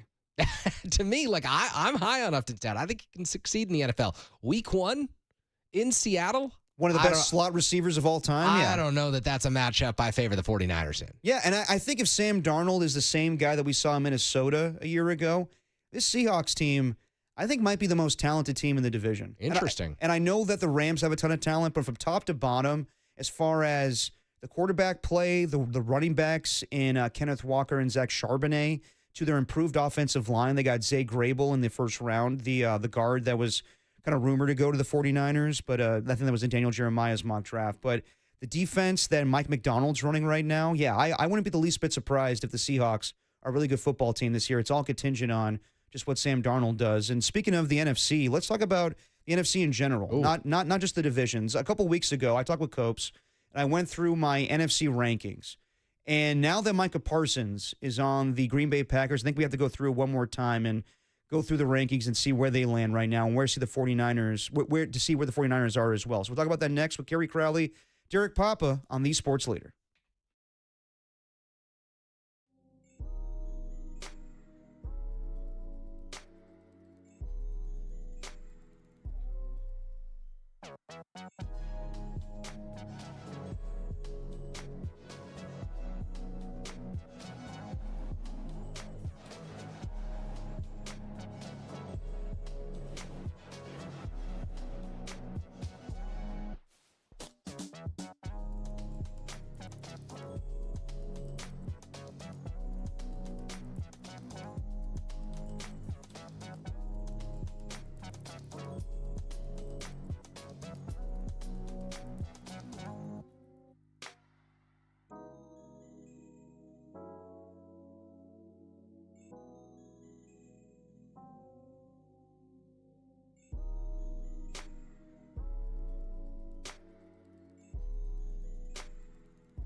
Now back to Dirty Work with Copes and Depop on 104.5 FM and 680 AM, the sports leader. Keep the horns coming on a Friday. Kerry Crowley, Derek Papa, Raf Corral on Dirty Work. Getting you ready before the Giants take on the Baltimore Orioles tonight. And hey, a good old Apple TV game. So you know what that means? If you don't have Apple TV, turn on the sports leader. Listen to the game. We get the rare Friday night ratings boost here. Yes, we do. And I think the Apple TV thing is such a scam. I mean, like, I get it, You know what's more of a scam? Sunday morning Roku. Oh, God. That's more of a scam. Apple TV at least is a little bit of credibility. I mean, I know Roku for hanging out in Roku City while I'm waiting for someone to watch a show with. No, I have a Roku, but, like, I don't know. Like, I'm not, like, going to get one, like, or, like, searching to get one if I didn't have to, find apps for my TV or whatnot. But Apple TV, yeah, I have it. But, like, then you can't watch it in bars, and then, people that, are accustomed to watching it locally get screwed over. So I feel you're paying Giants fans. Listen to the sports leader later tonight for the game. Any sport have a worse TV agreement right now than Major League Baseball? Because the terrible. NFL is pretty frustrating at times. Obviously, you have to have Netflix for Christmas Day. You have to have Amazon for Thursday Night Football. I feel like we kind of put up with it because it's football, but the NFL TV situation is sneaky bad. Baseball just sneaks up on you in ways that you would never expect. Like, you go through 162 games, 152 of them widely available. NBC Sports Bay Area, KNBR, we all know the drill. But then comes the Friday night random game that you're scrolling around for, like sitting at home, and all of a sudden it's Apple TV, and you're not going to pay to watch that. Like, at least in the NFL, you can kind of gather people ahead of time and say, hey, we know that this one's going to be Thursday night at Amazon. Right. Like, let's go watch it somewhere. With baseball, it's like, 6:45, time to put the game on. Oh, that's right. It's Apple TV. Guess I'm doing something different tonight. Well, even with the NFL, like, I just get Peacock for the sake of having Peacock to watch one NFL game. It's ridiculous. Yeah. Like, Netflix, we all have. Amazon Prime, we all have. I've got Netflix with ads. I'm still an ads guy. I'm still on that too. Yeah. I have. There's nothing more painful than like watching an old Simpsons episode on Disney Plus and then ads pop up. But I'm not paying for that. But yeah, like Apple TV, it just, to me, it's like all those, like the NFL games could be shown in bars. Like, they have a deal with DirecTV, most bars, where they can show the Amazon Prime games or whatever streaming devices they're on. Most bars don't have that with Apple TV, so you're SOL when it comes to trying to find the Giants game. If you're sitting in a bar, you can't watch it. Maybe you do, but it's just for, the older generation that doesn't want to get Apple TV. They just want to watch Krukow. The older generation, I don't think the younger generation is all hip and hype on Apple TV Yeah, either. fair enough. I think it's like across the board. It's all a scam. Exactly. It's all a scam. It really is. Like, if you have YouTube TV, great, but they really want you to have all these streaming platforms, and you're paying more than what you did in the past. It's all a scam. Anyway. Yeah. Let's talk about the NFC ranking. So I did this with Copes a couple weeks ago, and I wrote down all of the NFC teams and how I ranked them, and this is how I see it, Kerry. Okay. So this is the original list I had before the Micah Parsons. Pre-Micah Parsons trade. Pre-Micah Parsons and trade. pre-Jauan Jennings holdout. Absolutely. That was a big factor. All right, so number one, I think you have to go Eagles. Yeah. The defending champions, they're loaded with a ton of talent. They're number one. Number two, I went with the Lions. I'm basing this off of talent, not just what I think is going to happen this season. I do think the Lions regress a little bit given their coordinator situation, but, having Jared Goff and the best running back tandem in football, in my opinion, with Jahmyr Gibbs and David Montgomery. They're getting Aiden Hutchinson back. Amon-Ra St. Brown, for my money, is the best slot receiver in football. He's so good. He's amazing. He should be making more money than just $30 million a year. Yeah. Lions are number two. I had the Rams number three. I think if Matthew Stafford's healthy, then I think that they're a pretty good team. Getting Devontae Adams, having Puka Nacua, all their young studs on defense, I have them number three. The Commanders are a young and upcoming team, so I think that I put them number four. I think they could do something this year. They added Debo. They added Laramie Tunsil. So I put them at number four. I had the Packers five. Without really much changes this season, they drafted my guy from Texas, Matthew Golden. Good receiver. My favorite wide receiver in the draft. Over McMillan? No way. Really? No, absolutely not. Ted McMillan was a cut above everyone else, but that's a fine opinion for you to hold. I'm just saying, I thought Tyrell McMillan was a little slow. Come on. All right. Turn on the tape. We'll ask Larry Krueger, 450. Fair enough. We'll ask Larry Krueger at 450. Okay, this was controversial. I had the Vikings at 6. And above the 49ers, who were at 7 for me. Yeah. And Copes was like, how could you say the Vikings? You have no idea what they're going to have in their quarterback with J.J. McCarthy. I get that. I think everything else, though, is pretty good. I think they helped out. Either they improved their offensive line. They got some guys from the Colts. They improved their defensive line by getting Jonathan Allen and Javon Hargrave. They're pretty good receiver-wise. I know they're going to miss Jordan Addison for the first couple of weeks of the season, but they just traded for Adam Thielen. I love their pass rushers. Their secondary is kind of iffy, but for the most part, I think the Vikings are pretty talented. But I can see why some people are like, you have no idea what you're going to get J.J. McCarthy. I get that, but if he plays well, I think they're a Super Bowl contender. I really do. Okay. 49ers at 7. I got the Buccaneers after that at 8. And then you got your Cardinals. You got your Seahawks. This is before the Micah Parsons trade. I had the Cowboys above the Bears. Falcons, Giants, Panthers. I think the Saints are going to probably be the worst team in football this year. Yeah, I would agree with you. The Saints will be the worst team in football. Here's how I would rank things. And again, I didn't put together a list pre-Parsons trade. This is post-Parsons trade. Gotcha. I'll go Eagles 1, and I will go Green Bay Packers 2. Okay. I think that the Parsons trade lifts up that defense and makes them even more legit. I think that Jordan Love has been surrounded over the last 2-3 drafts in Green Bay with wide receivers. And I don't know that any of these guys are true wide receiver ones, but I think that he's got a lot of 2 and 3 types. And I think that with Matt LaFleur calling plays, with Josh Jacobs in the backfield, it's a really good team. It is going to be one of those teams that grinds you down in the run game, and Jordan Love is going to, I think, become the third down conversion guy that people have been waiting for him to become throughout his career, where it's 3rd and 6. He can go get you some yards if you need to on the ground. I think LaFleur is a great play caller. I would put the Packers number 2. I guess I would put the Lions 3. Yeah. But I do think that there's a conversation to be had with the Rams if Stafford is healthy. And I realize a lot of folks are very high on the Washington Commanders. This year, I think they're going to take a step back. I do. I think that when you have a young quarterback and you have a first-year coach, there's a little bit of bump that you get from the success and the confidence level. I don't think Debo's going to be a huge addition for that team. I think that he's on the backside of his career. He's no longer fast, can't separate. You got to use him in gadget plays. And the best person to draw up gadget plays in the NFL, other than Ben Johnson, is Kyle Shanahan. I think that Ben Johnson just did it at an insane level last year with the Detroit Lions.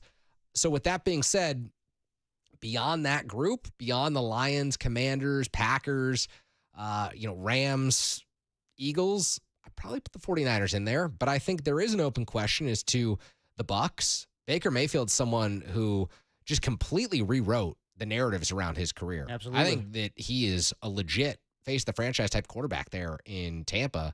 I really like what they've got in terms of the young talent and Bucky Irving. And he was fun last year. And there's a lot to be said for playing in a very weak division. And they are in a very weak division. Oh, yeah. It's hard to watch that division. I mean, I'm not planning on that division winner to be more than 9-8. No, and that division just screams Thursday night football. Absolutely. Like 6 Thursday night football matchups this year. I wouldn't be surprised that for a good deal of the season, most of the teams in the NFC South are under 500. Oh, yeah. And I'm probably sleeping on the Buccaneers because they've dominated the division in years past, but it's by default. And also, yeah, Baker Mayfield has had a resurrection in his career. He's surrounded by talent with Mike Evans and Chris Godwin. They just drafted that kid from Ohio State, but I just don't buy them in the postseason. I think they're always going to lose to better teams. So if I had to rework my list, given the Micah Parsons trade now, I probably would still keep the Eagles and Lions 1-2, and then I would move the Packers to number 3, right above the Rams and Commanders. Okay. I think that I'm really high on Jordan Love. I think that he's extremely talented. I was amazed by him that latter portion of the 2023 season, where I think it started on Thanksgiving Day against the Lions, where he just went on a tear for an insane amount of touchdown passes, and then it continued on in the postseason going up against the Dallas Cowboys. I thought the receiving core was, great. I thought they, Jaden Reed and some of the other guys. It's a bunch of guys right now who are number 2s and number 3s who would immediately come to San Francisco and slot in right next to Ricky Pearsall, and you wouldn't really notice a difference. Absolutely. And I think that, Matthew Golden will make them that much better. And getting Micah Parsons just opposite Rashawn Gary, who was it? Who was the defensive tackle they Kenny traded? Clark. Kenny Clark, Great defensive tackle when healthy. He is, but you would make that trade all the time to get Micah Parsons. I think they can find somebody to fill the void there at defensive tackle for them in the middle. They cut Jair Alexander earlier this year. He went to the Baltimore Ravens, but they picked up Nate Hobbs from the Raiders. So, yeah, I do think that right now you'd have to say that the Green Bay Packers are Super Bowl contenders. That changes things in the NFC. I still think the Niners have a chance this season. You have to acknowledge the question marks. It's so many. It's so many with the offense right now where I wasn't planning that. I thought that their receiving core, you knew that you would have to take into account for Brandon Ayuk and Demarcus Robinson, but the fact you have no idea what's going on with Jauan Jennings, yeah, I put them, top 10 in the NFC, but 7 sounds appropriate for me. I think that when I look at the NFC and all 16 teams in the broader scheme of things, I see a ton of divisional parity. So you look at like the NFC South, no one really stands out. I think we both agree the Bucs are going to win that division, but probably not better than 9-8, maybe a 10-7 season because they just beat up on teams in their own division. You look at the NFC West, and while we both see the Rams being atop the division, the 49ers being kind of right there, we're both very high on the Seahawks as an ascending team under Mike McDonald, and the Cardinals can't be counted out, even though they rarely show up for weeks 14 through 18, even though they did crush the 49ers in week 18 last season. They did, yeah. But any one of those teams, it wouldn't shock me if any one of those 4 teams won the NFC West, because I think that Matthew Stafford's injury creates some flux, creates some chaos that could open the door for any of the other 3 teams. So you can't say that like you can immediately rule out a team at the beginning of the season. NFC North, 3 teams that we all like, the Packers, the Lions, the Vikings, and now is the best head coach in the division, Ben Johnson. We'll find out very quickly if his incredible talents as an offensive coordinator carry over to the head coaching job and he can turn Caleb Williams into a superstar. I'm skeptical, but there's reason to believe that the Bears will be a lot more competitive and that division will be extremely competitive. The one division that kind of lacks parity is the NFC East, where you've got the Eagles a cut above everyone. You've got the Commanders and then the Giants and the Cowboys, who I just think are going to be, again, Thursday Night Football matchup this year. No, definitely. I think the Giants' schedule, like for how easy the 49ers schedule is this season, the Giants' schedule is brutal. Yeah. And they finished 4th in their division, only won 3 games a season ago. Yeah, I'm with you. I think that in the NFC West, I wouldn't be surprised if anyone won that division except maybe the Cardinals, just because I think that they got more talent. They got Marvin Harrison Jr., and they added some guys, Josh Sweat from the Eagles. But Kyler Murray, he just frustrates me where I think that he should be better than what he is. He has a ton of talent, and he's elusive as a runner, but then he makes these ridiculous throws sometimes. We're like, what the hell are you looking at? Yeah. So I would be surprised if they won the division. I wouldn't be surprised if they are a playoff team. I wouldn't be surprised if they go 9-8 and show some growth with Jonathan Gannon. But, yeah, I think if I had to rank it right now, I would go Rams 1, Niners 2, Seahawks right behind them. And I'm just giving the Niners the benefit of the doubt because of Kyle Shanahan and the pieces they have in place that have proven it before. I could also make the argument that the Seahawks right now on paper could be a better team than the 49ers, but I'll put them 3, and I'll put the Cardinals 4th. Yeah. I agree with you on the Cardinals that they would be the one team that's a relative surprise if they contended for the division. I think I tend to personally overrate the Cardinals because of how well they play the 49ers. Like, they give this team fits through the years. Like, Kyler Murray has some of his best games against San Francisco. It was just a few years ago that Colt McCoy led the Cardinals to a win over the San Francisco 49ers. Like, that. It is a team that has historically given the 49ers a little bit more trouble than they should, even during their worst years. You didn't like when I compared you, or I said that you looked like Kyle Harrison? Yeah. Will you say kind of Colt McCoy a little bit in your looks? No? No, absolutely not. What are we talking about here? I see it a little bit. Colt McCoy? Colt McCoy? You didn't like Greg McElroy either? I threw the one out there? I don't see it at all, man. Really? No, all right. No. Well, but I do see a lot of Joey Lucchese in you. So. Yeah, thank you. Thank you for that, Kerry Crowley. You got it. All right, we'll be joined by Marcus Thompson next from The Athletic. We'll talk to him about what's going on with the 49ers and, whatever else comes to our mind Whatever right now. else. Yeah, whatever else. Call in. It's Kerry Crowley. It's Derek Papa on the Sports Leader.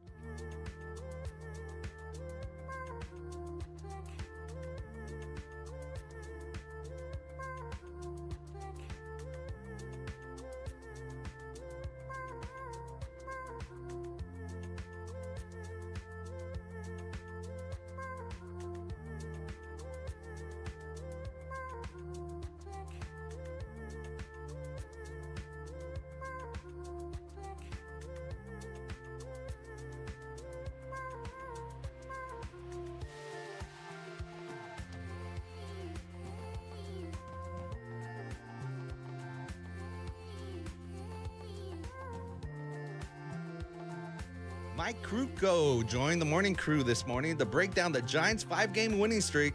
Are you kidding me? 5 in a row? Yeah. And the way they're doing it? What has changed for the Giants over that stretch? They got none of those breaks. How about the break from the throw from Kyle Tucker in right field to hit the helmet of Matt Chapman and bounced over the head of the catcher and run scores? and Jung-Ho Lee's walk-off hit to beat the Cubbies on Thursday. When you look at a guy who's made the adjustment and he's barreling high velocities, I mean, that means he's ready to go. You can hear that and all the interviews on the podcast page at KNBR.com and the KNBR app.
Now back to dirty work.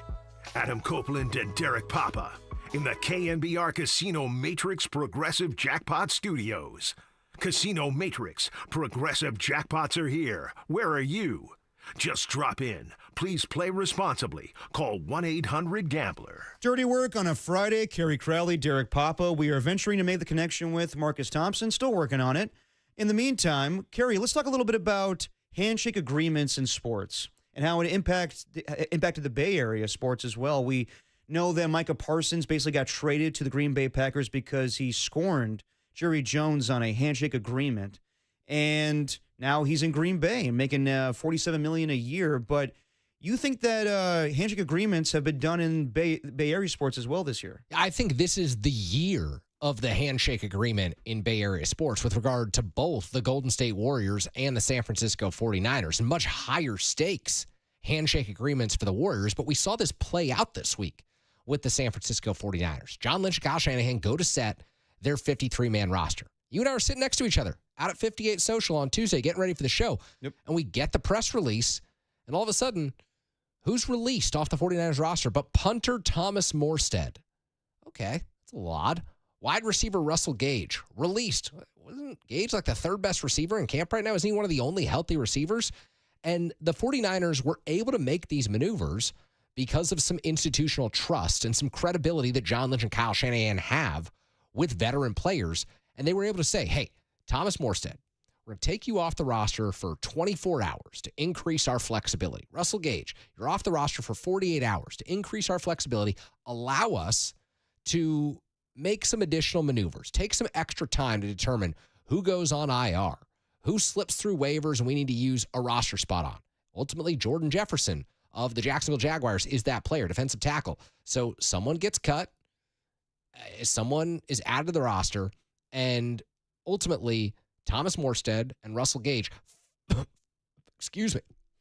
find their way back to the San Francisco 49ers. Yeah, absolutely. I mean, and when you do that with the 53-man roster, you have to make those maneuvers. And yeah, like with Thomas Morstead, it's a handshake agreement of you'll be back on the roster the next day. Same thing with Russell Gage.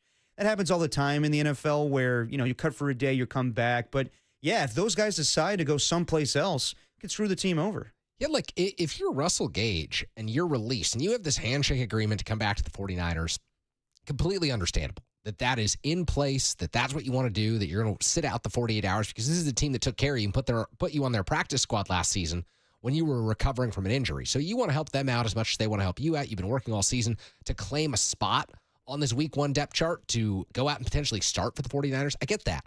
But when those players are released at 1 o'clock on Tuesday, you have to figure Russell Gage might get some interest from other teams around the NFL who say, you know what? This guy was really good for the Atlanta Falcons in 21 and 22, and the 49ers aren't going to keep him. Maybe we make a call to an agent. Maybe at some point his agent takes a call and gets an offer that's a couple $1 million more or a couple $100,000 more than what he would make with the San Francisco 49ers. At which point, how much weight does that handshake agreement carry in your mind? Like, I don't think that was happening, but there's a world in which a wide receiver hungry team sees that Gage is no longer a member of the 49ers, however temporary that period might be, calls up his agent and goes, we will do whatever it takes to get Russell Gage to come be our wide receiver 3 or wide receiver 4. Now, it obviously didn't happen, but it is a risky maneuver that the 49ers try to pull off. And it's not nearly as risky as the maneuvers that the Golden State Warriors are in the midst of pulling off right now because of the way that Jonathan Kuminga has derailed their summer plans. It's been, 2 months, Derek, that we've assumed that Al Horford is a center for this team? Don't remind me, Kerry. I've heard every day that they're signing Al Horford and DeAnthony Melton. Nothing happens because Jonathan Kuminga is holding this team hostage. Exactly. But what if another team suddenly makes a trade and they've got cap space and they've got a move that can be made to bring in DeAnthony Melton? At what point does the handshake agreement go from, this was a nice 2 months that we had here, to, you know what, I'd actually like to be under contract because in the event that I step off of a ledge, in the event that I step off of a sidewalk and I twist my ankle and twist my knee, I would actually like to be guaranteed the money that you've agreed to pay me. I mean, I think with DeAnthony Melton and Al Horford, they owe nothing to the Warriors. They can say in good conscience that they're going to sign with them, but the more they keep waiting, the more that another team pops up. The Lakers may need another center or somebody else, and they're like, all right, we're waiting on John the Kuminga. I'm just sitting at my house. Although Al Horford was playing games for a while, it sounded like, according to Mark Spears' reports, that he was contemplating retirement or signing with the Warriors or signing with the Lakers. And whenever we do talk to Marcus Thompson, it's always, no, they can't sign those guys. It's just, they want to wait until John the Kuminga is finalized. I don't know what to make of it. I think that if those guys are ready to sign, then do it, and then you worry about Kuminga later. Like, I hate that Kuminga has to be on the forefront of our minds when it comes to this offseason for the Warriors. It seems ridiculous to me where he doesn't... We could be staring down another month of this, too. No, I know. Today is August 29th, and we could wait to get a resolution until October 1st. No, absolutely. And I think that, that's probably what's going to happen, where there's a deal on the table, 2 years, I think $40 million for John the Kuminga, and he'd rather take the qualifying offer, which is going to screw over the Warriors, where he could dictate where he gets to go, and ultimately they won't trade him at the deadline. They'll have to wait until free agency the following year. So, yeah, to me, when you talk about handshake agreements, in the NFL, I think that when it comes to roster cutdown day, they're going to bring in Russell Gage, they're going to bring in Thomas Morstead, and there's a mutual understanding that you are going to be released for the day, and you're going to come back immediately tomorrow. But if we release you and you sign someplace else, you are gone forever. You're not coming back to our team. But if you're, say, a punter, who cares? Yeah. Like, you're not going to another team that's got 2 punters, No, of course. But I also think that you would burn a bridge in that situation. Like, you never know what happens in the NFL. Like, that team could say, oh, yeah, we'll sign you for, we'll sign you for a little bit more money. Come over here. And like, yeah, you know what? We didn't take this into account with our 53-man roster. Yeah, you're not. It's actually not going to work out. They're there for a day, and then they're on the street, and then they want to go back to the 49ers, and then Kyle's like, no, you screwed me over. We had a handshake agreement where I cut you for 24 hours, and I'll bring you back immediately, and then at the end of the day, I am left with no wide receiver. I'm left with no punter. I trusted you. In that situation, I understand it more. With the Warriors, like I said, I don't think that Al Horford or DeAnthony Melton owe anything to the Warriors. Yeah. I mean, well, Anthony Melton a little bit because he knows them from a season ago and got the ACL tear, was traded for that Dennis Schroeder trade. First time they could get him out of town, the Anthony Melton, goodbye. Exactly. Hope you enjoyed your 2 months of rehab. But with Al Horford, yeah, he's going to be, I believe, probably the starting center on this team. And the more they wait, the more I'm like, what's going on here? Like, it's awkward for Steph Curry and all these guys to do these interviews in the offseason and be like, how was the offseason? And they're like, well, good for me on vacation and whatnot. I'm doing, interviews at my camp. But as far as what we did, we haven't done anything because John the Kuminga's holding it up. So you can have these handshake agreements, but if I'm Al Horford, I don't have to owe anything to the Warriors. Yeah. I just think it's fascinating, the currency in the professional sports world of the handshake agreement and what it means to particular players, particular teams, especially in light of the Micah Parsons controversy, if you want to call it that, with Jerry Jones, where these two come to an agreement on what they think is a fair market value deal without Parsons' high-profile agent, David Mulugeta, in the room. And so Parsons goes back, tells his agent, hey, we've come to this agreement, and his agent says, yeah, that's not how we do things. Yeah. You don't negotiate the biggest deals in professional sports on a handshake agreement. So the Warriors can get by with the DeAnthony Melton and Al Horford on handshakes. The 49ers can certainly get by on releasing a punter for 24 hours and a wide receiver for 48 on a handshake. You can do that. But there have been times where this has blown up. Like the San Francisco Giants had, I think, more than a handshake agreement when Carlos Correa went to go take his physical. And we all know how that ended. There was a press release and everything. We were going to carry it right here on KNBR, and Carlos Correa was supposed to join Marcus at the time. Marcus Boucher and Marcus Thompson was filling in, and that did not happen. As soon, funny enough, just to give you a peek behind the curtain, as soon as Mike Holder texted me that the press conference was off, I was like, he's not coming here. Yeah. And everybody was like, oh, calm down, relax. I'm like, no. Why would they cancel the press conference? The whole thing was weird. Yeah. Yeah.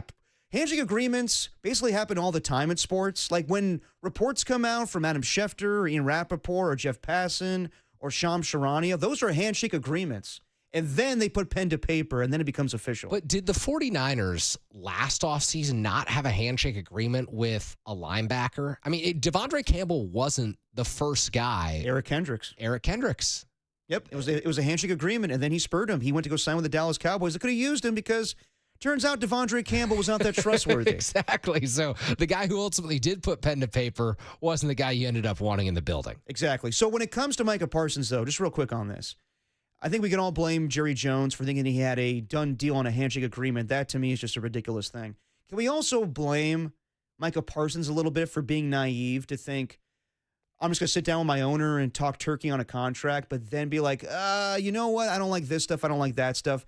I think from the get-go, Micah Parsons should have said, no, I'm not talking to you until I talk to my agent. Yeah. That's what it sounded like with Dak Prescott or CeeDee Lamb. I think it's a learning lesson for a lot of young athletes. When your owner tries to settle up to you and be like, hey, let's talk about your contract, you should always say, no thanks.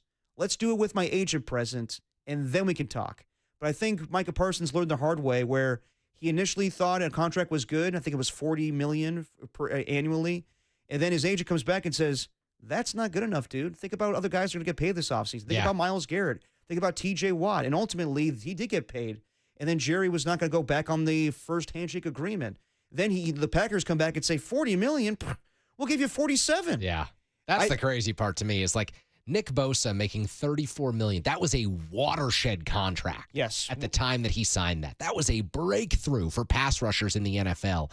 And now Nick Bosa is making $13 million annually less. Seems like a steal. Than Micah Parsons. He's not in the top 5 of APY. No, but as far as total value, I think he's got $170 million. So he's still pretty high. But yeah, like that's what's going to happen. Like I know people freak out about the Niners contracts. They freak out about Brock Purdy's contract. Oh, he's making $53 million a year. Come back to me when C.J. Stroud gets a new contract. Come back to me when Jaden Daniels gets a new contract. That stuff is going to go up and up and up. Like the rumor is that Lamar Jackson's going to adjust his contract before the season starts. He'll make $62 a year. In the grand scheme of things, I know that this offseason had to change for the 49ers for the amount of guys they paid. But as far as the value on the contract, it's going to go a long way because everything changes eventually. Well, those contracts are not as big as when they first were signed. And there's no handshake agreement in place on the Purdy deal. But we all know that this 5-year, $265 million pact is not going to play out over the course of 5 years. We all know that the original contract that they came to an agreement on, that Brock Purdy has signed with the 49ers, is not going to live to see the end of it. You are either A, 2 to 3 years in, going to adjust it and pay him a lot more money. Yep. Or B, 2 to 3 years in, going to adjust it and say, Brock Purdy's probably not the quarterback of the San Francisco 49ers anymore. Yeah. There's one of two paths, and we're not going to see the end of 5 and 265 and it play out exactly like that. That's just not the way that quarterback deals work. It doesn't, but at the same time, I'm surprised that other quarterbacks have signed big contracts in the past and then got it adjusted. Like Josh Allen signed a new deal this offseason where it makes him one of the higher paid quarterbacks in all of football, where he first signed that, I think, in 2021. It was on the lower end of maybe $40 million, $45.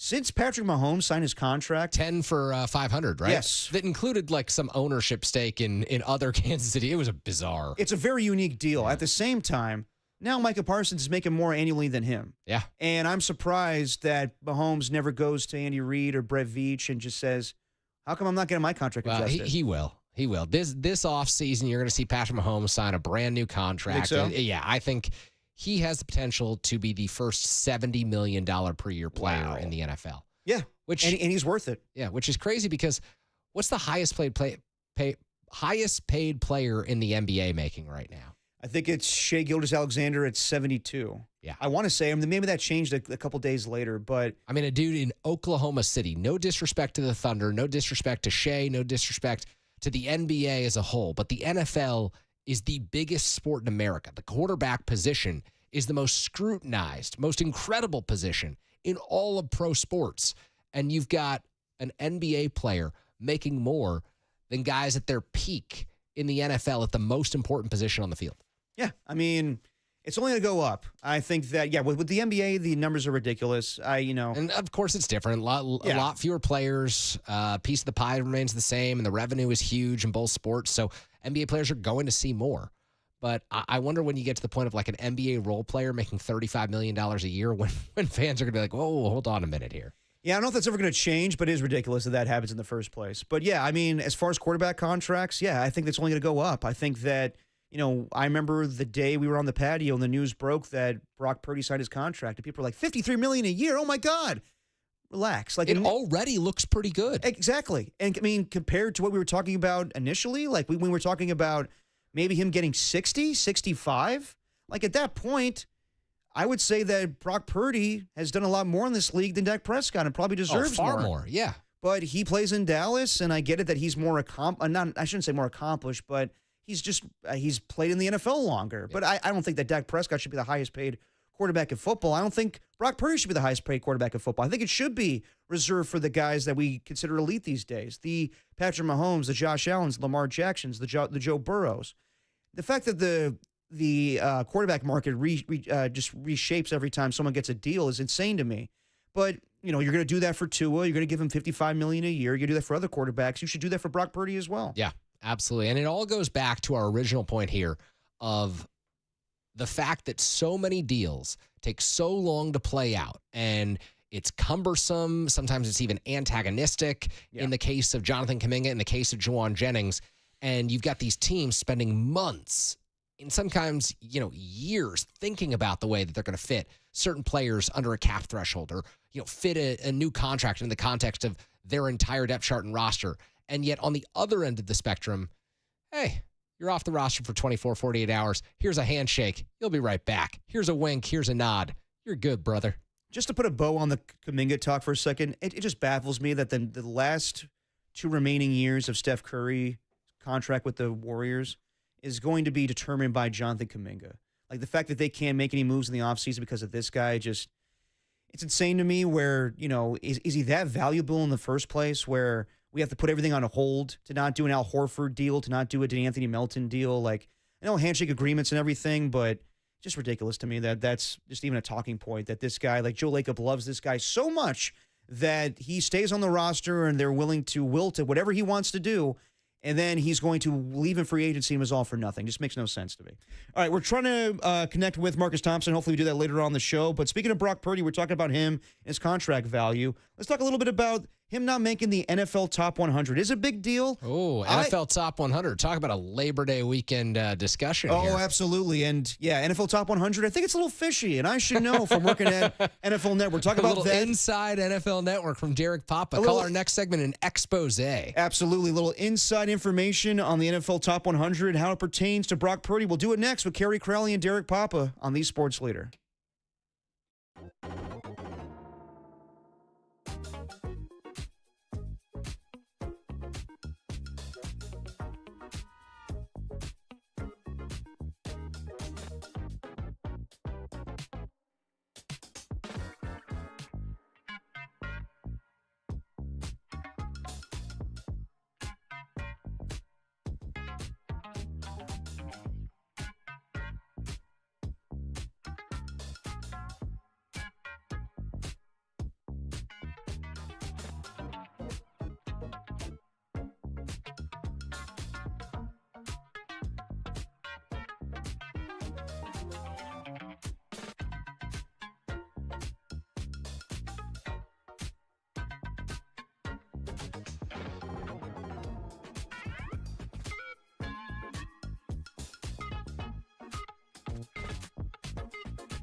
Day after the Giants sweep the Cubs. The Giants have swept the Cubs. Orioles come in town for a Labor Day weekend series at Oracle Park. First pitch today at 7:15 with pregame starting up at 6:15 with this date in Giants history. Around the park, the Bowman Show, and of course, award-winning Dominoes. All coming up after Dirty Work on KNBR, the award-winning leader. And the wins keep on coming.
Now, back to Dirty Work.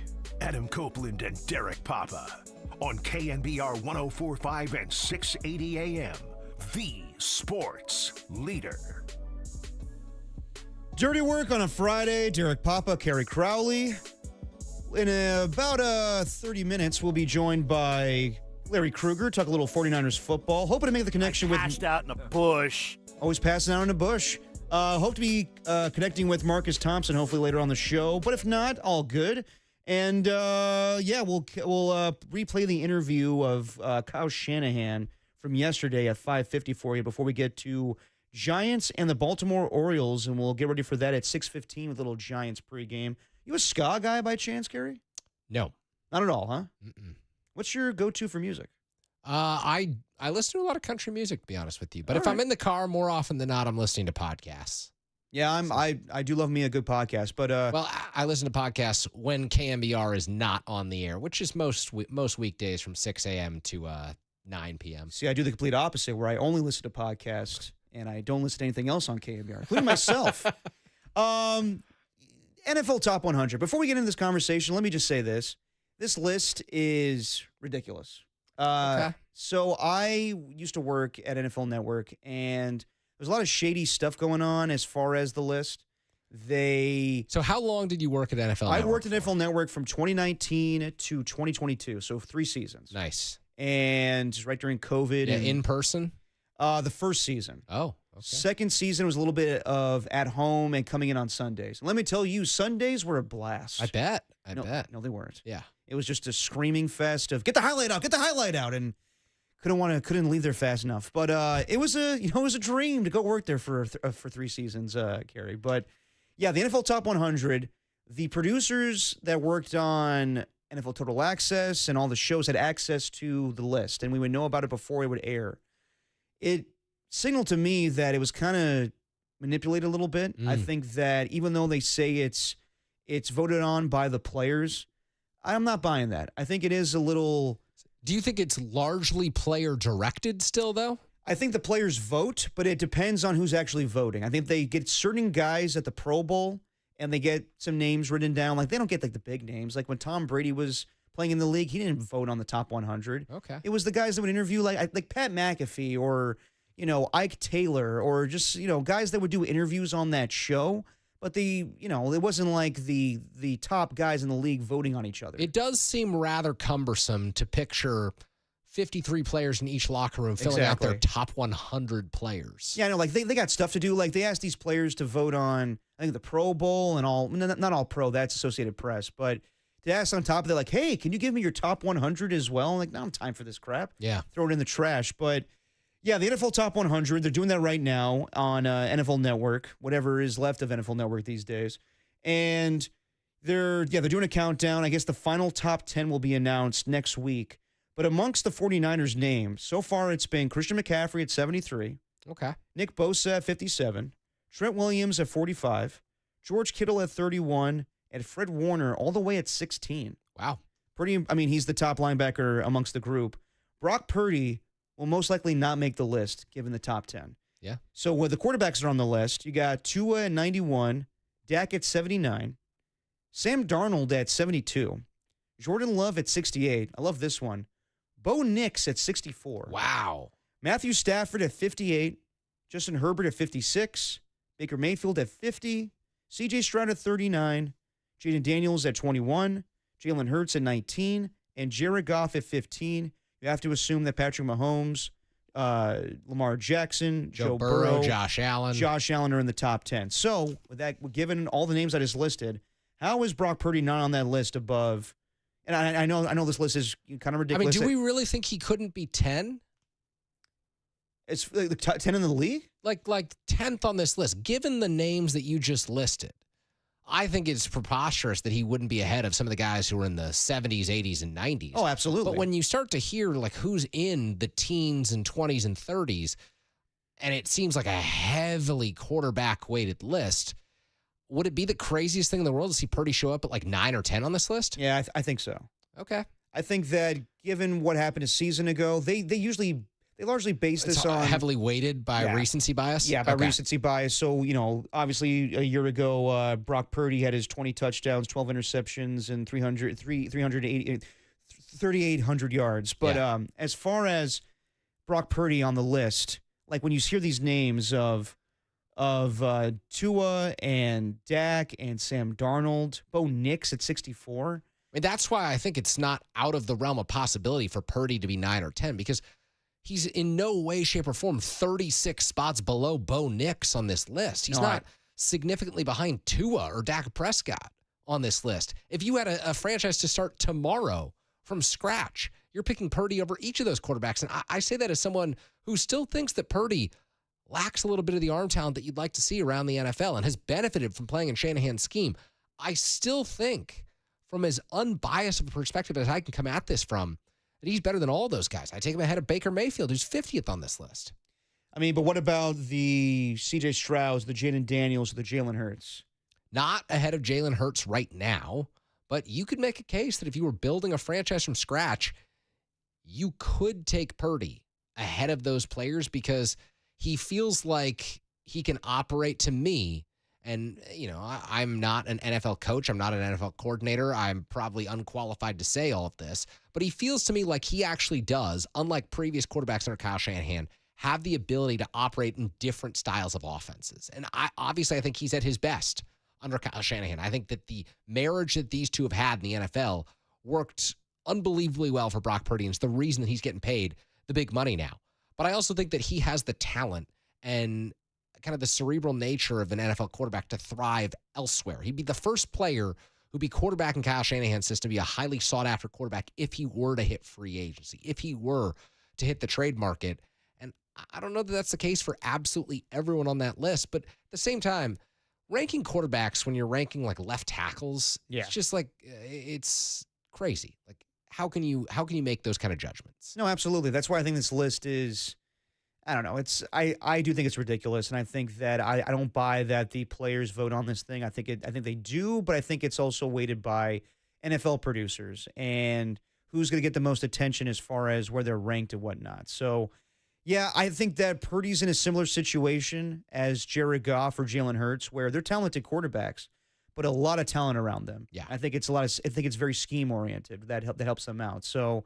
Yeah, but I'm with you. I think that Brock Purdy should be above a lot of these quarterbacks on this list. But, yeah. Do you think NFL players are that down on Brock Purdy that they would rank Tua and Bo Nix ahead of him? Or is this like a function of the producer shaping of the list? I think that's part of it. I also think that I can't believe that players think that Tua's a better quarterback than Brock Purdy. He's the one I have the most trouble with because Tua's talented. He was talented at Alabama. He's talented right now playing in the NFL with the Dolphins. But he is a one-read quarterback. He stares down his receivers all the time. Where he has the arm strength, he can deliver it to Tyreek Hill, and Tyreek Hill can make an amazing play, or Jalen Waddle. But if it's somebody else, if the defense throws something at him that he's not used to, he panics all the time. So I think Brock Purdy's leaps and bounds a better quarterback than Tua Tagovailoa. The fact that he's higher on this list and then not even on this list to begin with just shows you the credibility of the list to begin with. I think it's just insane. New theory for you here. If you're saying that not every NFL player votes on this list, which I obviously agree with you on, I think that that's true, and that they are largely gathering and harvesting votes at events like the Pro Bowl, where the 49ers are disproportionately represented, like Kyle Juszczyk goes to the Pro Bowl every year, Trent Williams, George Kittle goes to the Pro Bowl every year. There is a possibility that Brock Purdy is like 9th or 10th on this list. I would be very surprised about that. I think that given... I would be too, but also NFL producers should have an incentive to have pick 262 in the top 10. It's a good story. But that one seems a little like... It's far-fetched. Yeah, I don't think that there's, like, no matter what Brock Purdy does in his career, I think he's always going to get flack for being Mr. Irrelevant. Yeah. I don't think he'll ever be anyone's top 10 list as far as NFL players in the league in general.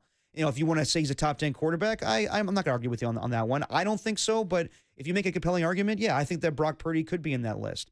But like top 10 in the entire NFL, when you consider other defensive players, like when we consider Max Crosby or Saquon Barkley's going to be in the top 10. Justin Jefferson, Jamar Micah Parsons, Chase. hopefully. Exactly. I doubt that Brock Purdy makes this list at all, and not to mention top 10. Yeah, I mean, we would have to do a process of elimination here and just name out the non-quarterbacks who will be on this list who haven't been represented yet. And then we could deduce that Brock Purdy is probably 101st or 102nd or 700th on this list if Tua's 91st. They always do that. Whenever they get down to the top 10, they always do their honorable mentions. Oh, of course. And it's just a stupid segment of television. Content harvesting. Exactly. Hey, look, I've been guilty of it. Yeah, it's what we're doing right now a little bit. We are criticizing this list that has given us 15 minutes of sports talk radio. Absolutely. Speaking of which, are you a big uniform guy when it comes to the NFL? Oh, goodness. Are we about to dive into the 49ers uniforms week 18 against the Seattle Seahawks? We don't have to dive in. Just a quick little thing before we end this segment. What are your quick thoughts on the black uniforms going to wear week 18? It's much like City Connects in baseball. I am not a believer in changing what works. I think you go with your main uniforms, you wear the red and gold, you wear the whites, and you call it a day. I'm with you on that. I do like some throwbacks, some changes, but this new thing this year that the NFL is doing with the Nike rivals. So it's the NFC West and the AFC East, and it's all like the Bills are going to be like in icy cold uniforms. They wear white to begin with. Yeah, exactly. Silly. But like the Niners, I think we all remember 10 years ago when it was Sean Drone and Carlos Hyde running for them. Chip Kelly was the coach, right? Chip Kelly was the coach, and they're wearing all black on Monday night. And I'm like, who's this team? The Niners don't wear black. What is this? Yeah. And we all hated that. These ones look a little better. But like I saw like, people that, I work with or people that are in media, be like, oh, these are fire. I'm like, what are you talking about? To me, yeah, it's like you don't change the uniforms of classic teams. You don't change the uniforms of the Packers. You don't change the Bears uniforms. You don't change the Cowboys uniforms. You don't change the Niners uniforms. You don't change the Raiders uniforms. This is just a stupid money grab to sell more jerseys. I also take issue with this. If you are going to rotate in an alternate jersey, look, everyone's got to make money. You've got to pay the players. You've got to figure out a way to get Brock Purdy's $265 million. If this means you sell a couple thousand more jerseys, that's great. I don't like the fact that this is going to be worn in week 18. Yeah. Call me a traditionalist, but I want week 18 and probably 17 and 16 when you're gunning for a postseason berth. Yeah, can you imagine that? Yeah, exactly. They clinch a playoff spot. It's like, hey, remember when the Niners won the division or got to the playoffs wearing those black uniforms week 18 against the Cardinals? Or it's a meaningless game. Yeah. It's a game where they're already out of it. And it's like, all right, what? Like I would do this earlier in the year. Like I'm surprised they're waiting till week 18. Who's this for? It's why the Giants can get away with City Connects on Tuesday nights. Like they got nothing going for them on Tuesday night. Do your City Connect Tuesday night. Maybe you get a few random people interested in that for whatever it's worth. Tuesday night, go for it. But don't do it on Friday or Saturday night. Don't do it when you're going to sell out the ballpark with 40,000 people. Much like that with the 49ers. That's why I guess I didn't have a huge issue with the NFL doing the color rush jerseys. Yeah, on Thursday night because it was football. Thursday night. Yeah, like it's usually two bad teams, two division opponents matching up in the middle of the season. Like, it doesn't matter that much. But week 18, let's say it's 2019, you got Dre Greenlaw knocking a dude down at the goal line, clinch the one seed, and he's doing it in these silly black jerseys. We have to watch those highlights for the next decade. Come on. I do appreciate Adam Copeland's take when the NBA, for whatever reason, goes to alternate jerseys in the finals. Like years ago, it was the Warriors in their classic uniforms against the Boston Celtics in their black uniforms. Who doesn't remember the Boston Celtics in all black uniforms? Yeah. What the hell are we doing? No, because I will comb through those photos when you're putting together stories and when you're building out things. It's like, man, I can't believe they did that. Yeah. Yeah. And in the finals, you're not making any money. No, exactly. Just wear what we know. Anyway. Yeah. Kerry Crowley, Derek Papa with you on The Sports Leader, a little dirty work. And we'll catch up with Larry Krueger at 4:50. But let's get it. Big Daddy Pimpin'. There you go. But let's talk a little college football next. You're a college football fan. I'm a college football fan. Both our teams are ranked, Arizona State and Texas. And let's dive into the true week 1 of college football. Week 0, yeah, whatever, okay. I watched Stanford. Yeah, I did too. I watched a little Stanford, watched a little bit of Iowa State, Brock Purdy's Cyclones against Kansas State and Ireland. Armageddon. Yeah, exactly. But this is the true week of college football starting. Let's dive into that next, and let's see if the hype is really needed for Arch Manning as we continue on with Dirty Work on The Sports Leader.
You found Dirty Work with Adam Copeland and Derek Papa, where no job is too dirty, on KNBR, the sports leader.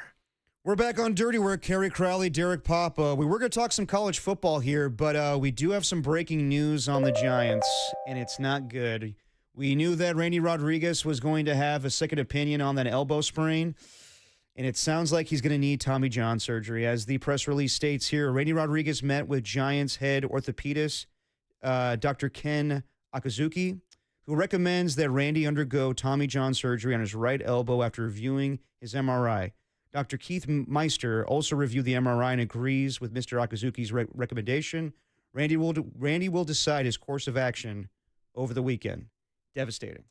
Yeah, that is a gut punch for the San Francisco Giants because it knocks Randy Rodriguez out for the entire 2026 season. So you consider what's happened to this bullpen over the last 3 months. Eric Miller has been dealing with elbow soreness. He hasn't come back from the IL. That's a serious injury. Tyler Rogers pitches for the New York Mets.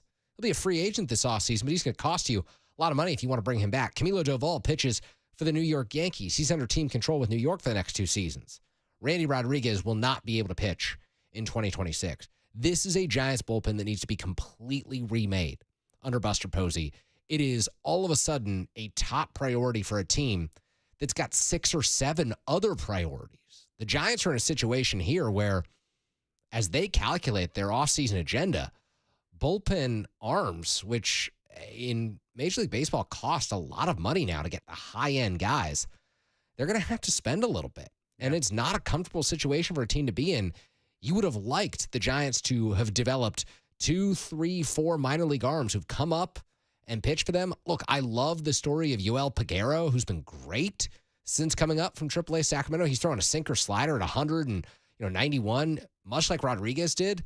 But it's just hard to replicate. For every successful major league reliever you've got, who you bring up and he thrives for you, there are 2 guys who get to the top levels of the farm system who you're excited about, and they fail. And that's the reality for the Giants right now, is like navigating who is a part of this and who's not. Can they count on Keaton Wynn, who's had elbow soreness in the past, to be a part of this? Is Tristan Beck good enough to be in their 26 bullpen? Is Carson Seymour good enough to be in their 26 bullpen? The answer to all of this is probably no.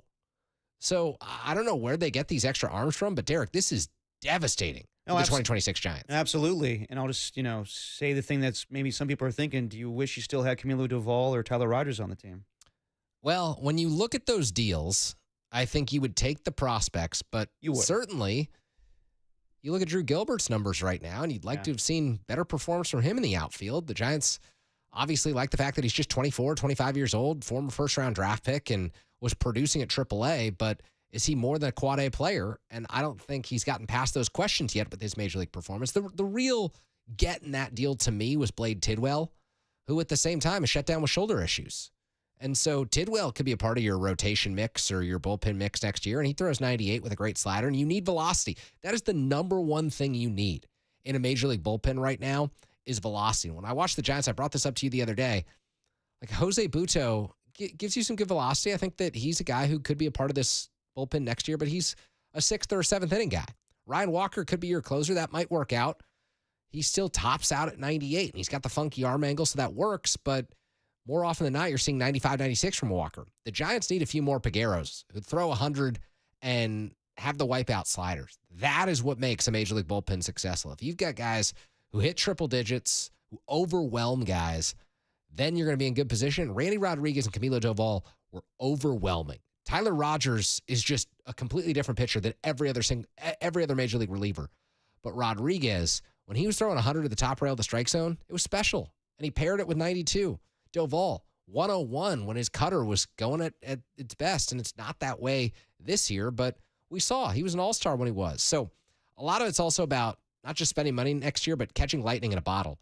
They kind of need to do the Farhan Zaidi thing of bringing 40 arms to camp, which is difficult, logistically challenging. You need to make space and create innings during spring training, and you don't always have those opportunities.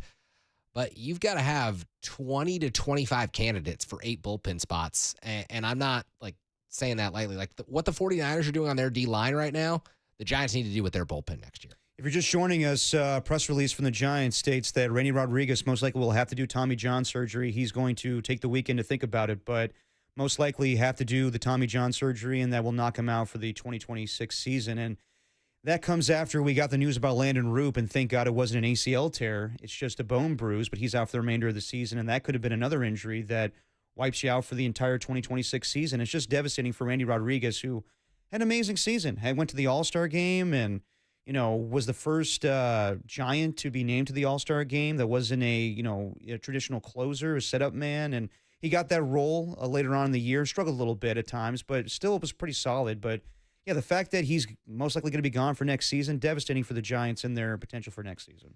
Yeah, and when you start to think about how the Giants fell apart this season, think about the makeup of this pitching staff, Derek, on opening day. Yeah. When you just had a pretty great spring training competition among Landon Roop, Hayden Birdsong, and Kyle Harrison for that 5th starter job. Roop's ending the season in all likelihood on the IL with the knee injury. And he didn't blow past his innings threshold because he was hurt in the middle of the summer as well. Birdsong, who was supposed to be the best of this trio, couldn't throw strikes. He's still down at AAA Sacramento, and there are open jobs on this Major League staff. Kyle Harrison traded, and you make that deal every single time to get Rafael Devers, but again, you're trading away a good arm. You think about the bullpen, and Randy Rodriguez was a huge part of their success during the first half of the season. He won't be a part of this thing in 2026. Eric Miller, all eyes are on him now. Can he be the shutdown lefty out of the bullpen with that same level of velocity that he carried? Because 98, 99 from the left side, that is special. That's the equivalent of 100, 101 from the right side. Major League hitters just aren't accustomed to seeing it from the left side. I think Camilo, Tyler being off this team, the pitching staff sitting here on Friday, August 29th is nowhere close to what it was at the beginning of the season. And you expect attrition. You expect that to happen over the course of the season, but it just tells the story of the Giants' downfall. And it's so unfortunate for Randy. It's so unfortunate for the Giants. It's unfortunate that you got to bring in 2 to 3 arms trying to replace this guy, and you probably can't. Yeah, that's another thing that Buster Posey's got to work on this offseason, not to mention, fixing the offense and everything that we've been talking about. But, yeah, as we started the season, Kerry, the strength of this team was the bullpen. They had the best bullpen in all of baseball. Starting rotation was great, too, and injuries to Landon Roop, Hayden Birdsong kind of loses his confidence, and things went down the tubes. And so it's a mix of bringing in Rafael Devers and him trying to acclimate to the team and whatnot. But at the same time, the fact that this starting rotation and the bullpen fell apart with injuries and poor play, that's what pretty much led to the downfall this season. So we'll see what happens with Randy Rodriguez. It's unfortunate. We'll give you any updates as they come across the news and whatnot. But not good for Randy Rodriguez. It sounds like he will be out for the 2026 season. Before we get to Larry Krueger, just quick thoughts on college football happening this weekend. Arizona State taking on – who's really taking on this Northern weekend? Arizona, the Lumberjacks, sell out down at Desert Financial. Huge tilt. Yeah. What do you think about your guy, Kenny Dillingham? I think he's a good coach, but kind of annoying.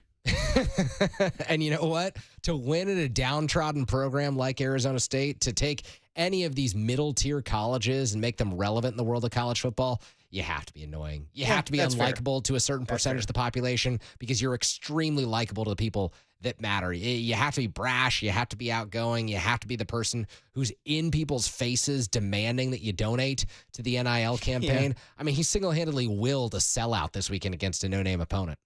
And tomorrow's the main course. We have some games tonight. I think we're going to see a little bit of the post-Shador and Travis Hunter era for Colorado as they take on Georgia Tech. But tomorrow, we got Texas and Ohio State at 9 a.m. Your Longhorns. My Longhorns. Kyle Shanahan will be watching. It's one of the few times he's able to watch college football. Later on in the day, we got Alabama going to Florida State. We got LSU at Clemson. And, of course, as we mentioned, Northern Arizona at Arizona State. Sunday, Virginia Tech at South Carolina. Notre Dame at Miami. And then Monday, we get Bill Belichick's debut as a North Carolina head coach against TCU. Also, tomorrow's going to be Lee Corso's last appearance at College Game Day. Is he picking your Longhorns? I would hope so. To put on Bevo the head and everything, that would be a nice send-off. But knowing him, he'll be like, not so fast, my friend. I love me some Lee Corso. Over the years, in the more recent years, he hasn't said as much, and he's getting older in age. But there were times where he said the politically incorrect thing on College Game Day, and everybody kind of like, oh my God, and I thought it was hilarious. Yeah. So, real quick, because these are your Texas Longhorns, it's Lee Corso's final headgear pick. Arch Manning taking over as the quarterback of the Texas Longhorns. You buying or selling that Arch Manning will be the number one pick at the NFL draft next year?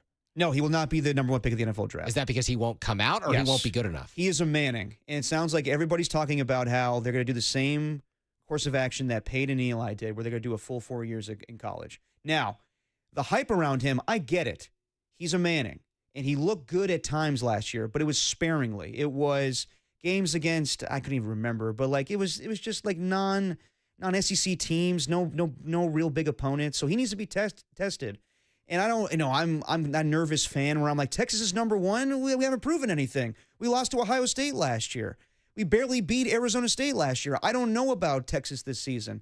I think all the hype is around Arch, so they're going to make him they're going to make him the Heisman favorite and the number one team in the land. But yeah, I don't know. I'll have to see it to believe it, but I do not think that Arch Manning is going to be the number one pick in the 2026 NFL draft. I am pretty skeptical of Arch Manning as a potential number one pick, not just this year, but next year as well, in large part because Quinn Ewers was the Texas quarterback last year. Yeah. And he wasn't that good. And Steve Sarkisian only put Arch Manning in obvious run situations. Now, I've watched a lot of Manning football through the years, Eli and Peyton, and each player's their own. But I'd like to think that he's got the arm talent of the Manning and not the leg talent of the Manning. Yeah, his highlight was like a 76-yard touchdown run last year. And he can sprint. No, he can. He's faster than any Manning I've ever seen. I don't know that when I watched him last year that the processing was all there. I think that, he came from a smaller high school in, I believe it was Louisiana that he played in. Yeah. And the adjustment to the level that you play at in college, especially in the SEC, is really difficult. I think it's going to take at least a full year, if not a full year and a half, for him to be playing at the level that would make him like a top 5 bona fide, no questions overall pick. And I think he can get there. The ceiling's certainly there. If you understand the family lineage, which I think everyone does with that last name. But give me Lenoris Sellers. Lenoris Sellers, South Carolina. Love this guy as the number one. So I want to ask Larry about him if he's all in on Lenoris. No, definitely. I want to get the scouting report on Arch Manning from Larry Krueger as well. But just to defend Texas a little bit with Quinn Ewers. Quinn Ewers was, I didn't like him at all at Texas a year ago. And I hear you. they were more confident in him to deliver throws. Archer's just very raw. I think they could build upon that. But yeah, if they're going with Quinn Ewers over Arch Manning, he was very young a year ago, but he's young this season as well. Quinn had some serious 2019 Jimmy Garoppolo to his game. You think so? He got the job done. Yeah, he got the job done. Did he impress everyone while doing it? No, at the same time, like they lost that playoff game to Washington, and you're like, he can't go score for score with Michael Penix here. So, yeah, hopefully you're going to get like a transcendent athlete that's going to, carry Texas football to a national championship this season, but I don't know about that. Yeah, I'll be watching Cal starting its first true freshman quarterback since Jared Goff in 2016. Nice. The Ron Rivera's, the Fighting Rons. Yeah, Cal versus Oregon State. Big Pac-12 matchup. There you go. All right, we'll talk to Larry Krueger next. Talk a little bit about the Niners, what he thinks about Jauan Jennings and the whole situation, if he thinks that Kendrick Bourne is going to end up signing with them.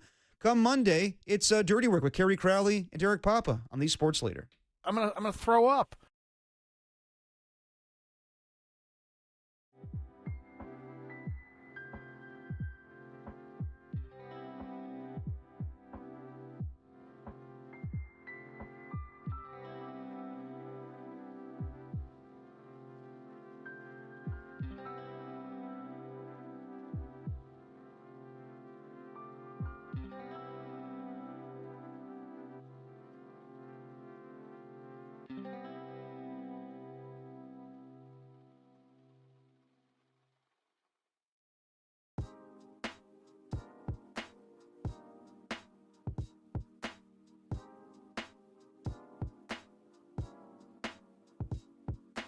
'49ers president and CEO from 1991 to 1997, Carmen Posey joined Papa and Silver with Larry Krueger to talk about if the Micah Parsons trade to the Packers reminds him when the 49ers traded away Charles Haley. It was just so bad that there was no choice.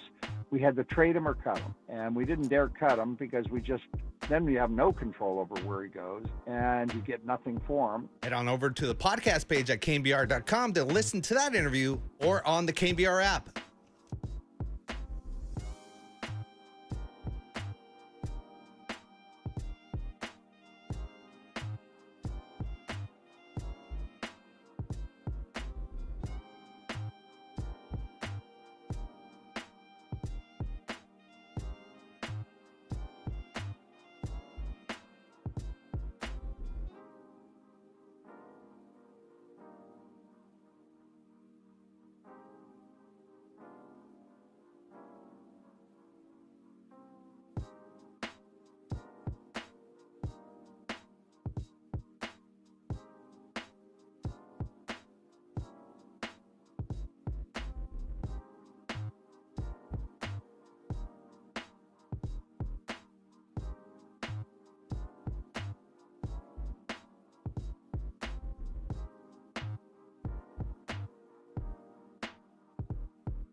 just a stream of milk. You found Dirty Work with Adam Copeland and Derek Papa, where no job is too dirty, on KNBR, the sports leader. Kerry Crowley, Derek Papa on Dirty Work on a Friday, and our next guest just did 4 hours of radio before us. And we're gonna put him to work right now as Larry Krueger joins us, host of Niners Nightly and the Krug Show on YouTube. What's up, Krug? Well, between my KNBR stints today, I did go shopping at Costco, where I witnessed people fighting in line for free samples, and an argument in the parking lot where a guy got out of his car. Oh, and and then I looked over. Who is this guy gonna fight? It was like an 88-year-old little old lady in her car, and she looked terrified. People are crazy. People are crazy. You know that? Oh, especially going to Labor Day weekend. And we all know that the Costco samples, Krug, are amazing. So I understand the fights over that. Well, yes. Sometimes you'll take, it's like NFL coaches with fights in training camp. Do you like to see it? Well, maybe. You happen to catch an item? What were they fighting over? I think it was like a gnocchi type situation. But I didn't. I was in a rush because I knew I was going to talk to you guys, so I didn't have time. Didn't have the time to investigate. Speaking of NFL coaches, the analogy there, Krug, do you know that Mike Vrabel in his spare time last season, when he wasn't coaching football, would go to grocery stores and argue with people that didn't put carts back in the right place? You know what? You got to live by a code. Yeah. It's like Mike Vrabel. You're going to do that, but then when your star wide receiver gets busted with a bunch of who knows who doing who knows what on a boat, all you got to say is, "Hey guys, can we make good decisions? Let's focus on good decisions." No, absolutely. So speaking of wide receivers, let's talk about Jauan Jennings. How telling do you think this Labor Day practice will be for the Jauan Jennings saga coming up on Monday? I hate to, put it all on it, but it's like it's go time, right? It's time to play ball. It's game week. Are you with us, or are we going to have to go get somebody else? Now, that's I think kind of, and it sounds like the Niners, they badly want this guy. They value this guy. They love this guy. They could, if they could clone this guy, they would. Personnel wise, he's everything you want, right? But they kind of feel like he's probably fairly compensated. He signed the deal. He's got a great situation coming up in March. If he just has a big year, let's go have that big year, and let's go to the bank together. And if you have a big enough year, how about we could even talk about buying out the free agency and long-term deal? But let's see it one more time, I think, is the Niners' thought process. And maybe not, I may be misreading this. The Niners may be done spending. And they may just be like, we've already spent on wide receivers. We're not looking to go for a $20 million receiver. We've already done that. If you were to guess right now and factor in Jennings however you want, Larry, who are the top 4 wide receivers on the depth chart week 1 in Seattle? Wow. Now you're putting it to me here. Crowley's making me go to the depth chart. All right, no, seriously, at this you point, thrive on the depth chart, Larry. I could ask you who's your 11th D lineman, and you give me that answer. Yeah, no, I'm just joking. I got this thing memorized. Ricky Pearsall, Russell Gage, Sky Moore. Question mark would be Jordan Watkins, and then Jauan Jennings is the question mark, right? So, and if those guys are not there, then 2 wide receivers will probably get the elevation on Saturday. And that would probably be Valdez-Scantling and Robbie Chosen. So you would have Sky Moore over Robbie Chosen and Valdez-Scantling, because I could envision he's your return guy. He's your dual return guy. Yeah, you're right. Yeah, you're right. You gotta have that. I return forgot guy. no Junior Bergen. So yeah, forget my second question. Derek, take over from here. Well, so Krug, how do you think this plays out in the end? I guess we'll find out on Monday or maybe even Wednesday as it gets closer to Sunday when they play the Seattle Seahawks. But what outcome do you think is the most likely at this point? That he returns to practice and we figure out the contract later? He's put on IR as a bluff to say, oh, you really have a calf injury? Okay, you're missing the first 4 weeks of the season. Or ultimately he is traded because the Niners aren't dealing with this crap anymore. Lynch made it pretty clear they're not going to trade him. Yeah. If he traded him now, it'd be like, he really made a big, hey, he's not going anywhere. It's like, Like, let's not even talk about it. I would think there's a number of good, sharp GMs that should want him. I mean, if you have a big time running game, you should want him. If you're a big time team that's going to wind up in the Super Bowl, you should want him. This guy's a big money player, so teams should want him. I don't know if they do though, because they may view him as a player who's compensated somewhat fairly and not worth $20 million, especially since he doesn't have a long track record of NFL, success as far as production goes, because he's been the third receiver. So I'd say he's going to come back and not be happy, and maybe they'll do some. It sounded to me like they're open-minded to some kind of talk, but if it's north of 20 million, then I think, or nothing, then it's going to be nothing. Yeah, that sounds right to me. So we spent a ton of time today dissecting the wide receiver position, Jauan Jennings situation, what the 49ers do from there. At the same time, there might be just as many question marks, Larry, about the 49ers defensive line and what that rotation looks like week 1 against the Seahawks. Who do you see as the guys who get the most reps on the interior defensive line week 1? Well, it's hard to say, but I'll say this. I think the nice thing about the D-line is you're going to see everybody, right? And I think it'll be a very balanced repetitions across the board, especially in this first game, because as you're figuring out who is Jordan Jefferson, what can he give you, who is CJ West. I'll say this: Saleh seems very encouraged by Alfred Collins and the fact that he's copying Bosa's diet, and that he seemed really, really pleased with Collins. But I would say the two veterans will get the most run, right? It's going to be Jordan Elliott and Kalia Davis, you would think. And maybe even if Mikael Williams looks good inside and they get some pass rushing downs, I could see them giving us a Huff, Bosa, Mikael, Kalia, 4-man rush up front. Talking to Larry Krueger on the Sports Leader, how concerned are you with the amount of time that Upton Stout missed during training camp? Because I know that he flashed at practice, but me and Kerry were just talking about it. Like week 1, if he is the starting nickel corner, he's got to go up against Cooper Kupp, and that's going to be difficult. So just I know that he was awesome during training camp, but just the amount of time he missed, are there any concerns, or really any concerns with the rookies that are going to have to play week 1? I mean, I don't have concerns about Stout because of the time he missed. These guys are going to play a lot of ball. I mean, he looked great. I saw him sprinting up and down the field the other day. He looked like one of the fastest guys in the team. So he's a terrific young player. You're right, though. It's baptism by fire, man. Welcome to the NFL. You got Cooper Kupp. He's going to try to twist you into a pretzel and all kinds of double moves. And, he's got the full array, right? So this is going to be a huge challenge for the youngster, but he is really, really up to it. I mean, he will study Cooper Kupp. He will show up on that field. He will know his playbook. He will know his tendencies. This is a thinking man's player who's also kind of just a rock of an athlete who's fast. He's short, but other than that, he's the total package. So Stout's a big time guy, and I can't wait to see that matchup. Speaking of 49ers rookies on defense, obviously a lot going into Mikael Williams, the first-round pick, Alfred Collins, the second-round pick. Larry, if you were to pick between Nick Martin and Marquise Siegel, the linebacker and safety positions, which one of those guys makes a bigger impact for the 49ers this season? Ooh.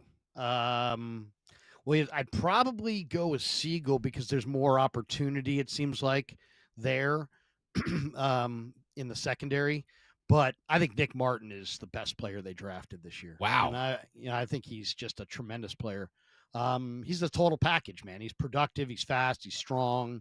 And what he did, that first game where people were burying him. I literally said on Twitter, I'm like, you guys realize you're critiquing and criticizing a guy who's probably a future Pro Bowler. These tweets are not going to age good.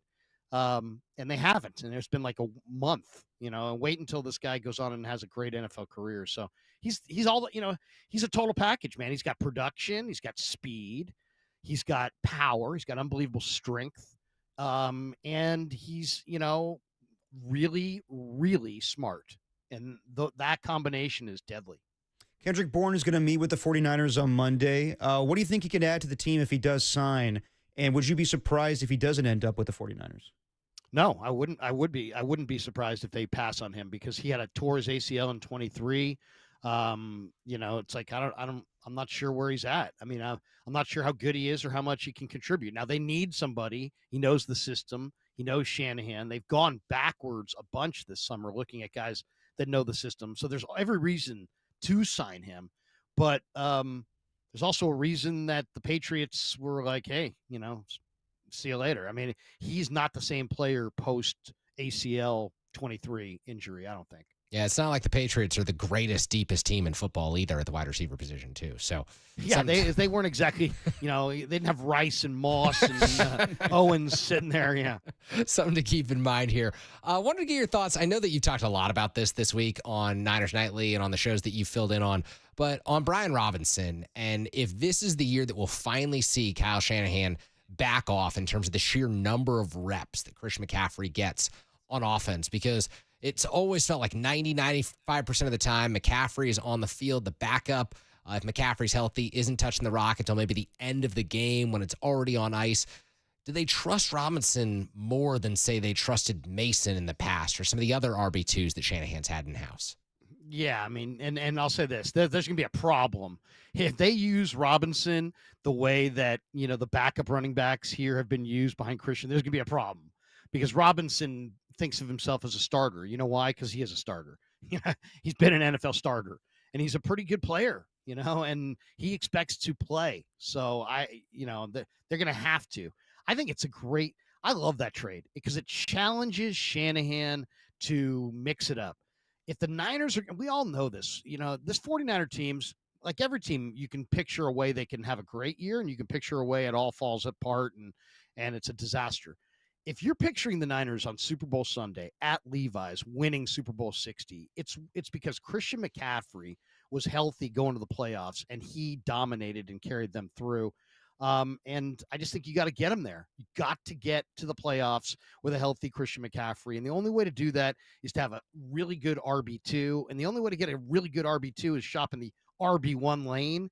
And they did. So I think they're set up nicely. Robinson's going to get a lot of touches. I think Jordan James, I think, is going to get some touches. I think Garendo is going to get some touches. So I think it'll be more distributed this year.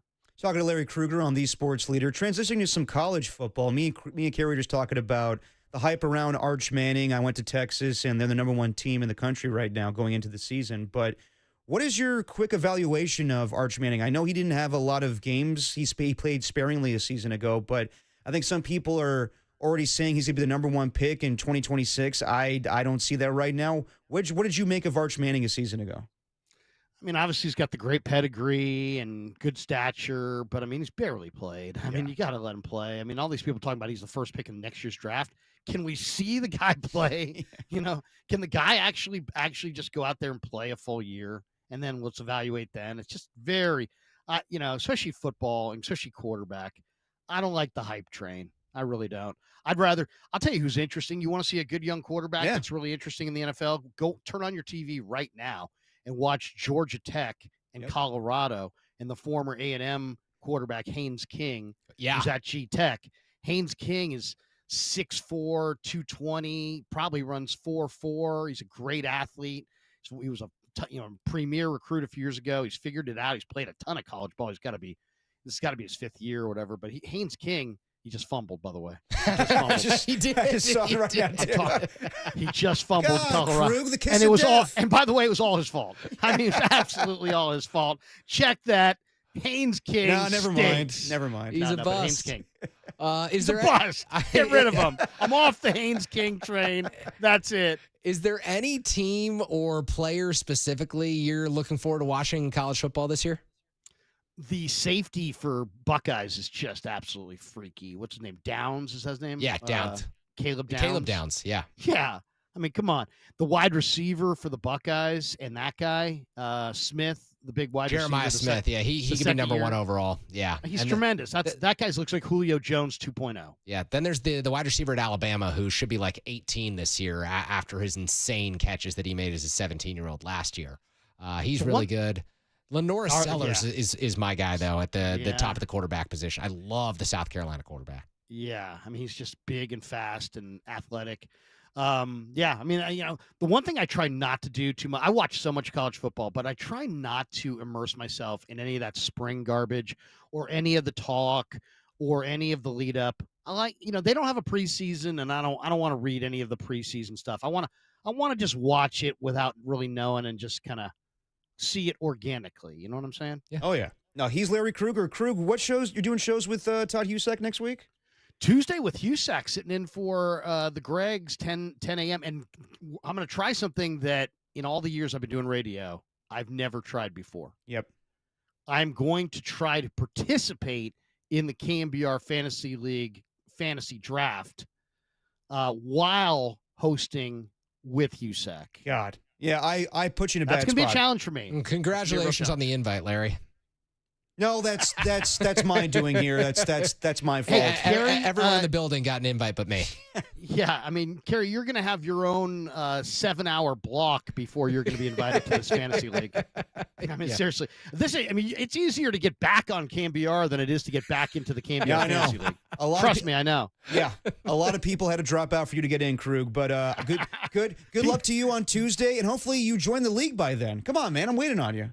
Hey, and watch out because good luck. But thank God we're not going independent defensive players because one year in the auto draft on the 3rd round, I took Dante Johnson, the Niners defensive back. The corner? You want to get the guy who signed 500 that times? Machine. From NC State, who had like 19 different stints with the Niners. Yeah, I took him. He was a hell of a guy, good defensive back. Unfortunately, it's fantasy football. Individual defensive players, Dante Johnson, 4th round pick from my team. Wow. Yeah. Larry Krueger, he'll be on with Todd Husak on Tuesday and simultaneously participating in the KNBR draft. Krug, we'll talk to you next week, man. Have a good weekend, guys. All right. God, yeah, Krug's the only guy to draft. Who is it? Who do you say? Deontay Johnson? Dante Johnson. Dante Johnson. Who did have, I think Larry's not kidding there, 19 stints with the 49ers. I remember him coming back, yeah. Probably set the record for what we were talking about earlier, handshake deals. Right. Hey, you're off the team. Oh, you're on the practice squad. We know you're going to elevate you. Like that was happening all the time with Dante Johnson. I have big no-nos in fantasy. I don't do 2 quarterbacks. Can't do the 2 quarterback thing. And drafting defensive players. Like that to me is, come on, what are we doing here? Yeah, I don't like it. No. And what is it? Each team gets 1 defensive player? I think that's when you have a defensive player in your league. I mean, usually, I do traditionally just team defenses, and that's how you go about it. But I've been in leagues where guys were drafted it's based on tackles, so you get a point for each tackle you have, which that's ridiculous. You're drafting the likes of linebackers that nobody knows because they have a high tackle rate. No, that's ridiculous in fantasy. Yeah, I've played in leagues without kickers. I've played in leagues without defenses, but I've never played in a individual defensive player fantasy league. Seems like a way to just cheat. Yeah, I think so too. Kerry Crowley, Derek Papa here with you on Dirty Work on a Friday afternoon. We'll take you up until 6:15 tonight before the Giants take on the Baltimore Orioles. We did hear back from Marcus Thompson. Going to join us at 5:30. So, Kerry, I want to get your checklist for the remainder of the Giants' 2025 season. Five specific things about 5 specific things you want to see from the Giants before they end their season. And I don't know if anybody heard the news. We mentioned it earlier, but Randy Rodriguez is going to have to do Tommy John, it sounds like, coming up. So probably will miss 2026. How does that look for the remainder of this season? We'll talk about it next with Kerry Crowley, Derek Papa on The Sports Leader.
Blockbuster trade yesterday. The Cowboys send Micah Parsons to their NFC foe, the Packers, for 2 first-round picks and D-tackle Kenny Clark.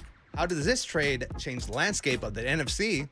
And are the Cowboys better off? But absolutely, it's not a zero that we're dealing with as far as how much better that we are trying to be, even not having Mike. Hit up the KNBR text line at 808-KNBR or join Pat H and the Filth on the YouTube chat. How about them Cowboys?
Now back to dirty work.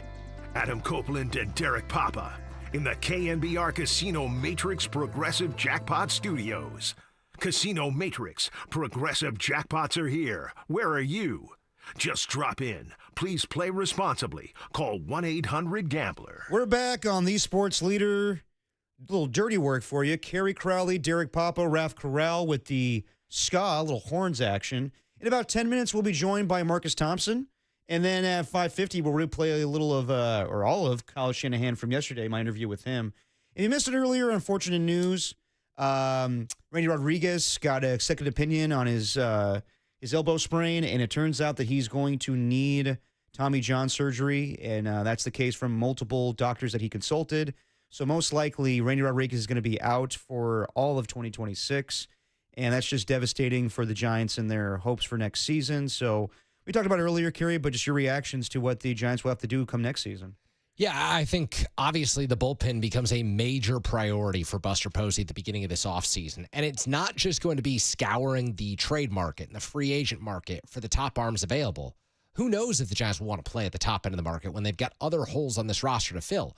It really becomes how well have they scouted other teams' minor league systems, guys who will become 6-year free agents in the minor leagues, because oftentimes it takes relievers a long time to develop, to get their command under control and figure out how to get them to the big league level and make them successful. I think some of the great moves that the Giants have made through the years have been getting a guy like Eric Miller, who did not have a major league track record when they brought him in from the Philadelphia Phillies. It was a Farhan Zaidi move, but Miller turned out to be one of the more valuable left-handers this team has had over the last few seasons. The question is, how many moves like that can they make? Because I don't know that they've got the top-end talent at the highest levels of this farm system to supplement the big league bullpen right now. I think that they're going to learn a lot more about, say, Keaton Winn and Tristan Beck and Carson Seymour over the next month. And if they swim, great. If they sink, it just means that there's a lot more questions headed in the offseason. So I said this to you a few minutes ago, and I still wholeheartedly believe this. There's 8 spots open in a major league bullpen. I think in spring training, Giants need 20 to 22, 23 guys competing for those 8 spots. It needs to be one of every 3 players making the team. That is how cutthroat that bullpen competition is going to be, because it's the only way you win at Oracle Park consistently. Great pitching and great defense, and a huge part of great pitching, a great bullpen. Yeah, it's just devastating for Randy Rodriguez that he'll have to deal with this probably for next season. And something that we need to discuss here on Dirty Work is Tim. Yeah. And his ability to just jinx a player. This has happened quite frequently now with Tim's Tuesday Takes and Trivia. And he gave praise to Randy Rodriguez a couple weeks ago, and kiss of death from Tim. I think we have to reevaluate that segment going forward. Absolutely. And one of the major components of that segment that needs to be reevaluated is which day Tim's Tuesday Takes and Trivia airs, because a little too often lately I've heard it on a Wednesday. Yeah, I mean, Kerry, it's not perfect sometimes. We have short shows on Tuesday. People value the grab bag over Tim's Tuesday Takes and Trivia. The grab bag's the sensational segment. Oh, yeah. People, whenever we get feedback from the higher-ups about our show, it's always, why is it called the NBA grab bag? It's like, well, you guys really aren't paying attention then, huh? That's amazing. So for the remainder of the Giants season, what is it, 28 games remaining? And they're 66 and 68. Yeah. Are there any specific things you want to see for the remainder?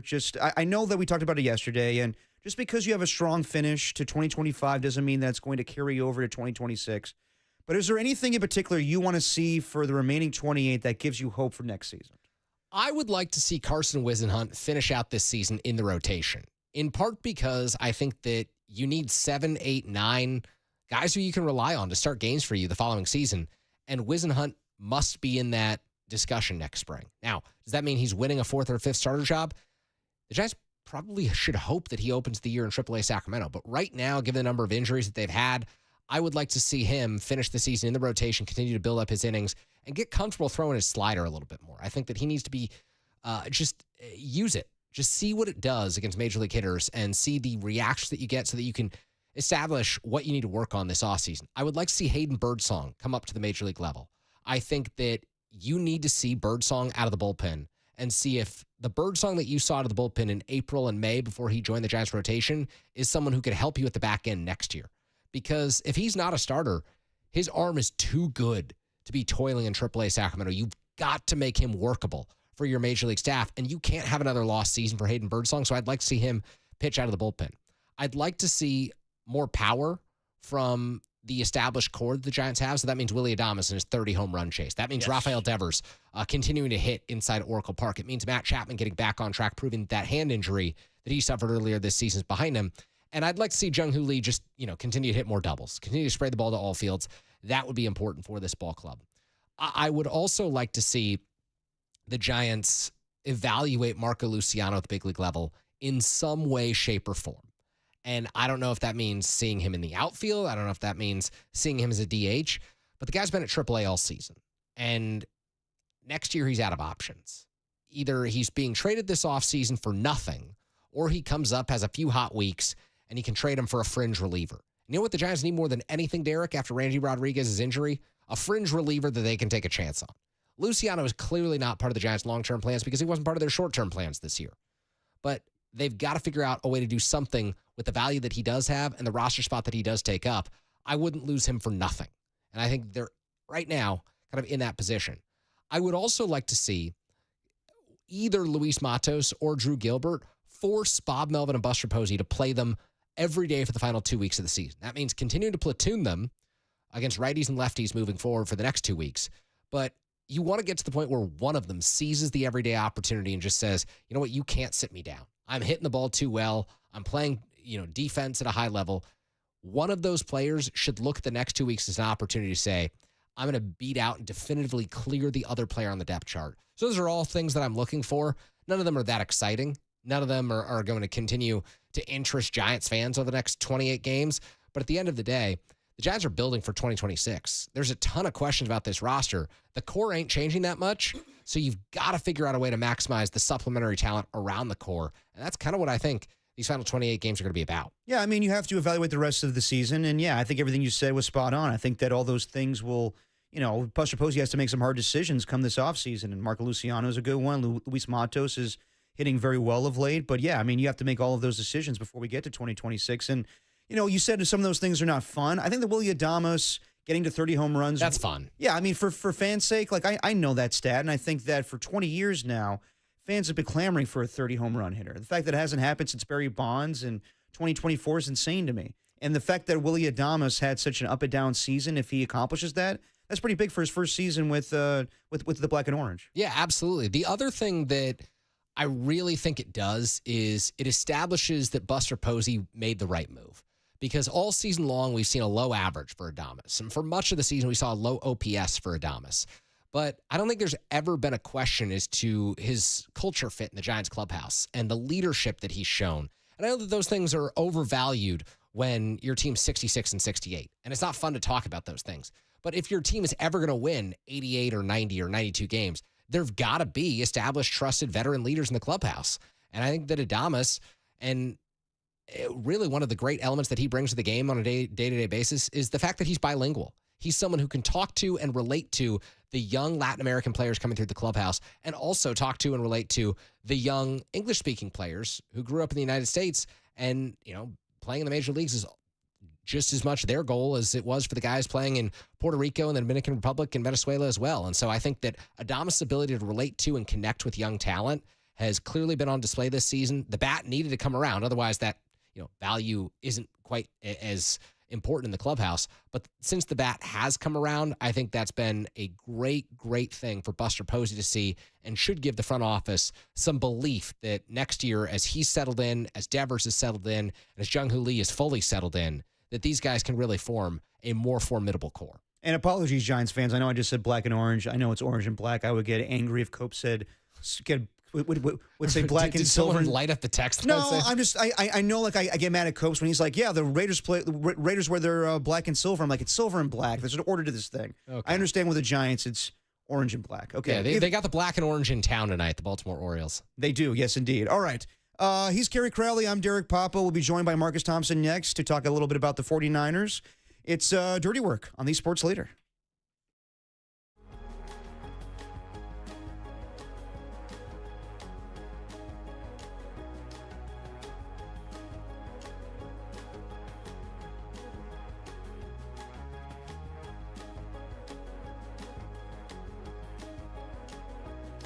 Yeah,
Now, back to Dirty Work. Adam Copeland and Derek Papa on KNBR 104.5 and 680 AM. The sports leader. Dirty Work with Kerry Crowley and Derek Papa. And we do it every week with the best sports writer in the country from The Athletic. It's Marcus Thompson. Marcus, what's going on, man? What's up, my homies? How we doing? Oh, we're doing well. How you doing today, man? Right, Friday before Labor Day. Any big plans? None, but except for Valkyries back to back. Might be my first ever. Is it their first ever? Interesting. My first ever. It definitely is their first ever. They get 6 days off, and then they get the Mystics and the Fever with the playoff hopes right there hanging in front of them. Summer basketball, baby. Let's go. Kerry Crowley, can you handle this? Are you ready for ball holla?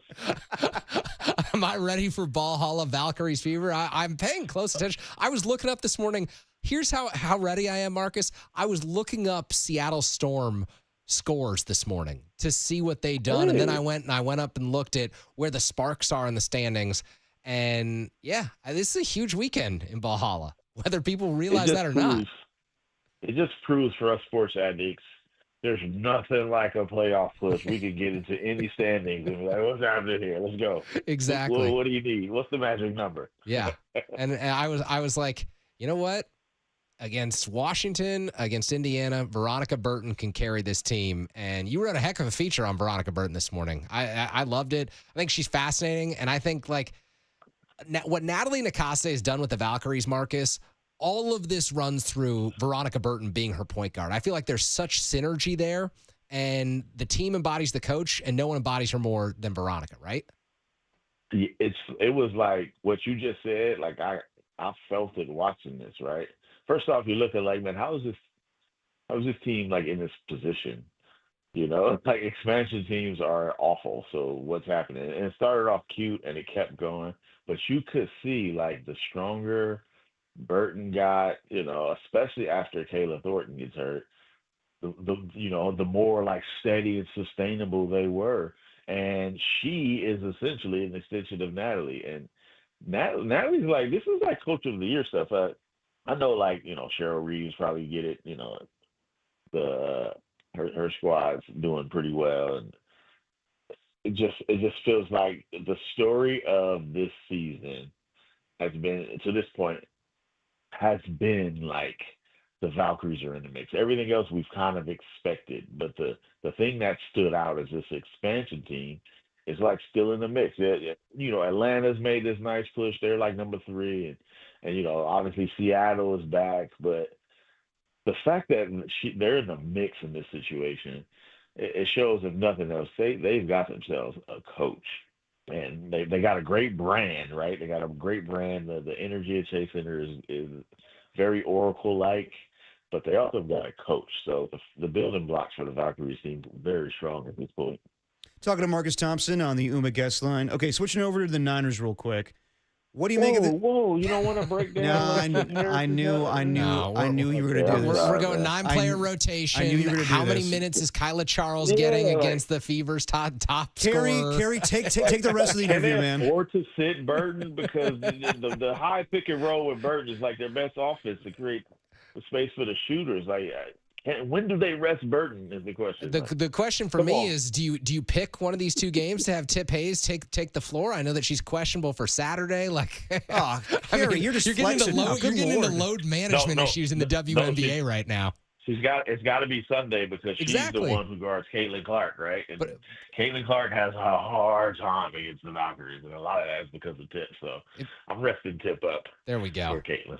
There we go. Now you can get. I don't even know. I don't think she will, but she started practicing again this week. But now Derek can get his Niners question off. I'm sorry. I'm just really impressed with Carrie's WNBA knowledge. It's incredible. All right, Marcus, what do you make of the whole Jauan Jennings saga right now? It's not as contentious as a year ago with Brandon Ayuk, but given the frustration from John Lynch and Kyle Shanahan in the press conference the other day, it's kind of getting there a little bit.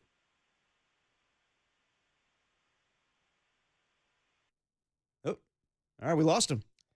All right, well, when you stop talking Valkyries ball... You're going to get this question, Derek. I promise you. I just think that Marcus was like, man, we're not talking any more Valkyries, and just hung up the phone. Yeah, wouldn't shock me. Wouldn't shock me either. That's hilarious. Look at you watching Valks, man. Dude, I could go deeper than Greg Silver on the Valks. I'm not kidding. Oh, yeah? Yeah. Greg Silver thinks he's the biggest Crees fan in the building, and I am telling you, I was this morning looking up how the Seattle Storm did last night. By the way, pulled off an unbelievable win over the Minnesota Lynx, but the Los Angeles Sparks are still 2 games behind the Valkyries for the 8th seed in the playoffs. So Valks are fine. Okay, I'm going to get this question in finally. Okay, Marcus, what do you make of the whole Jauan Jennings saga right now? Is this still happening? The Jauan Jennings saga? Yeah, well, kind of. This is like it's kind of surreal. And look, this is no disrespect to Jauan Jennings at all. Like, he's clearly got the most leverage he's ever had and probably ever will have. But you just don't expect.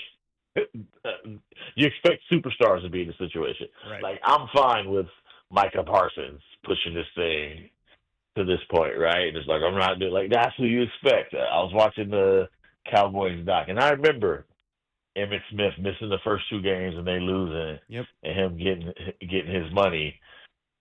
I just never expected Jauan Jennings to be the one, you know what I'm saying, who pushes the envelope like this. Like, I guess shouts to Jauan for, like, standing on business about his money, but man, if and when he signs, he had better be spectacular. Because remember when Ayuk came back before he got hurt? Like, he did not look great. He did not look like a dude he looked like a player who'd missed the entire camp on a holdout. And then he was getting all this money. So people were like, you held out all this time and this how you look? So I hope Jauan isn't setting himself up in that sense. But it's also probably his best and only chance to get a payday. So I feel it. But we're in the you better be a superstar territory. Trent Williams, all right, I got you. You know, like that level, not third down Jauan. Like, hey, come on, man, you gotta get in there. It was something that Derek and I were floating around a little bit earlier is all the handshake deals that have been going down in the Bay Area this summer. Because for Jauan to be on this roster and for the 49ers to kind of execute some of the other maneuvers that they needed to essentially keep like 57 guys, handshake deal with the punter to boot him off the roster for a day, handshake deal with Russell Gage, the wide receiver, to boot him off the roster for a day, with the Warriors to execute this Kuminga stuff, handshake deal with Al Horford, handshake deal with DeAnthony Melton. Who knows if there are more handshake deals? Micah Parsons had a handshake deal with Jerry Jones, and we all saw how that worked out. Is there any concern with any of these handshake deals, Marcus, that like these things backfire on the Bay Area teams? I mean, I think the period, like from the Warriors' perspective, I think the period of concern was earlier, but anybody who's waited this long, you pretty much out options at this point. So with the 49ers, it's a little bit more concerning because now you're starting to impact the actual schedule. So that's where, so even with the Warriors, like, you got a while. It's really tough to hit the ground running on the season when you're dealing with this stuff and people aren't able to just get in their role and be comfortable and develop that chemistry. I do think as late as this has gone and a little bit how chaotic has it been, there'll be a price to pay. Like, I don't know if it ends up missing out on some stuff.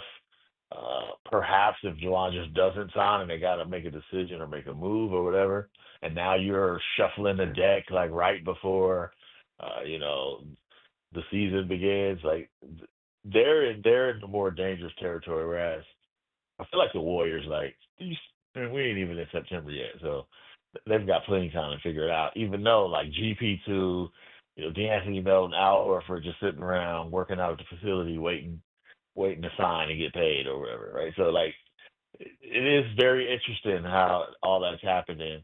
And I think it'll work around here because like Jerry Jones isn't like Debo and people here. So the moment Jerry Jones gets into these conversations, it might be over because he's gonna say something and everybody's gonna hold the line. That's what John Lynch should do. He should call Jerry Jones and be like, how do I get this thing moving? Yeah, speaking of that, Marcus, what'd you make of the whole trade yesterday? And is it on the same level as a Luka Doncic trade where the Mavericks trade him for, their own issues with him drinking too much and not want to give him the max, and the Cowboys trade away Micah Parsons just because Jerry Jones thought he had a handshake agreement? I don't think it's on the same level just because like Luka like is such a like massive player in a sport where you only got 5 guys on the court. Yeah. So his impact is so outsized compared to Parsons. And then, like, the other part is, like, man, fat Luka had him in the finals. Like, you can't understate that. Like, as great as Micah Parsons is, like, whenever the playoffs happen, it kind of doesn't matter. So even if you're Jerry Jones, if you kind of handle this better and you say, listen, man, you're great, but we've had you and we can't get a playoff win, right? Like, we've had you, we're not to the NFC Championship game. So if he was smart, he would have done this in March and got a better deal. Yeah. That's the part that we've seen with both of these massive Dallas trades. Even if you make a good case for the trade, they've made a terrible case for asset management.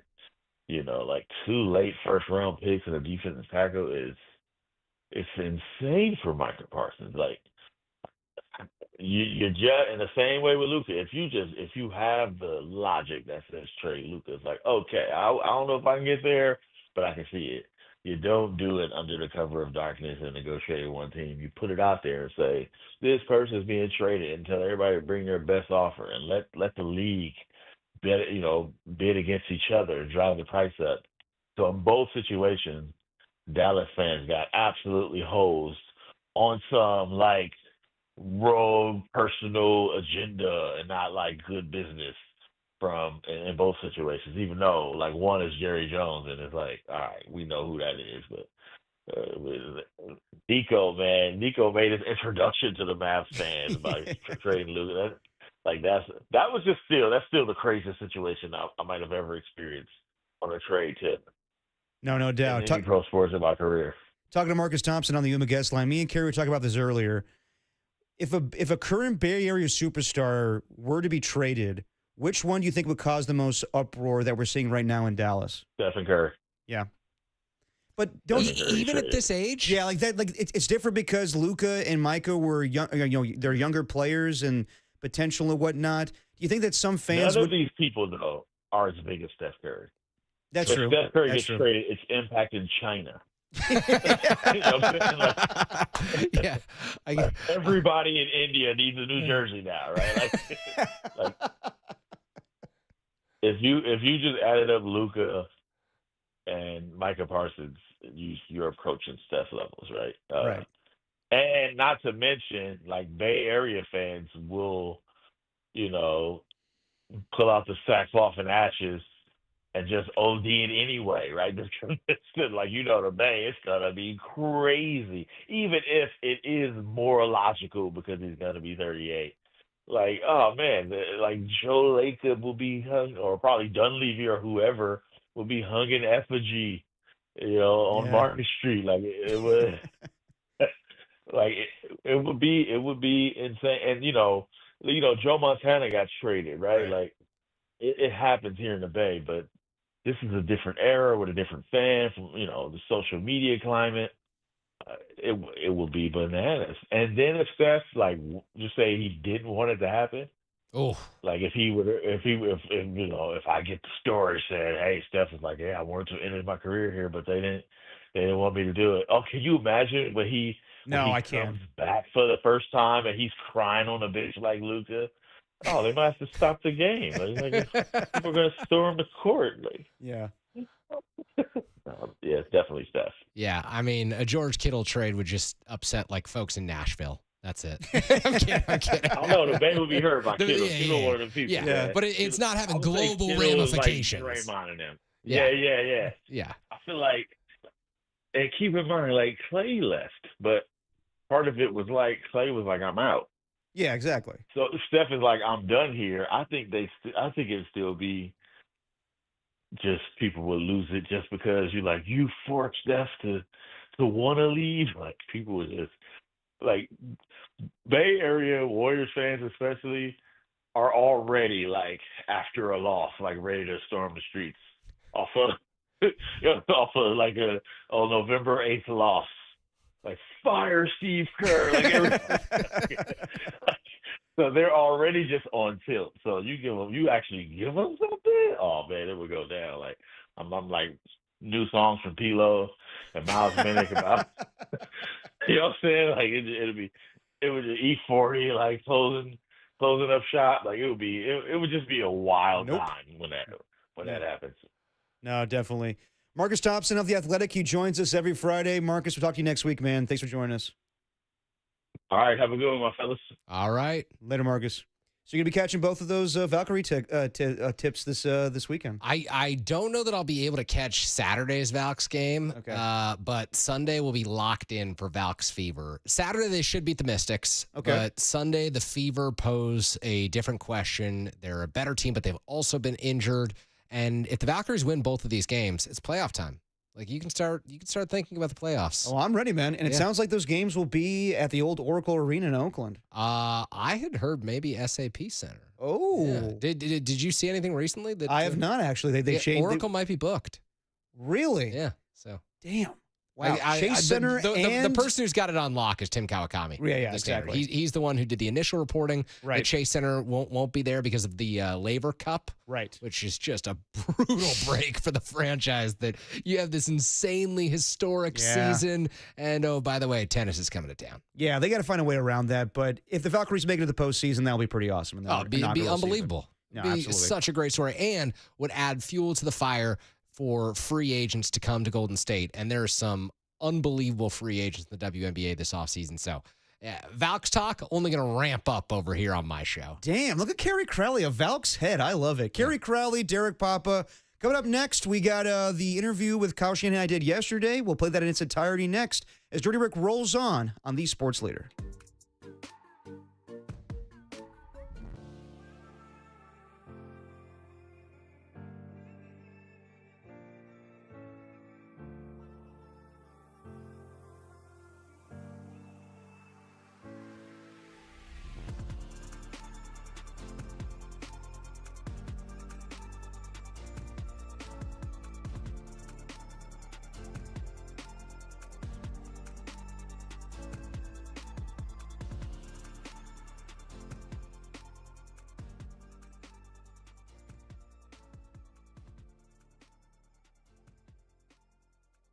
Mike Krukow joined the morning crew this morning to break down the Giants' 5-game winning streak. Are you kidding me? 5 in a row? Yeah. And the way they're doing it? What has changed for the Giants over that stretch? They got none of those breaks. How about the break from the throw from Kyle Tucker in right field that hit the helmet of Matt Chapman and bounced over the head of the catcher and run scores? And Jung-Ho Lee's walk-off hit to beat the Cubbies on Thursday. When you look at a guy who's made the adjustment and he's barreling high velocities, I mean, that means he's ready to go. You can hear that and all the interviews on the podcast page at KNBR.com and the KNBR app.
You're listening to Dirty Work.